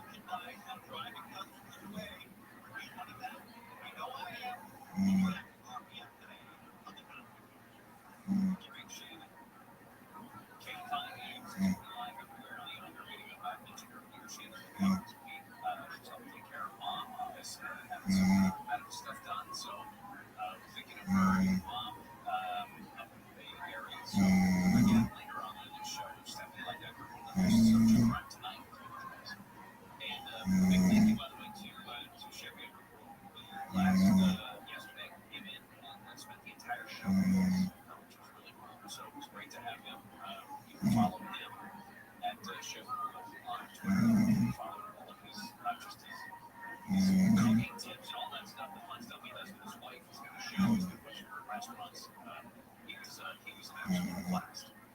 News and Brews is coming up Monday, September 22nd, so less than 2 weeks away. We're going to be at BJ's Restaurant and Brew House on Eastland Center Drive there in West Covina. And if you've never been out to a News and Brews, this is an absolute blast. And why not extend your weekend?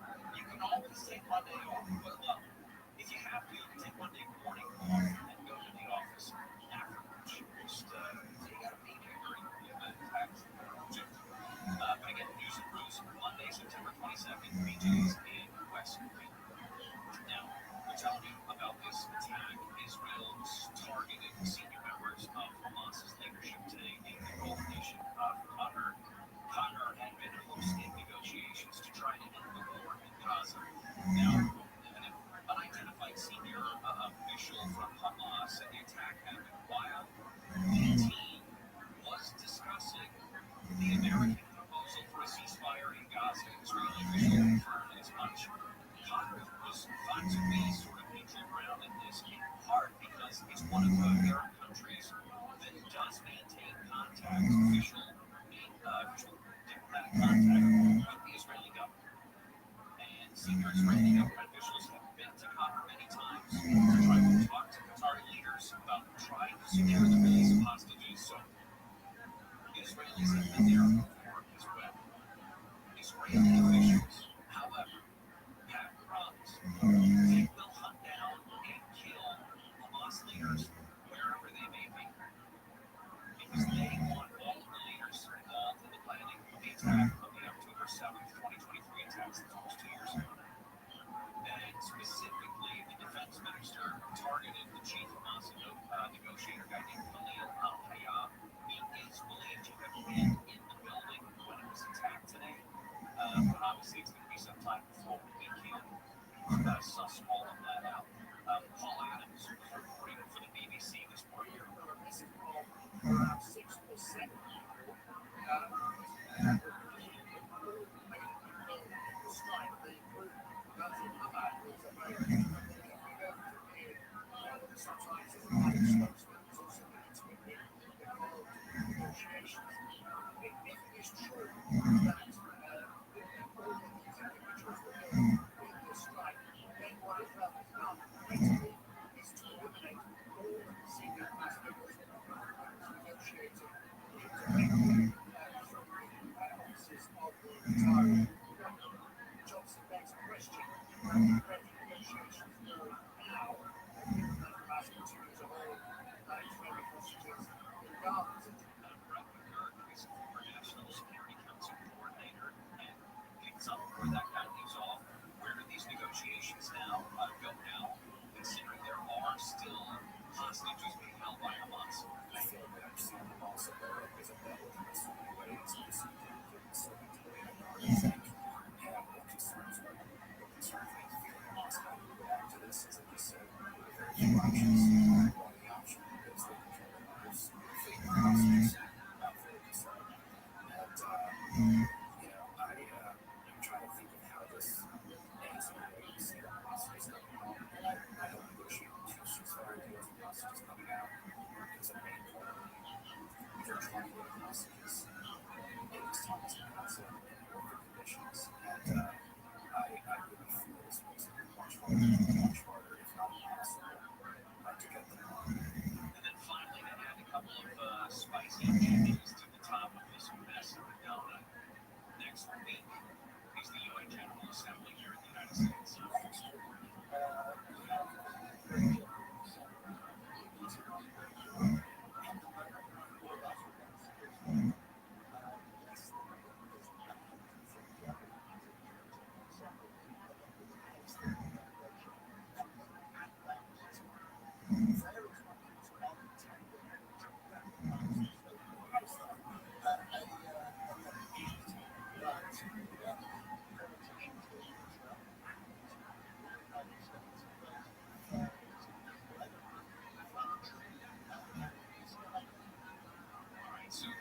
to kind of buttress that, what's going on specifically in Israel and Gaza, the military of Israel ordered hundreds of thousands of Palestinians that are to evacuate. They say basically we're going to expand the ground offensive against Hamas in the area. They posted this notice online today. Said the order applies to anyone currently in Gaza City, which is home to about half of the people in all of the Gaza Strip. Said those people remaining in the area would be under extremely dangerous conditions if they stay. It's not getting any better there anytime soon. When we come back, though, in Chicago, the president is launching what they're calling Operation Midway Blitz. This is a continuation of the ongoing immigration enforcement operations that this administration has taken on. Obviously, the highest profile ones have been in California, partly because of geographic volumes. We see it every day. But also, this is going to be the second major city that sees a full operation where there are troops and law enforcement officials, etc., stationed nearby that do these operations in different neighborhoods in and around Chicago and throughout the state of Illinois. So we'll talk about that. We'll talk about what sort of an impact it's going to have going forward on all of not just the administration, but those people that want to fight the administration, the politicians in Chicago, J.B. Pritzker, the governor, Mayor Brandon Johnson, etc. So all that's to come up. Quick update on sports. By the way, Vikings led by J.J. McCarthy, incredibly young kid, beat the Bears on Monday Night Football 27-24 last night. Baseball still going on for those of you smart people. Angels lost to the Twins 12-3. Dodgers beat the Rockies 31-3-1. Dodgers are within a couple of outs of a no-hitter. And just pulling that ninth inning, but still came out with the win 3-1. Thus playing it tonight. Gary Shannon will continue in just a moment. Amy King is live at the KFI 24-hour newsroom. LA City crews have started clearing brush in the Silver Basin. City response to frequent brush fires in the area. Los Angeles Fire Department recently said it responded to 254 fires in the area in the first 240 days of the year. Most of the fires are linked to homeless people. The brush clearing project, which will cause traffic delays, started on Monday and is expected to take 2 weeks. Crews will also be contacting LA sanitation to remove any homeless encampments they may find within the brush. And KFI News. A review of how $100 million raised for victims of the wildfire in January was spent has found no misuse of funds. An independent law firm was hired to see where the fire aid concert money went after complaints came in that it had gone directly to fire victims. The audit found it went to various nonprofits that had provided aid as intended. California Republican Congressman Kevin Conley has called for an investigation into the spending. He says documents just received from fire aid organizers are being reviewed. A man from Maplewood has been charged with murdering 2 men he met through an online dating app and then trying to kill another. Prosecutors say Raheem Howell killed a man whose body was found in the Angeles National Forest in 2021. He's also charged in the death of a 23-year-old man in 2023 whose body has not been found. He then allegedly attacked a man tied him up and beat him with a baseball bat, then ran him down after he was able to get away. Prosecutors say they'll decide later whether to pursue the death penalty. The Department of Homeland Security says it will flood the zone in LA, allowing the Supreme Court ruling that lifts a lower court's restraining order against so-called roving immigration rates in LA. The district court judge's order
commercial-free every weekend. Enjoy the greatest 70s and 80s soft rock all weekend. All commercial-free.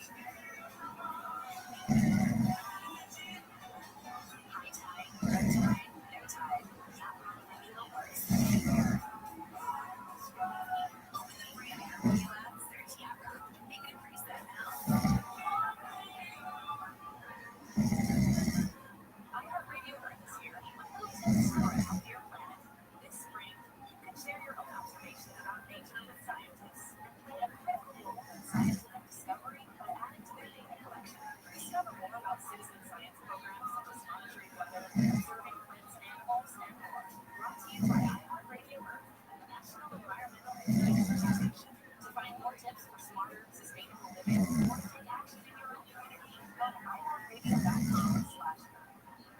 The free iHeartRadio app is #1 for music, radio, and podcasts all in one. Discover a new podcast from our library of hundreds of thousands of titles. Here's an iHeartRadio podcast preview. They were sweet little old ladies.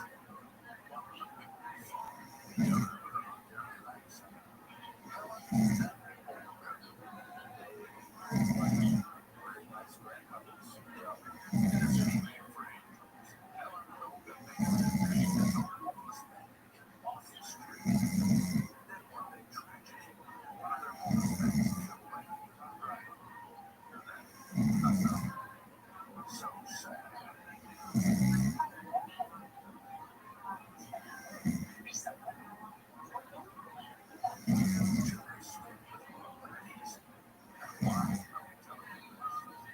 Because this is my life, but it's not as you might expect.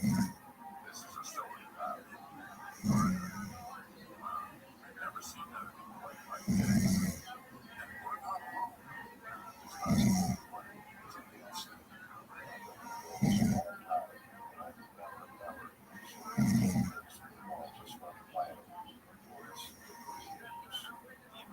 This is a story about pride, greed, envy, and other deadly sins. It's a story about blood. Yes, murder. Follow the thing about Ellen the No Good wherever you're listening right now. Listen and follow this podcast for free on the iHeartRadio app. #1 for music, radio, and podcasts, all in one app. Nobody covers it like KFI. The Department of Homeland Security says it will flood the zone in LA.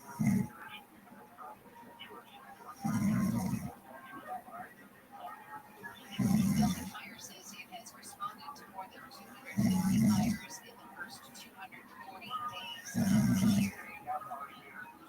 Business groups that wanted voters to overturn a new minimum wage law in LA have failed. The LA Alliance for Tourism Jobs and Progress gathered more than 140,000 signatures, but only 84,000 of those signatures were valid. This is your #1 preset for breaking news in Southern California. KFI, AM 640, for stimulating talk.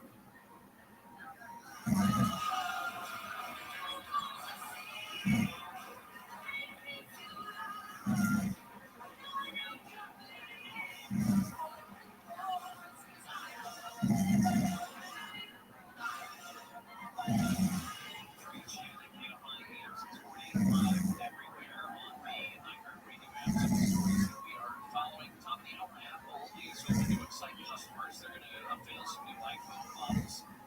iPhone 17 is expected to be introduced today as one of the big reveals. Expected to be a thinner iPhone, maybe called the iPhone Air.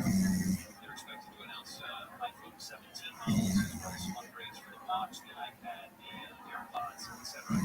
Former Hurricane Kingo, now Tropical Storm Kingo, is just close to the Hawaiian island, still churning up some riptides and some rain, pretty heavy surf conditions. The storm is expected to continue to weaken as it passes north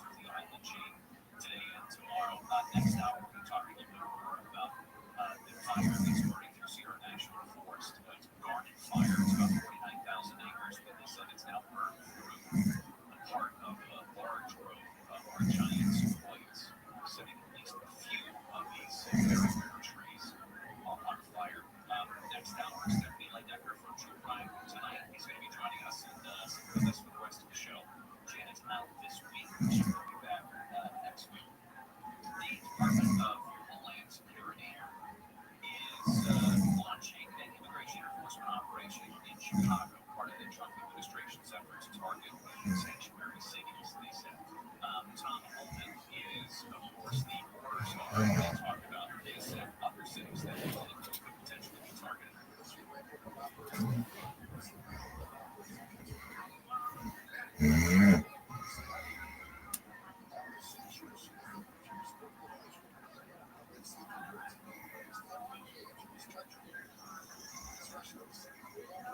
Now, obviously, this is, especially since there's been such a long lead up to this, there's been so much talk about it. There has been a pretty robust protest against Tanya Woods from something called the West Side Justice Center. She said she wants to fight against federal introduction, federal troops into Chicago. She's going to fight with information. So together we have collaborated to pull together a training program, a community workshop, so that we can inform and educate people about their resources, their rights, and their risks. Obviously, Representative John King Ford also is upset with this possibility.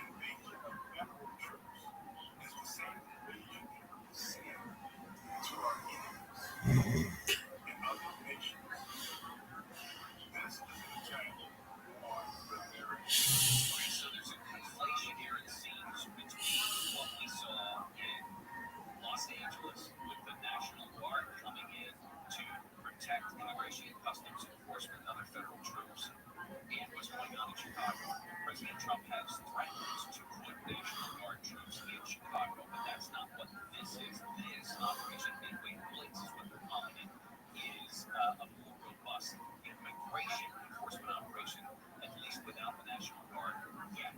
Illinois Governor J.B. Pritzker says you can't just arrest people all the time. Sometimes you need kissy time. You can't police your man problems. And when you can't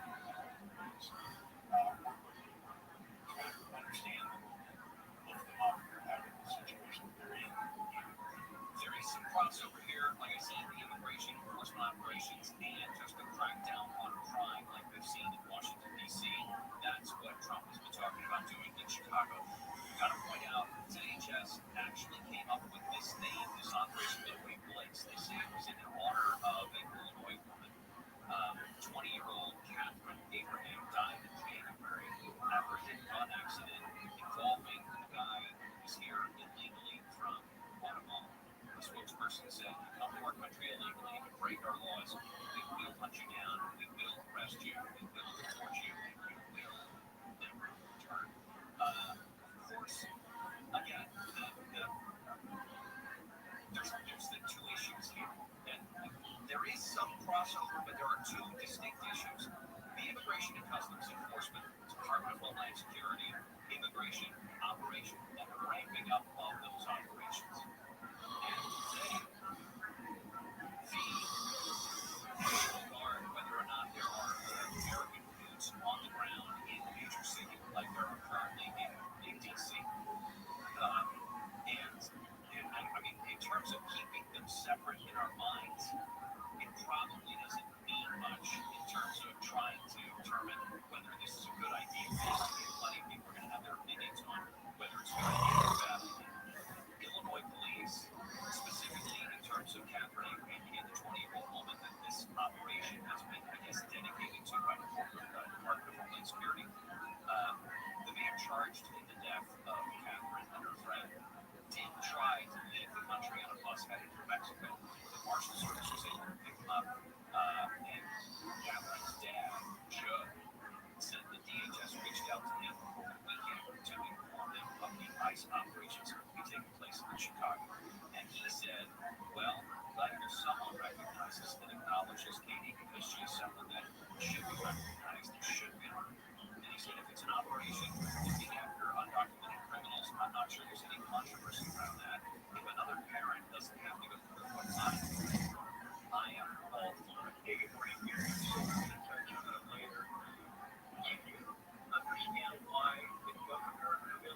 Chicago, in any big city in America, there has to be an attitude of, yes, you want to have a carrot to draw people out of life and crime, but there has to be a stick to punish people when they choose a life of crime. And he's talking about nice sticks and carrots. There he goes. Let me play that. Right there. Right there. You can't lose your man. What you can do is understand how the situation they're in. That doesn't sound like it's been working. That's the other part about this. Governor Pritzker, Mayor Muriel Brunhauser out of D.C., the status quo hasn't been working. Is this federal overreach? I don't know. That's for the courts to determine. Has it been working? According to the statistics out of D.C., it has been working. Now, again, this, what we're talking about, this operation in New England, is not National Guard or federal troops around doing crime suppression. At least not yet. This is just upping of the immigration customs enforcement operations that we have been seeing. All right. I got great news and I got awful news. The great news is, I'm sorry, there's no great news. It's awful news. The test scores for our kids continue to suck. That's probably the safest way to put it. Darian Shannon will continue. Just a moment. Amy King is live on the KMI 24-hour news. Here's the latest. Breaking news: Beverly Hills actor Raymond Burns has been arrested for spraying pilgrims at women he says were harassing him in front of his house in Silver Lake. Israel has targeted Hamas negotiators in the capital city of Qatar. And Americans are apparently getting tired of guilt tipping as they're not doing it as much anymore. Those stories and more coming up at the top of the hour. Sunny skies on the way this afternoon, highs in the 70s to mid 80s. This report brought to you by the International Hot Rod Association. Artesia on 1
favorite stories of all time. And what should you do?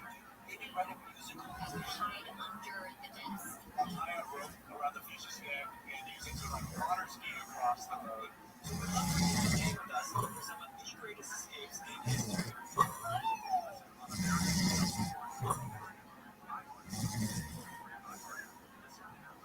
From the producers who brought you Princess of South Beach comes The Setup, a new romantic comedy podcast starring Harvey Ian and Christian Nolan. The Setup follows one man's search for love and the moving every night to the next show.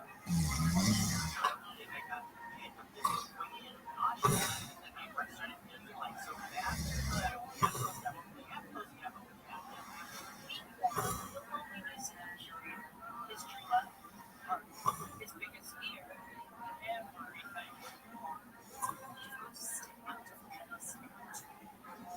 But when the perfect man walks into your life, girl, he's true love.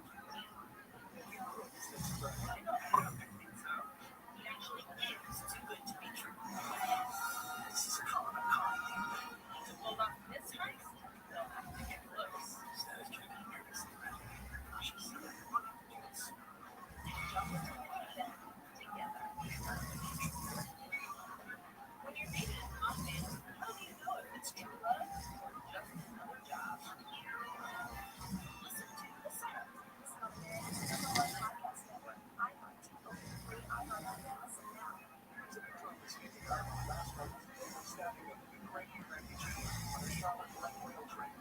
All the development tactics began in Museum of the Bible, Washington, D.C. All of you were all people of religion like there are people who have to confront that. I just love and hope that the family of the young woman will understand.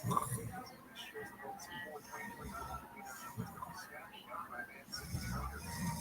We have to be able to handle that.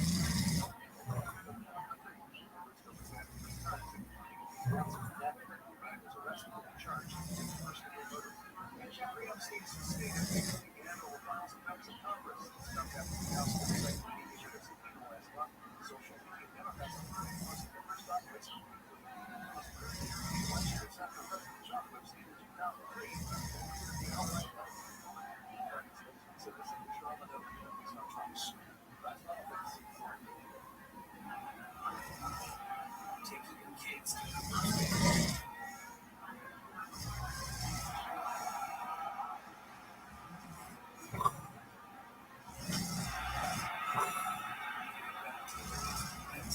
starts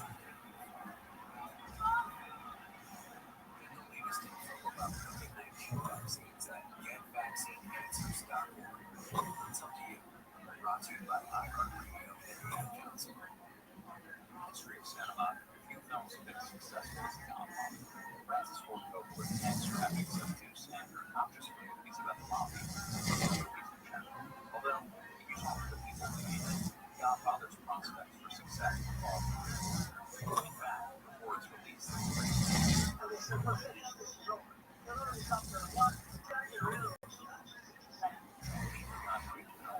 my co-host Marcio and I stripped back the margin of the industry and talked to never before heard sources to get a more rhythmic process of words. Leave the Gun Tape is based on my co-host Mark's best-selling book, and on this show, we call upon his years of research to help unpack the story behind Godfather's growth from start to finish. He sifts through innumerable words, many of them conflicted, and try to get to the truth of what really happened. Leave the Gun Tape is all Bible interviews. Francis Ford Coppola, Robert Evans, James Bond, Princess Black, Brad Rattlebot, and now running. Lots of I gotta go. It was a lot of trouble. Holly Shire.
I don't mean that in business terms. I just mean that he's been out of the limelight for a very long time.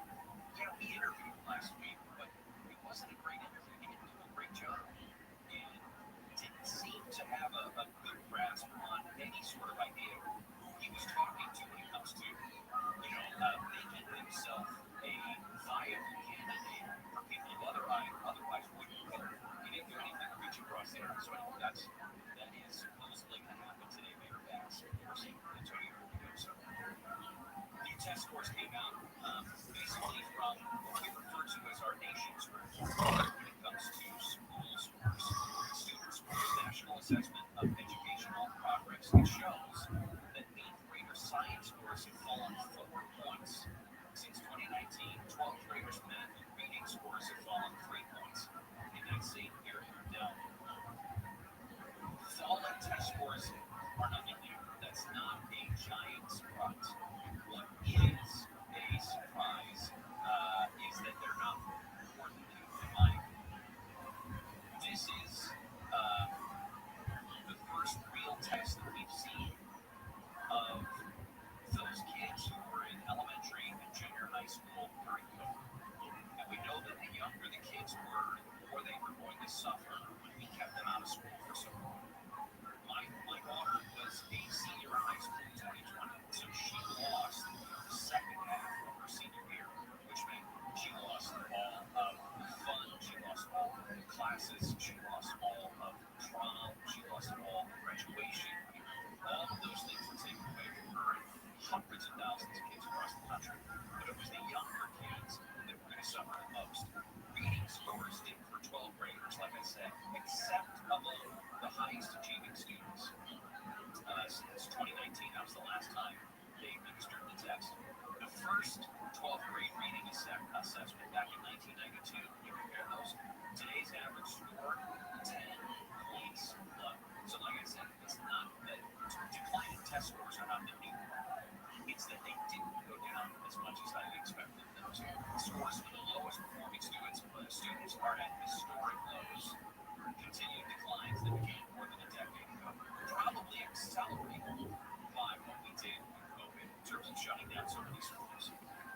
The acting director of the IES that puts out the test score says, my predecessor warned of the trend, her predecessor warned of the trend, and now I am warning of this trend.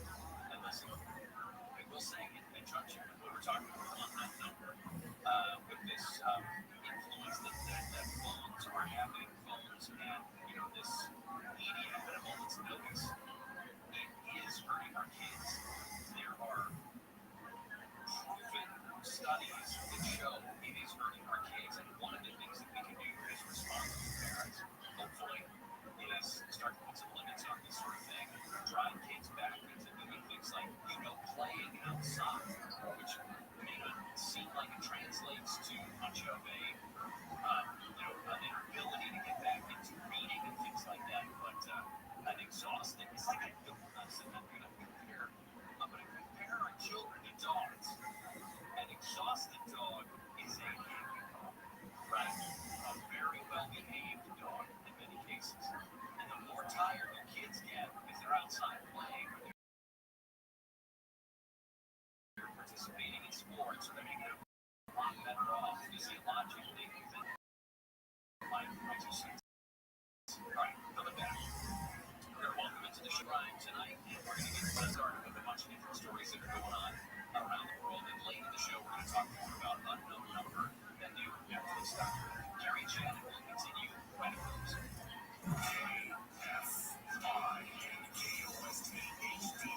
Los Angeles, Orange County, stimulating talk.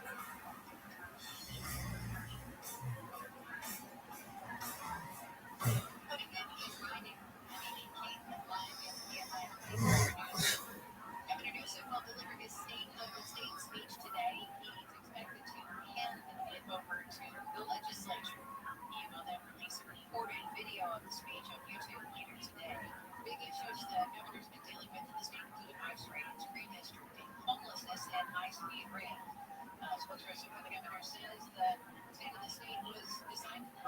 with California's birthday. Today is California's birthday. The state turns 175. Today commemorates the day in 1850 when California was admitted to the Union as the 31st state.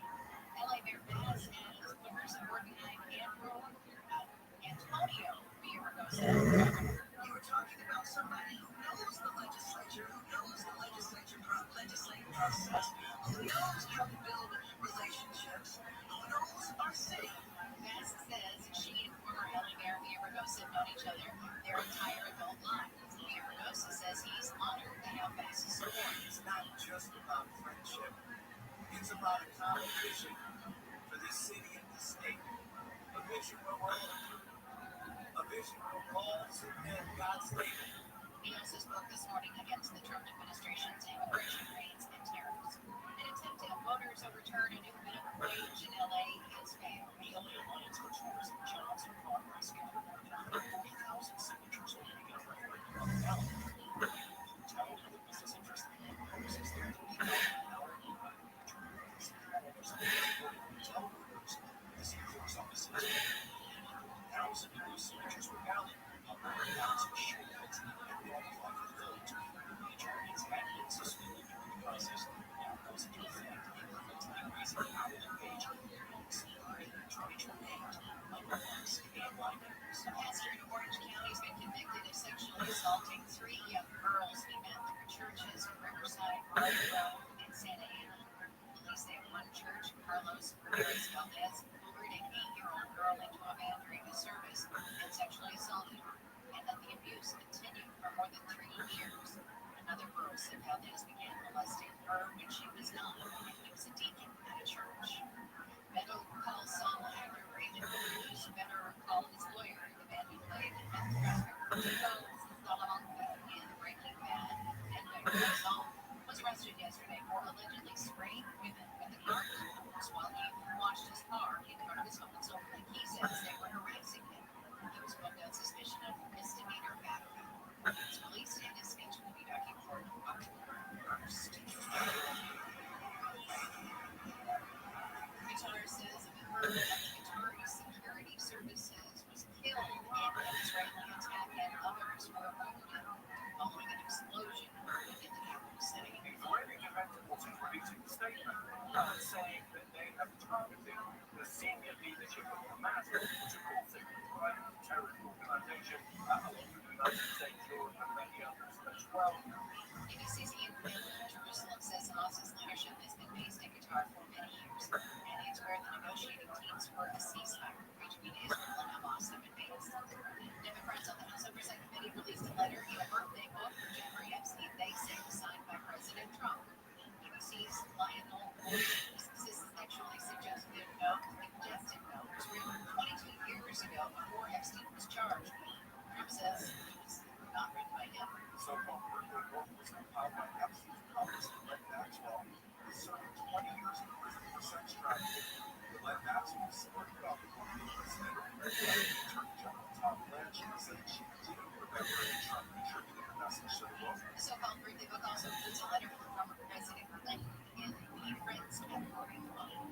And guilt tipping is turning into no tipping at all. Research has pressured trading chips for that down level checkout counter swings are for a 15, 20, or even 30% tip. Down 38% over the same time last year. 20% of people surveys say they always want the tip higher because they feel guilty or pressure. But 30% now say they clearly will never get into the town they say more. 41% say the cost of living has led to less tipping, but 78% Americans say businesses should be paying their employees more instead of relying on tips for their workers. Michael Treasure, KFI News. Satellite weather for KFI. Sunny skies this afternoon. Highs in the low 70s. Beaches 70s to about 80 for Metro LA and in Orange County. Low to mid 80s in the valley. Low to upper 80s for the inland empire. As we get to the mid 80s in the Inland Empire. Tomorrow we see sunny skies again. Highs just a couple degrees cooler than today. Same through Thursday. And then we warm back up a couple degrees Friday. And there's going to be a gradual warming trend as we head into the weekend. 72 now in Los Alamitos, 71 in Santa Clarita, 70 in Seal Beach, and 71 in Arcadia. In my market report, the Dow is trading up 123 points. The Nasdaq is at 29, and the S&P 500 is trading up 8.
celebration is in honor of Katie Baker, a 20-year-old woman from the northwest suburbs of Chicago today, killed in a hit and run in January by a 29-year-old Guatemalan national who was in the United States illegally.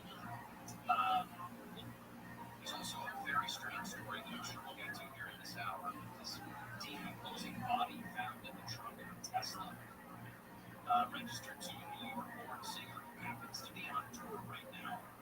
But several days ago, that Tesla was abandoned up in the Hollywood Hills. They took it to a tow yard, and somebody quietly started smelling the body of that kid.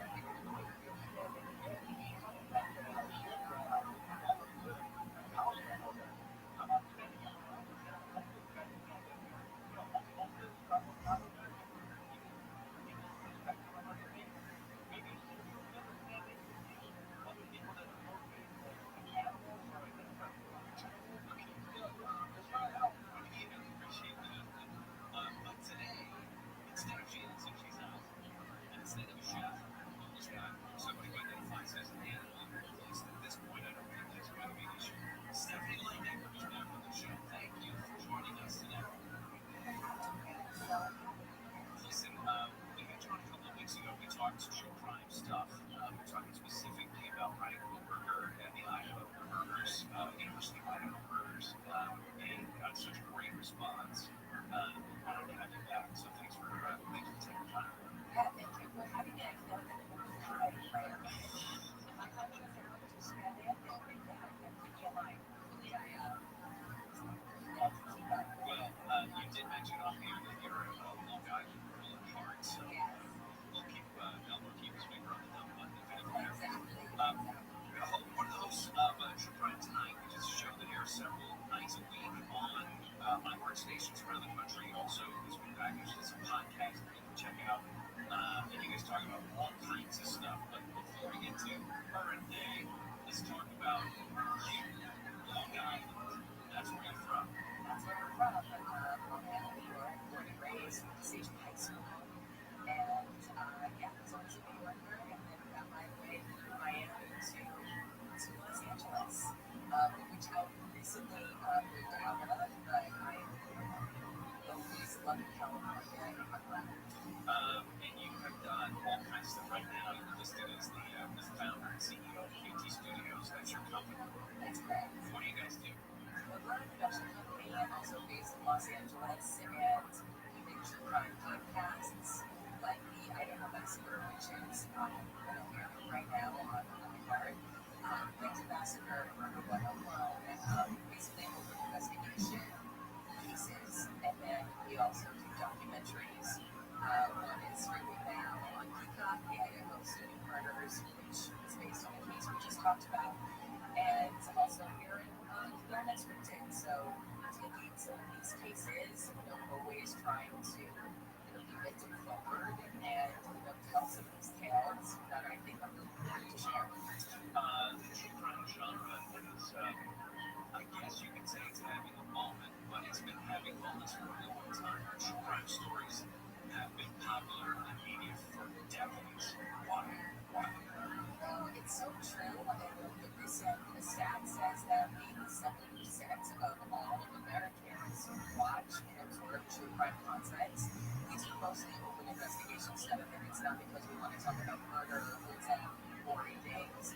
Quite the opposite. It's almost a little hopeful, and getting to speak to victims' families and hear their stories and how they were shot. And look, sometimes it's easier to look at somebody else's world and see some of the red flags from a distance. So that you can kind of see those red flags in your own world and really interfering, trying to keep us all a little bit safer.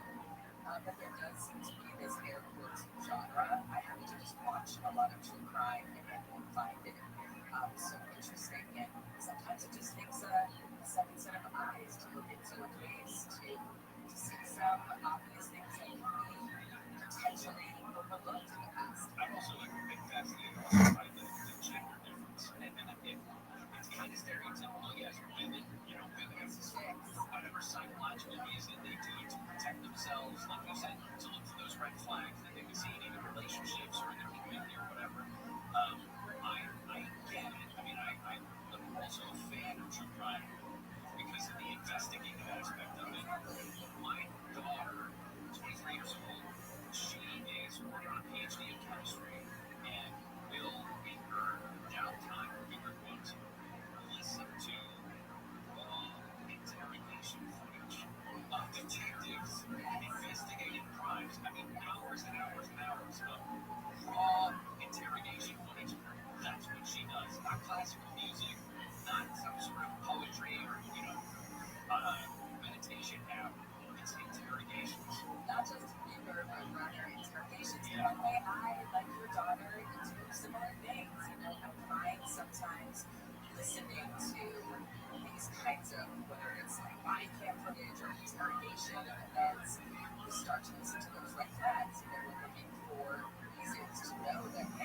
sometimes we need to know that the millionaires, those are the married.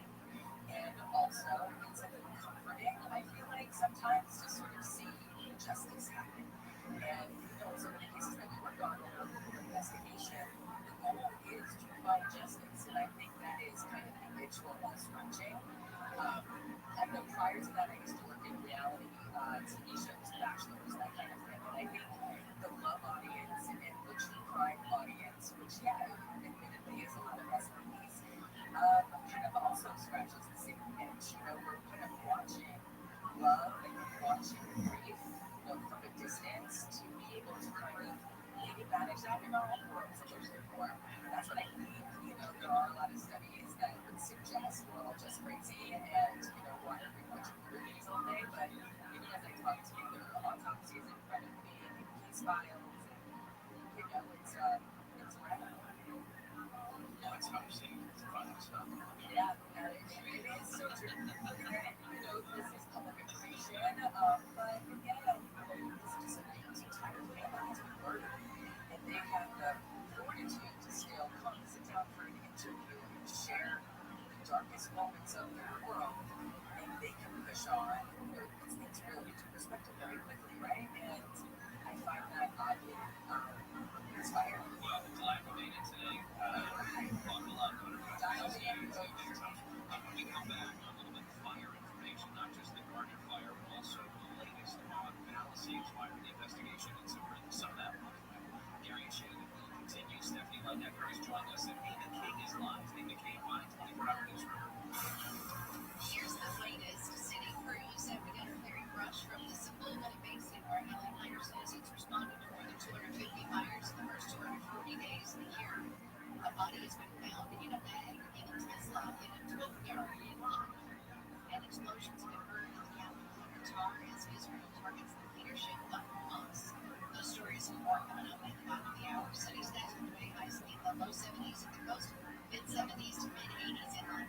From your Toyota Dealers Traffic Center, find the Toyota Hybrid Sedan, truck, or SUV that's right for you at Toyota.com. We've got some problems on the, let's see, where do we have problems? Well, it's in South LA, it's crash on 105. This is going to be right around the corner. The crash looks like Harvest or something. And they are passing through the same motorcycle rider. So it's currently a little bit there. Traffic's still not full of quick start. But we can have the issue at west on that stretch of 105. In Hawthorne, we've got a work zone 45 northbound. Nelson Boulevard off-ramp is shut down. That's done a bit of a no on that northbound 405. It's slow for the rest of that. We have some delays there. Also in Santa Ana, 55 northbound and MacArthur. That off-ramp is blocked. Sparky Light Sugar crash there. And the links pretty soon back from Main Street with Southern California. Stacking the traffic one time with those. You have 25 years in business with American Vision Windows. The company started by Bill and Kathleen. I got to meet them last weekend at the Simi Valley grand reopening of their showroom there. And they touted how incredible they built American Vision Windows. That it's 100% employee owned. The people there at American Vision Windows, they're the ones that make the difference. They are built around a team of home improvement experts who take great pride in their work and energy-saving advice they provide. Amanda's been helping us out with designing the windows that we are going to have replaced and our front door so that my dog can't kick out and can't get out anymore. Because the rising energy costs, a lot of people are dealing with how do they make their homes more energy efficient. Brand new American Vision Windows can do just that. Keeping the heat out, especially in the summer. Right now, to celebrate 25 years with American Vision Windows, you can save up to $2,500 off your project, $250 off each window, and $500 off each door. When you buy or just stop by one of their showrooms, that newly remodeled Simi Valley showroom is pretty spectacular. And give them a call. It's that simple, 888-785-5713, 888-785-5713, or check them out at AmericanVisionWindows.com. For all offers valid for a limited time, restrictions apply. While see website for details. Offer expires 9/30/25. See us at number 778-326. I'm Dan. It's time. Hello. And we're the Solid Purple College Football Podcast. Tune in for previews, recaps, mid-series, 1 year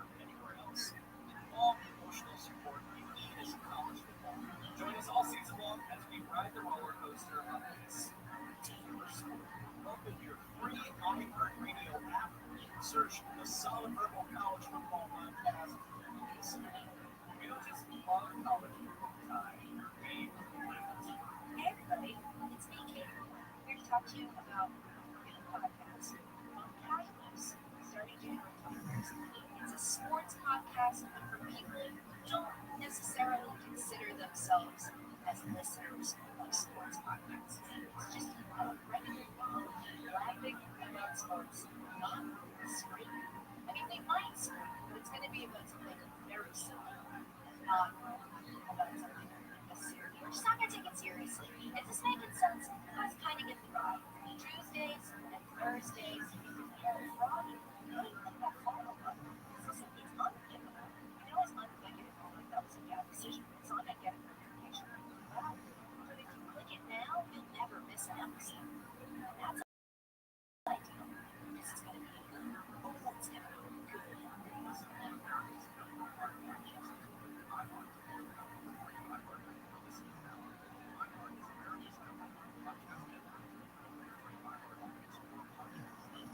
When's the last time you took a chance? I was drafted, and a few girls sat down next to me. I was enough for me. I'm Francesca Streets, CNN travel journalist, and this is Chance Encounters, a podcast about the incredible connections we make while traveling.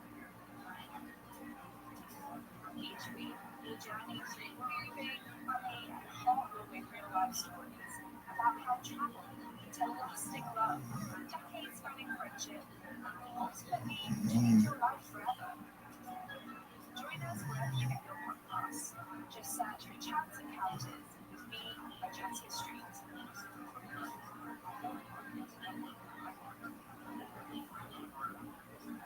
iHeart is America's #1 podcast network. Open the free iHeart app and explore podcasts like this. Turn on TV and better than life favorites. In our next This is Robert Benjamin. WT brother of the Danish podcast coverage. Place of true crime cases. True because iconic cases with special guests and true crime experts. There's got to be something at the heart of that so you know. Tune in as we examine crime and true public damage style. A late night run at the door, missing more, with a sturdy shadowy finger calling it out.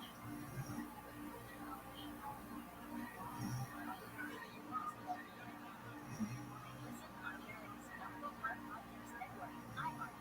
Open your free iHeart app and listen now. Welcome to How We Knew Your Mother, which I think we call it the Good One. That's how it's been. This is our new podcast. We're watching 208 episodes of How I Met Your Mother. I'm Josh Radler, and I'm getting to both of you on the show for 9 seasons. I'm thrilled to be joined by Craig Thomas, who co-created the show along with Carter Bates. Well, if you're a super fan, we're getting into all the secrets, theories, Easter eggs / pineapples, and general knowledge. We'll also use you the up and down of our relationship to get movies 15 years later. Let's talk about life, love, art, and entertainment. Excellent.